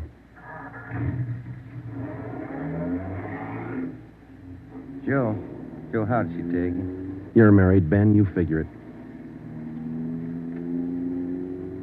It was 11:30 when we got back to Central Division. As we walked into the squad room, Backstrand was waiting for us. Friday, we just got our first lead. We've located a druggist who said he sold some medical supplies to a man about 45 minutes ago. There's the address. Pretty close to the scene of the shooting. Hop out and see him right away. The Rex Pharmacy was exactly 14 blocks from the Red Feather Bar where the shooting took place. Rex Pharmacy was like your corner drugstore, complete with apothecary jars and shower curtains. The druggist was the same little man who's been prescribing sulfur and molasses since you were a kid in school. Just about ready to close. What can I do for you, gentlemen? We're from the police department. I've been halfway expecting you fellows. We got a report that you sold some medical supplies to a man about an hour ago. Yes, sir, that's right. Yes, like I was telling those other officers that were here a while ago. There was something funny about that little fellow. How you mean? Well, for one thing, he came in here sweating quite a bit. Of course, it's a warm night, but he seemed terribly nervous. Anybody with him? No, he was all by himself. What did he buy? Well, it wasn't so much what he bought, but how much. What do you mean? You know how most people buy iodine, a little 10-cent bottle. He bought a couple of pints. Then there was all that gauze and adhesive tape. Bought enough to repair a small army. Cotton, box of swabs. Then he asked me something that made me wonder. What was that? Asked me if I had something to probe with. That's just the way he said it. Something to probe with. I asked him, what do you want to probe for? What'd he say? Said a splinter. I told him a sewing needle would do the trick. He said, forget it, and then he paid me and walked out. Uh-huh. Could you describe the man? He was a small man, dark. Like I said, awful nervous. You think you could identify him? Oh, sure I could, if I ever saw him again. Well, did he leave on foot, or was there a car outside? Left in a cab, parked right out in front. Couldn't miss it. Did you happen to take down the license number? Well, no, I didn't. But I did jot down the taxicab number. Would that help? Taking down cab numbers isn't exactly in a druggist's line, but because he had the presence of mind to do that one small thing, we accomplished in 10 minutes what could have well taken as many weeks. Maybe with this small wedge, we could do what Backstrand wanted us to do, get the killers before another sunrise. Well, it was close to midnight when we stepped into the drugstore phone booth. I called the cab company, got the night supervisor. I gave him the number of the cab, and he checked his location chart. Cab 375 was operating out of a stand at Wilshire and Greenhaven. He was the right driver, and he remembered the fare. Sure, I know who you mean. A little guy seemed in a big hurry. It was a long fare, though. I took him out to Inglewood. Wait till I check my log sheet. I'll give you the exact address.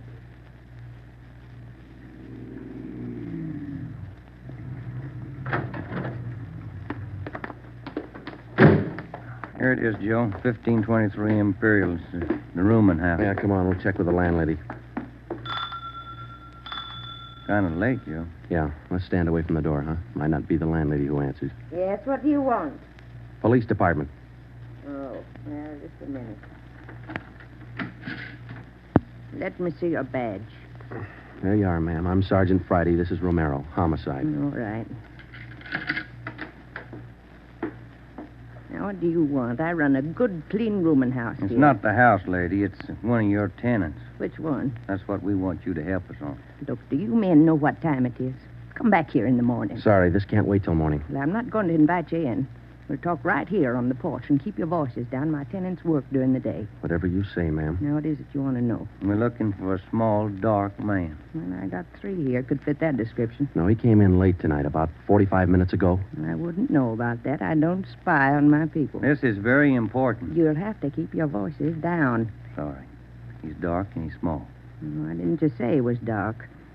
You must mean Mr. Tyndall. What's he done? What's his room number? He's in room 10, but I can't allow you to tramp up and down the stairs at this hour. You'll wake all my roomers. We'll be as quiet as he wants us to be. Now, what do you mean by that? Is there going to be trouble? I don't know, lady. Where do we find number 10? The end of the hall, last room on the right, and keep your voices down. If you'll just wait in your room, lady, we'll call you if we want you. Okay, here we are. If I keep the door clear, Ben, we might have trouble. Think they all in there? We'll know in a minute.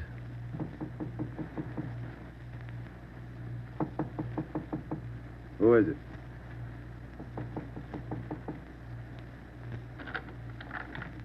What do you want? Police department. I'll try this closet, Joe.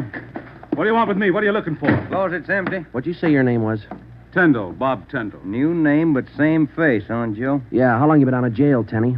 My name ain't Tenney, it's Tyndall. Your name's not Tyndall, it's Sam Tenney. We sent you up on a robbery charge 4 years ago. Now, isn't that right, Tenney? No, it's not right. You got the wrong man. I never been in jail. Yes, you have, because we sent you there. Now, come on. Who'd you buy the medical supplies for? I don't know what you're talking about. Look, Tenney, it's a hot night and it's late, so let's cut out the smart talk, huh? Who'd you buy those medical supplies for? Tenney, look, you're a two-time loser right now.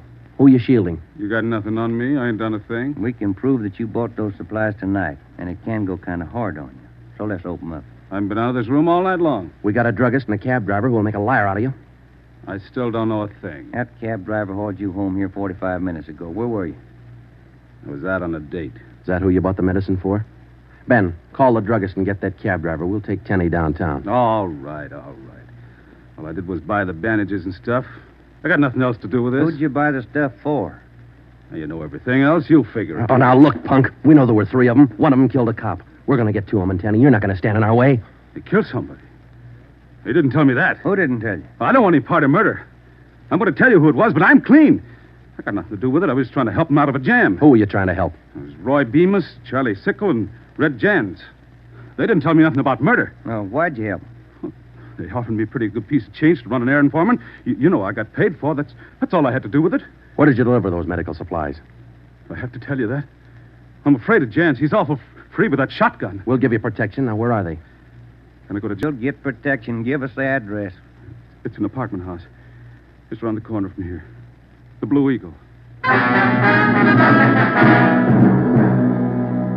We took Sam Tenney down to Central Division with us. On the way downtown, he told us that Red Jantz and the other 2 had their room at the Blue Eagle barricaded. Tenney said that they told him that they'd kill the first cop who tried to take them. But we knew they were wounded. He told us that Sickle had an arm wound, Bemis got it in the leg, and Jantz had a slug in his side. We figured they'd be weak from the loss of blood, and we could take them easy. You'll never take those guys easy. Sure, they lost a little blood, but they had enough fight left to stack that room. And they got enough left to kill you if you try to take them. On the way to headquarters, we stopped at an all-night drive-in and called Ed Backstrand. We told him we had a radio car watching the Blue Eagle. We gave him the whole story and told him we were on our way in. By the time we checked into Homicide, Ed had the plan all mapped out. It was 2:25 a.m. Here's the map from the city engineers. It's one city block bounded on the north by Hawthorne Street, on the south Lawndale Avenue, on the east 16th Street, and to the west 17th. The Blue Eagle apartment house is right here, on 16th and Hawthorne. West of the Blue Eagle is a private residence. South of the Blue Eagle on 16th is a vacant lot. There are 12 apartments in the building. The men we want are on the second floor, number 11. And that apartment faces east on 16th. How do you want to handle it, Ed?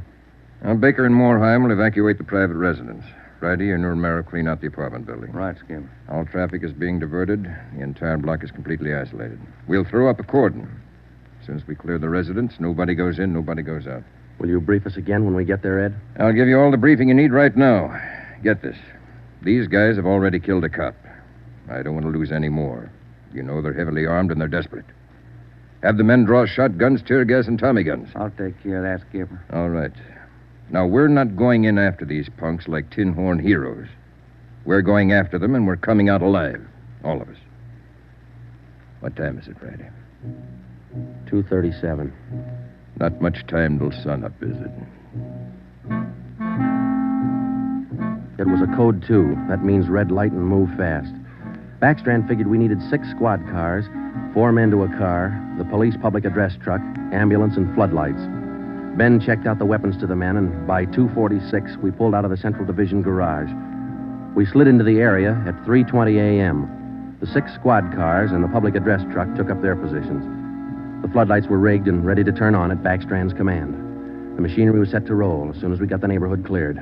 Ben and I evacuated the Blue Eagle apartment house. How many does that make, Joe? Well, we've cleared 9. 2 to go. Here's apartment 10. The killers are right next door. Joe, I'd like to kick that door in right now. Take your time, Ben. We'll get to him. Quiet now.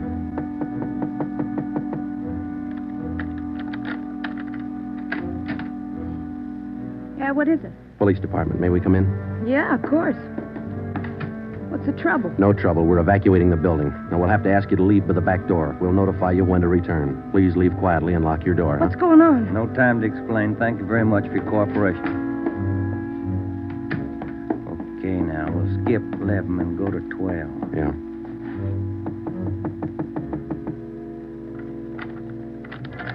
Yeah? Who are you? Police department. Can we come in? Sorry to disturb you at this hour. We're evacuating the building. Please hurry and leave quietly by the back door. You'll be notified when to return. Lock your door when you leave, thank you.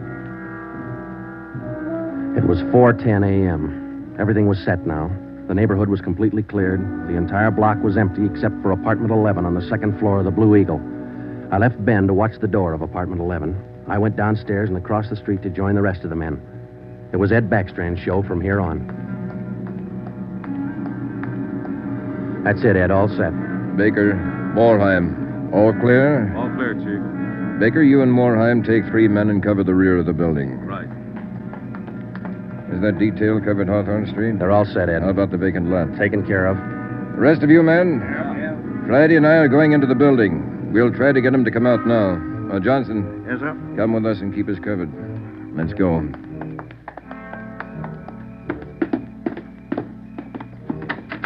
Apartment 11's up at the head of the stairs, Ed. Right. Any action, Romero? Not a thing, Skipper. Keep down, all of you. I'll try to get him out. Gents, Bemis, Sickle, you're all alone. The building's clear. Come on out with your hands behind your head. Come on out, gents, or we'll come in and get you. You hear me? I hear you, Ed. Come on, let's get out to the street. Johnson, cover that door and be careful. Keep down. Right, Chief. Friday, Romero, come with me. We left Sergeant Johnson to watch the door, and we ran out into 16th Street and ducked down behind the police sound truck. The floodlights hit the side of the building. Backstrand grabbed the microphone. Gents, Bemis, Sickle, you've got 30 seconds to come down out of that room. Walk out backwards with your hands behind your head. Stay together. Don't fan out. 30 seconds, gents. They're making it tough, Ed. Romero, lob some tear gas through that window. Right, Skipper. Come on out, Bemis. We're giving you a chance. That's more than you gave that cop in the bar. Come on out. That's Jance, Ed. He isn't coming out. They must have got Johnson because they're in another room. Shoot the gas in there. That's not going to get him out, Ed. Give it time, Friday. Burn those floodlights in up there. Friday, rake that second floor with the Tommy gun. Let's keep them in one room. Right. Hold your fire, Friday. George, give us a couple of masks. Ben and I are going in. The rest of you men concentrate your fire on those 2 rooms. Pin them down. Here's your mask, Joe. Let's go.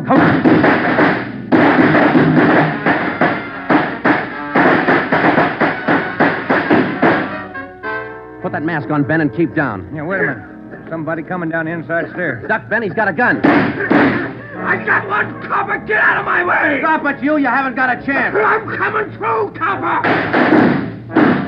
Think I stopped him, Joe. Can you see Johnson? No, it's too much gas in there. All right, you two up there. We got one of you. The other 2, come on out. Joe, think we got him? I don't know. Can you see Johnson? No, Joe. It's still too thick in there. I'm going in, Ben. Cover me. Come on. We know there are 2 of you up there. Just one, copper. Throw your gun down the stairs ahead of you. Hurry up. Shotgun, Joe. Jance. I see him. I'll take him at the foot of the stairs. All right, I got my hands up. I found Johnson, Ben. All right, Jance, outside. Come on. Move.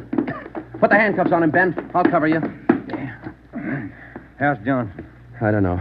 Ed, get the ambulance crew over here. Jance, who's this other guy we got? Bemis. How about Sickle? I said just one, didn't I, copper? Never mind the smart talk, Jance. Now just answer the question, huh? Sickle wanted out of it a long time ago, so I let him out. He's upstairs. I let him out the back way. Mean you shot him? He wanted out, didn't he? All right.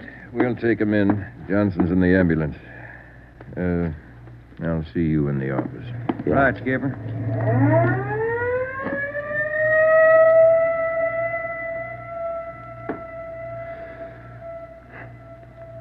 How about a smoke, huh?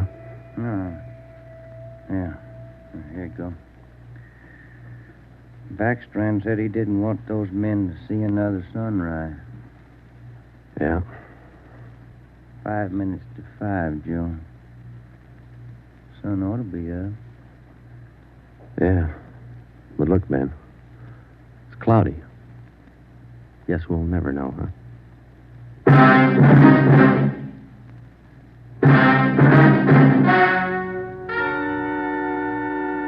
The story you have just heard was true. Only the names were changed to protect the innocent. Edgar Red Jans, the sole survivor, was tried and convicted and sentenced to be put to death in the state penitentiary in the manner prescribed by law.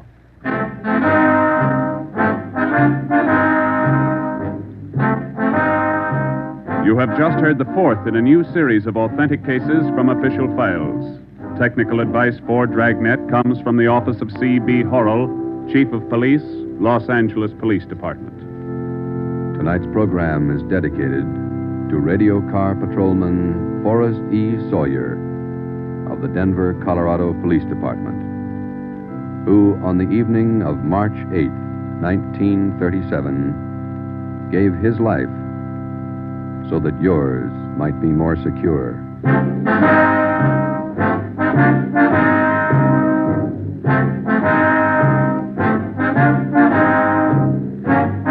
Dragnet came to you from Los Angeles.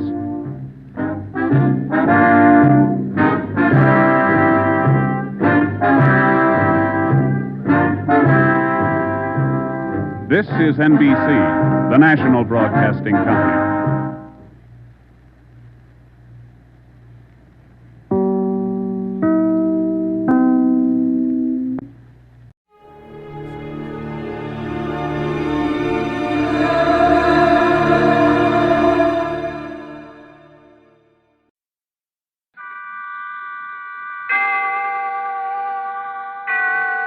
Autolite and its 96,000 dealers bring you Miss Linda Darnell in tonight's presentation of Suspense.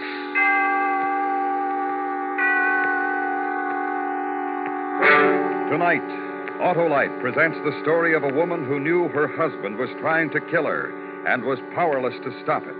A dramatic report we call A Killing in Las Vegas, starring Miss Linda Darnell.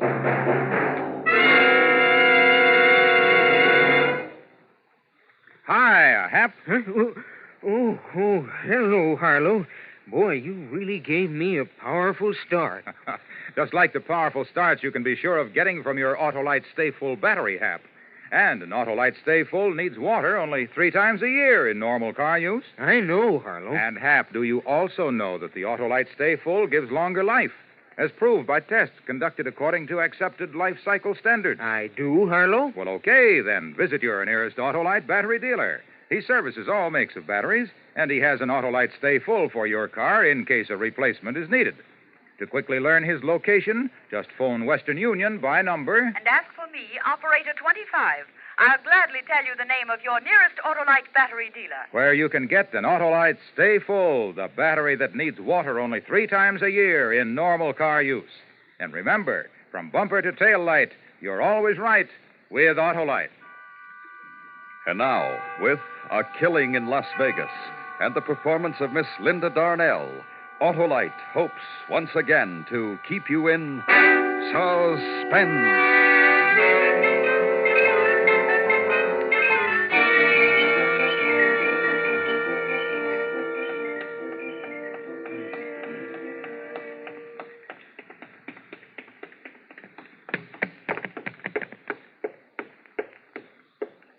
Yes, ma'am? I'd like to see the policeman in charge, please. Well, maybe I can help you, ma'am. What is it? My husband is trying to kill me. I see. You better come with me.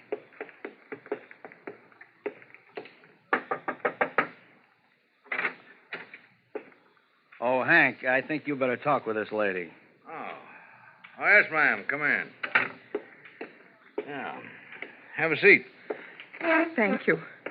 Now, what is it you wanted to see me about, Miss... Mrs. Evans.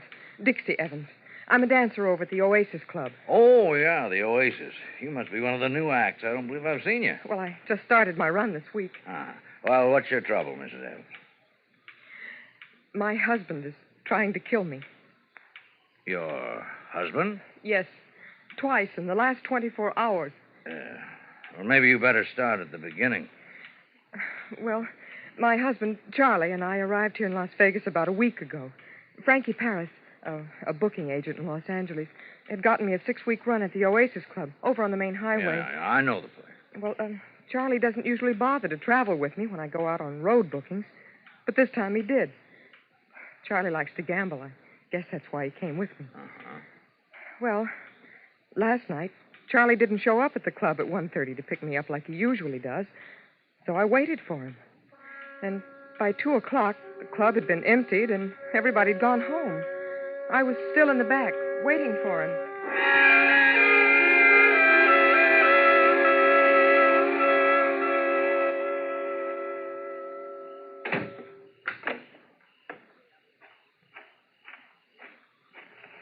Who is... Oh, it's you, Dixie. Hi, Barney. What are you doing out here all alone? Well, I'm waiting for my husband. He's late. It sure is. It's almost 2:30. You know where he is? No. Getting lucky, I hope. That's what I call wishful thinking. Did the house get much play tonight? About usual. Hey, would you like me to give you a lift downtown to your hotel? Oh, no, thanks, Barney. I better wait for him. He'd have called me if he wasn't coming. He'll be along any minute. Yeah, if nothing happened to him. Oh, I know him like a book. After living with him for 7 years, I should know. He'd have called. You've been married that long, huh? Yep. Well, look, Dixie, I don't like to leave you out here all alone like this. Don't be silly. Well, if I can't offer you a lift to town... No, thanks just the same, Barney. Tell you what I'll do.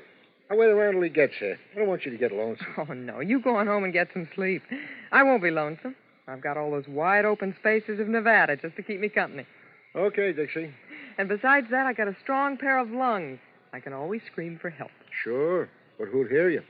Like you said, those are wide open spaces out there. Are you trying to scare me? Nope. I'm just tired. I'll see you tomorrow night. Good night, Dixie. Good night, Barney.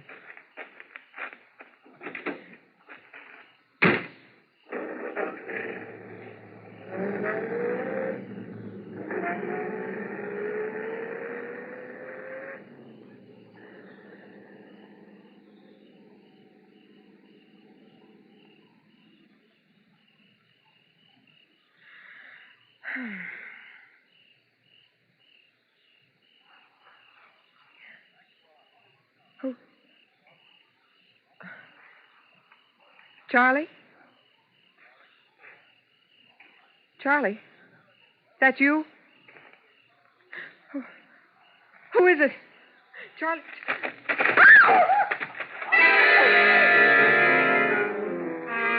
Then, before I could move, I felt someone grab me from behind. It was a man. He twisted my arms and yanked me back in the shadows. I kicked and spit and tried to fight myself loose, but there was no use. His hands were like steel.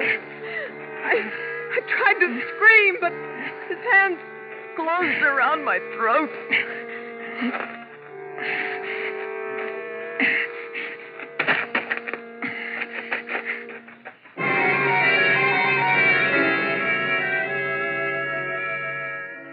When I came to, I was lying on the gravel back of the club. It was still dark. I took a deep breath, and my lungs felt as if they were going to burst, and my throat ached. I staggered to my feet and ran around in front of the club onto the main highway. It wasn't long before a passing cab picked me up and took me back downtown to the hotel. When I let myself into the room, Charlie was in bed. I sat down and started to cry. He got up, came over, and put his arms around me. That's when I should have known. When he put his arms around me. Look, Dixie, baby, come on, get hold of yourself now. Come on, take hold, honey. You're shaking like a leaf. What is it? Oh, Charlie, it was terrible. Someone tried to kill me. Oh, baby.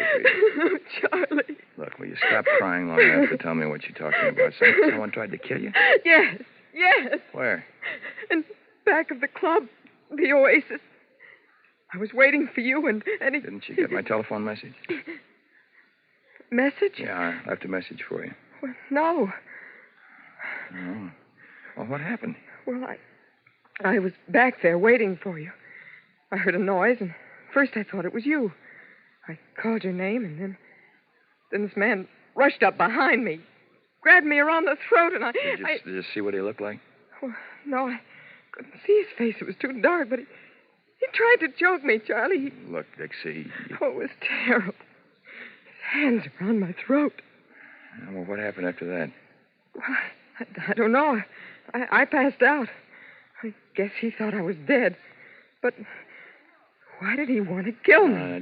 Just wait a minute, Dixie. How do you know he wanted to kill you? I don't know. Was anyone from the club around there? Oh, no, everybody'd gone home. I see. Oh, it could have been someone trying to rob the club. Huh? Yeah, sure, that might have been it. Some guy's going to break in and rob the club. He thought everybody'd gone home. When he got running back, he found you. Got scared, and he attacked you.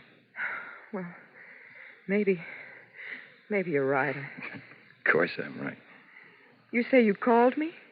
Yeah, I sure did. I was having a run of luck at the club cartwheel. Must have won about $500, baby. I didn't want to leave. So I called the club and told them to tell you to take a cab on home. But I didn't get the message. No, I guess somebody just forgot to give it to you. Charlie, maybe I ought to call the police. What for? To tell them what happened. It's late now, honey. When we get up in the morning, huh? All right, Charlie. You won $500, Charlie? Yeah. Isn't that great? Can I see it? Didn't want to carry a lot of money with me. I told him to make it out to me in a check and pick it up tomorrow. Oh. Now, you get to sleep, Dixie. Get a good night's rest, huh? You need it. Okay, Charlie, I will. I am tired.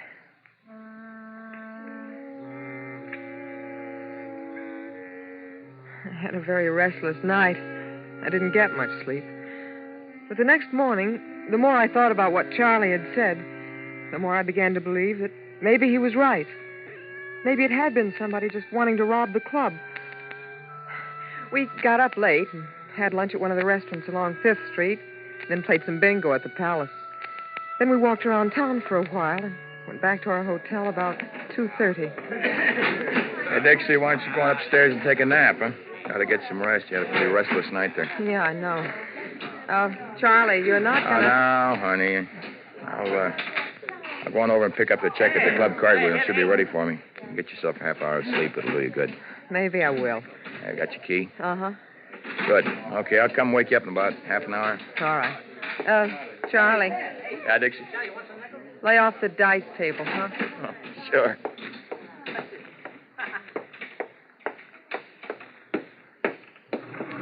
Yes, ma'am? 3, please. Yes, ma'am.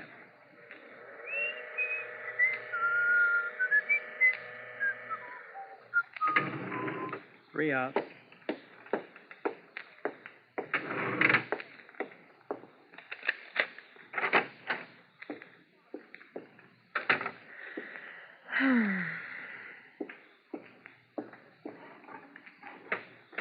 Oh, brother, this feels good.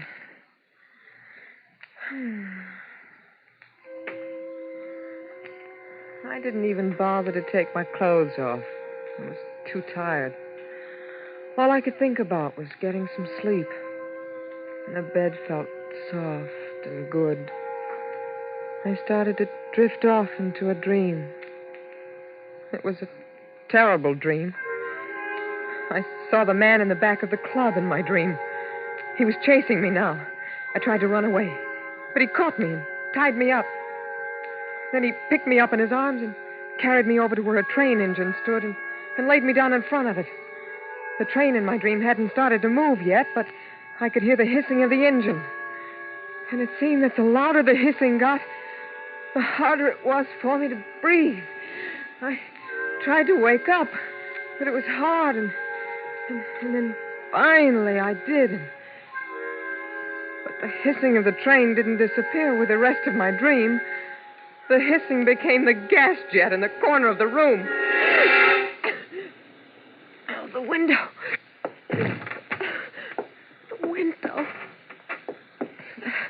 Gotta break it. Break my shoe off.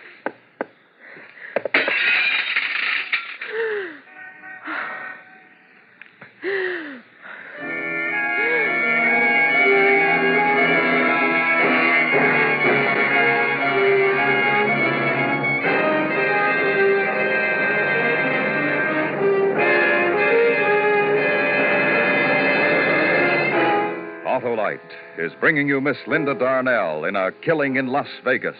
Tonight's production in radio's outstanding theater of thrills, Suspense.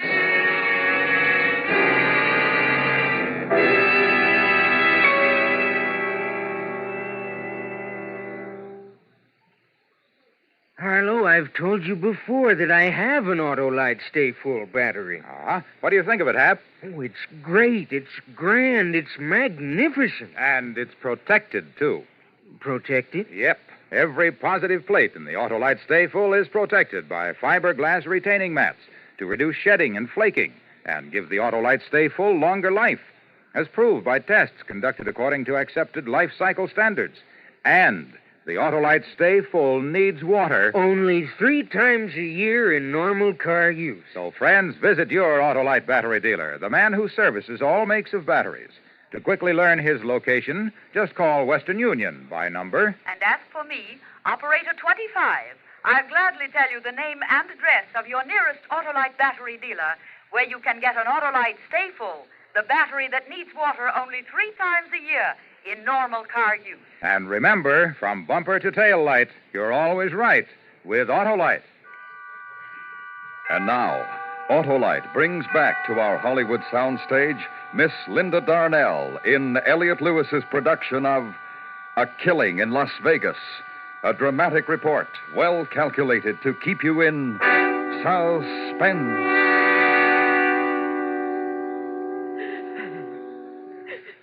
All right, Mrs. Evans. Just try to finish your story if you can. You say you tried to break the window with your shoe. Yes. It finally broke, and I got some fresh air. And this was how long ago? About an hour. Then what happened after you were able to revive yourself? Well, I was scared. I asked myself, what have I done so bad that someone wants to kill me for it?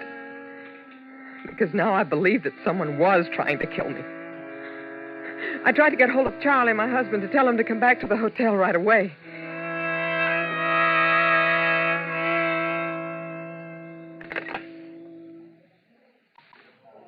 Main desk.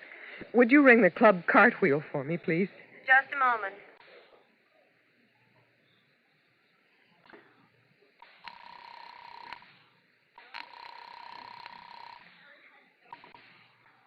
Club Cartwheel. Julio Cole speaking. My name is Evans, Mrs. Dixie Evans. My husband was coming in to pick up a check. Can you tell me if he's still there? Pick up a check? What's he do, work here? No, he came in there last night. He had a run of luck, and he said he told you to make out a check for him. What was that name again? Evans? Yes, Charles Evans. Just a second. Hey, does anybody know anything about a check for Evans?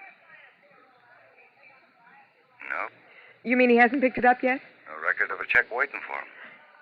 But he told me. Yeah, lady, sure. He told you. I'm sorry I bothered you. No bother at all.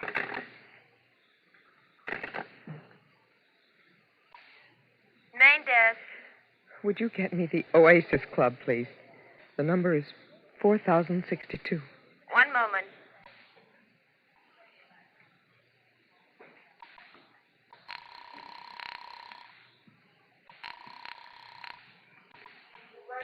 Oasis Club. This is Dixie Evans. I was wondering if there were any messages left there for me last night. Oh, wait a minute. I'll look.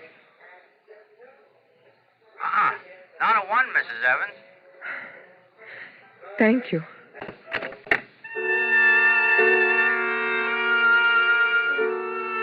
And just like that, I find out that my husband, Charlie, is the person who's been trying to kill me. My own sweet, loving husband. He didn't win a pile at the club cartwheel. And he didn't leave a message for me at the Oasis Club. I guess I must have surprised him when I walked into the hotel room last night. He'd left me for dead. So he'd had to try again. Sleep, Dixie. Get some rest. So he could turn on the gas jet in the room and try again.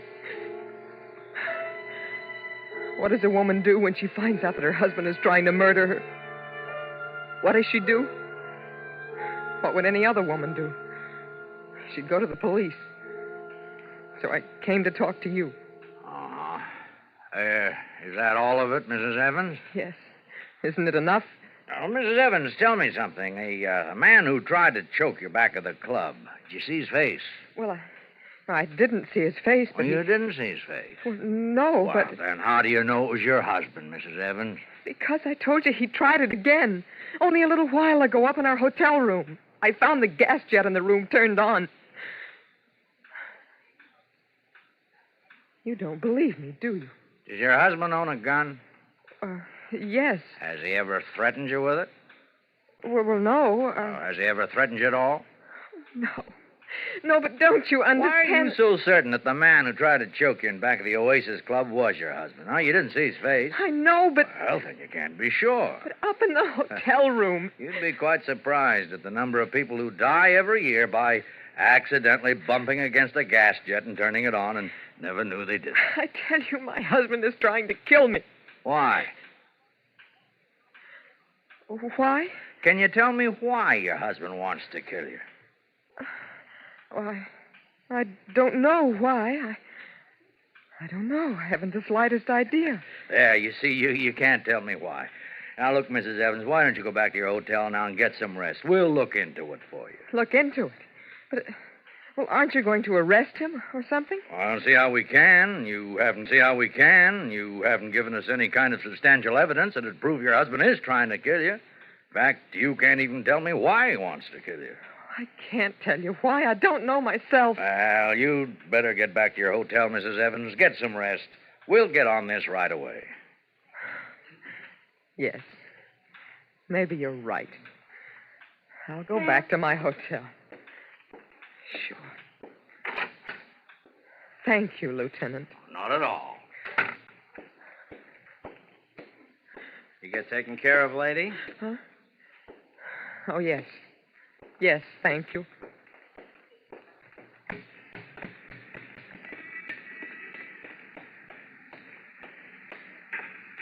Dixie? Charlie.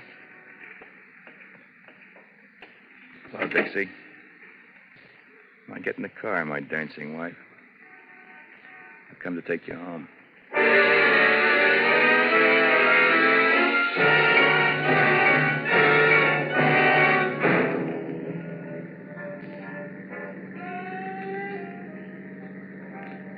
Charlie, I thought we were going back to the hotel. This isn't the way. What are we doing on the highway? Charlie, what's the matter? What's wrong?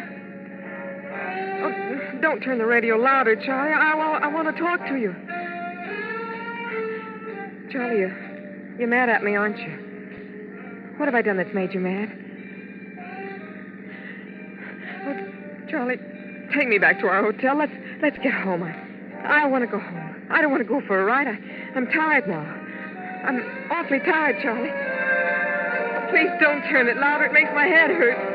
Please, Charlie. Charlie, don't I mean anything to you anymore? What is it? What are you mad at me about? Is it the divorce, Charlie? I don't want to hear you talk. That's it, isn't it? That's what you're mad at me about, the divorce. But I can't give it to you, Charlie. I can't. Look, it doesn't matter anymore. She's married now. She wouldn't wait any longer. So yesterday she got married. Oh, Charlie, I didn't know it meant so much to you. I only tried to do what I thought was best for the both of us.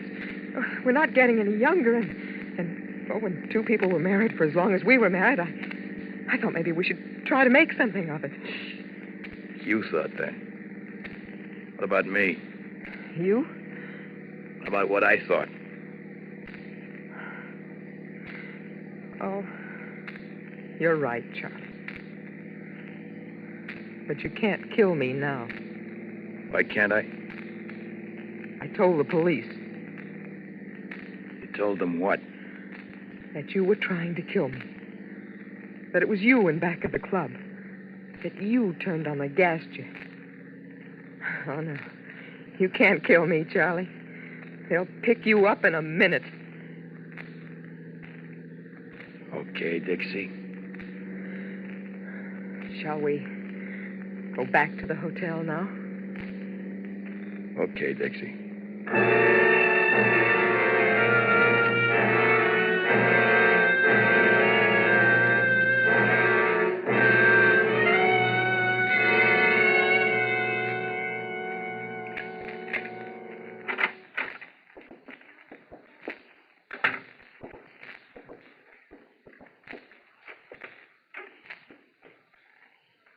What do we do now?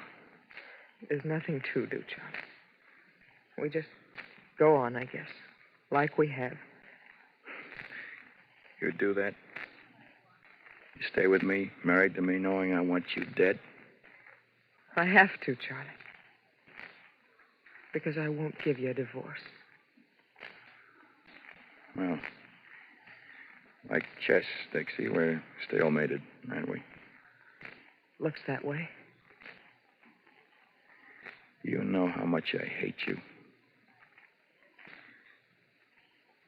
Now I know. Up to now, it's been a game of cat and mouse. You were the mouse and I was the cat, ready for the kill. But you tricked me, my pretty wife. You must feel pretty proud. But look, the game's going to change, Dixie. Work hard. You make lots of money because I'm going to spend it all. Charlie. Have I been a good husband to you, Dixie? And think back. Remember all the soft, sweet things that we ever held between us. Think about them, because those soft, sweet things will become just a memory. From now on, I'm going to make life hard for you, Dixie, and I'm going to make it so hard for you, you'll wish that I had killed you. I'm tired, Charlie. I'm going to try to get some rest. Yeah. Get some rest.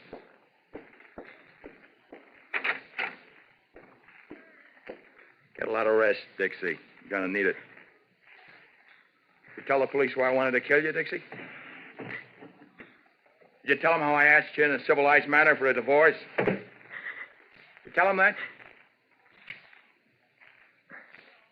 Goodbye, Charlie. Dixie! Dixie, what did you do? Dixie! Don't die. The police, Dixie, they'll think I did it. Dixie. Please, Dixie, don't die. Dixie, don't die.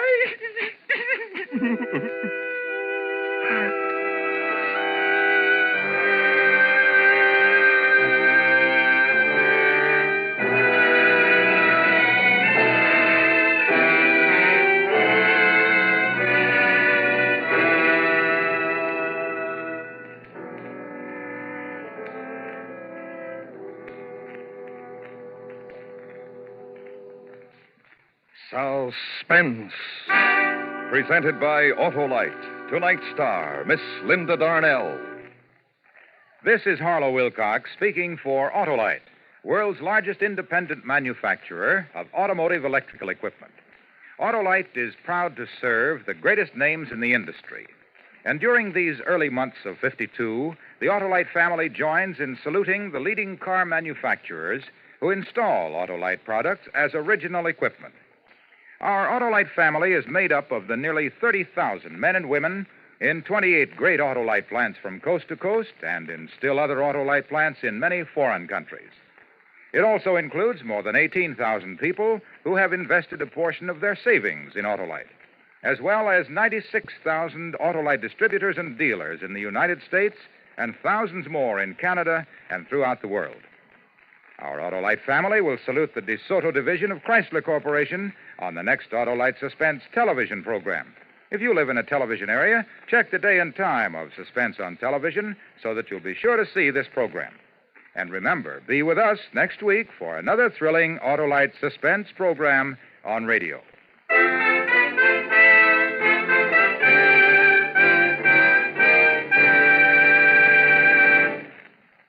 Next week on Suspense, our star will be Mr. Herbert Marshall in a radio dramatization of the true story of the 39 Steps. In weeks to come, we shall also present Ray Milland and Frank Lovejoy, all on Suspense.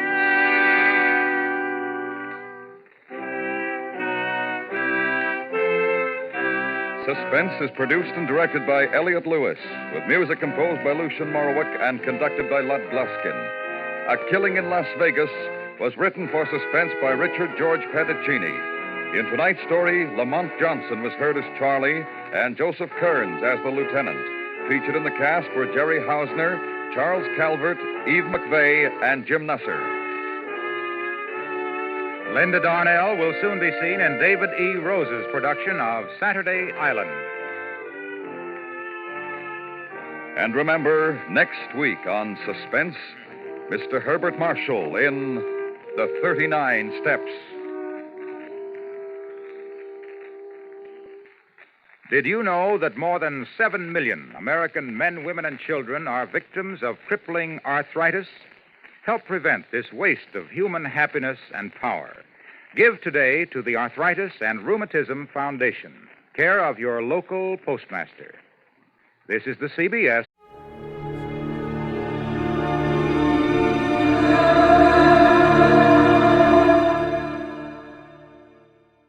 Johnny Dollar? Bob Douglas, Corinthian Light, Johnny. How soon can you leave for California? Right away. My right big toe needs defrosting. What's the matter? A policyholder, young fellow named Jefferson, went west on an oil deal and he's disappeared. It might be murder. Well, I guess I'd better pack 2 shirts. Looking for one man in a big state like California can be murder.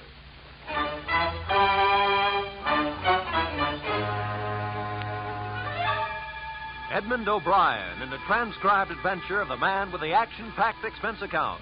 America's fabulous freelance insurance investigator. Yours truly, Johnny Dollar.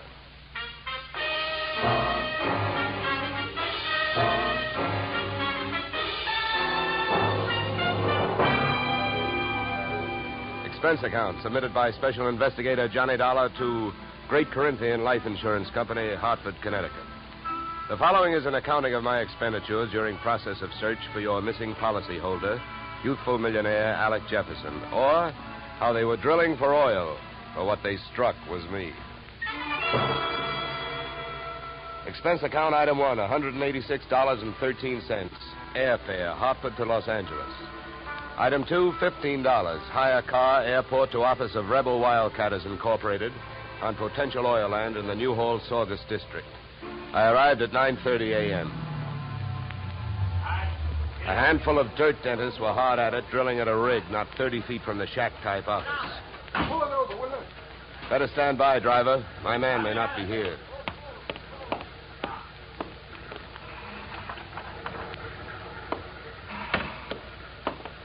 Morning. Can you tell me where I'll find Mr. Flaherty? You're talking to him. I'm Mars Flaherty. What can I do for you? My name is Johnny Dollar, Mr. Flaherty. Yeah. I've been sent out here by the Corinthian Life Insurance Company to see if I can get a track on your partner, Alec Jefferson. I see. Well, it's their money you're spending, Dollar, so I don't care much if you waste it. But if you don't mind my saying so, I do think you're going to be wasting your time. Well, I get paid by the day. Then I guess you don't mind wasting time. Oh, look, don't get the idea I'm just naturally pessimistic. I'm not. It's just that I've already done a lot of looking for young Jefferson, and when that bird flew the coop, he didn't leave a feather you could trace him by. Well, do you have any objection to giving me a few details? No. Sit down. Not at all. Thank you. To save time, maybe I'd better tell you what I already know.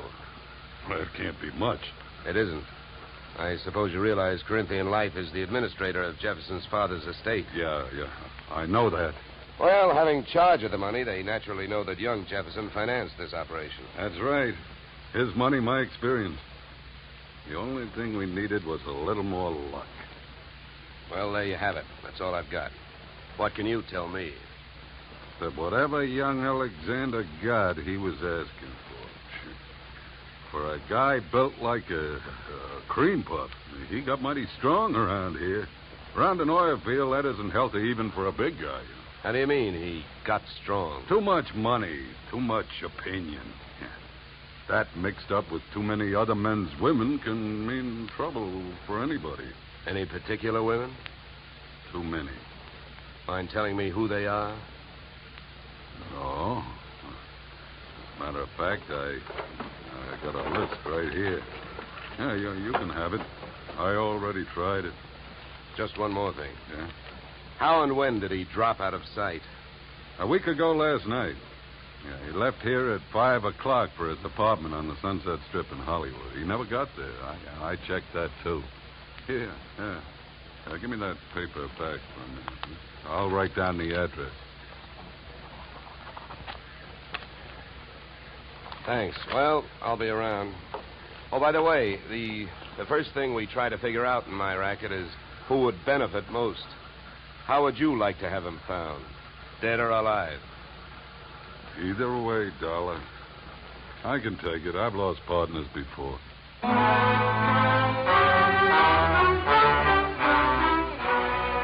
I spent the next 20 minutes on a long shot, thinking I could pick up some information from the drillers. But it was a long shot that missed. Those guys wouldn't have told me it was a nice day. The outdoor life having got me nowhere, I decided to give the indoor type a try. First stop, Jefferson's apartment on the Sunset Strip. The lock was foolproof, but I wasn't fooling.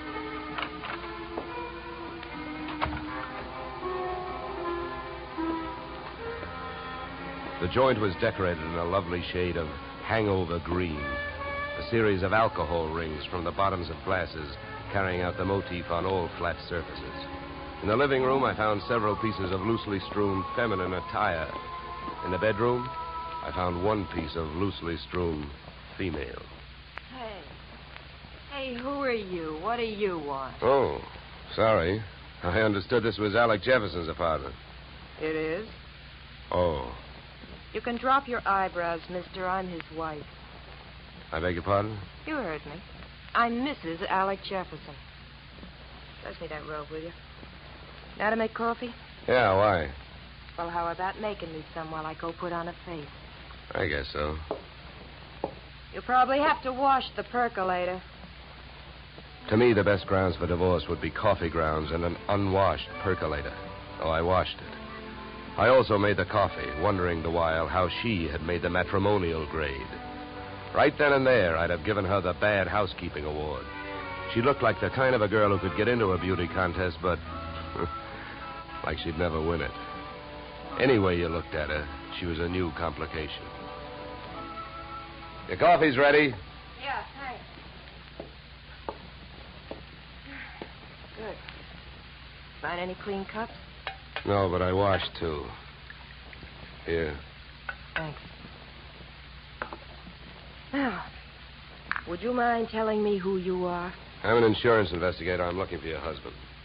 Well, we should find him. I could use some money. How long have you two been married? Few weeks. Why? Routine question. Tell me, when was the last time you saw him? I was waiting here for him the night he disappeared. Any witnesses? If I need him. Okay. Tell me this. Do you have any idea why he disappeared or where he is? Not the slightest. Do you know a man named Morris Flaherty? Yeah. Yeah, I sure do. How well? I was his girl.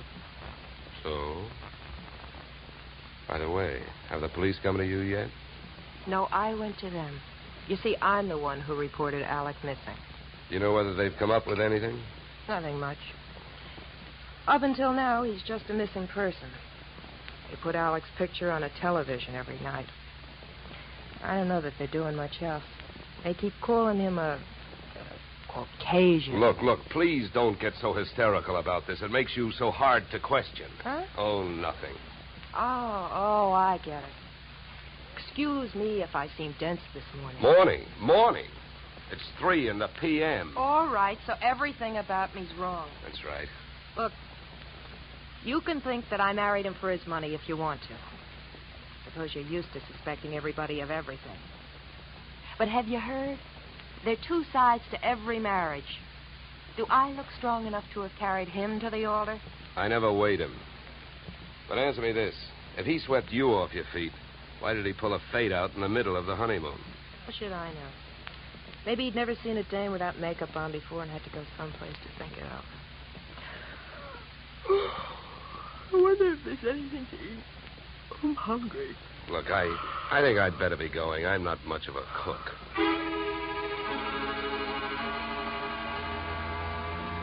When you're working on a case, your nerve ends are easily disturbed. So when I left the house and saw a hard-top blue Plymouth parked opposite the apartment, mine clanged an alarm. In the car sat an equally hard-topped man reading holes in a newspaper. I gave him the slow walk-away and quick turn treatment, and I caught him with his newspaper down. Then I had to go into my act. Why, George, you old son of a gun. Huh? Oh, my gosh, it's good to see you. What are you talking about? My name ain't George. What? What? Well, I'll be. What you know is I came out of the house, I got half a look at you, and as I started to walk away, the face registered. Why, mister, you're a dead ringer for an old school pal of mine, George Pfeiffer. How do you like that? Look, come here. Let me take a closer look. Come here. All right, look out. Sleep tight. Okay, Sleeping Beauty, over you go. I'll drive. I turned the car up into the Hollywood Hills, found an empty house with a for sale sign out front and a garage out back, and drove in. His wallet was bulging with everything but money and information. An ID card gave his name as Philip Wilkins, his occupation as private detective. The next fact I came up with was that Mr. Wilkins was a light sleeper. He came to find me still fishing through his wallet. Hey, give me that. Okay, hold it, mister. Take it easy. Here, you can have your wallet back. Now, keep calm, and everything's going to be all right. If you don't, I'll have to give your whiskers another dusting. Oh, look, what's a big idea? What'd you slug me for? You know why, Mr. Wilkins, because you had a plant on me, and I figured if you were that curious about me, I wanted to know more about you. You're nuts. I wasn't watching you. I was watching that house you come out of. There's a dame in there that I'm getting paid to tail. I can't afford to be convinced of that. Who hired you? I'm not telling. You or anybody else, Mr. Dollar. Oh, word travels fast. First you tell me you're not watching me, then you also tell me you know who I am. So what? Is that illegal? You went to see the dame that I'm watching. I was told you'd probably be around, and you was. You'll be in my report. If you're healthy enough to make it. What were you really doing with that stakeout? Were you watching the apartment, waiting for somebody to show up? Do you really have a tail on Mrs. Jefferson? Or did you follow me in from the oil fields? Why should I follow you? Maybe you and I got the same approach to this case. You found him yet? No, but it's still early. Who else is interested in finding Jefferson? I hear he's quite a playboy. Maybe one of his playmates wants him served with breach of promise papers. Oh, come on, Donald, let's face it. I can't tell you who I'm working for. You know that. It ain't ethical. It's not ethical to let yourself get picked up as easily as I picked you up either. But let it go. I don't suppose by any chance you know a man named Mars Flaherty. Know him? I'd like to see one of his derricks fall on him. Why so? What did he do to you? A couple of days ago, I went out there to try and sell him some information. He had 3 of his men beat me up and throw me off the oil field. Yeah? What's with that look? Don't you believe me? Who knows? You might be telling me you hate Mars Flaherty to keep me from thinking you're working for him. I think you better get out of this car and let me drive away, Dollar. You're in a lot of trouble. I don't think so. Oh, you don't think so? I can have you pulled in for kidnapping. If that's what you have in mind, then first you'd better get a few witnesses for yourself. Now, come on, suppose you calm down for a minute. If you really hate that guy, well, maybe we can make a deal. If it's against him, I'll deal with it. How much do you know about Flaherty? My bookie's marked lousy from way back. He's promoted about 50 wells, and none of them ever happened. He's wild to hit oil. It's my guess that he's got a hunch that this is the big one. That's why I think his partner disappeared. Yeah, what difference would that make? Even if his partner turned up dead, Flaherty would still have to split any profits with young Jefferson's estate. Maybe not. I know they had a queer deal. Well, who'd know about that deal besides Flaherty and Jefferson? I don't know. But I do know one way of finding out what it is. How's that? Flaherty keeps all his papers in the safe in his office. I've even got the combination. I'll give it to you. You keep it. Wilkins, I still don't know who you're trying to get even with, Flaherty or me. So what I'm going to do is give you half a break. Then I'll only be taking half a chance. Yeah, and why don't you want the combination to the safe? I don't need it. You're going to open that safe. Because you're going out there with me. Tonight.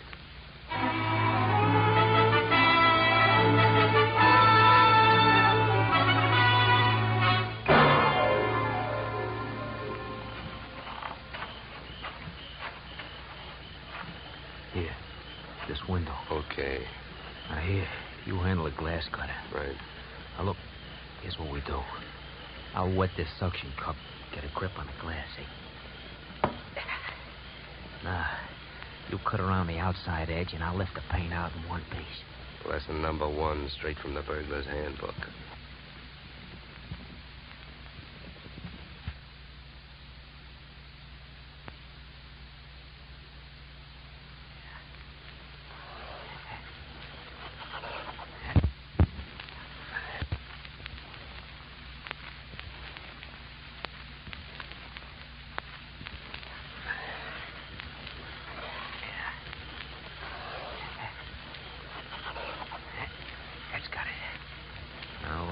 There's a little tap with the knuckle.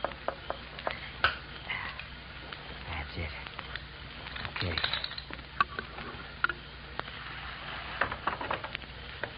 All right, in we go. You first. Okay.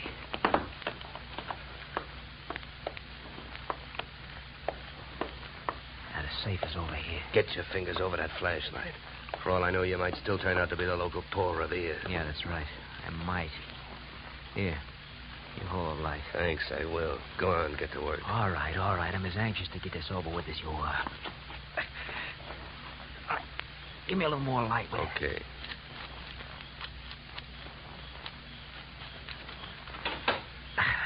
There you are. All right, go to it. You go to it. You reach in. And if your hand comes up with anything heavier than papers, I'll cream your skull. Will you stop your worrying? Here.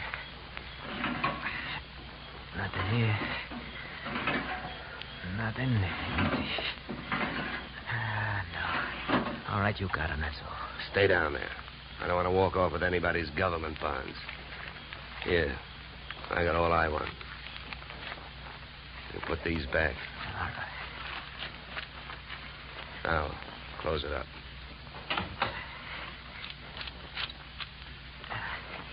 All right, now, come on. Let's get out of here. Just a minute, Wilkins. I can have a good look at these papers. You can look at them later. Come on, let's go. Look, this I'll give you for free. And it's the difference between being a $4 a day private detective and a $10 one. What you've got printed in your memory, nobody can take away from you. So hold your horses while I take a look at this partnership agreement. All right. But hurry up, will you? Got a couple of watchmen around here. Yeah, here it is. Okay, let's go. You first.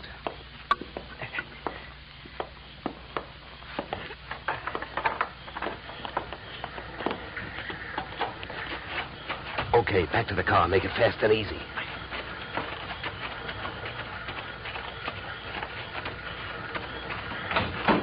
Get in. Over here. You drive. You know, Wilkins, I had a clammy feeling for a while back there that we weren't going to make it. Don't go starting any celebrations. You didn't make it.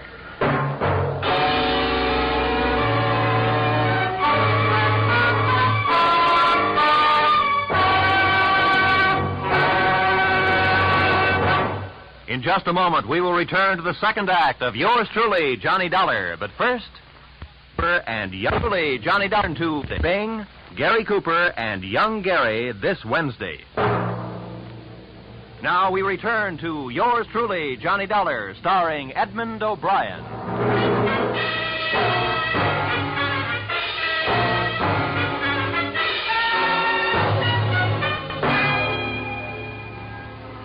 There I was, wearing a gun muzzle for a back collar button. My left leg picked up the nervous vibrations of my front seatmate, Philip Wilkins. Mars Flaherty in the back seat was so close I could almost identify the brand of the bourbon he'd been drinking.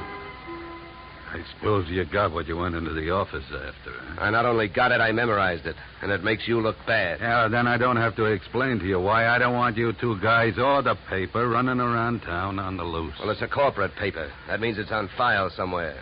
So what difference does it make? Start the car. Where we going? To my house. Go ahead, get going. Okay, Wilkins, you better roll. What's at your house?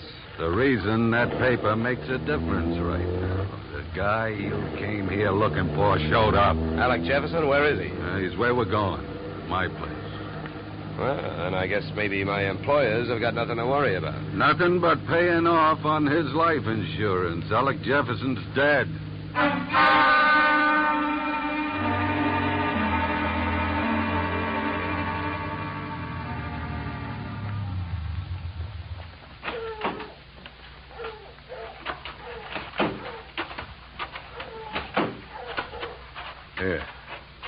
Here, Dollar, here's the key. You open the door. Stand next to him, Wilkins. Close.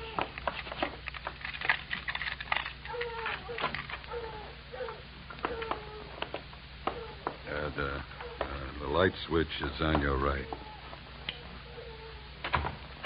There's your boy, Dollar. Died young, didn't he? Yeah, the thing is, it looks like he died in my house. Now, what do I do now?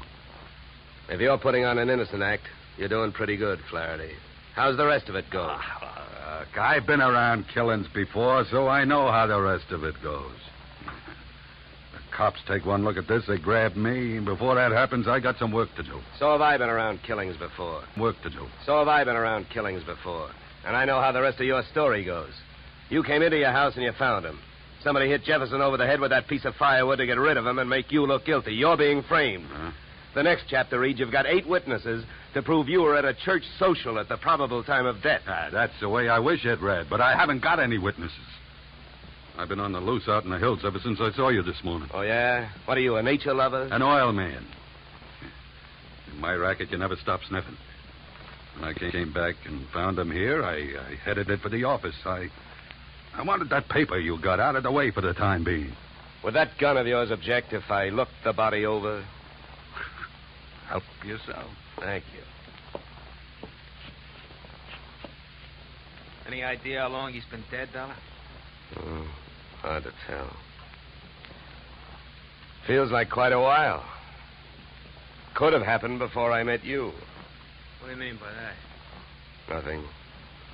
Hey, Flaherty. Huh? You ever see this before? Well, what is it? An earring? No, let me see that. Here, hands off. Don't touch it. That's another $4 detective move. You don't touch evidence. You draw a mental picture of it. What are you trying to do? Involve yourself or uninvolve a client? How about it, Flaherty? Do you have any idea who that earring belongs to? Maybe one of the dames on that list you gave me, huh? I wish I could get away with lying to you, Dollar, but I don't think I'm in a position to try. Huh? It belongs to Ada. Oh? Jefferson's wife? Not legally. What do you mean? I married her in Mexico in 45. She must have liked the scenery. She took Jefferson down there and went through a ceremony with him 2 weeks ago. Without divorcing you? That's right. You guys really turned out to be partners. How about that earring? How do you know it belongs to Ada? Well, it's one of a set I bought for her about 6 months ago. Well, I might as well tell you. They'd find out anyway. Uh-huh. Well, I don't suppose you're in the mood to let me do what I want to do. What's that? Call the police? No, not yet. Well, I'll tell you one thing. With this piece of evidence that just turned up, you're wasting your time holding on to us. What you should be doing is getting to Ada before she flies the coop. That would really fix you up. Sure would. I don't want to see her get loose any more than you do. Then I guess we better go pay Ada a visit.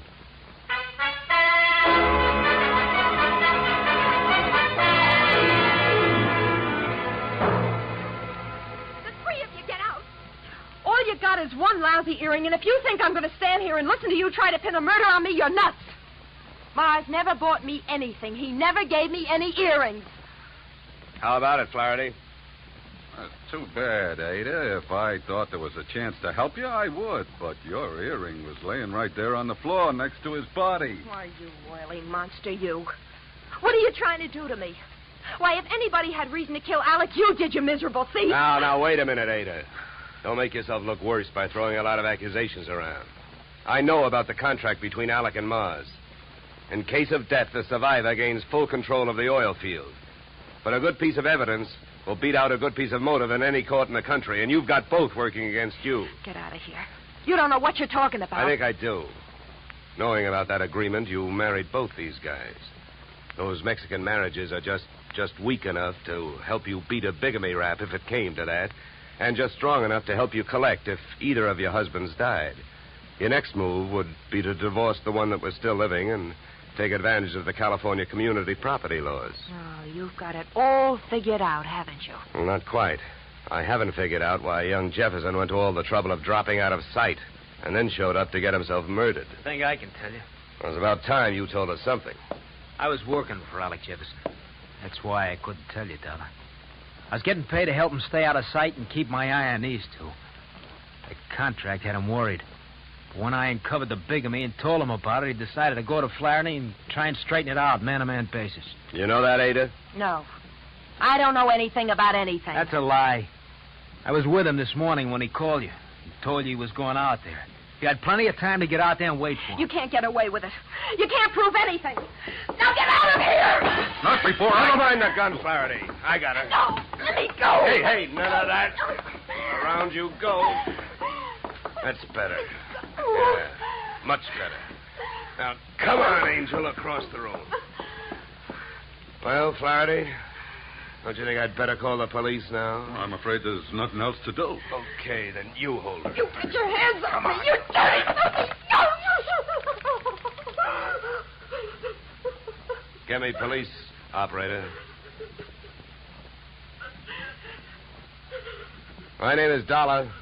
I'm calling from apartment 3C, Horizon View Apartment, Sunset Strip. I've got a murderer here for you. It's out in Newhall, but that can wait. Well, dead bodies usually do, but you never can tell about a killer. Well, that's it. You got a good tight hold on her, Flaherty? Yeah, I can handle it. Good. Then handle this. Are you nuts? What'd you do that for? I wanted to keep him on ice till the police get here. Mars Flaherty is our boy. What? Come here, Ada. What is it? Wilkins, take a look at her ears. What? I don't see nothing wrong with them. Well, that's just it. That earring we found near the body, it was made for a pierced ear. Ada's aren't. She never could have worn it.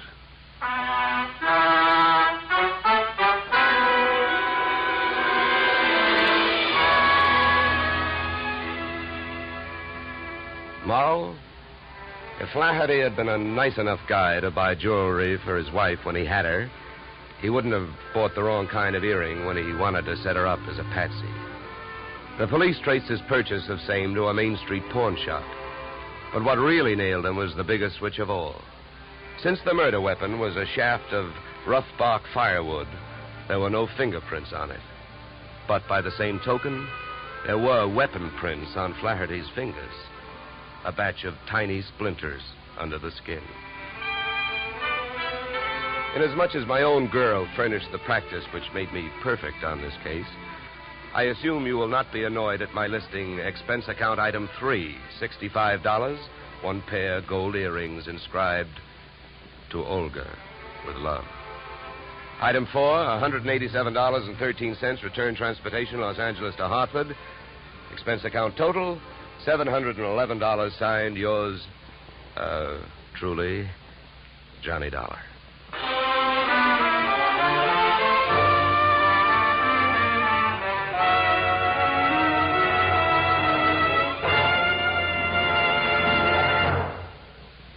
Yours truly, Johnny Dollar, stars Edmund O'Brien in the title role and is written by Paul Dudley and Gil Dowd, with music composed and conducted by Leith Stevens.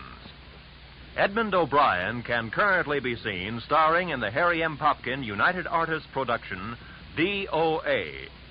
Featured in our cast were Michael Ann Barrett, Ed Max, and Tony Barrett.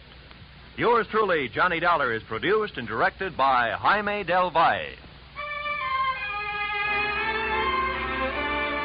Be sure to join us next Tuesday evening when Edmund O'Brien returns in another transcribed adventure of... Yours truly, Johnny Dollar.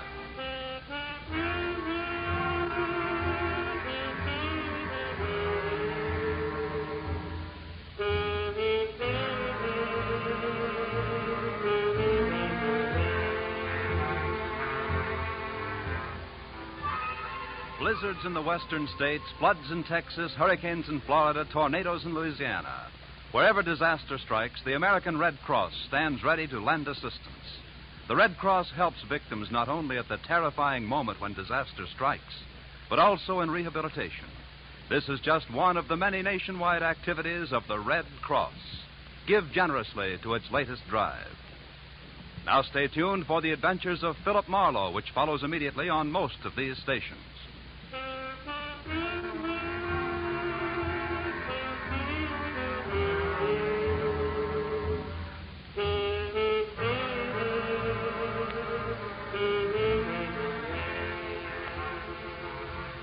This is CBS, where yours truly, Johnny Dollar, meets adventure next Tuesday night, the Columbia Broadcasting System.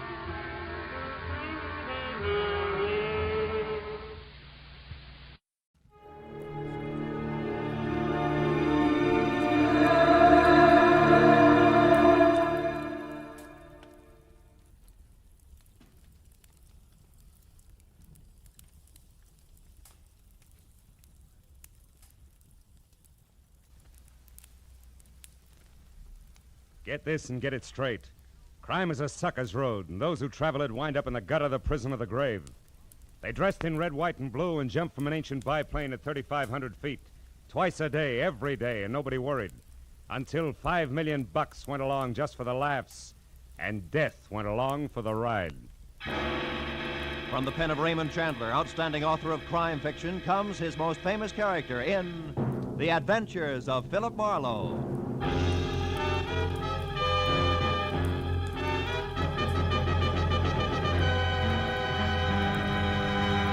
Now, with Gerald Moore starred as Philip Marlowe, we bring you tonight's exciting story, The Birds on the Wing.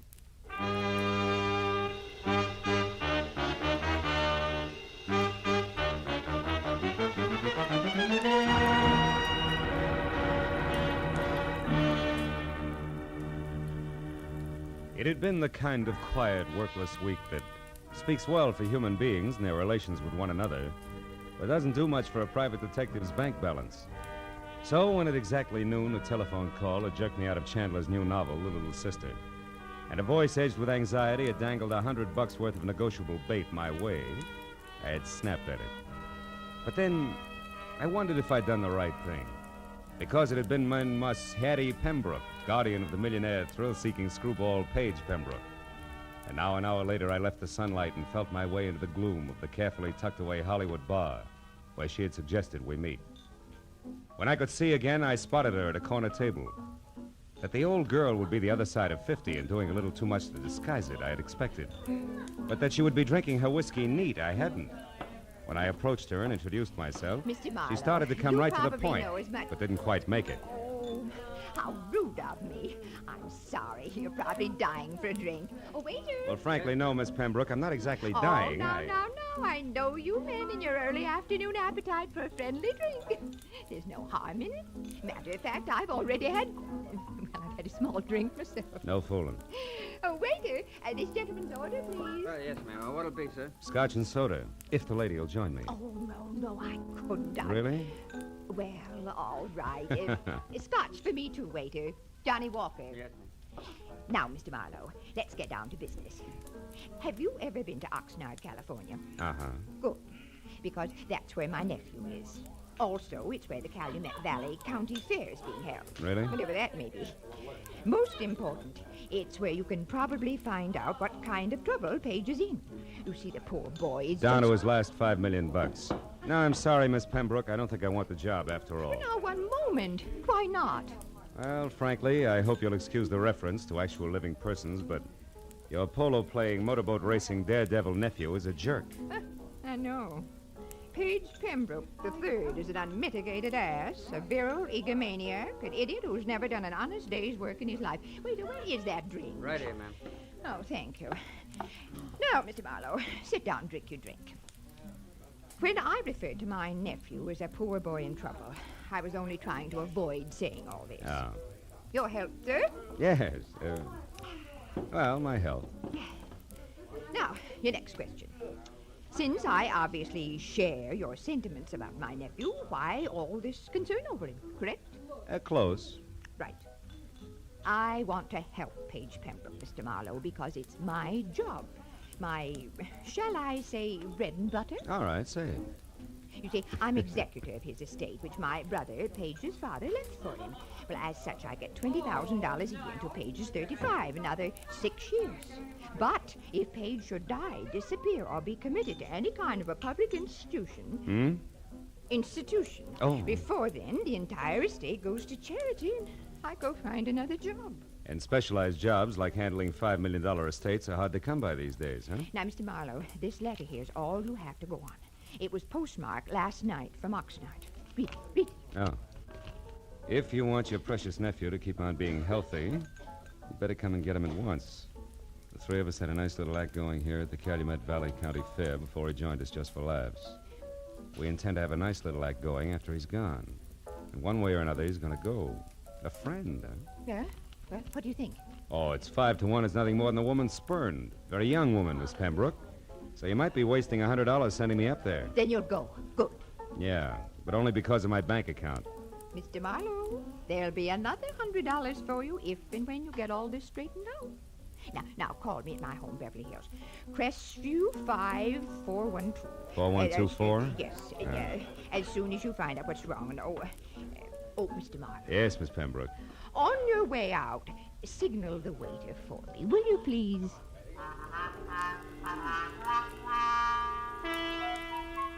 The ride to Oxnard was a pleasant but frustrating hour-and-a-half drive along the kind of beckoning, sun-scrubbed Pacific shoreline that always demands to know why you have to work for a living.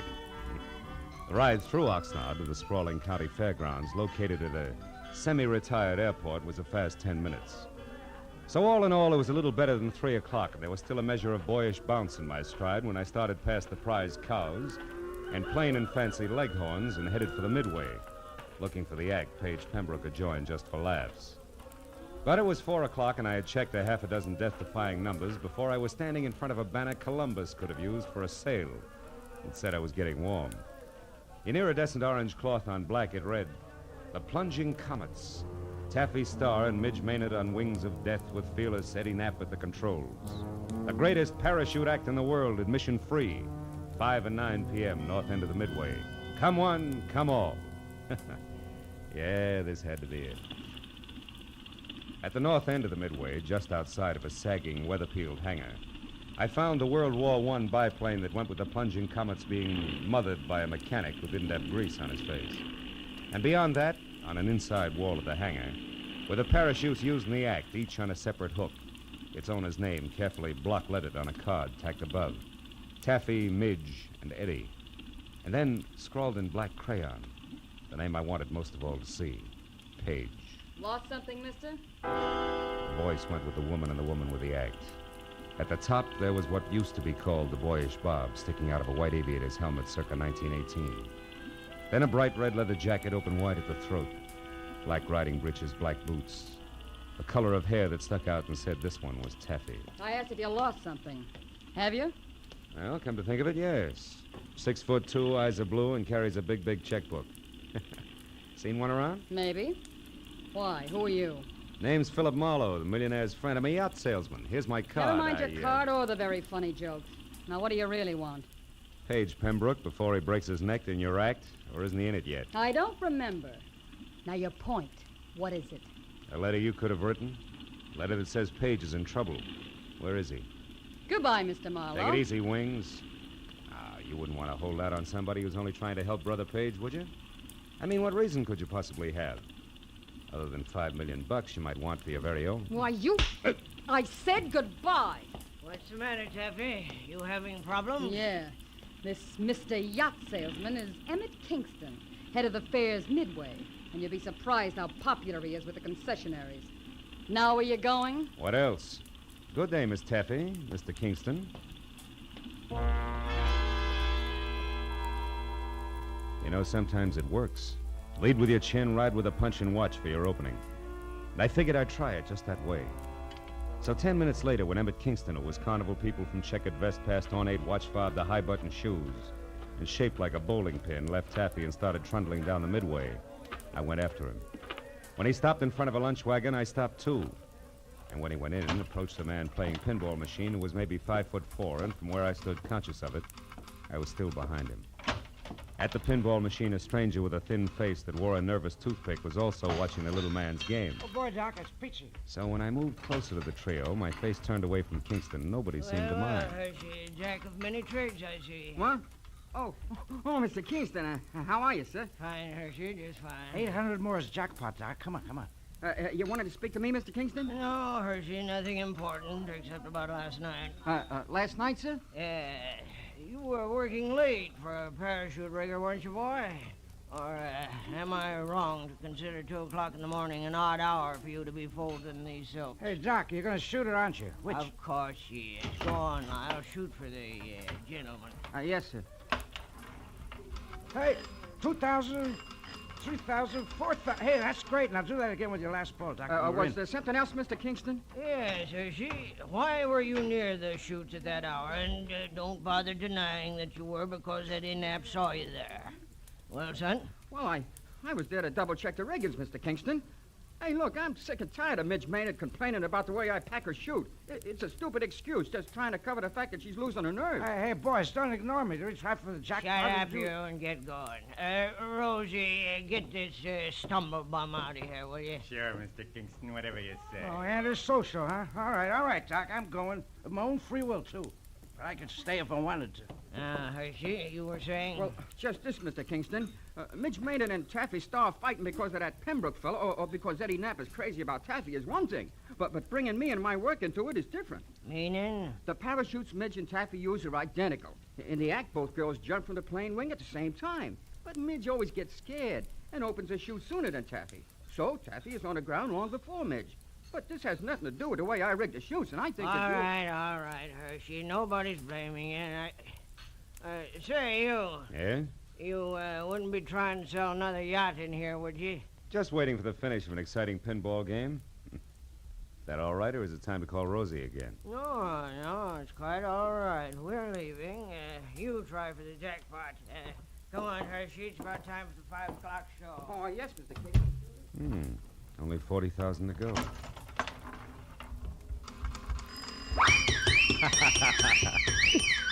Oh, it's the first time I ever hit the jackpot. Oh, that's pretty good, Mr. Marlowe, considering that it wasn't your nickel you won on. Oh. Now that you mention it, Mr. Pembroke, it wasn't. Which should take care of the introductions, Yeah. huh? And that leaves very little. But something. But definitely. Marlowe, you can tell Aunt Hattie from me that at the moment I don't need a watchdog. And when and if I do, I'll go to the nearest city pound for one, not to a private detective agency. I told myself it was foolish to slam the door on my way out. So I slammed the door on my way out. I started north down the midway toward the open stands and the 5 o'clock sharp performance of the plunging comets. When I got there, the act was already underway with the silver biplane taking off. Eddie Knapp in white at the controls, Taffy in her red jacket and parachute crouched on one wing, Midge Maynard in blue jacket and chute on the other. Then as they slowly gained altitude, High Button Shoes himself took over the PA. They did it up well, and by the time the plane was at about 3,000 feet, every pair of eyes was riveted skyward, and an expectant hush thicker than winter fog had settled everywhere. At 3,500 feet, the plunging comets, Taffy, Star, and Midge Maynard with fearless Eddie Knapp at the controls. They will not open their parachutes until they are within 500 feet of the ground. Now watch. They should be ready. Yes, there they go. Knees drawn up tight, arms close into their sides, they jumped. Specks in the sky growing bigger as they fell. 1,000, 2,000, 3,000 feet, and then, from Taffy's chute cloth, long and colored, a huge flag rippling in the wind from the end of a long rope. The flag seemed to rise above her as she fell, until the slack was gone, and then suddenly her chute opened, billowing. And then Midge, another flag rippling from the end of a long rope, and then the flag drifting free. Midge's chute not open, Midge plummeting down to the hard ground.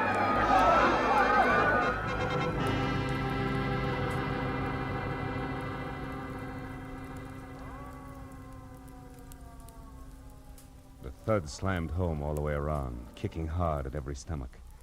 A minute ago, a girl, very much alive.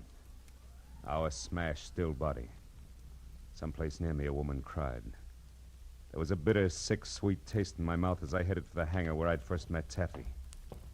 At the moment, I figured the guy who packed the parachutes was a good man to see.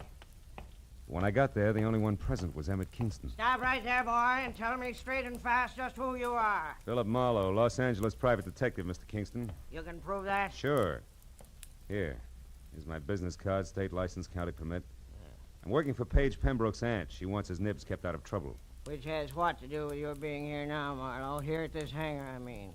Close to where the parachutes are kept. I'm not sure, Kingston. I've only got a hunch. A hunch that Midge Maynard's death was no accident. Yeah, I got more than that already, Mr. Detective. I've got proof. Oh? You see this flag? It's the one that came off Midge's chute. There's a long rope attached to it. Yeah, I know. I saw the act. Pulls the chute open after the flag's flown a while, right? Sometimes, but not tonight, Mr. Marlowe. Tonight it couldn't. Why not? Wasn't it attached to the chute? It was. One end to the chute release cord, the other to the base of the flag. What went wrong? Nothing. Nothing, Mr. Marlowe, except that the long rope on Midge's chute was cut in two by a very sharp knife.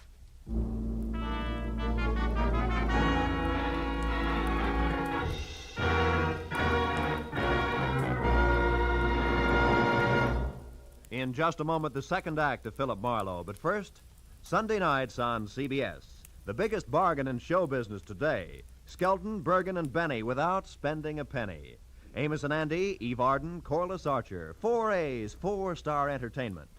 The Family Hour with its Hollywood stars and stirring dramas. The Contented Hour with its musical stars in brilliant form. Horace Heidt with his rising stars. 8 great shows heard on most of these same CBS stations every Sunday night, with the 9th, Jack Benny, being heard on them all. Hear them all this Sunday night. Now, with our star, Gerald Moore, we return to the second act of Philip Marlowe and tonight's story, The Birds on the Wing.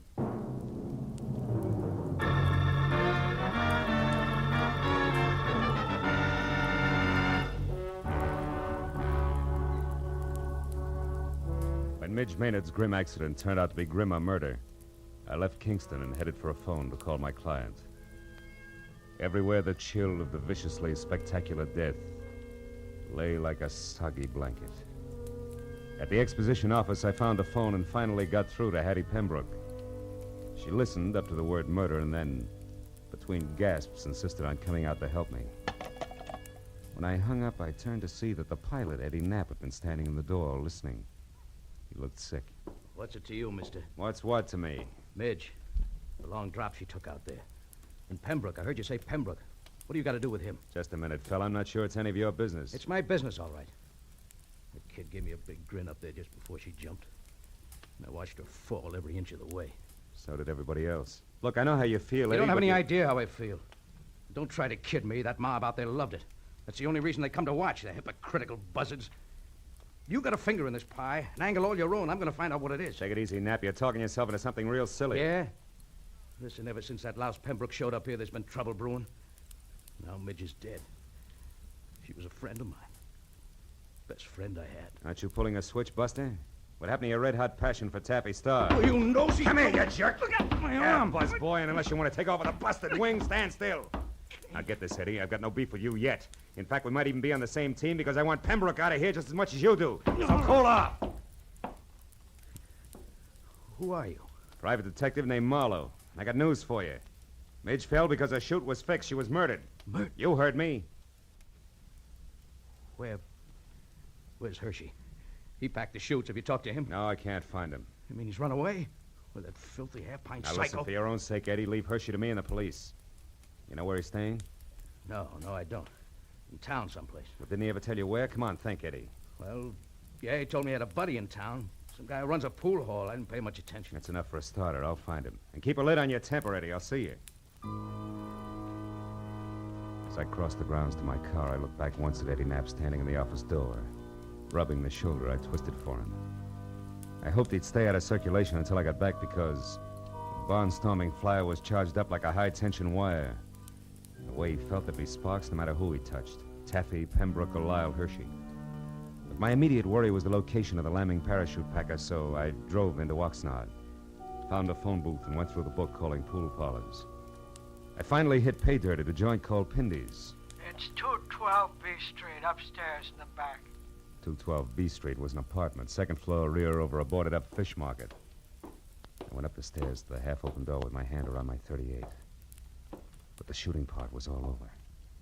Because Lyle Hershey was crumpled in the bedroom door with the slovenly abandon that violent death always has.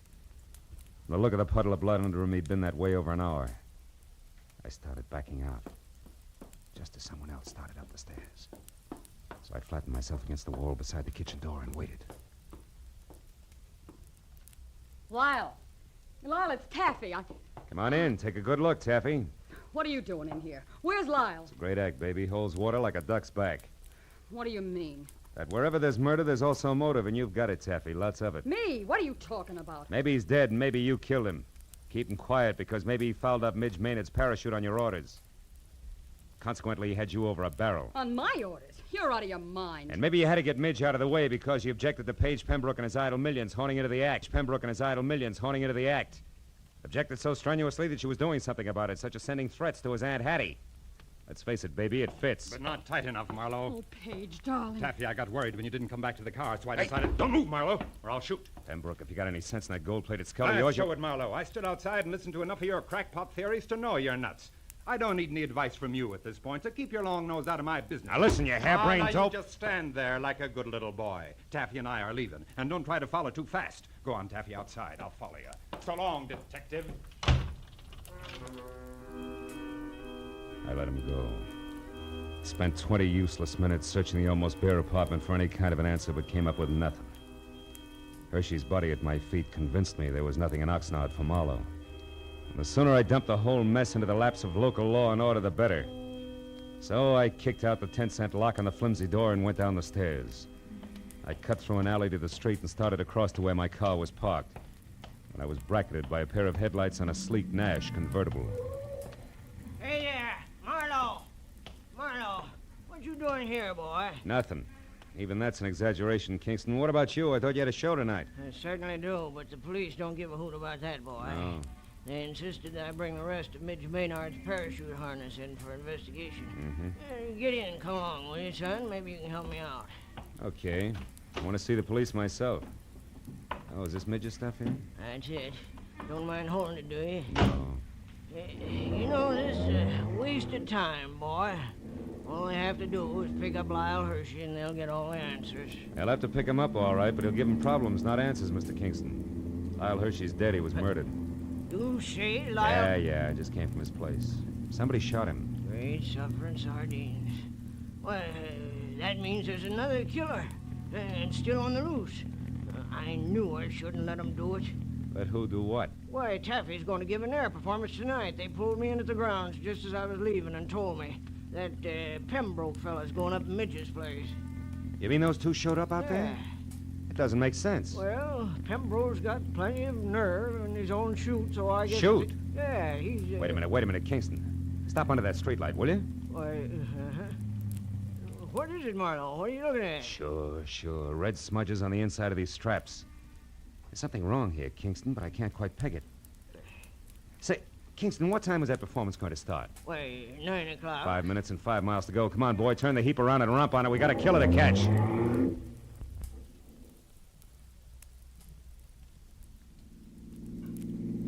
Swing out in front of the hangar, Kingston. Hurry. It's empty. They're already out on the runway. Yeah, there's one parachute still on the rack. Why, that's Eddie Knapp's chute, and he never goes up without it. So who's at the controls of that plane out there? I don't even have to guess. It's Eddie Knapp, all right, but he figures a suicide doesn't need a chute. Pile out, Kingston. It's as far as you go. I'm taking over from here. What are you talking Come on, about? move. Get out. They're turning around now. Okay, he's going to make us run back this way. So long, Kingston. Here he comes. What are you doing? Come back! I waited until there was no possible chance for a miss. Then I headed the car straight into the path of the plane, pulled the hand throttle out as far as it would go, and jumped.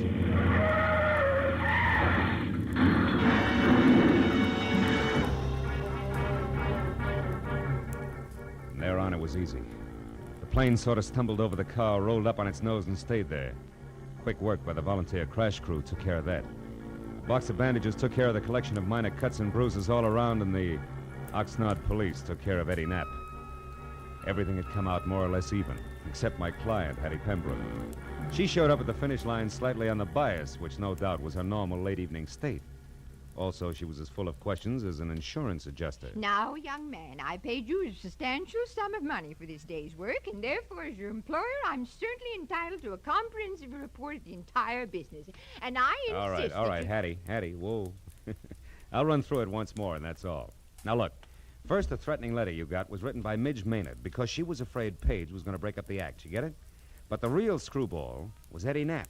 He was crazy about Taffy Star and insanely jealous when your nephew and his money showed up. Knapp decided if he couldn't have Taffy, nobody else would, because he'd kill her. And yet Midge Maynard was the one who got killed. You'd catch on quick. Knapp killed Hershey because he was afraid Hershey had seen him tampering with the chutes. You get that? No. Oh. On second thought, Marlowe, maybe you better submit a written report tomorrow. Yeah, with adding machine enclosed. Now, look, Hattie, it's not Hey, that... Marlowe, Paige and I want to apologize. We treated you pretty badly tonight, and, well, you did save our lives. Business is business. Yeah, that's right. He was hired to do a job, dear, and he did it. I'm only interested in one thing, Marlowe. How'd you know it was Eddie Knapp? Well, nobody had a really good motive for killing both Midge and Hershey, so when I realized the chutes had been switched, I knew Midge's murder was a mistake. And there it was easy. How'd you find that out, Marlowe? From red smudges on the inside of the harness shoulder straps. Red that had to come from your leather jacket there, Taffy. The one Midge always wore was blue. Mm-hmm. Very interesting. Well, Hattie, write the detective a check so he can go. That's the best idea you've had to date, Pembroke. And include on it the price of a repair job on Kingston's car, a new tweed suit to replace this one that lost knees and elbow on the runway when I jumped. And also, don't forget the bonus you promised for keeping your job alive, Hattie. Oh, just a minute, Marlowe. As for you, Pembroke, the only reason I'm not filing an assault and battery charge against you is that you've got great grounds for a countersuit. What do you mean? This! Bless you, my boy. Mail me the check. Good night.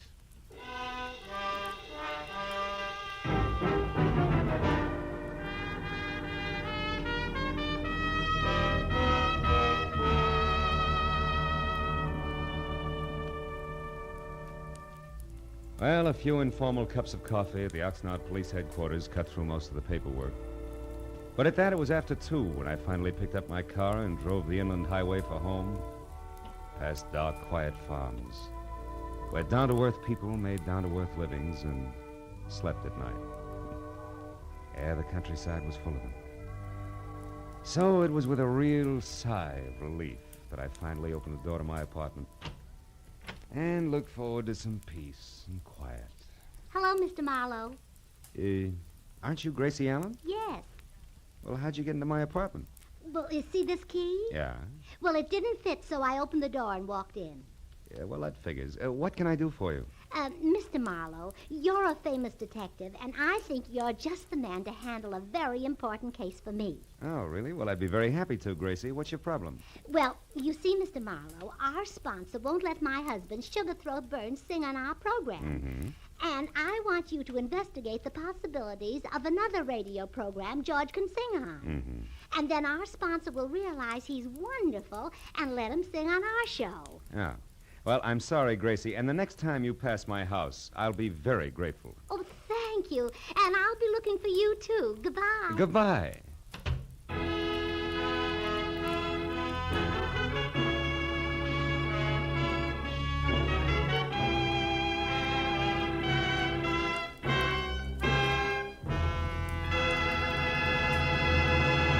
The Adventures of Philip Marlowe, bringing you Raymond Chandler's most famous character, star Gerald Moore, and are produced and directed by Norman MacDonald. Script is by Robert Mitchell and Gene Levitt. Featured in the cast were Lois Corbett, Rita Lynn, Don Randolph, Junius Matthews, Jack Moyles, and Jimmy Eagles. The special music is composed and conducted by Richard Arant.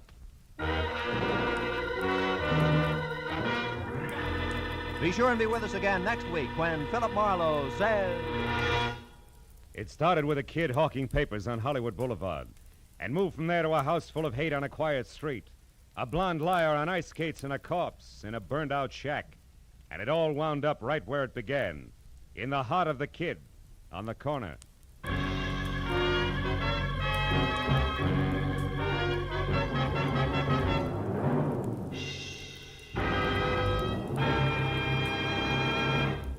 Two music programs that make your Sunday afternoon listening a delight and a pleasure are the Symphonette and the Choraleers. The Choraleers sing popular and semi-classical songs in stirring style. The Symphonette brings you excerpts of great orchestral works. Hear the Symphonette in the Choral tomorrow and every Sunday, as well as Sammy Kaye's Sunday Serenade, now heard exclusively on CBS. All of these outstanding music programs are heard on most of these same CBS stations. This is Roy Rowan speaking. Stay tuned now for Gangbusters, which follows immediately on most of these stations. This is CBS, the Columbia Broadcasting System.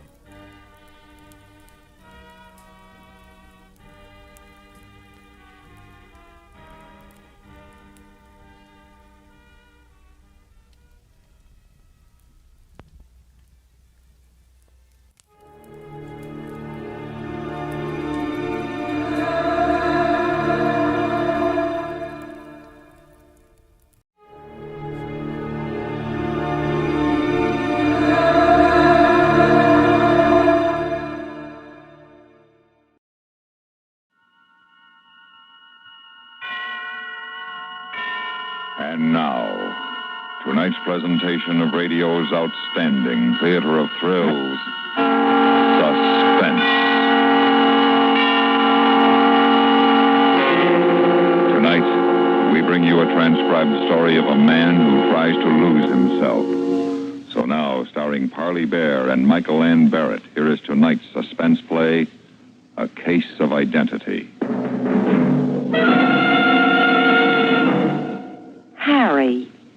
Harry, answer me. Well, I don't know, Edna. You don't know what? I don't know if it's such a good idea. It might not work. Are you crazy? You think I'd plan something that wouldn't work? You think that? No. Well, then what is it? Well, how are you so sure the insurance company will do it? You try him, Harry. You try finding one that won't jump to insure your life for $100,000.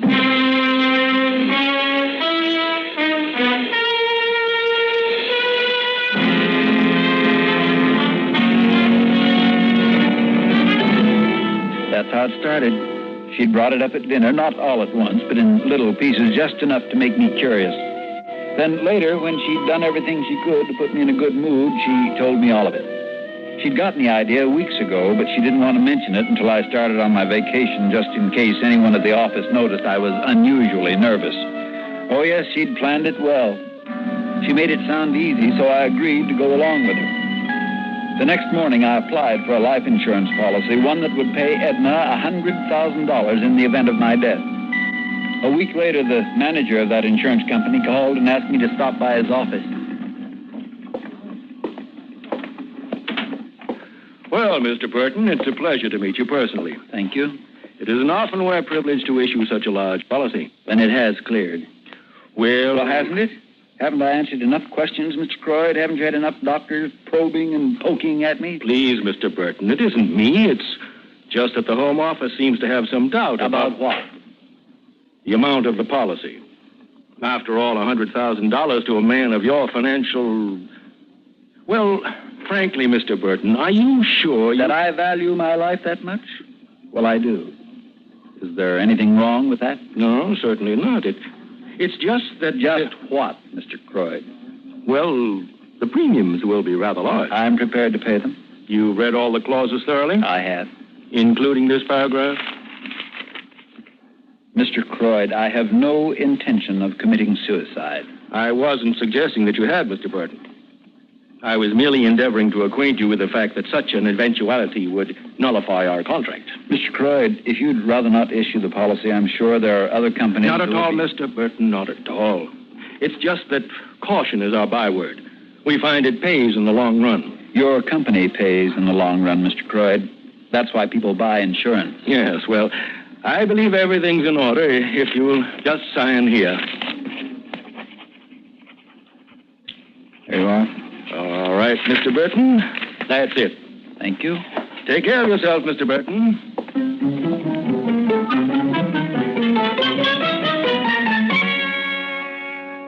Half an hour after leaving his office, I walked into that park in the center of town. I'd been spending a lot of time there, watching, waiting, feeding the pigeons. Then I'd spotted the particular pigeon I'd been waiting for. We were the same height, weight, same color eyes. We could have been brothers, except that he was a mousy gray, the color of all stumblebums. For 3 days now, I'd been watching him, getting to know his habits. He showed up every morning about 11. First, he'd take a walk looking for butts. Then he'd flop on the grass and sleep. This morning, I wasn't going to let him sleep. Hi. Nice day. Yeah, smoggy. Yes, it is. It gets your eyes. Sure does. Isn't doing my head much good, neither. Oh, bad night? You don't happen to have a drink on you, do you? No. But here's a buck. Hey, how come you give me a buck, mister? I've got a job for you. Job? Oh, I'm not looking for no job. I've been sick, real bad sick. Oh, you don't know. Well, there's not much work involved. I have a cabin up in the San Bernardino Mountains that's kind of run down. I need somebody to help me fix it up. Oh, no. That sounds like heavy work. My doctor said... I'll do the heavy work. Okay? It'll mean $50 to you. How about it? 50? Mm-hmm. Half now and half when the job's finished. Well, as long as there's no heavy work, then... Well, when do we go? Right now? Now? Sure. Anything wrong? Do you have a business appointment? Well, now, you don't have to get sassy. Okay, we go as soon as I get that 25. You are? Oh, just one thing more. What's that? About that drink, I could sure use it. You'll get it.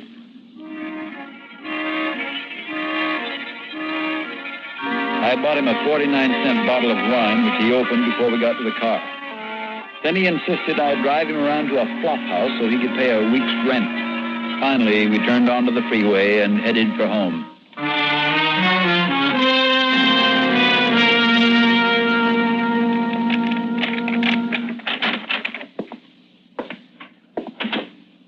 Harry? Yep. You're late. Why didn't you call? I was busy.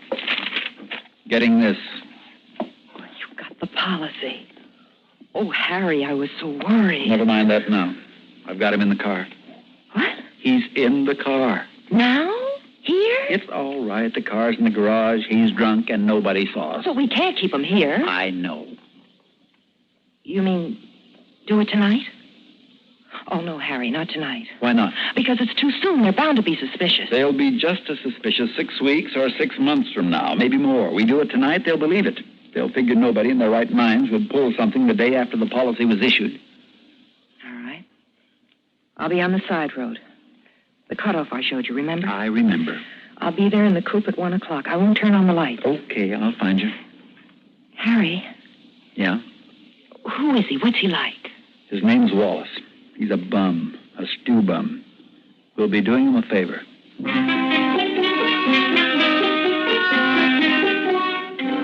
I backed the car out of the garage, careful that no one saw me.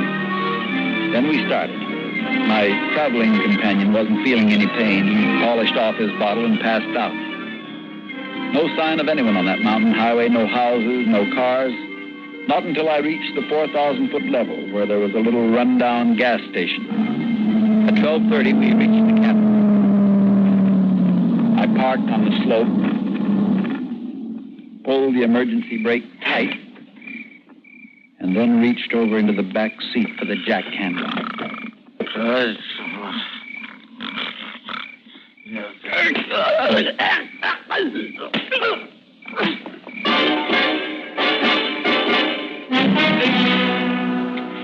I switched clothes with him. My keys, watch, wallet, everything but my matches.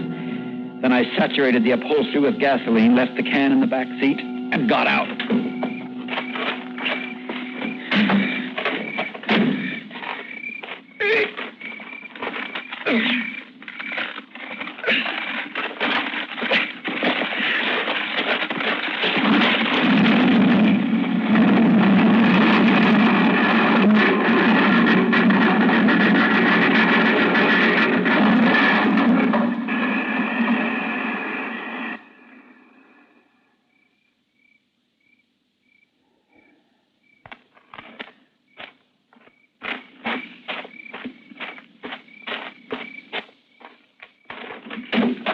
Move over. I'll drive. I saw it. It was beautiful. Yeah.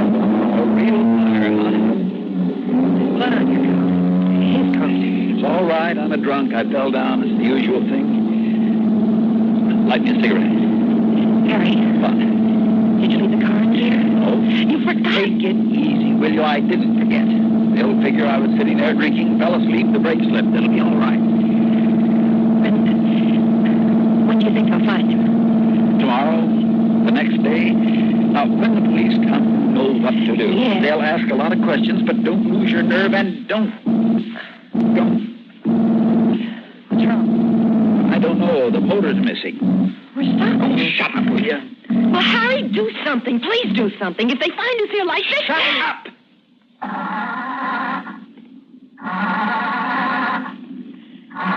Yeah. Oh, loose it won't.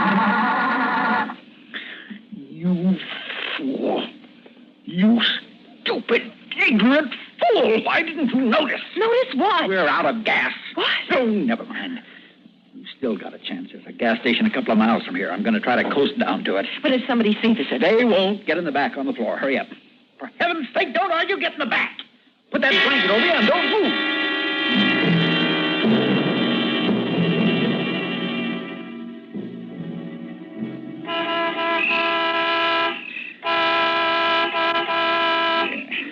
Their lights are out, but somebody's got to be inside.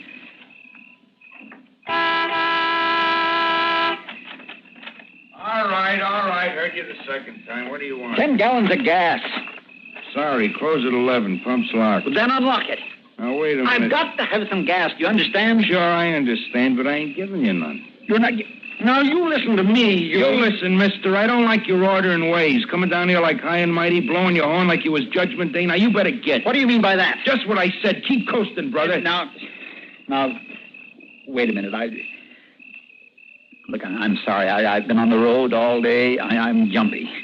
You know how it is. Now, suppose I really make it worth your while. I'll pay you double for some gas. Now, how'd that be? You're all alike, your kind, ain't you? Always figuring everybody's got a price.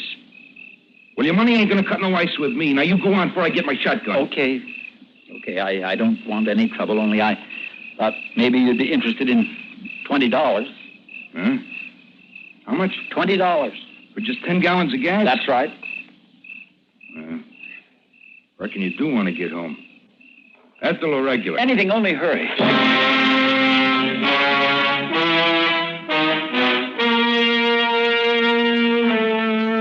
She stopped the car a couple of blocks from Skid Row. I got out and disappeared. The torn suit, bloodshot eyes, and my beard put me in that mousy gray color. A few hours later, I was just another stumblebum. 3 days went by before they found the body. Naturally, the newspapers played it up big, real big, with a picture of me and an obituary half a column long. There was also a picture of Edna, the grief-stricken wife, taken right after she'd identified my body. I turned the page and kept on reading, and then I saw it. Only a small paragraph, but it said my widow would receive her $100,000 immediately.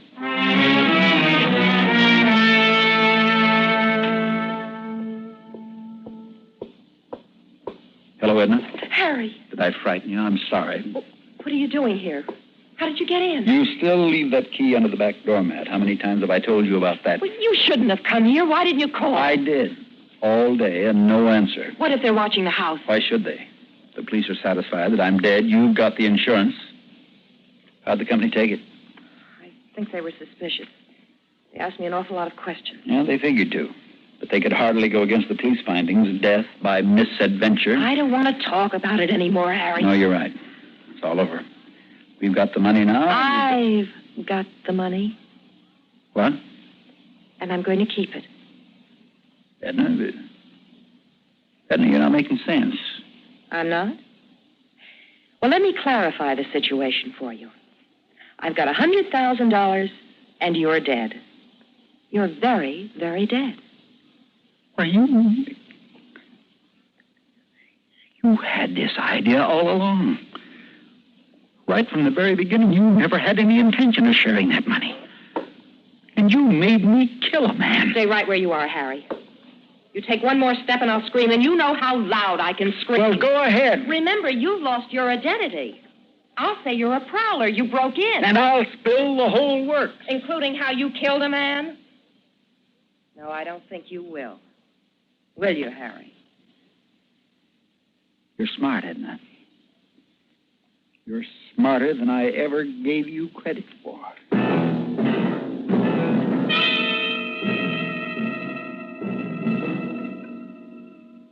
She'd always been the strong one, the aggressor, always gotten her way up to now.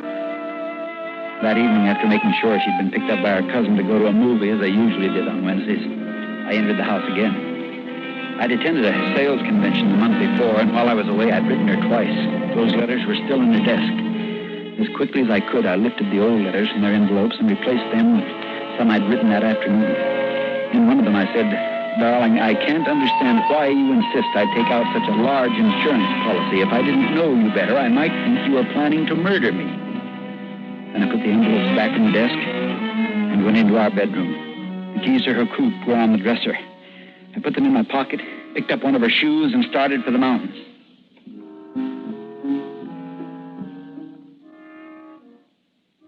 I reached the cabin about midnight, broke the heel from her shoe, tossed it into the ravine. Then I spattered mud on the shoe and put it back in the car.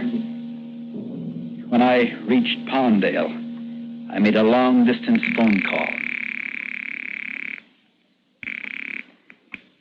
Johnson, Homicide. Hello. I've been reading about that Burton case in my newspaper, and I thought maybe I should tell someone that I was driving over Crestline the night it happened. Who's calling, please? I saw this car parked by a cab, and there was a man and a woman in it. Who is this? And they seem to be arguing. Arguing? That's right. You remember what time it was? Just after midnight, maybe 12:30. I see. Could I have your name now, please? Well, I'm a family man. I wouldn't like to get involved. But, sir, it's very...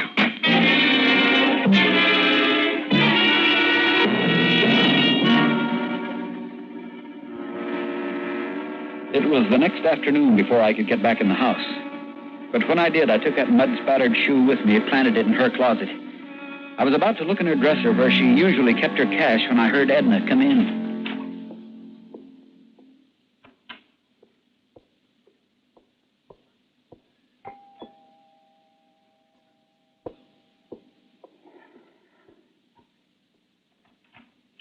Mrs. Burton?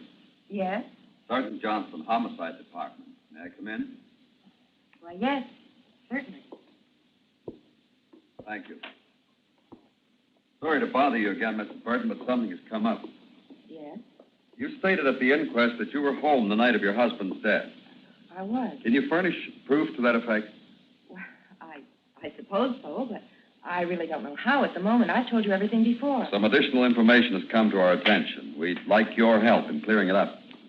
Well, naturally, I'm always ready to cooperate with the police. Fine. Then you'll answer my questions, won't you? Did anyone see you here that evening? Can you furnish any proof at all? I'm afraid I'll have to have you come along with us, Mrs. Burton. But why? I haven't done it. I'm sorry. Well, it's utterly ridiculous. It's necessary, Mrs. Burton. Now, if you will, please. Oh, all right. Let's get it over with. Oh, Miss Burton, before we leave your house, do you recognize this? What is it? The heel of a shoe. We found it at the scene of the accident. Could it possibly have broken off one of yours? No. You're positive? Quite positive. Very well. I'll leave the door open, please. My partner and a policewoman are waiting outside. They have a warrant to search your house. The police were going to search the house while I was there. That was almost funny. I was going to be caught in my own trap. For a moment, I panicked, and I realized the search team hadn't entered the house. As quickly as I could, I moved back to her bedroom. I was at the window forcing it open when I heard them, and then I was out, ducking low, running along the side of the house until I reached the street. It wasn't until I reached Edna's coop 2 blocks away that I remembered I hadn't taken any money from the dresser. I was broke now, nowhere to go, nowhere to sleep, except in the car. I parked on the boulevard a couple of hours and watched the people walking by. And then later, while driving around looking for a place to park for the night, a place where I could sleep, I turned on the car radio. Development in the $100,000 insurance case of the late Harry W. Burton. Police have uncovered evidence which they say links Mrs. Edna Burton to her husband's death. The widow, when confronted with letters written by her husband and a broken shoe identified as hers turned up in a recent search, became hysterical, blurted out a fantastic story about her husband still being alive. Authorities, discrediting the rantings of the troubled woman, have requested her transfer to the psychiatric division of the General Hospital for examination. You will recall her husband's car crashed into a ravine near the Angeles Crest Highway. Police at the time thought the death of Mr. Burton was accidental. Meanwhile, police have issued an all-point bulletin for the car alleged to have been used in the murder plot. The car is described as a black Ford Coupe. License number JGC150. It's believed. I've got to get rid of this car. I've got to before it's spotted. But while I sleep, no money. Wait a minute. I've got a key to a hotel room, sure. Wallace's room, and he paid a week's rent in advance. Sure, if I'm lucky, I've got a chance. I haven't much choice.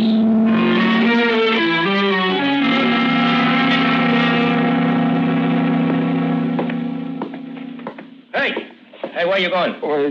To my room. I live here. You see, here's the key, number 47. What's your name? Wallace, don't you remember? No, I'm just a Don't you remember? No, I'm just a relief clerk. Oh, well, I've been sick a few days. I haven't been in, so if I owe you any money, I'll pay it tomorrow. You don't owe nothing. I don't? No. Good night.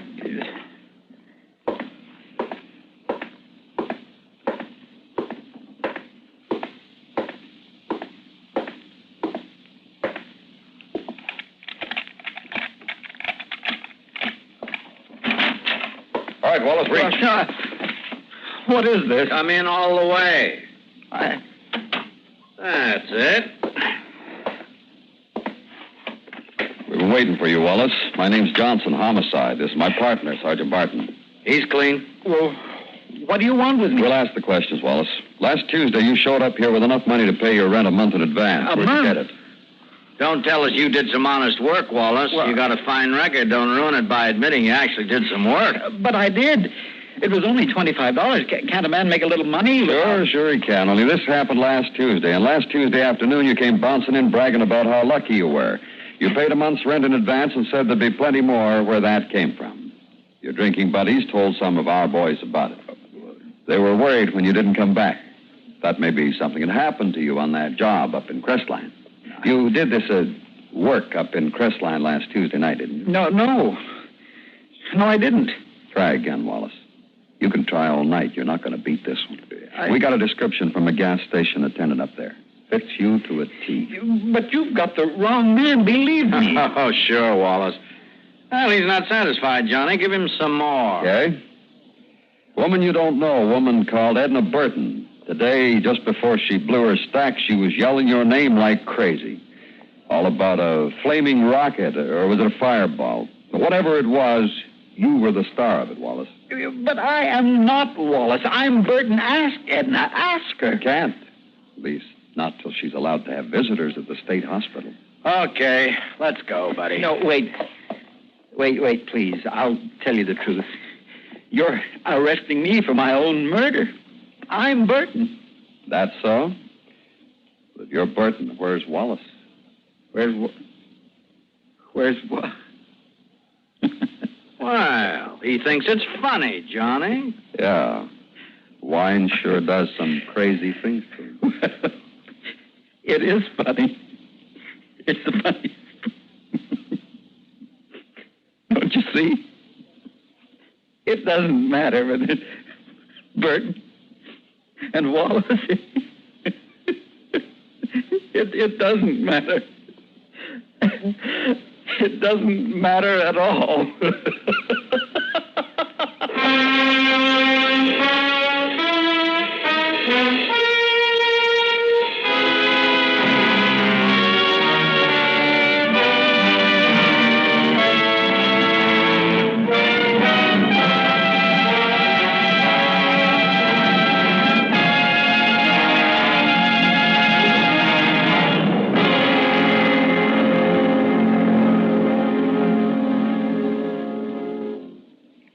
Suspense, in which Parley Bear and Michael Ann Barrett starred in tonight's presentation of A Case of Identity.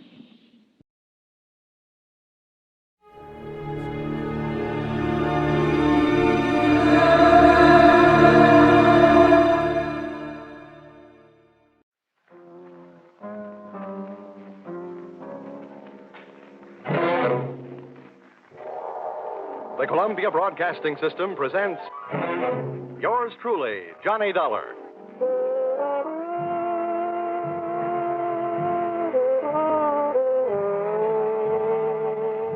The next half hour has its baggage packed to take a trip with America's fabulous freelance insurance investigator, Johnny Dollar. At insurance investigation, he's just an expert. At making out his expense account, he is an absolute genius.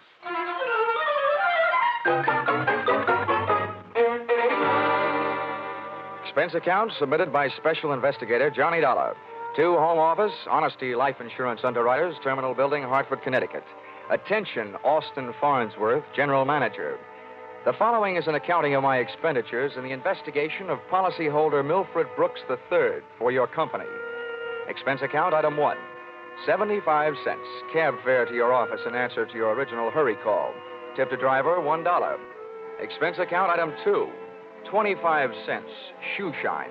You remember I got my shoes scuffed when I unsuspectingly walked through the private door to your office. Dollar, grab him. He's trying to jump out that window. Let go. Get off. I'll show you. Oh, no, you don't. Hey, let go, you fool. Get away. Had a nice try, sonny boy. Now pay attention to teacher. No. Class dismissed. Well, Mr. Farnsworth, why didn't you tell me what you had waiting for me? I'd have worn my boxing gloves. Dollar, this was all a complete surprise to me. Well, just in case your little chum on the floor there wakes up in a hurry, I think I'll close the window. Now. My goodness, Dollar, what are you doing? I'm sitting on his head. I don't care if this guy tries killing himself again. I just don't want him to try and kill me. After all, we haven't even been introduced. Dollar, that happens to be one of our largest policyholders. His life is insured with this company in the amount of $2 million. Oh, now I can see why you're so anxious to keep him from putting a dent in the sidewalk. Precisely. He'd also put quite a dent in your company's bank account. By the way, Dollar, aren't you in danger of smothering the boy sitting on his head that way? Maybe. Now, tell me, what's this guy's name, and what's his story? That, sir, is Milford Brooks III. As I said, we have him insured for $2 million. His mother and father left him with a paid-up policy for the sole purpose of enabling his heirs to pay the inheritance taxes on his estate when he dies. Unfortunately, due to the kind of life he's been leading, Brooks not only hasn't any heirs, he hasn't any money. He blew all his cash? That's right. Now he's trying to get some out of us by threatening to kill himself. And that policy pays off on suicide. In a mortuary, he'd be a millionaire, huh? Please, Dollar. Sorry, go on. 1/2 hour ago, Milford walked into this office and changed the beneficiary in his policy. When that was done, he proceeded to demand, not request, mind you, $500,000 in cash. Oh, well, say, that's quite a touch. When I explained to him that there was no loan provision in his insurance policy, he threatened suicide. He said I could either give him the $500,000 cash or pay off the $2 million on his policy. So all you have to do is to keep him alive. And he's managed to make that no small problem. The man he named as his new beneficiary, just before he made his demand for the cash, is, well, it's downright frightening. Why? Who is it? One of the most notorious gamblers in the East. His name is Hatcher. Harold Hatcher. Oh. You know him? Yeah. Say, that kid's been a post office pinup boy for a lot of years. Well, there's the situation, Dollar. I'm engaging you to protect Milford Brooks' future. Yeah, what there is of it. The way this lad operates, you think he had but 2 lives to give for his country. He's not only set himself up to get knocked off by somebody else, he's just dying to do the job himself. It just means that you'll have to work twice as hard. Oh, it also means something else. What's that? That you'll have to pay me twice as much money. Oh, you'll get your money. The situation demands sacrifice, I'm afraid. But protect the boy, Dollar. Give him something to live for, an interest in life. An interest in life, huh? Let's see. I know. Here, this should help. What's that you've got there? It's what's commonly referred to in the more successful bachelor circles as my little black book. Now, let's see. Ruby? No, her favorite expression is drop dead. Bernadine? No, she'd be the new beneficiary by midnight. Oh, here's one. Here. Butter. Butter? Hey, Farnsworth, would you mind passing me that phone, the one with the long cord? No, not at all. My little friend here is showing signs of life. Here you are. Maybe you should let him breathe a bit more. Don't worry. He'll be all right. Hello? Hello, I want to call New York. Person to person. Miss Theodora Butts. Yeah, that's right. And you'll get her at Hudson 24292. Dollar, you're not thinking of taking this boy to New York, are you? Well, I'm going there myself, and you want me to keep an eye on him, don't you? Don't fret, Farnsworth. All is not lost. You do worry me sitting on his head that way. Hello? Hello, Butter? Butter, this is Johnny Dollar. I'll be in town tonight. I want to see you. Look, here's what I want you to do. Yes, this is all right to say over the telephone. I want you to reserve a table at the hatchery in my name for 10 o'clock tonight. Will you do that? Okay, I'll see you in a few hours. Huh? But I can't make it any earlier. I'm sitting up on a sick friend. Okay, goodbye. I'm not sure that I agree with your methods. Oh! What's the matter, Dollar? Did he hit you? Hit me? No, he bit me.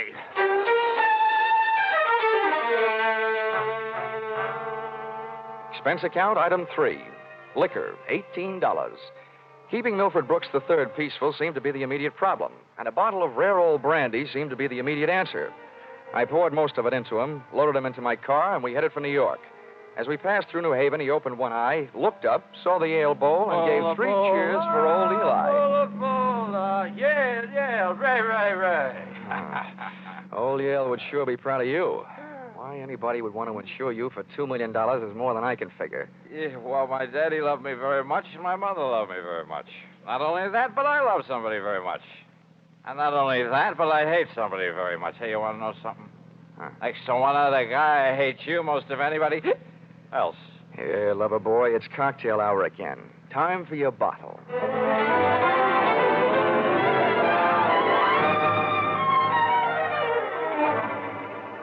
Rolling along the Merritt Parkway, I felt very much alone with my own thoughts. And believe me, they weren't very pleasant company. The way it stacked up for me, Brooks had built up a fat gambling debt to Harold Hatcher and had been forced to make him his beneficiary. The suicide threat that he was holding over Honesty Insurance Company was a little tougher to figure, unless he was trying to finance a trip for himself to get away from the man with a custom-tailored murder motive, Hatcher. My hungry little mind nibbled away on those unsavory morsels of food for thought all the way to Butter's apartment.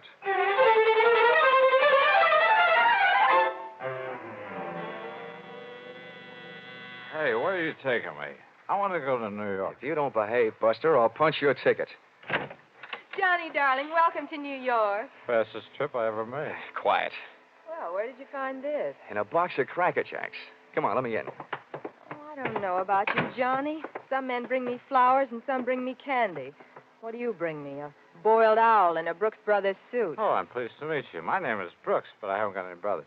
Lucky them. Fix the pillows on the couch, will you? They look more at home in the bathtub.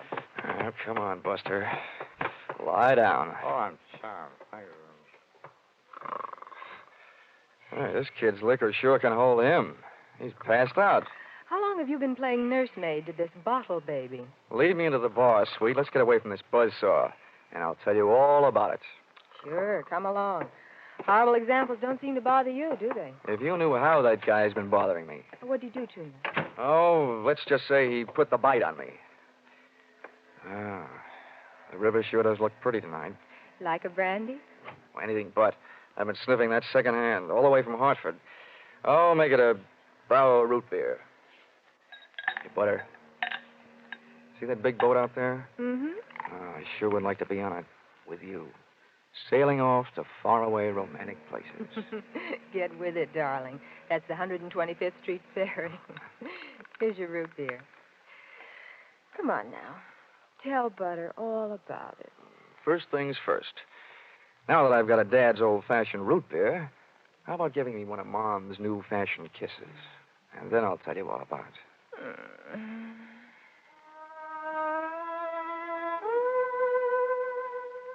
A few seconds later, I proceeded to tell her all about it, and it wasn't easy. Everything about her kept flagging down my train of thought. She was a sympathetic listener to my story until I gave her the answer to her first and only question. Where do I fit into all this? Well, baby, I thought you understood. My job is to give the poor, misguided boy something to live for. That's you. Well, he should live so long. Now, Butter, wait a minute. Well, don't butter me. Now, don't get excited now. You misunderstand. I really mean it. I thought if he just got a look at you, realized that things like you exist, you'd make any man glad to be alive. If you can't stand it, I'll take him away. But I sure need you, Butter. Come on, baby. Melt a little. I wouldn't let you get hurt. You know that. Did I hurt you? No, I'm getting used to it. People have been taking pokes at me all day. I'm sorry. Ah, that's better. Want some more root beer? I want some more of you. How about another kiss? Well, help yourself. Darn. I'll get it, Johnny. Okay, and if a man answers, hang up, will you? Oh, don't worry. Hello. Yes, this is Hudson 24292. Well, that depends. Who's calling? Oh, just a moment. It's for you, Johnny. Mr. Farnsworth. Huh? Oh, okay, I'll take it. Thanks. Say, while I'm talking, be a good girl, will you? And take a look at Milford in the other room. And while you're at it, get me in the root beer, huh? Oh, sure. The service is good around here. Hello, Farnsworth. Yes, Dollar, I'm glad I got you. How'd you get this number? It's the one you called from my office. I remembered it. I have a photographic mind. I hope you haven't got a picture of what I'm thinking. What do you want? I want to know how Milford is. I mean, is he still alive? Of course he's alive. Good, good. Do you suppose I could talk to him? I mean, do you think he'll talk to me?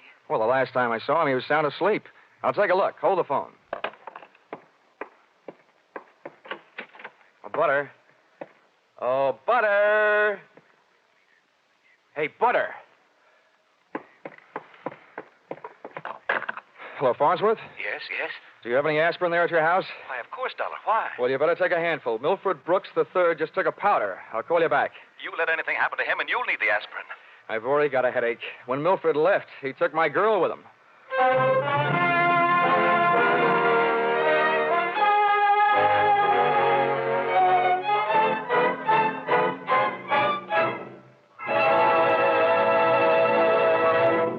In just a moment, we'll return to the second act of Yours Truly, Johnny Dollar. But first, we want to remind you that it was 437 years ago, next Sunday, the famed Spanish explorer Ponce de Leon began his search for the Fountain of Youth.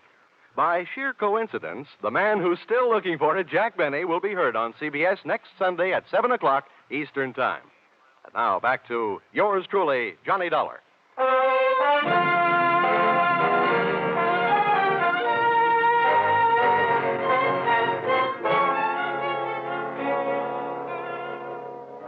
Well, nobody could say I wasn't working fast. I had only been in town for an hour, and I had already succeeded in not only losing your $2 million baby, Milford Brooks III, Mr. Farnsworth, but in losing my $1 million baby, Theodora Butts. I tried to put myself in Milford Brooks' $40 shoes, but they wouldn't fit. You can't outthink a maniac. The best I could do was figure either that he was on his way to commit suicide, or that Harold Hatcher, the man who now stood to collect $2 million in the event of Milford's death, had snatched him out of Butter's apartment. With birds of that type flocking together, Butter stood a good chance of being a dead duck. I spent an hour unsuccessfully shaking down the neighborhood for them. I questioned cab drivers, harness bulls, bartenders. Then I decided to ask for help from higher up. And I don't mean that I said a prayer. Expense account, item 4, 5 cents, phone call. Police headquarters. Give me missing persons. Any particular one? Don't be a wise guy. Lieutenant Fisher. Yes, sir. Hello, Dollar. What did you lose? Practically everybody. Let's start with a girl, Theodora Butts. You mean you lost your girl? Why didn't you call Dorothy Dix? Don't waste time being clever. Just check your reports, will you? Hold on. Buddington, Bumpus, Byers. Nope, nothing on her, Dollar. Okay, well, try this one. Brooks, Milford III. Bullseye.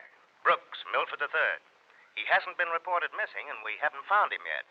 But, we think we know where he is. Oh, this kind of a question I always hate to ask. Where? The Hudson River. At 11:15 tonight, his top coat, complete with identification, was found taking a ride on the 125th Street ferry.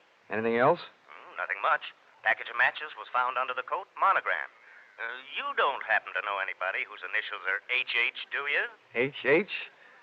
Well, there's always Horace Height. Thanks, Fisher. I'll check back with you later. I'll be here.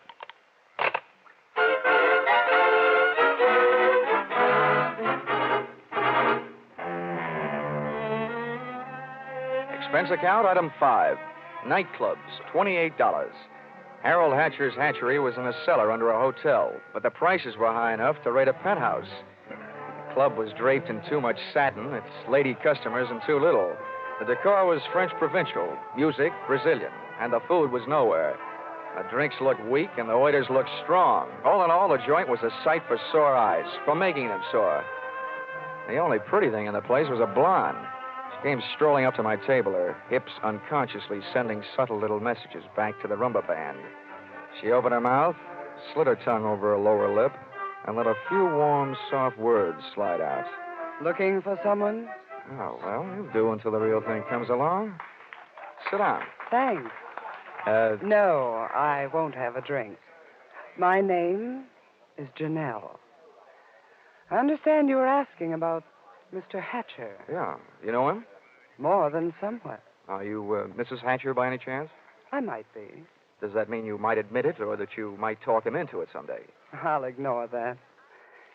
What do you want to see him about? A mutual friend, Milford Brooks.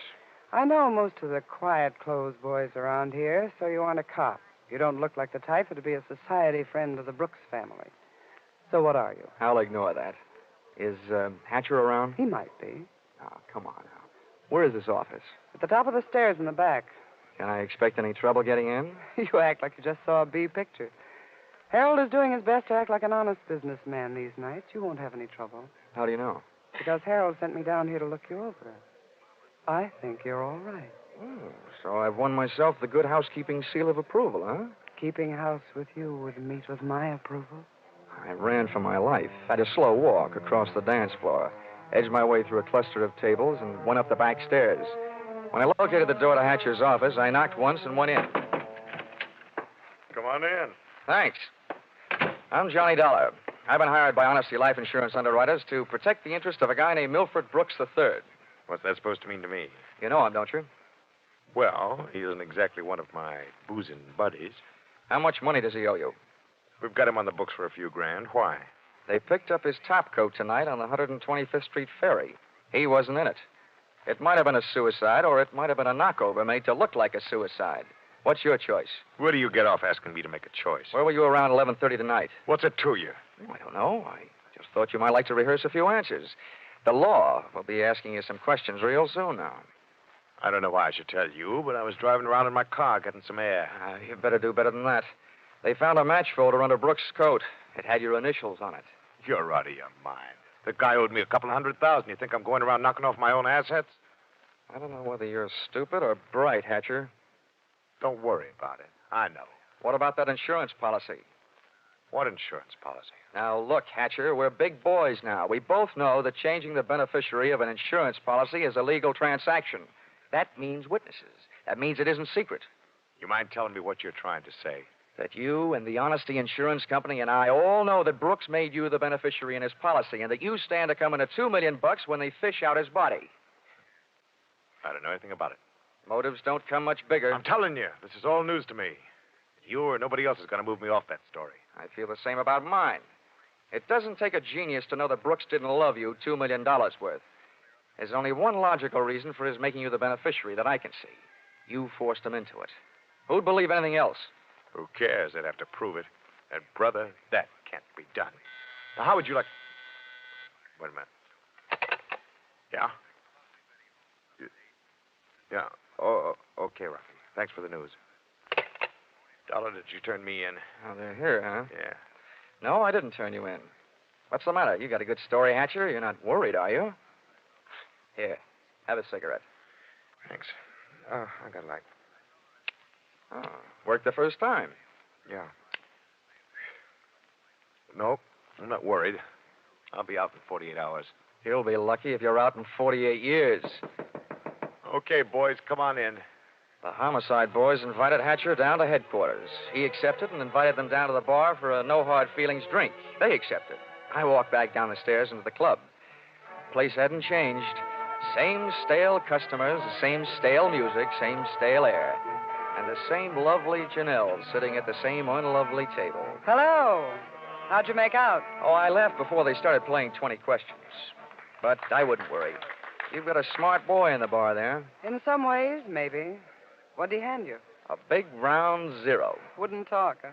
Round zero. Wouldn't talk, huh? About what? Oh, just a little doodad, a $2 million life insurance policy. Wait a minute. That young Brooks kid? Yeah, that's right. Oh, I knew it. I tried to tell him, but he wouldn't listen to me. Trying to tell who what? Hatcher. But he'd get into trouble about that policy. It just looks funny, him being made the beneficiary. You knew about it, huh? I suppose you also know what was behind it. Sure, Milford owed him some money. A lot of money. It's in writing. What kind of writing? It's a personal note that Brooks was going to get back if he made Harold beneficiary. It's up in his office. Hey, you must be awful close to Hatcher. I'm the close, friendly type. I'll have that drink now. You've earned it, beautiful. She had earned it, and I had a hunch as to why.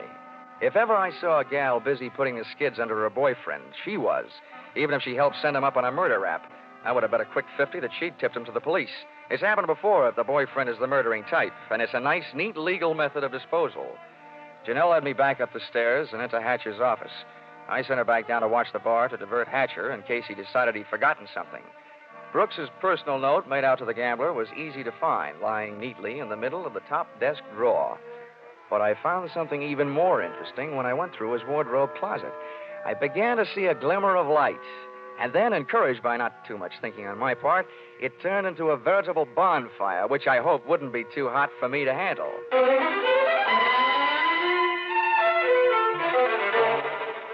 Did you find everything? Honey, if I were a judge, I'd be ready to sentence the guilty party. Good. Oh, waiter, the check. Where are you going? To the police? Bright girl. I'll see you later.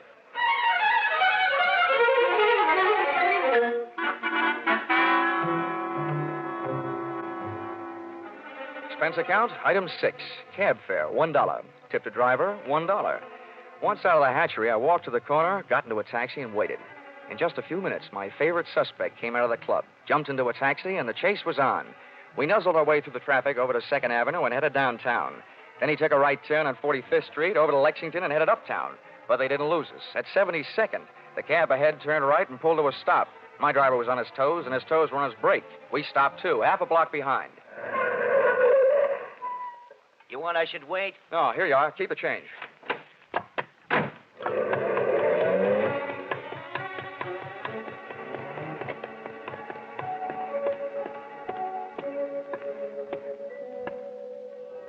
It was a garage that belonged to a residence on the parallel street a block away. I made out a for sale sign on one of the big doors. The living quarters upstairs were dark enough to look interesting, so I indulged in a bit of genteel breaking and entering. Entering that old barn didn't take much breaking. I tripped up the stairs. They sounded like they were left over from an old ghost story. And so did the first voice I heard when I stopped, halfway up. So we've got to be careful, especially about that Johnny Dollar. Are you sure he didn't follow you? That voice sounded awful dry to be coming from a guy who supposedly had spent most of the night snoozing on the bottom of the Hudson River. It was Milford Brooks III.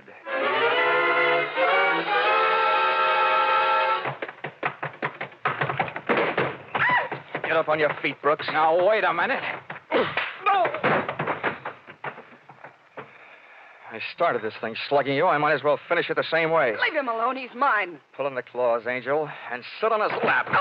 Oh, you Connecticut hick. I'll kill you. Look, I'm the last guy in the world who enjoys physical violence, give or take.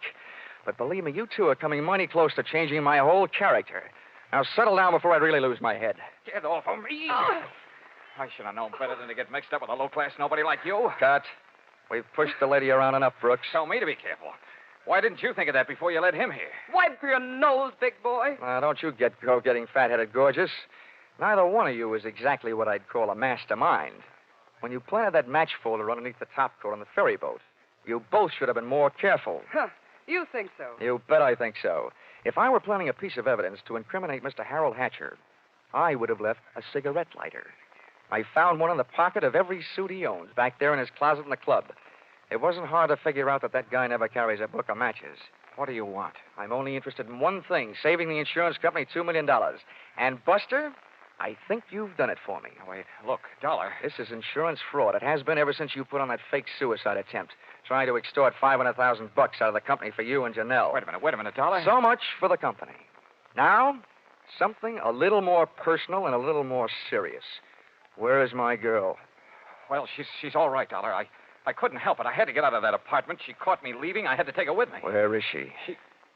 Well, I didn't mean to hurt her. I was afraid she'd yell. Oh, you miserable... I'll tell you where she is, Dollar. I put her in a cab and sent her to the emergency hospital. Get up. Oh, no, Dollar, please, I'm let me give you the explain. beating yell. Harold. Hatcher. had your fun, Dollar. Now I want mine. How did you get here? New York City, world's most efficient police force, remember? When they think maybe a guy's jumped off a ferry boat and nobody's seen him do it, they check the turnstile counters at each end. In the case of Brooks here, as many people got off that boat as got on. Yeah, that makes sense. They'd hardly hold a guy for murder just because somebody else lost a topcoat. How'd you know we were here? You know me, Janelle. You never go any place that I don't know about. Okay, Brooks, you felt like explaining. Now I feel like listening. Get it up. I don't know what you mean. I know what you mean, Hatcher. One, he gave you a big, fat $2 million motive for murder. And two, he did his best to make it look like you did murder him with that broken-down match cover plan on the ferry boat. Why? Well, they wanted to get rid of you and live happily ever after. The big mistake they made was in trying to shake the insurance company down for some ready cash. And you, baby. Harold, please. You put him up to it, didn't you, you cheap little muscler? No, Harold! Calm down, Hatcher. You don't need a gun around here. They're tame. You don't know me very well, Dollar. I'm going to teach all of you amateurs a lesson. How these things are really done. Come on, Brooks. No, Hatcher. You can have everything I've got. For a second, it looked like Hatcher was going to take everything. But I hadn't gone that far to see Brooks knocked off with me as a witness. Hey, maybe I wasn't going to be a witness. Maybe I was going to be a victim, too. When that thought hit me, that's when I flew across the room and hit Hatcher in a do-or-die flying tackle from behind. Oh. Hatcher went down shooting. I went down kicking, and a lucky boot knocked the gun out of his hand. I beat him to it and swung it straight into his skull. Oh. Half the people in the room were lying there bleeding. Brooks from a gunshot, Hatcher from the gun butt. Janelle and I both stood there panting. But believe me, not for each other. We stood that way until the police arrived.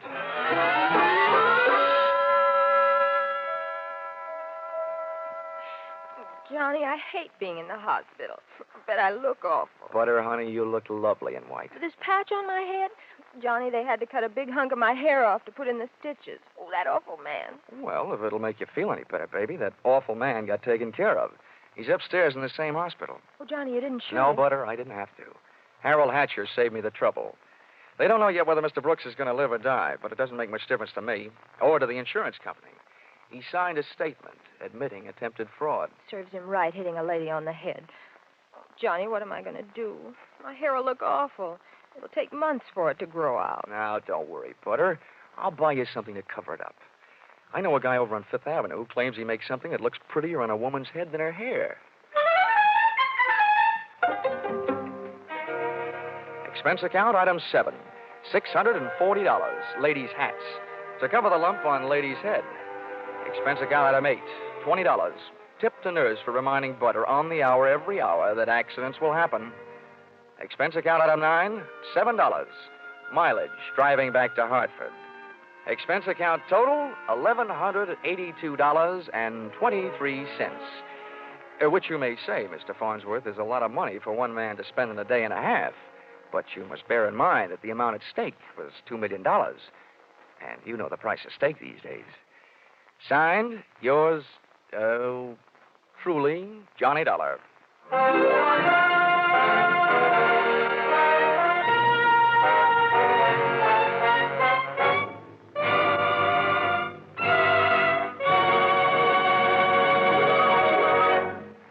Listen in again next week when CBS brings you yours truly, Johnny Dollar, with Charles Russell as Johnny. Yours truly, Johnny Dollar, is written by Paul Dudley and Gil Dowd, with music by Mark Warno, and is produced and directed by Richard Sandville for CBS, the Columbia Broadcasting System.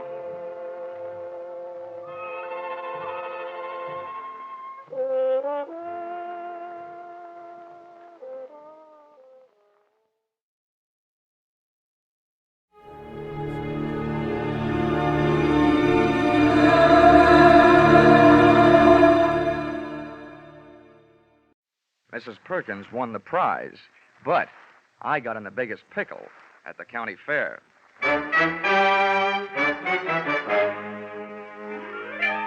This is another in the adventures of America's fabulous freelance insurance investigator, Johnny Dollar. At insurance investigation, Johnny Dollar is only an expert. At making out his expense account, he is an absolute genius.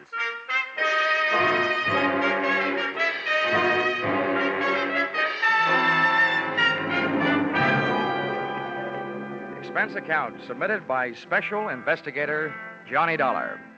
To Home Office, Corinthian Liability and Bonding Company, Terminal Building, Hartford, Connecticut. The following is an accounting of my expenditures during my assignment as bodyguard to Grand Blue Ribbon Champion, Spotted Poland China Hog, Rosie Barron of Iowa. Or How You Cast My Pearls of Wisdom Before Swine. Or Out of the Fire into the Frying Pan. Expense account, item 1, $76.80. Train and bus fare, Hartford to the town of Carver, county seat of Carver County, Iowa. Expense account, item 2, $2.50. 1 Coke, 3 handkerchiefs, a bottle of salt tablets, and sunglasses, with which to combat the Corn Belt heat. Item 3, 6 bits, jitney ride to the Carver County Fairgrounds. Undoubtedly named that because the band I found in the midst of playing its afternoon concert was only fair. Hey, friend. How's that? I'm looking for a pig named Rosie Barron of Iowa. Can you tell me where I'll find his cage? Cage? They don't keep Rollo in no cage. Rollo? Who's he? Well, that's short for Rosie Barron of Iowa. Oh, yeah. Any fool would know that. Uh-huh. Can you tell me where he is? See that building over there, the livestock building? Yeah. You'll find Rollo in the swine wing. Swine wing? Well, that conjures up a dainty picture. A flying pig. Afraid Rollo won't ever do much flying. Weighs 980. Oh, well, thanks a lot. Neighbor. Yeah? Why don't you try slipping out of that there coat? You won't find it near as sweaty. Oh, yeah. Thanks, Hiram. Oh, he didn't even wait to be my best friend. Hey! Wait, I'll come with you, neighbor. It was 96 in the shade, but things were getting hotter. Shots and screams from the livestock building were the only things that could bring me on the run, with Hiram on my heels. Hey, what do you suppose that was? First, I ran into a stranger just outside the entrance. Get out of the way. Let me out of here. There's loose in there. Then I ran in through the door. Somebody do something. Don't just stand there. Where's the sheriff? Hey, Hiram, what happened? Well, didn't you see? Didn't you hear? That there woman's Mrs. Tiller. Somebody must have stole her diamond brooch. Oh, good. I was afraid somebody might have put the snatch on Rollo. Her husband owns Rollo. They must have been taking her pictures of Mrs. Tiller in the middle of a crowd. And when they had her smiling real pretty, them flash bulbs went off, and then somebody must have reached around from behind her, yanked the brooch, and started shooting a gun in there. That's a tried and true method of busting up a crowd to help make a getaway. You think anybody saw who did it? Couldn't. Those flashes would have had them blind as bats for a minute. There's the sheriff. What's his name? Well, that's Harry Blewett. Harry Blewett? Yeah. Sounds like a slogan from the Republican campaign. Hey, here, you. Wait a minute, let go. Well, everybody around here's trying to get my coat off. Come on, Sheriff. Loose the haberdasher. All right, now, never mind the fancy talk, young fella. I saw something pass between you and one of the thieves just outside the door. Oh, you're out of your mind. That guy bumped into me. He came crashing out of here, and I happened to be in the way. I'll bet you happened to be in the way. Accidentally on purpose. Now, that's an early American comeback. But that's the way it was. Now, look, I won't ask you for a search warrant, Sheriff. You think I got the brooch on me? Start looking. All right, I will. All right. Yeah, now, in that pocket, cigarettes and a lighter. I see 'em. You see? Yeah. And in that pocket, handkerchiefs and salt tablets. Salt tablets? Mm-hmm. Now, why don't you look in my inside coat pocket? And there you'll find my wallet and identification. I was coming to that. Yeah. Dollar, insurance investigator, right. Hartford, Connecticut. Well, what brought you out here? I'm a piggy sitter for the Corinthian Liability and Bonding Company. They wrote a policy for $25,000 on your friend Rollo, Rosie Barron of Iowa. Who ever heard of taking out a $25,000 insurance policy on a hog? I did. And right now I wish I hadn't. Some people pay high premiums for publicity, Sheriff. And that's what the Blue Ribbon Prime Packing Company is doing in this case. Now, may I have my wallet back? I want to count my money. Yeah, now, here. All right. Here's your wallet. You may think you're quite the joker, young fella, but I'm telling you right now, I'm going to keep an eye on you. I got a better idea than that, Harry. If I were you, I'd go looking for that photographer. Why? What'd he do? He took the picture. And there's just a chance the thief may be in it. Say, that gives me an idea. Sheriff, whoever says you aren't smart makes no mistake.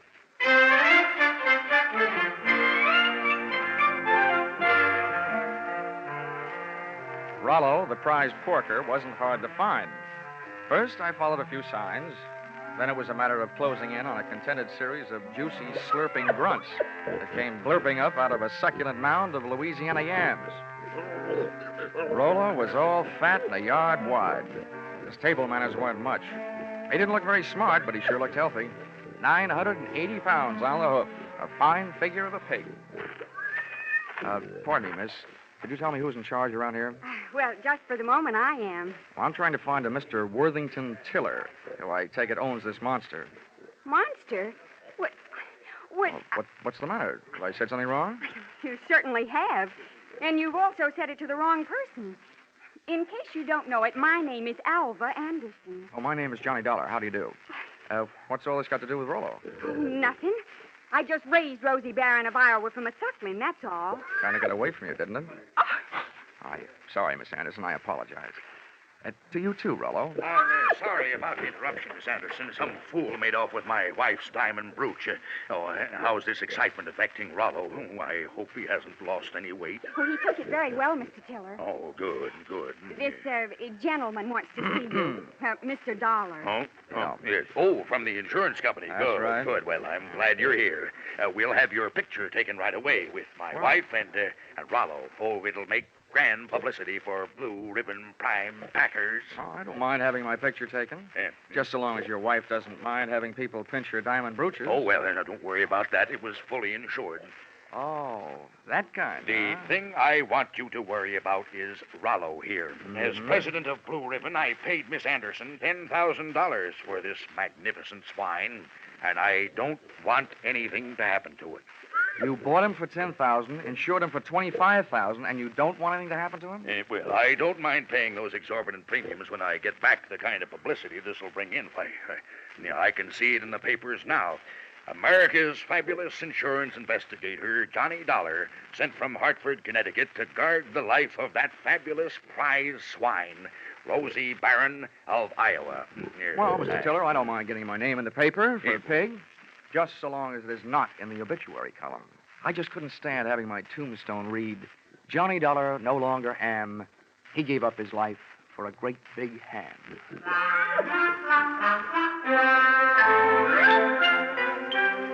My tombstone tagline was over the head of Mr. Tiller, but it went over right nicely with Alva Anderson, who paid off with a smile. I parlayed that into a conversation, helped me pass the time while guarding Rollo, the poor man's blue boy. By the time it was over, Alva knew a lot about me, and I knew a lot about pigs.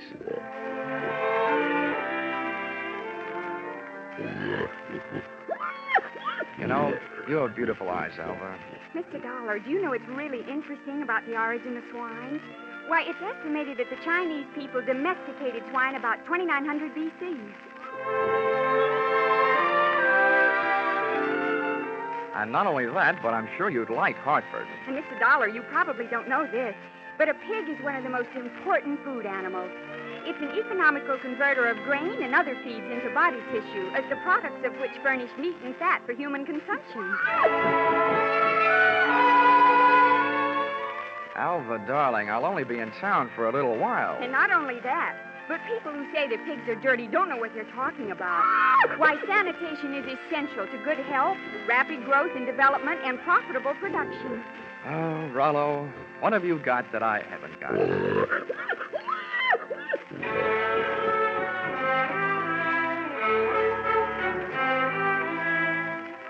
I still don't know whether Alva stuck around because of my charms or Rollo's. But she was still there at the changing of the guard when Mr. Tiller, in person, came to relieve me long enough for a trip to the dining hall. And what do you think they had for dinner? What else? Baked ham. Oh, dinner was wonderful, Johnny. Coming from you after eating baked ham, that sounds practically cannibalistic. Oh, Johnny, stop. More coffee? No, I've had it. Alva, you know, there's something I've been trying to say to you for the past 5 hours. Yes, Johnny? Well, it's just that, well, I want... Oh, he's the sheriff. Oh, why doesn't he blow his siren? Well, I have to be going. It's time to get Rollo ready for the winner's parade past the grandstand. I'll just run along. I'll just go with you. Hey, Dollar, I want to talk to you. Well, I'll see you later, Johnny. Yeah. Well, Sheriff. Hey, you being a sort of investigator, Dollar, I knew you'd be interested in my methods. Well, you're sure interfering with mine. Huh? Yeah. Oh, well, do you know what I did? What? I found that photographer, had that picture developed, and rushed it up to the state capitol. And they just called me.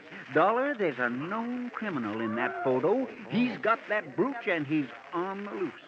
Do you know what that means? Yeah. It means that you shouldn't be sitting here talking to me. Who is this villain? They say he's the... Ooch over here. Yeah. What? They say he's known as Little Rocky. Originally hailed from Arkansas. You'd know him if you saw him. He's the fella that bumped into you. I want you to help me look for him. I take only one job at a time, Sheriff. Right now, I got a pig to mind. I think it was the Grand March. Boy, in case I'm interested later, how much do you pay your special deputies a day? $7 and expenses. Sheriff blew it. I'm afraid that blows it.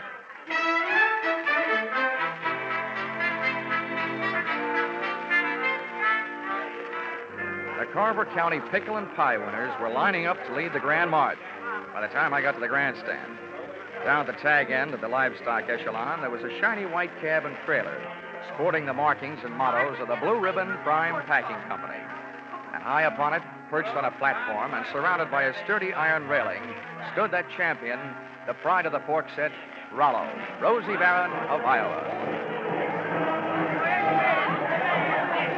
It was lovely.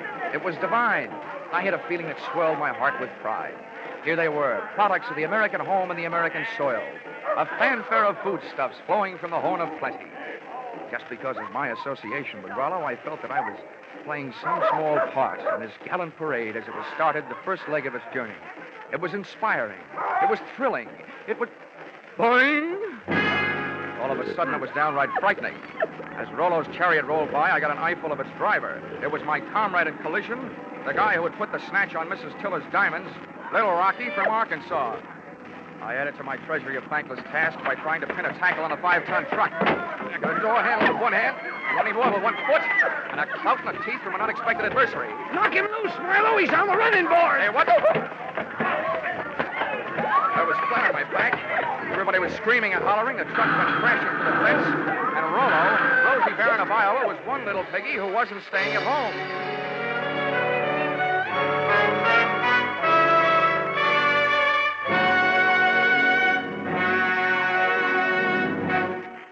In just a moment, the second act of Johnny Dollar. But first, taking in the action from Johnny Dollar, are you? All right, that's good, because staying with CBS is the way you'll head straight for the big return from vacation 8 days from now, Monday the 29th, of Lux Radio Theater and all the other big Monday night CBS favorites. And by staying with CBS, you'll find more action later tonight with Bill Grant of Call the Police and with Sam Spade, who will be heard from on most of these same CBS stations. Now, with our star, Charles Russell, we return to the second act of yours truly, Johnny Dollar.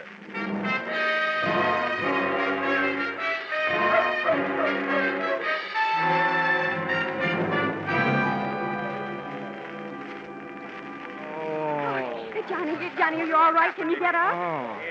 Well, the spirit's willing. I'm not sure about my spine. Here, let me help.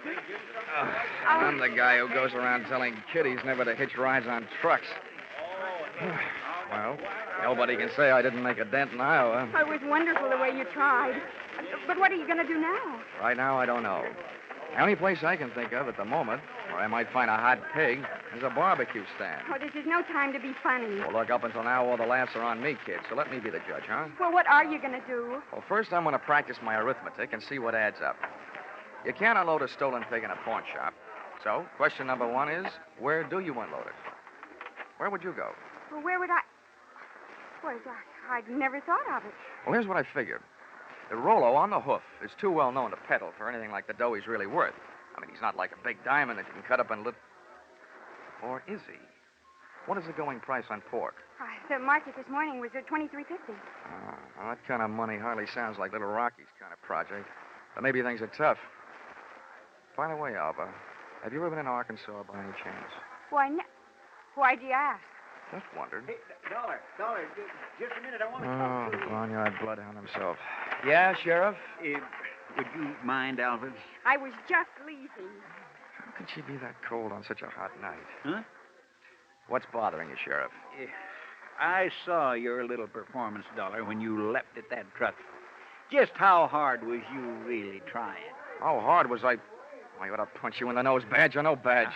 Now, don't you go getting huffy. I just want you to know that I don't fool easy. When I'm on a case, I'm suspicious of everybody. Yeah, that must be rough on your wife.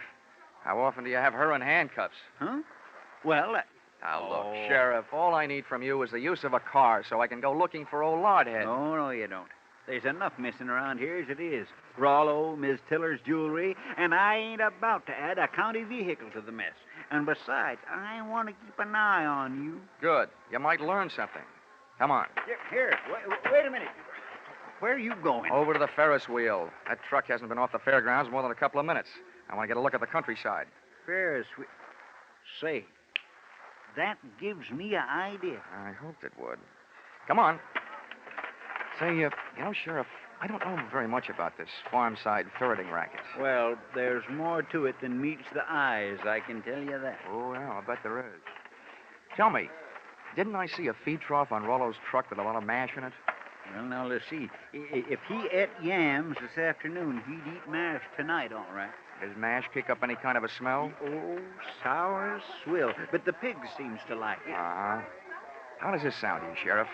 Suppose right after you take your ride to the top of the Ferris wheel to case the countryside, we were to get ourselves a nice hungry pig. Say, that gives me an idea. We could take that pig and he could smell that mash in the air and sniff out the trail of that truck. Sheriff, if you aren't a genius, I wouldn't be surprised. Oh, Shaw. It was planting time in Iowa that night, at least for ideas, two of which I had planted in the not-too-fertile mind of Sheriff Harry Blewett. And as long as it took us to walk from the trotting track to the Ferris wheel, it came harvest time for notion number one.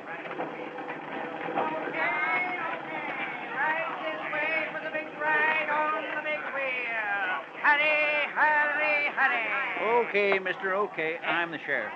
I want you to run me up to the top of that wheel and hold me there long enough for me to get a look around.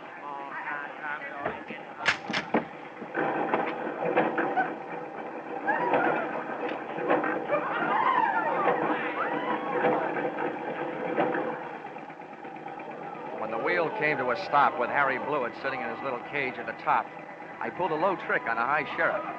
I bought a pink lemonade from the juice stand next to the Ferris wheel, walked over to the motor that rolled the big heap, unscrewed the cap on the gas tank, and gave it a big, long drink.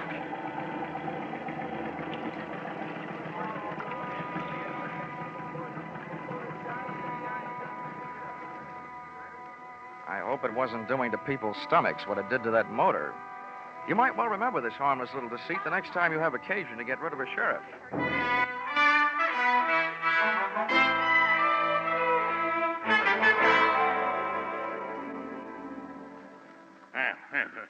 This kind of publicity is a little too expensive, Dollar.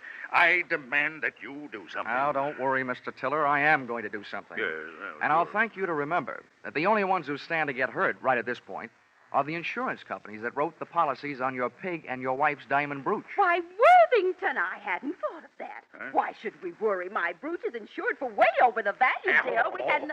Hortense, you keep flapping that loud tongue of yours, and the first thing you know, they'll be accusing us. Why, they wouldn't dare. Oh, yes, we would, Mrs. Tiller. But we're just not the type A $15,000 profit on a pig, and whatever else you could make profit on a pig, and whatever else you could make on your jewelry, might make anybody the type, Mrs. Tiller. Now, see here, Dollar. I've had just about enough of your slanderous implications. I have a few thoughts you might profit by. Go ahead, Worthington. I'm always interested in profit, Tiller. My father had the same thing happen to him back in 1902. That's right. Remember, dear? Yes. In Nebraska. He bought a prize pig at a fancy price. And then the scoundrel that sold it to him turned around and stole it back. There, see? What do you think of that? Would this be a suggestion that we throw the young lady who sold your pig to you in the pokey? On the strength of something that happened 37 years ago? Well, That's for you to decide, Dollar. Right. Just don't say I didn't warn you. Uh-huh, I see. Yeah. If you don't have an orchid to pin on a young lady, try suspicion.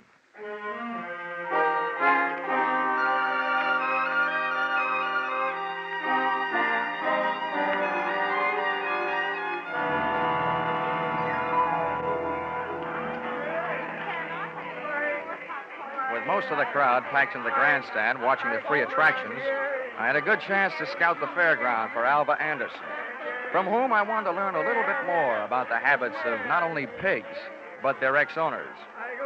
Her trail led me past the home-baked cakes, hybrid corn, the watermelon pickle, tractor and harrow exhibits, and all the way back to where I'd first met her, Rollo's pen in the swine wing of the livestock building. But when I got there, Rollo's cupboard was bare. Alva was leaving for the rear door in the company of a small, tough-looking gent carrying a sack over his shoulder. Name of Little Rocky from Arkansas. I could hardly believe it, but they piled into a car and hauled off up the road. At the risk of adding one last insult to the most recent injury I'd inflicted upon Sheriff Blewett, I stole his car and went dusting up the highway in hot pursuit. There's nothing easier to follow than a red taillight on a clear night. And the bright Mazda Ruby tacked onto the rear of Little Rocky's car led me around the village of Carver and 11 miles out to the pastures to a shack hidden in a grove of elm trees 100 yards off the road. I parked the car and legged it in. From 25 feet away from the house, I could call the roll through an open window. They were all there. Little Rocky, the strong-arm man who would knock me off the running board, Alva Anderson, and last but not least, there was Rollo, all 980 pounds of him, and most important to me, still alive. Here you are, Milo, you stupid clown. Oh, stop. This is all the sweet potatoes that was left. First we go through them, and then we'll be ready for you, Alva. Oh, but I told you I don't have it. We'll see about that later. Hey, Milo, don't get the porker excited. I didn't do Here, put the sack on the table. Then when we look at him, we throw him out the window and away from him. Now, hurry up. All right. Well, it ain't in this one. Ain't in this one either. Nope. Ain't in this one. Shut up, just look. Well, I just... And from now on, from you, no thinking. Anybody dumb enough to stash a $30,000 hunk of jewelry and pig food ought to go see a head doctor. Oh. Come on. Through the open window, I was being bombarded by sweet potatoes and facts. While making a getaway after ripping the brooch from Mrs. Tiller's throat, Little Rocky's accomplice had suffered a sudden attack of panic and had hidden the brooch in one of Rollo's lunchtime yams. Whether that yam was inside the piggy or out, they and I were apparently just on the verge of learning. That does it, I guess. Ain't here. Then that means... That means your little friend here had a $30,000 snack today, which right now is giving me a great big bellyache. You know all about pigs. What do we do about it? Well, Rocky was yellow. He wouldn't rub him out. Look who's talking. Here, take my 38 if you're so tough. Yeah, I thought so. Now, shut up. Well, I ain't killing no piggy with him just standing there looking at me. If he'd only make a break for it, I'd mow him down. You. Now, look, baby, we'll kill him if we got her. We want that chunk of ice, and we want it fast. Marlowe, tease him into the corner with a sweet potato. We're throwing them all out the window. Oh, please, Mr. Rocky, You don't. shut up, too, and sit down. Close your eyes if you want to. Oh, please, Mr. Rocky. In the manner of Sheriff Blewett, I had an idea. Given to me, of course, by Rocky. Alva was sitting in the corner, Rollo was scratching his side by rubbing it against the opposite, and Rocky and Milo were standing shoulder to shoulder in the middle of the room, ready to advance on him. I groped around in the dark until I found one of the yams, and taking the sweet potato delicately in my hand, I tossed it through the window so that it would roll to a point just behind Rocky and his pal Milo. Oh, look out! He's charging! He's shooting, Oh, Daddy, help! Rollo took my bait and, getting to it, knocked his two would-be executioners in a heap on the floor. I took over from there, jumping to the window and applying a kitchen chair dutifully to the prescribed areas, reducing enemies to a state of unconscious surrender. They gave out, Alva gave up, and Rollo gave me a dirty look.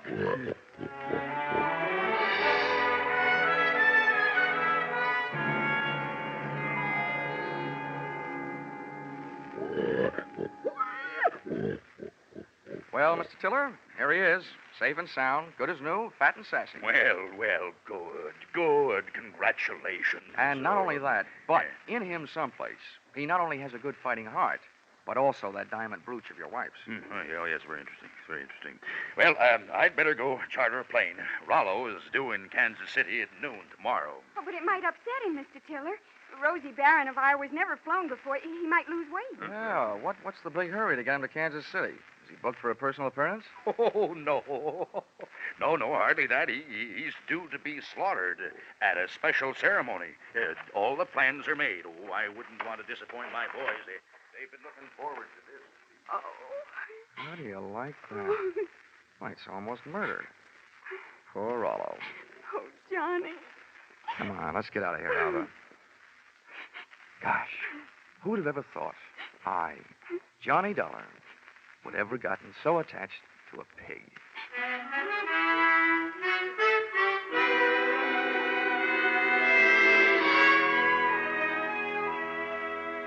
Expense account, item 4, $350.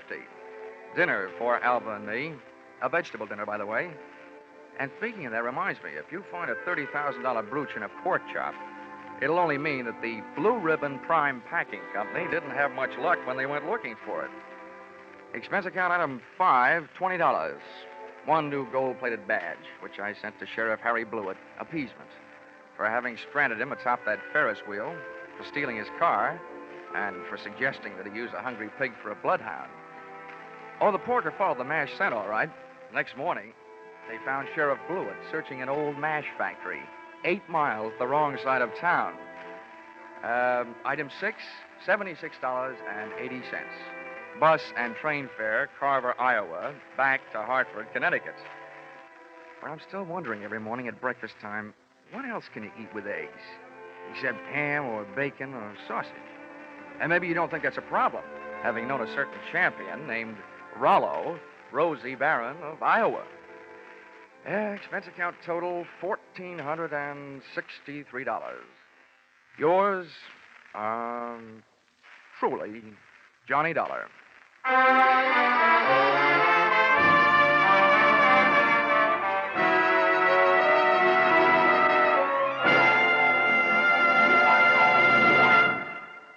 Yours truly, Johnny Dollar, is produced and directed by Norman MacDonald and stars Charles Russell with script by Paul Dudley and Gil Dowd. Featured in the cast were Parley Bear, Sammy Hill, and John Daner, with Junius Matthews, Ann Morrison, Jack Crucian, and Paul Dubov. Pinto Colvig was Rollo. The special music is written and conducted by Leith Stevens.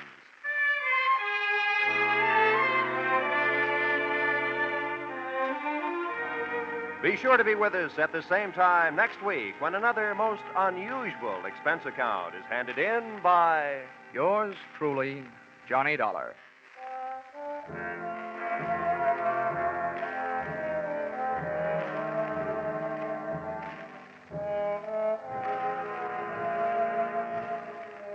Your hit parade on parade will be back tonight in the familiar CBS Jack Benny time with the great tunes of August 12 years ago. Sweet Leilani and Where or When. Many another still green in your memory will be among the hits you will hear.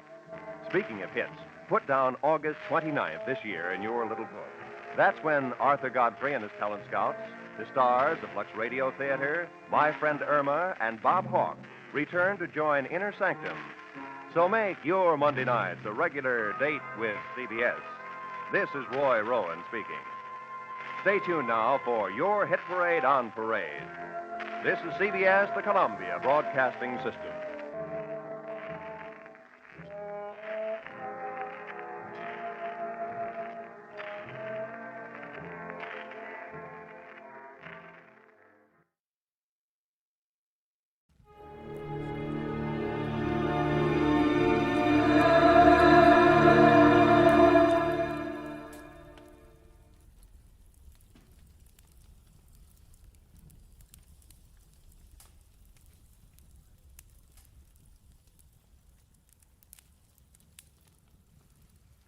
Get this and get it straight. Crime is a sucker's road, and those who travel it wind up in the gut of the prison of the grave. There's no other end, but they never learn. This time it started as a routine search for a rich girl's fiancé, and the trail led to a silent house haunted by a face at the window and blood in an open cedar chest. But before it was over, it became a search for a corpse that wouldn't sit still. From the pen of Raymond Chandler, outstanding author of mystery, comes his most famous character and crime's most deadly enemy, as we present The Adventures of Philip Marlowe.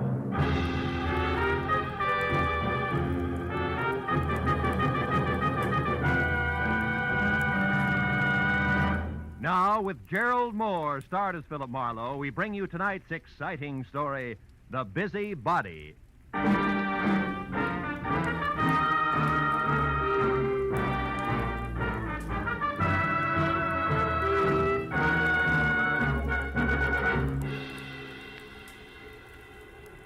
Phone jerked me up off my back and out of the sports page at 9:30 in the evening of an already too long day.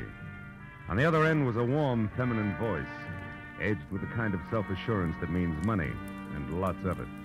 But the words were both hurried and panicky, so after I hung up, I reluctantly waded through the sports section with my feet instead of my eyes and headed for the coffee shop at Franklin and Bronson, where my new client, who had identified herself as Liz Stewart, said she'd be waiting.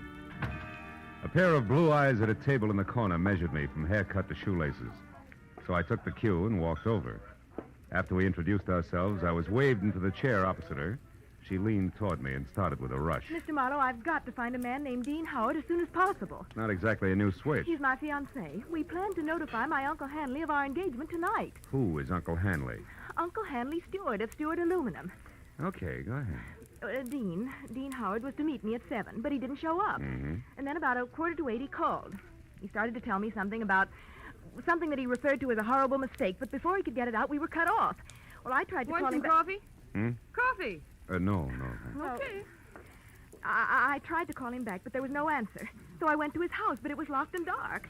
And yet his car was still parked outside. Uh-huh. Well, look, Miss Stewart, why don't you save yourself $50, go home and wait for an apologetic phone call, huh? What do you mean?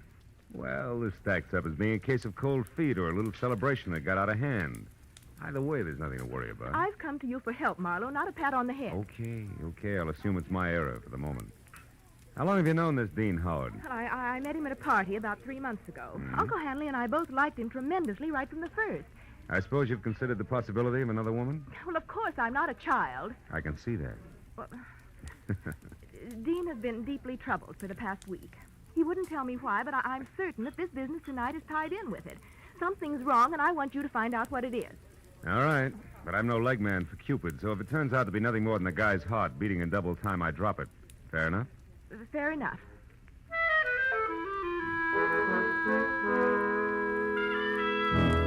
She gave me a short list of posh joints she and Dean Howard sometimes visited, and his address, which was 312 Normandy. She said I could reach her at home, which was 28 Roxbury Drive in Beverly Hills. Well, $50 is $50, so after she left, I spent a handful of nickels checking the list by phone and drew a complete blank. So I drove out Los Feliz to Normandy and found the number, 312. As I walked up to the door and leaned on the bell, I got the feeling that I was being watched. There was no answer, so I tried the door. It was locked. I threw a look over my shoulder as I walked around the side of the house and caught a glimpse of a face in a window next door, just before the curtain was dropped back into place. The back door of 312 was locked, too, I found out, as did the face next door, which was watching me again from one of the rear windows. There was one answer to that, so I went out in the street and up the steps of the house next door and knocked, good and loud. What do you want? My name's Marlowe, lady. I'm a detective. You may be able to help me. A detective? Mm-hmm. Well, come right in, Mr. Marlowe. It's about time's all I have to say. I'm Agatha Lambrigger. What's he been up to? Who? Well, you're investigating that bachelor next door, aren't you? Yes. Oh, how'd you know? Stands to reason. I've known all along he's a suspicious character. He is? Lived there a year now. Comes and goes at all hours. Drives that fancy car out there. Wears fine clothes, but nobody seems to know what he does or where he gets all his money. Well, look, Mrs. And girls. Oh. Well, believe you me, they don't come to clean his house. Never gets cleaned. But they come just the same. Why, only tonight there was one. Some blonde in a white dress. I tell you, I've never Mrs. seen Lambrigger, did the girl go inside? Well, no. But she tried to. The door was locked. And it's Miss Lambrigger. Oh, how stupid of me. Well, tell me, did you notice Mr. Howard come home tonight? Well, I didn't exactly see him come home, but he was over there all right. And not alone either. Is that so? Another girl? No, it was only some man. Oh. But it still bears out what I've been saying, because I just happened to glance out of my window at this one here across from that one of his, you see. Yes, sir. Well, a light was on over there, and I could look straight down a hallway. And do you know what? What? Those two grown men were roughhousing like a pair of hoodlums in that hall. Wrestling they were, like ordinary ruffians. I tell you, I never saw the like. I got a good look at him, and I'd certainly know him if I saw him again. Well, how'd the fight come out? Fight? Yeah. What the... Oh, the fight. Well, I can't say about that. My phone rang. It was Lenore Crowley. She simply talks her ear off you when she gets does. started. So when I finally got back to the window, when I happened to look out again, it was dark over there. So I never did find out what actually happened. But Yes, I well, think thanks that very much for your help. I really must run. Oh, and another thing. The noise and the drinking that's gone on in that house. Why, you wouldn't believe it. Oh, you're leaving? As soon as possible, yeah. But you still haven't told me what he's up to. Well, I'm not at liberty to do that. Oh, well, that's a shame. Yeah. Well, I'll be here all the time, you know, and I'll certainly keep an eye on that house. Oh, I can't tell you how much I appreciate you're going to all this trouble just for me. Bonsoir, Miss Lambrigger.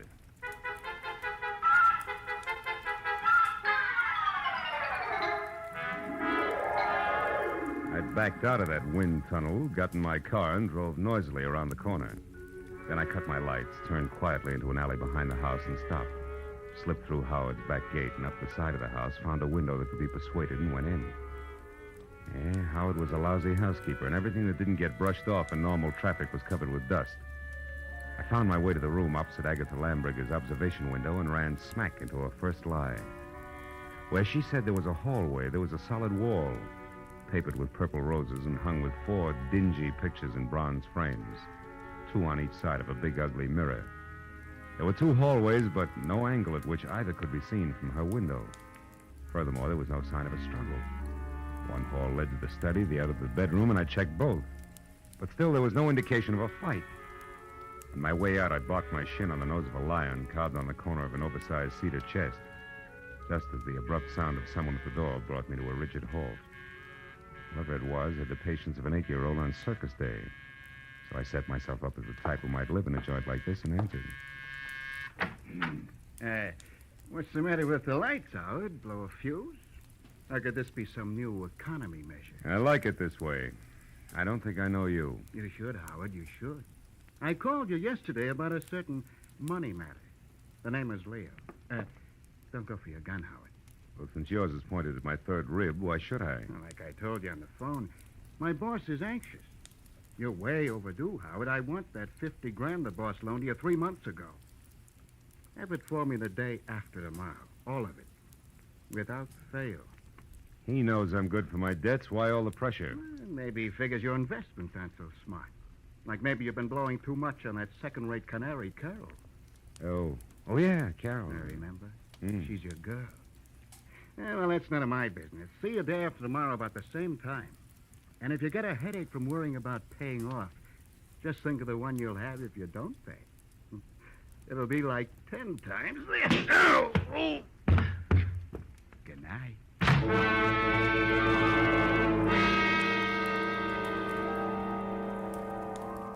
The .45 in his hand caught the side of my head, and I went out cold. When I opened my eyes, the room had shrunk until there wasn't enough space left to stretch out in. And the climb to my feet, was as easy as roller skating through a log jam. And it wasn't until I found a match and had a light that I knew why. Somebody had moved me from the front door and crammed me into a broom closet like a bag of wet wash. When I got out, I saw that my cubbyhole was off the hall to the bedroom. I listened, but there was no sound in the house, so I started moving. But stopped when I noticed something else.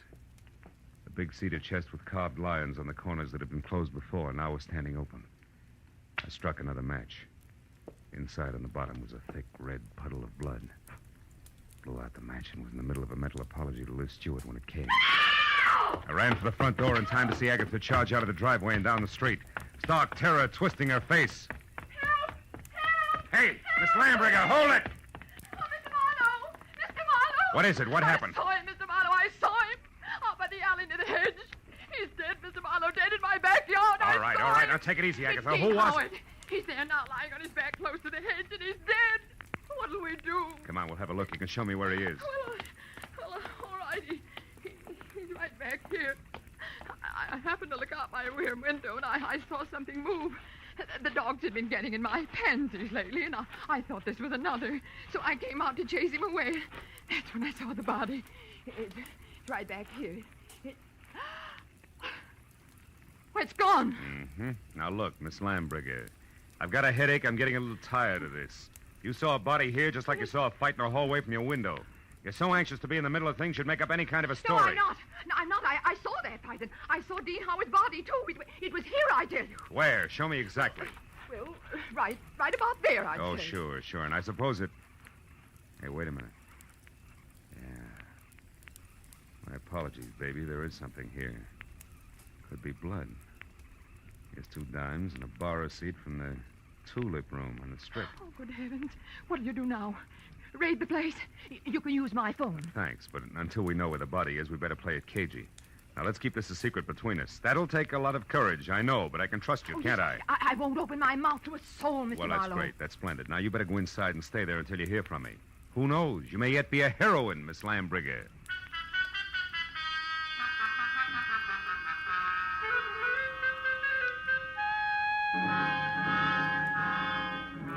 The bar receipt was a long shot. When I was still 2 blocks away from the tulip room, I knew it had paid off because a fluorescent banner, 4x12, draped over the front of the squat square building, extolled the vocal virtues of one Carol Cody. I parked across the street, went in, and found a dressing room door and knocked. She distinctly said, "Come in," but when I did, I thought the room was empty, until a small handful of spangled satin costume hopped up from behind a screen in the corner. I made a sight-unseen introduction. It was only a moment later that a tall brunette, filling a white silk blouse and snug, dark slacks, stepped out, tossed a few pounds of glossy black hair away from her face, and gestured me into a chair. Which paper did you say you were from, Marlowe? I didn't, honey. I'm a private detective. I can't use it. Don't give odds on it, baby. Not yet, anyway, huh? Let's talk first. For instance, what's with you and Dean Howard? Dean Howard is a low-crawling thing. That's strange. Had it you loved him. I didn't till tonight when I found out that he has 2 heads. That's so he can lie and keep a straight face with one while he laughs up his sleeve with the other. Nuts to him. Nuts to Liz Stewart and her money, and nuts to you. I hate Dean Howard enough to kill him, and I might just do that. I don't think you will, no, because somebody beat you to it. You mean Howard's dead? Looks that way, yeah. I'm not sure because he won't stay in one place long enough. Well, if you're trying to shock me, you're wasting your time. I'm not sorry. I think we've got company. Keep talking. I'll get him. As you say, my friend, the music business is just as lousy as any other dodge, and I can prove it. Come here. You're a good listener, Bud, so join the party. Who are you? Why are you listening out there? Come on. No. Just a minute. I wasn't listening. I was looking for you, Marlowe. I'm Ward Odom, Mr. Hanley Stewart's assistant. You're doing fine. Don't stop now. Well, ever since I learned that Miss Stewart hired you, Marlowe, I've been trying to talk to you. I followed you here from that place on Normandy because I must know what you found out so far. Why? What business is it of yours? Because, Mr. Marlowe, I doubt very much that you even know of the robbery. Robbery? What robbery? More than $40,000 worth of negotiable securities was stolen from Mr. Stewart's safe this evening. You get all your information at keyholes? And I have reason to believe that the man you're looking for took them. Of course, I don't dare accuse him without proof of his relationship with Liz, Mr. Stewart's niece. If I were wrong, it would cost me my job. Odom, did Liz know about the robbery when she hired me? Why, of course. Oh, brother. Look, see this? Her name is Carol. She's involved right up to her mascara in the whole mess. Don't let her out of your sight till I get back. Me? Why, you cheap shot. Shut up. And as for being cheap, I'll take care of you when I get back.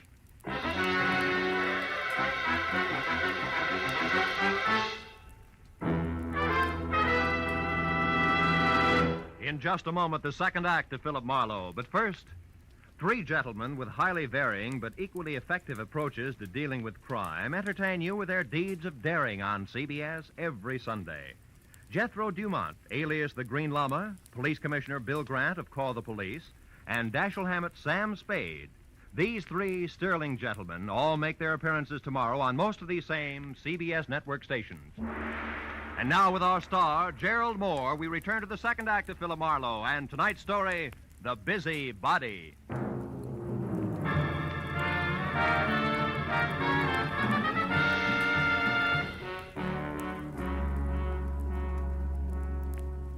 convincing Ward Odom that his greatest contribution to the cause would be staying close, but not too close, to the violent lady in slacks. I piled into my car and started for Beverly Hills in a beautiful liar named Liz. I didn't stop until I was at number 28 Roxbury Drive, out of my car and walking fast up the semicircle of gravel driveway that led to the carefully antique front door. But then, for two good reasons, I stopped again. The first, a squad car parked ahead of me that said everybody except Marlowe knew all about the bonds Mr. Hanley Stewart could no longer call his own.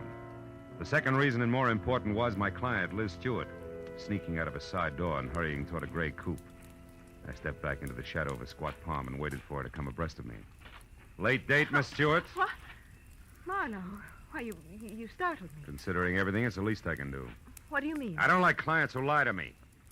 So if you don't mind, I'll just stroll along with you while you assure me you can explain everything. But I can, Marlowe. Just give me a chance, please. All right. Why didn't you tell me that 40 grand worth of negotiable bonds disappeared from your uncle's safe at the same time as Howard? Oh, because I didn't want you to be prejudiced, to be looking for a thief from the start. If Dean did take those bonds, he had a reason. Like being fond of money? No, like being forced to do what he did. All right, let's say he was forced. What then? Well, then I wanted to help him, to get to him before the police. They'd arrest him in a minute. And you, on the other hand, would get the bonds back to your uncle, convince him it was all a mistake, and talk him out of telling the law, huh? And with your own dough, you would help Howard out of the spot he was in. Is that it? Yes. But you haven't proved the Dean took the bonds. No, I haven't. Could have been anyone who knew the combination of the library safe. Which includes how many? Aside from Uncle Han and myself, just the family lawyer and Mr. Odom. Yeah, what about Odom? Could he have done it, Liz? No, I don't think so, as much as I dislike him. You see, Marlowe, for years, Odom's been very close to Uncle Han. He's had 1,000 opportunities to steal if he wanted to. Well, like this afternoon, for instance. He had $10,000 worth of the bonds with him today.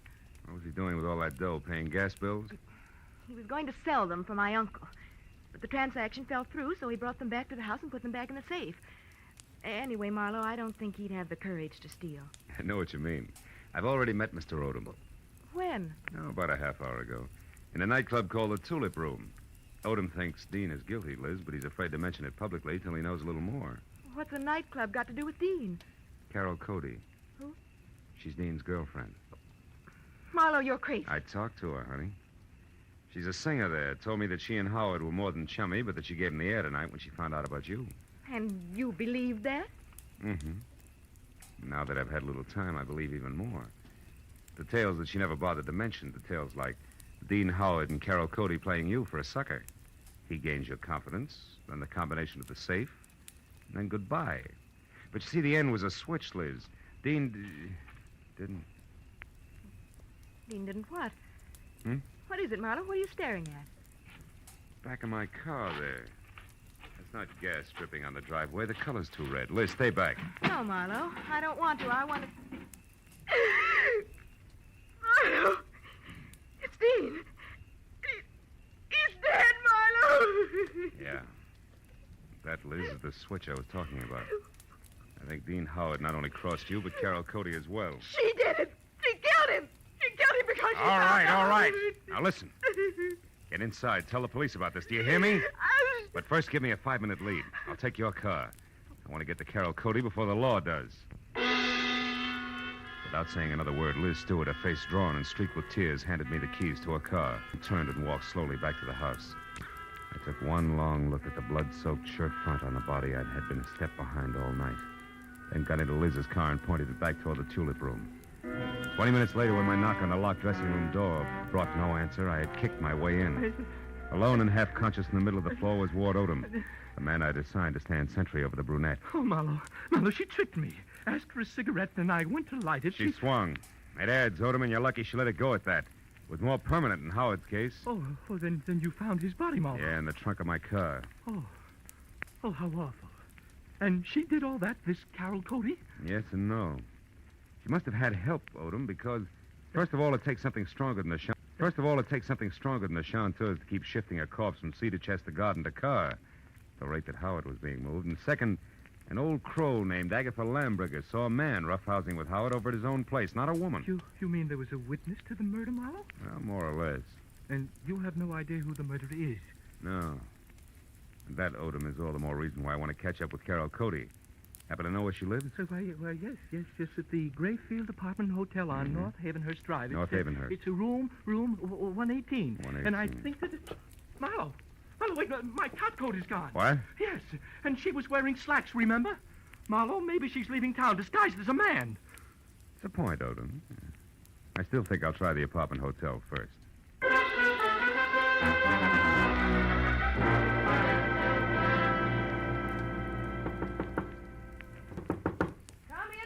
Open. The bag's over there, boys. Did you get the text? Marlowe, what are you doing here? Not doubling for a bellhop, so get over there, sit down, and keep your hands in your lap, because if I have to, I'll shoot. What? I don't understand. I'll make it real plain. I think you murdered Dean Howard because he double-crossed you after he emptied Hanley Stewart's safe. And I think you're out of your mind. Which brings us to a position called stalemate, and that in turn makes this a good time to call the cops. I didn't kill Dean. I swear I didn't. Oh, listen to me. What you said about Dean double-crossing me after he stole the bonds is true, but not the way you think it is. Second verse. He didn't want to just cut me out of my share, Marlowe. He wanted to return all the bonds intact.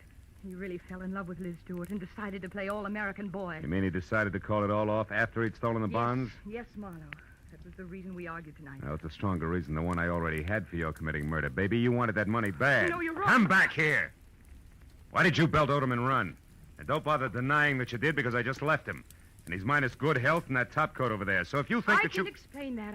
I was scared that a confession out of Dean would get me into hot water. And when you showed and then Odom, Just a minute, Carol. But Marlowe, Just a minute, will you? I think I've got the answer. What answer? It's Dust, Carol. Dust and what an old gossip swears she saw from her window. Right now, I've got to get over to her place before she ends up looking like the late Mr. Howard. Well, then you believe me, Marlowe, about not killing Dean. I don't know. But since you've been in this cheap swindle from the start, we'll just tuck you into an old-fashioned wardrobe. Just for safekeeping, baby.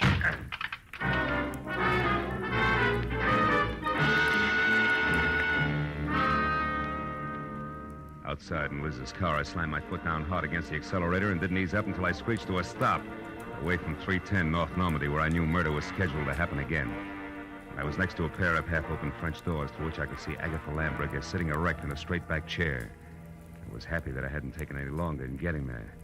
I was also happy that the man standing opposite her, gun in hand, the man who had murdered Dean Howard, had his back to me. I got a firm grip on the .38 in my hand. You've been so nosy, Miss Lambricker. And it's too bad that Marlowe had to let me know you've been a witness when I killed Dean Howard. A roughhouse, I think you called it. A roughhouse is what I thought at the time.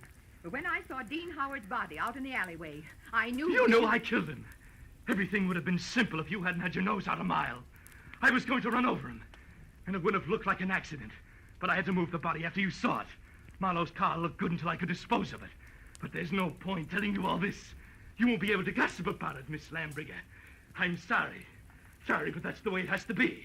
You or me. I vote for you, Odom. Drop your gun before I close the polls for good, real noisy like. Come on, drop it. No, don't shoot. I dropped it. Okay. I'll move to the middle of the room, hands high. Marlowe, I didn't want to do it, but I had to kill him. Dean Howard was going to return the bonds he took. Marlowe, and that would have left listen you in to a me. spot, wouldn't it? Because Howard only stole 30 grand out of that safe. You were taking 10 grand to legitimately sell for your boss. I know what And when you went to I know what return them, you happened. saw there'd been a theft. And you decided to make the most of it and let somebody else take the rap for the whole 40 grand. Keep your eye on Mr. Marlowe. He's just Don't going- worry, a man who shoots another man in the back has no guts. He won't try anything while I'm looking at him. No, Marlowe. I don't have any more guts than it takes to jump behind a woman's skirt. A lady I'd choke to death. If you take one more step, now lower your gun and listen. All right, let her go, Odom. Sure, let it go. Just as long as you cooperate, Marlowe. Marlowe, don't be a Shut fool. up! Shut up! Marlowe, shoot! You kill me anyway, shoot! No! Shoot! No, don't shoot! Marlowe! No, don't shoot! Don't shoot!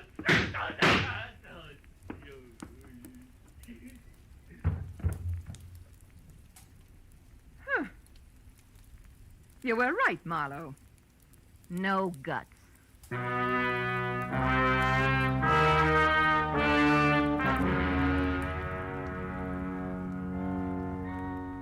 It was an ambulance, a half a dozen squad cars, and a police captain included, and 3 long hours of questions and answers in triplicate later, before 310 North Normandy and Environ settled back to being just another quiet house on just another quiet street. With, of course, the exception of Miss Agatha Lambricker, who now would never return to normalcy.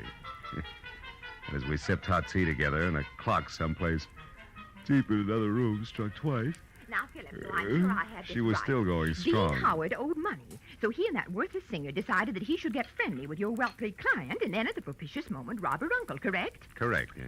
But what I don't understand is how you knew it was that awful man Odom. Well, there were two things, honey. His anxiety to get me to Carol, together with a streak of dust the length of Odom's topcoat sleeve, all added up to a hunch.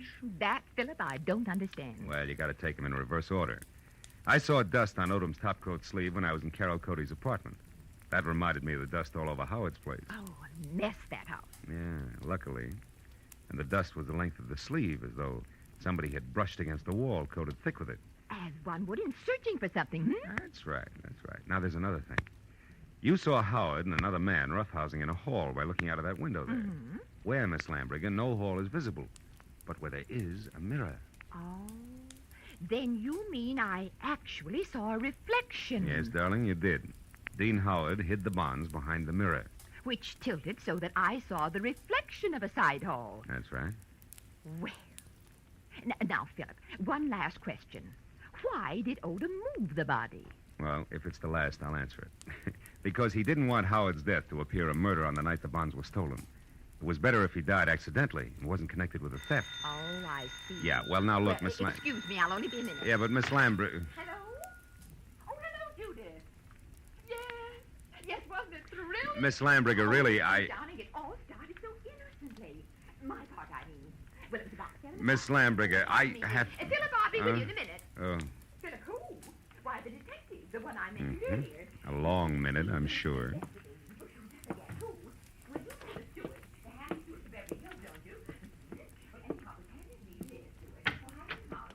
Goodbye, girl.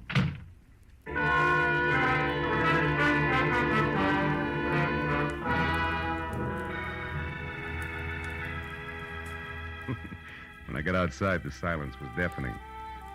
And then I remembered that I still had a client up on Roxbury Drive who I had to see.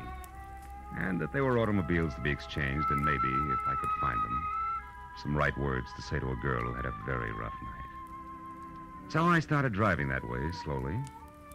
But 10 minutes later, when I was halfway there, I stopped, turned around, and headed back for 310 North Normandy, and my .38 that I'd forgotten after a handful of policemen had finished examining it. It wasn't until I was at Agatha Lambriger's front door again that I realized something more important. Well, then this Odom, this killer, grabbed me as a shield, Judith, and told Marlowe he had guts enough. Guts was his word, my dear. Yes, well, I could get my gun another day.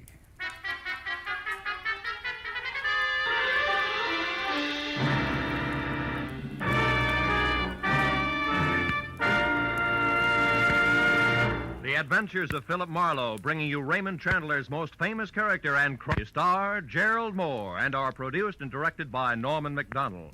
Script is by Mel Donnelly, Robert Mitchell, and Gene Levitt.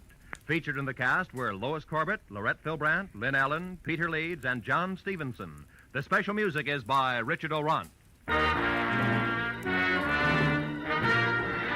Be sure and be with us again next week when Philip Marlowe says... It began as the threat of a beating that turned into murder with a brown-eyed blonde, a jovial hippopotamus, and a tough ex-soldier of fortune, all complicating the problem until I got next to the key man.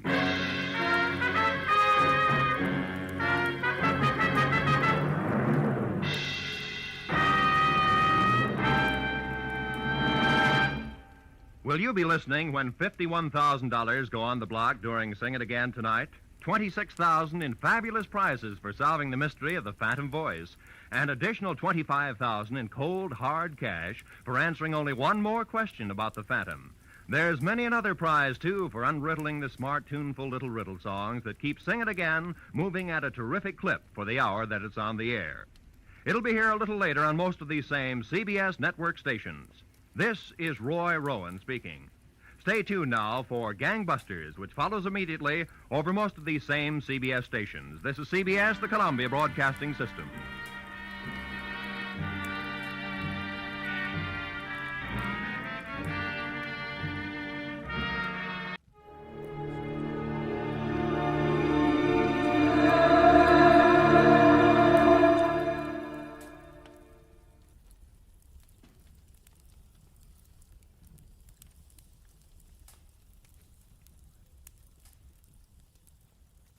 Get this and get it straight. Crime is a sucker's road, and those who travel it wind up in the gut of the prison or the grave. This time, everything that happened from the orange-haired man with a map past the oaf with a pitchfork to the body at the covered bridge was wrong. Dead wrong. From the pen of Raymond Chandler, outstanding author of crime fiction, comes his most famous character in The Adventures of Philip Marlowe.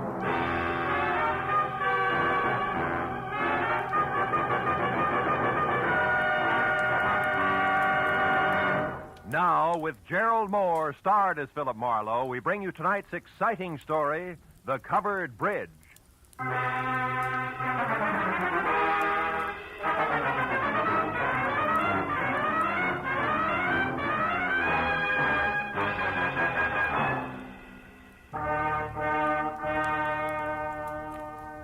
You know, every once in a while, into the life of one Philip Marlowe, a little peace and quiet must fall.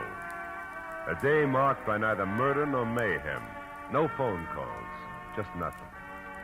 I was just beginning to like it, too, when the door opened and a head full of slick orange hair walked in. It was on a man wearing a new flannel suit, a hand-painted tie, and a reckless grin. He shoved the telephone out of his way, sat down on the corner of my desk, and sized me up with a pair of careful gray eyes. Got a proposition for you, laddie. Tell me about it. Let you know if I'm interested. You should be. There's good money in it. It's not always the answer. Go ahead. You got a good car? Good enough. I don't keep it in the office. You like Mexico? Look, is this a social call or a quiz program? Well, this is business. I asked you a question. Yeah, I like Mexico. I don't like you. Oh, that's good, because you're going to drive a couple of friends of me down there. Name your price. Not interested. $1,000? Not interested. That's too bad. Would have been nicer to work this out without a gun. Listen, you two-bit Talk jerk. easy, laddie. This gun is bigger than both of us. Now, you're going to drive across the Mexican border tonight with 3 passengers.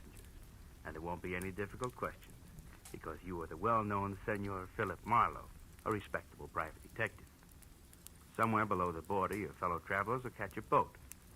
But this you don't have to worry about. Now, look, just a minute. Look, laddie, I came to you for several reasons, one of which is that you're smart enough to know when to quit fighting the problem. You got to make a stop first, so let's go. And leave your artillery in the drawer. Come on. Yeah, sure. Since I'm now an old pal of yours, what do I call you? You pick it. Believe me, you won't like it. How about George? You like George? Not particularly. Good. Just call me George. Let's go, Marlowe.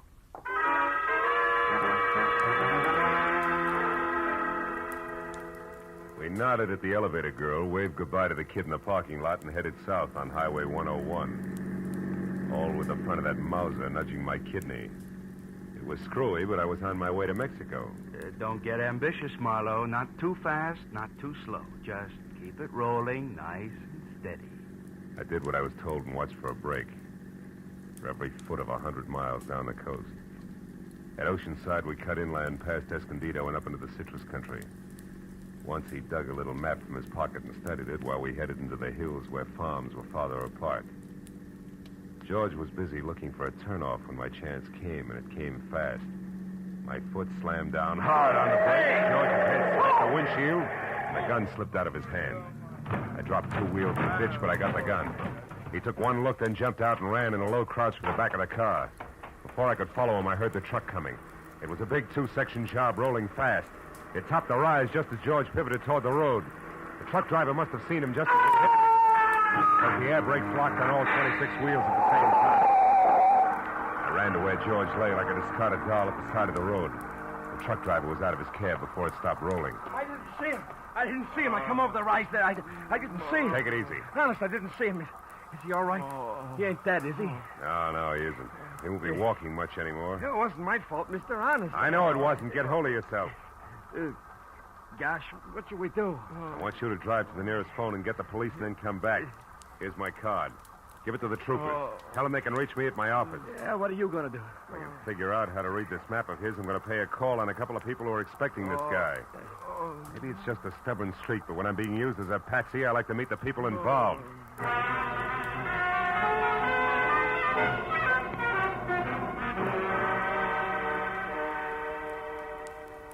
As I drove, I studied the map, and 2 miles down the highway, I found the first landmark.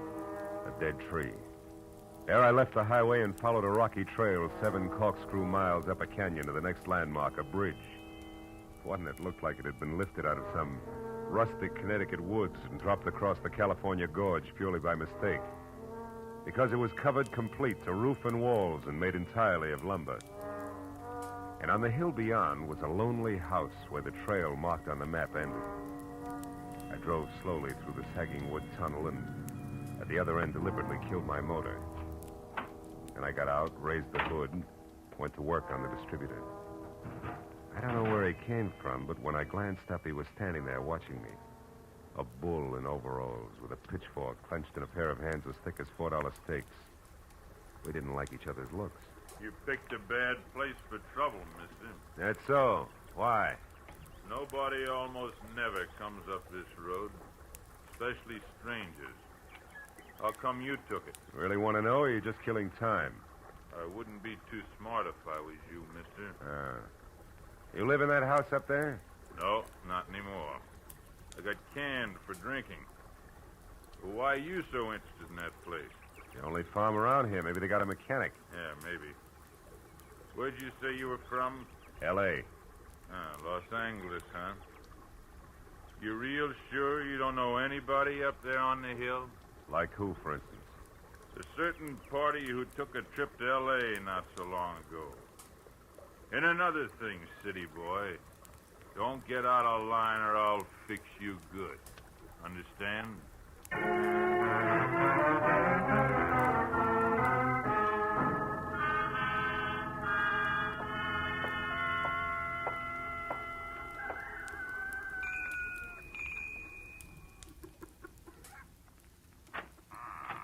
Yes? Oh, yes.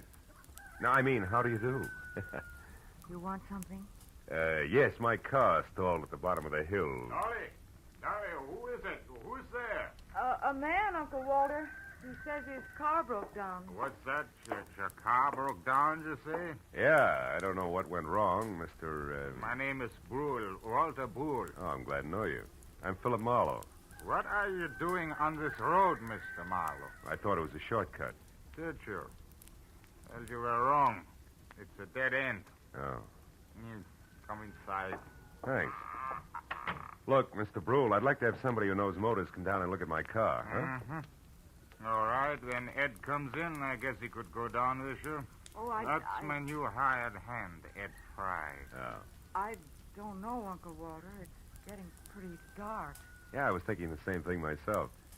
As a matter of fact, if you can accommodate me, Mr. Brule, I'd just as soon rest up a while and shove off in the morning. I want to pay you for everything, of course. Stay overnight? Oh, I'm afraid that's impossible. Impossible? Why? What's the matter with you, Dolly? If necessary, I'm sure we can arrange to take care of Mr. Marlowe some way. Well, okay. Yeah, that's better. Now, if you want me, Dolly, I'll be out in the barn. Make yourself comfortable, Mr. Marlowe. Your uncle, huh? He owns this place? That's right. My mother was his favorite sister. Oh. You want a cup of coffee? Oh, I'd love it. Haven't had any farm kitchen coffee in ages. You don't seem to have many visitors up this way, Dolly, huh? No, not many. Nice farm, though. Stinks. Is that why you run off to L.A. now and then? How did you know about that? I guess. I ran into a friend of yours at the bottom of the hill. A pair of overgrown shoulders with a pitchfork. Said he used to work here. Him. He did up until a month ago. That's Noah Bickman. Big dumb goof. Here's your cup. Oh, thanks. By the way, Mr. Marlowe, where are you heading? Oh, Mexico, maybe. Mexico. Yeah. You kind of came a long ways out of your way, didn't you? Did I? Dolly. Dolly. We're in here, Eddie. What's the matter? A car at the bottom of the hill. Whose is it? Car belongs to me. It's stalled. Oh, who are you? This is Mr. Marlowe, Eddie. He's on his way to Mexico. Wow, you don't say. And since his car broke down so late, he may stay all night. Uncle Walter said it'd be all right. Is that a fact? I'll go get some blankets, Eddie, so you can take them up to the spare room for Mr. Marlowe. Oh, okay, Dolly. Mr. Marlowe, huh? Where you from, Mr. Marlowe? L.A. You? Points east. You know, this road don't go to Mexico, Marlowe. In fact, it stops about a mile up the draw here. Kind of funny that you wound up on it, isn't it? I don't see you breaking up over it, Eddie. Don't let my poker face throw you, pal. Traveling alone, are you? I am now. Meaning what? That there's nobody with me. That's simple, isn't it? Not in my book, pal. I might even want you to draw me a picture of that one. Here's the blankets, Eddie. Sheet. Oh, okay, that's fine. Come on upstairs, Marlowe. I'll show you the room. You want me to go with you and make the bed? No, you stay here and put up some more coffee, Dolly. All right. Got a hunch I may want lots of it tonight. Let's go, Marlowe. Right behind you, Eddie. How's the weather been in L.A.? Some might call it hot. Uh-huh. Get the door, will you? Sure.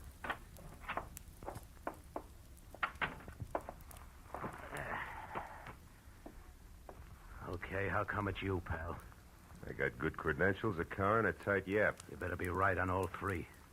How'd you find me? Little map, Eddie. From Escondido to the dead tree to the covered bridge, and then up here it's a cinch. Why'd you show alone? Where's Red? Got to meet us at the border. It's a bum fit, pal. It's not in the book. Why? He had some kind of a last-minute jam with the boat. Oh, that jerk. He's had a month to line this up while I've been holed up out here in the sticks making like a farmhand. Well, better work, that's all. If we're picked up this time, it's curtains. Oh, incidentally, you got a gun, haven't you? Yeah, sure. Let's see it. No dice, Eddie. Red didn't tell me everything, just enough. So? So you'll get your money's worth. I'll do what I'm supposed to do and no questions asked, for my little automatic and I stick together regardless, real close, together. Okay, Marlowe. Suit yourself. I will. And something else. The rest of the company is going along. Is that all set? Well, we'll see about that when the time comes. You're not leaving any loose ends around, are you? It's not your worry, pal.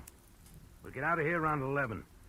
Oh, and that routine about your car being stalled, it is a gag, I hope. Oh, sure, it won't start. If anybody tries, but in 10 seconds with a screwdriver, I can fix it. You're okay, Marlowe. Just keep playing your game. Yeah, I will. Maybe then I'll find out what the score is after all. Huh? You might at that. Come on, let's eat.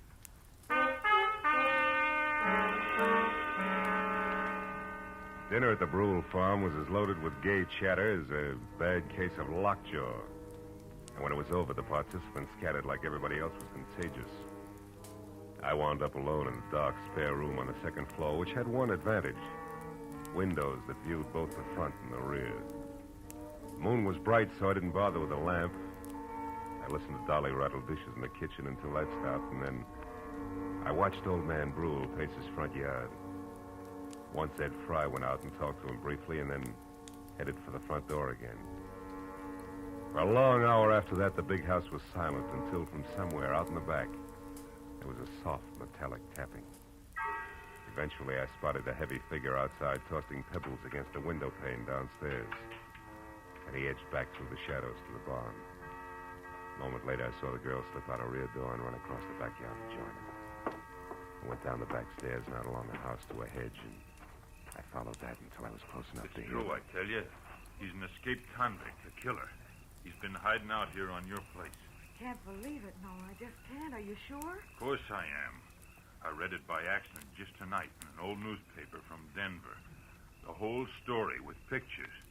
There's no doubt about it. Ed Fry is really Eddie Fillmore. He's a murderer plenty of times over.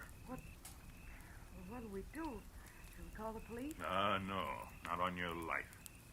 Listen, you want to get off this farm, don't you? More than anything in the world. Okay. Then we'll do it. Together, Dolly. I didn't tell another soul about this. You know why? Because they put out a reward. A big one for him. $2,500. And we're going to get it. Just us, you and me. How, Noah? How can we possibly... What's that? Did you hear that, Noah? That's nothing. It's one of the cats, maybe. Look. You've been taking walks with him lately, Dolly. Well, yes, I have, Noah, but... Well, never mind that now. Just get him to take another one right away. Get him to walk you down to Pritchard's house. I'll be waiting there, and as soon as you get inside, I'll jump him. You'll never know what hit him. Will you do it? Pritchard's house? Yeah. Well, I'll try. You give me some time to persuade him. Sure. Oh, I knew you'd see things my way, honey. No. Boy, with that reward money, there'll be no stopping us. You better go in now before they miss you. Okay. I'll get him there just as soon as I can. Hey, Bickman. What? Who's there? Marlowe. Listen, I gotta You talk to were you. here listening all the time, weren't you? Yeah, and believe me, you're making a mistake. You're playing with dynamite, Bickman. You two are nuts to tackle that guy alone. He's too tough for you. So you want to help so you can cut yourself in on the reward, that's all. Well, it ain't gonna work. Don't be a sap. He's covered himself. There's somebody else in with him. Somebody around here. He's got an ally. You two try to grab him, and you're gonna be in trouble. You're lying. He's been hiding out all alone, and we're gonna get him, Dolly and me, by ourselves. And if you try to horn in, mister, so help me, I'll beat your brains. Cut it out. Reward or no reward, you gotta listen to me. I got to nothing. Oh! Maybe that'll teach you not to stick your nose in, city boy.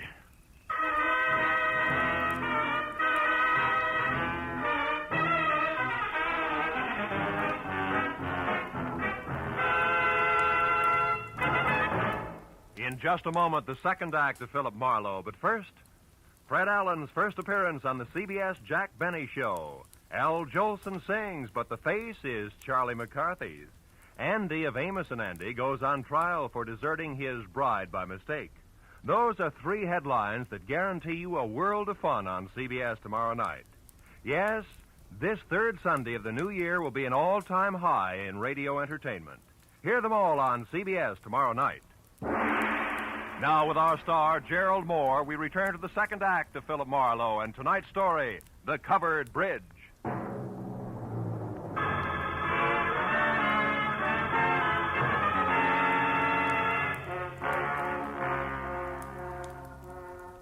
I didn't pass out.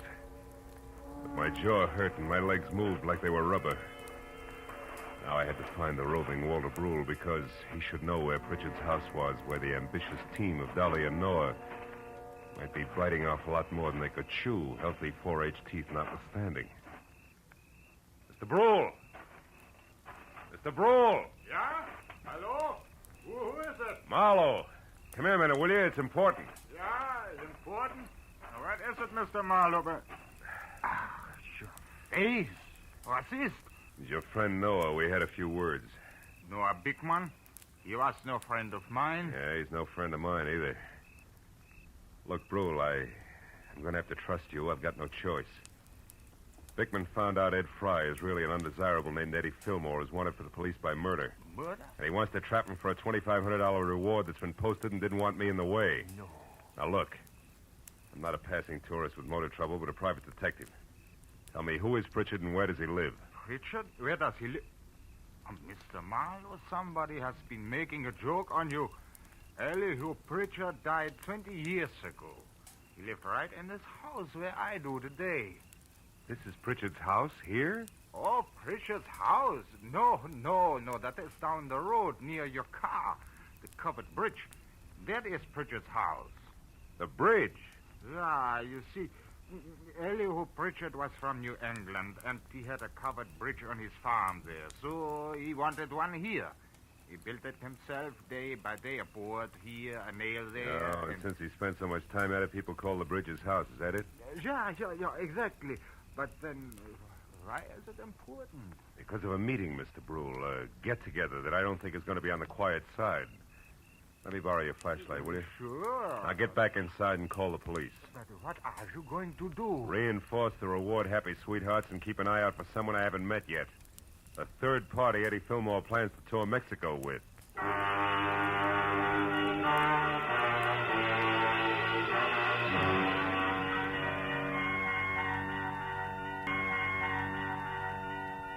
It was a quarter of a mile romp country style back down to the covered bridge. When I was there, the Mauser I'd recovered from George in one hand, flashlight in the other. I found only the moon-washed, gray-covered bridge itself. trying to stand erect like an old soldier who has more pride than posture. But then as I stepped from the chalk road onto the sheltered oil-soaked planking, I found something else. Inside and face down was Noah Bickman. And lying nearby, the red-stained, icy fingers of the pitchfork that had killed him. I started to move closer. But then footsteps from the road behind suggested that I do different, so I moved quickly back to the bridge entrance, flattened myself into a narrow shadow, and waited. Noah? Noah, is that you? It's Marlowe, Dolly. What? Mr. Marlowe, what are you doing here? Why are you down at the bridge at this hour? Where's Noah? He's dead, Dolly. Huh? Was dead? He's in there, but don't go inside. Look, I tried to stop him, believe me. Stop him from Don't what? bother, baby. I know about Fry being Fillmore, the reward, all of it. What?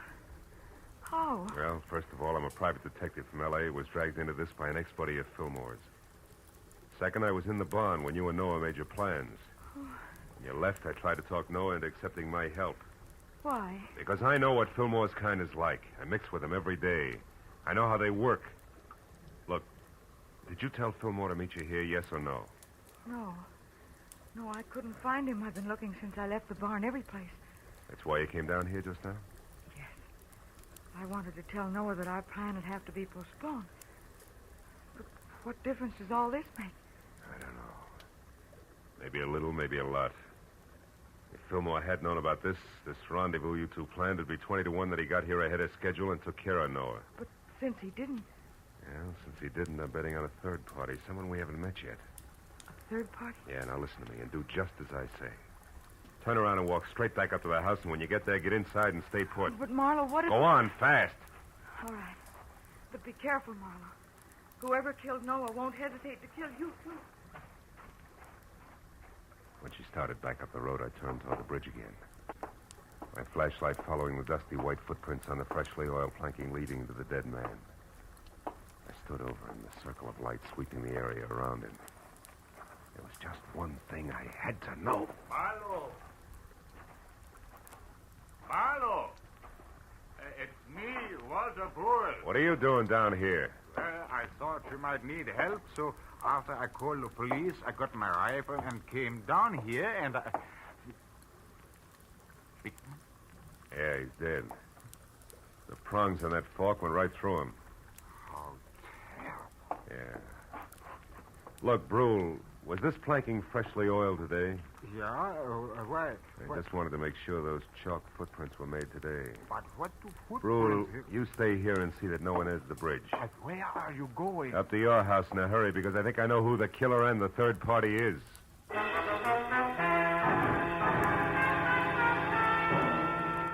With city-bred legs and smog-fed lungs, I made it up to the house in record time. But as I reached for the front door, I knew that time hadn't been quite good enough. The shot had come from somewhere in the house, and by the time I reached the living room, I knew I was too late to do any good. In a chair at the far side of the room, Dolly was slouched down, a surprised expression on her face, while her hands tried to hold back a small stain of blood oozing through her blouse. Little frightened words whispered out of her mouth. You shouldn't have done it, Eddie. Stand where you are, Marlowe. She had it coming to her, the two-timing louse. Eddie, I'm trying to tell you. You don't understand. I understand plenty, you no good little... Eddie. I was in the barn, heard the whole thing. You and that Bickman planning a switch with me out. No, you're wrong, Eddie. Tell it. Dolly didn't try to double-cross you, Eddie. She only pretended to so she could set Noah Bickman up and kill him. That's what she did. No, you're a liar. Who? That's what I tried to... Eddie. I don't believe it.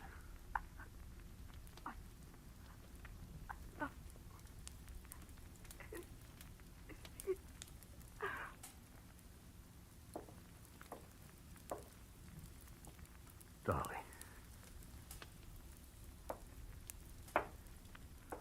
Is that true, Marlowe? She didn't cross me. She was trying to help me. That's right, Fillmore. Bickman found out who you were and wanted the $2,500 you were worth, dead or alive. Dolly had to play him along for your sake. Should have listened to her. I should have listened. How'd you know all this, Marlowe? Found Dolly's footprints inside the covered bridge. Proof she'd been there before I found Bickman's body. Yeah.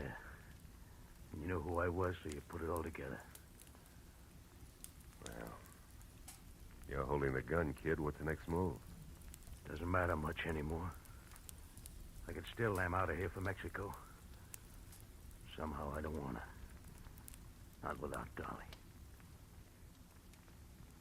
Phone the police, Marlowe. I'm not going anywhere.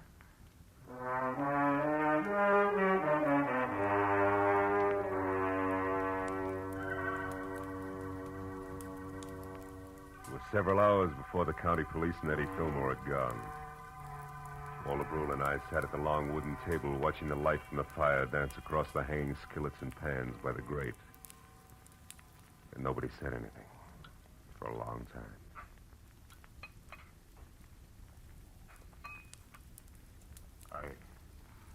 I suppose hot apple pie at 4 in the morning seems odd to a man from the city. Not at all. 4 in the morning, sometimes the middle of the day in the city. Yeah. More coffee, Mr. Marlowe? Yeah, please. Thanks. You know, Dolly wasn't really a bad girl. It was just that sometimes she didn't think, and... A woman who loves like that doesn't think, Mr. Brule. She just feels. Maybe in some way it is my fault, the whole thing. No. It's nobody's fault, Mr. Brule. She was trying to do the right thing for the guy she loved. Yeah. Well, your bed is still ready if you care to stay. Oh, thanks. Sure, I'd like to. If you can find your own way up, I think I'll sit here just a minute longer. Sure. Night. Good night, Mr. Marlowe.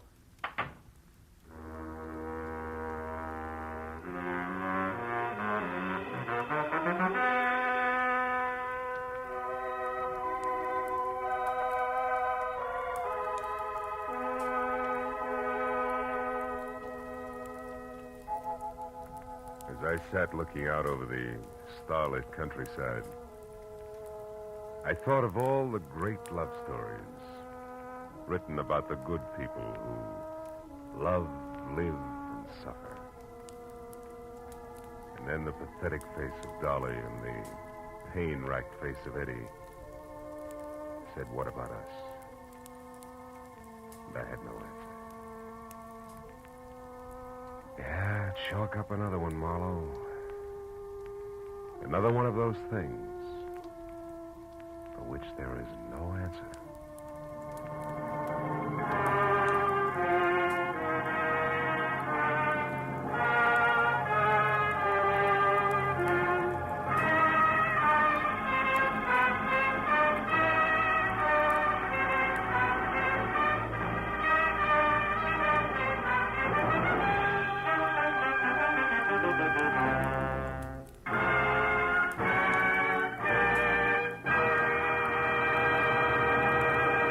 The Adventures of Philip Marlowe, bringing you Raymond Chandler's most famous character, star Gerald Moore, are produced and directed by Norman McDonnell and are written for radio by Robert Mitchell and Gene Levitt.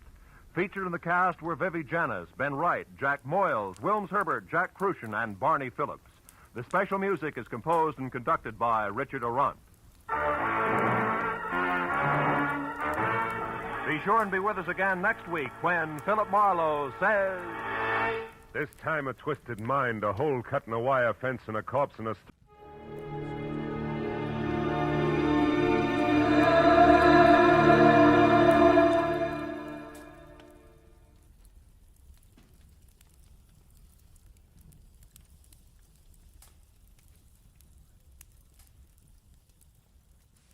Get this and get it straight. Crime is a sucker's road, and those who travel it wind up in the gutter, the prison, or the grave. The trail started in Montana with a bum with two names rushing away from his lady love, and led fast into L.A., past a southerner from Canada, a worried wool dealer, and a chorus girl with a .45. When it finally stopped at murder in the park, the tramp was still in a hurry. From the pen of Raymond Chandler, outstanding author of crime fiction, comes his most famous character in The Adventures of Philip Marlowe.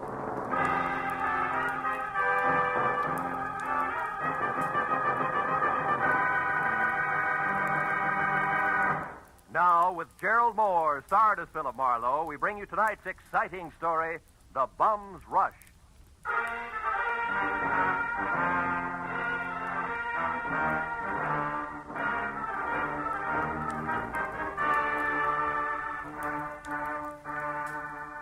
You know, there comes a time in everyone's life when a relative wants a favor. But this was a particularly nice relative. In fact, a great old gal. She'd written my name and address in the center, and her name, Jessie Gavins, Eagles Rock, Montana, in the upper left corner of the envelope. The stamp totaled away a mail special, and the letter inside started off like one of those, I was wrong, you've got to find him for me, you've got to type. But it didn't wind up that way. Clipped to the letter was a $100 check, and under that, a not-too-good snapshot of a bald man holding a rake, who wouldn't have been helped any by better photography. 10 minutes later, at exactly 8 p.m., my long-distance call was put through, and the voice that belonged to Aunt Jessie was snapping at me from Eagles Rock, Montana, like the end of a whip. Certainly I wrote it. How many Jessie Gavinses do you think there are in Eagles Rock? Philip, I want you to find Jonathan Miter and see if he's all right. Yeah, you said that in your letter. Jonathan Miter is my fiancé. Aunt Jessie. Oh, I know what you're thinking, young man, but I'm 51 and he's 55, and there's nothing wrong with the September song if the harmony's close enough. Yeah, I hope my harmony's that good when I'm 55. Why are you worried, honey? Because he left here last week on some kind of a big deal. It's a secret. That's all he'd tell me, and I haven't heard a word from him since. I see. Well, tell me, what sort of a deal would it be? I mean, what business? He's not in any business. Oh. What was his work before he retired? Well, he's not exactly retired either. He's not exactly... Look, Aunt Jessie, I'm getting at this. What does he do, or what did he used to do for a living? Frankly, not... Well, I might as well tell you. Most folks around here, Philip, think Jonathan Miter's just a bum. Maybe he is. He came to town, Philip, on a freight train a month ago, and he's been raking leaves for handouts ever since. That's how I met him. But he's a fine, honest, proud man, and I'm going to marry him. Congratulations. Yes. Look, you didn't happen to give that fine, honest, proud man a wad of money to finance this big deal of his, did you? No. Well, then don't. Because I'll be frank. Sounds to me like a broken-down con man warming up a new routine. Then I'll gladly pay to find that out, Philip. But I think you're wrong. Jonathan told me that he had to prove himself by making some money of his own before he'd marry me. As if I didn't have enough to take care of two people already. Okay, Jessie, it's a little off-center, but I'll buy it. Philip, Huh? when you find him, don't tell him that I hired you. As I say, he's very proud, and it'd hurt him. And now all I can give you to go on, aside from that snapshot I sent, is an address, 764 Hope Street in Los Angeles. 764 Hope Street. Well, how'd you get that? From checking through every single thing of his I could lay my hands on. It was on the back of an envelope. Of course, it may not mean nothing. You're so right, Jessie. Please, now, don't joke with me, Philip. Jonathan was so serious and in such a hurry, and there was a funny, brave glint in his eye when he left. Do your A best. brave glint. Oh, okay, Jessie, no jokes. Goodbye, darling.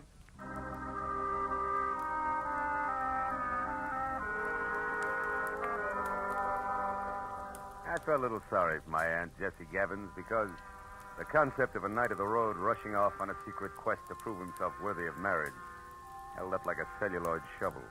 And it got no help when I pulled to a stop in front of 764 Hope Street. It was a cramped combination warehouse and office of corrugated iron and glass brick, respectively, with a shy red and black sign reading Hirsch Woolens over a door that looked like... Well, it looked like it handled about as much business recently as a repair shop for spinning wheels. It was half open, however, so I went in just in time to catch the last round of what must have been a healthy spat going on behind a frosted glass door marked private. Well, I'll tell you something, Mr. Eldenhurst. Keep your eyes more on wool and less on nylon, and you'll be All right. Heaven's sake, Martha, this is no time to quibble. We've got more important things to do. Unless, of course, you want to keep that chorus job at the Plumes forever. Well? Okay. You just watch your step. Goodbye, Eldon. Stand aside, stupid. This is a hallway, not an art gallery. Yeah, there's a petty girl if ever I've seen one. Well, what do you want? Oh, Mr. Hirsch. Yes?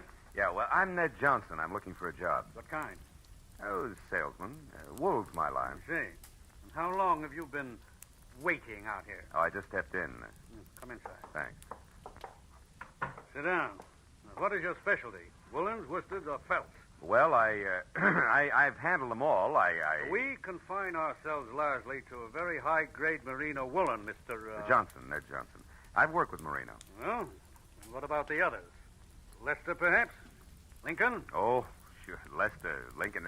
Certainly, I find it all a fascinating business. So do I. A very romantic background. Yeah. By the way, what do you think of Lanatal as against merino? Lanatal. Well, not good. No, you see, I've watched the Lanatals from the range right through shearing and on up to weaving. It just doesn't compare with... what's the matter? What are you really after? I slipped, huh?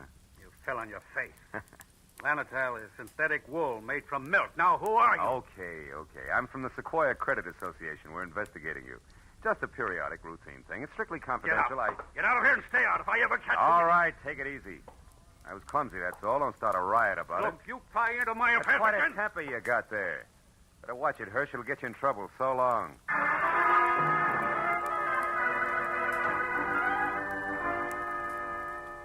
I hadn't exactly been wool gathering with Hirsch and Company, but I hadn't exactly made strides on the connection between a bum in a hurry and 764 Hope Street either.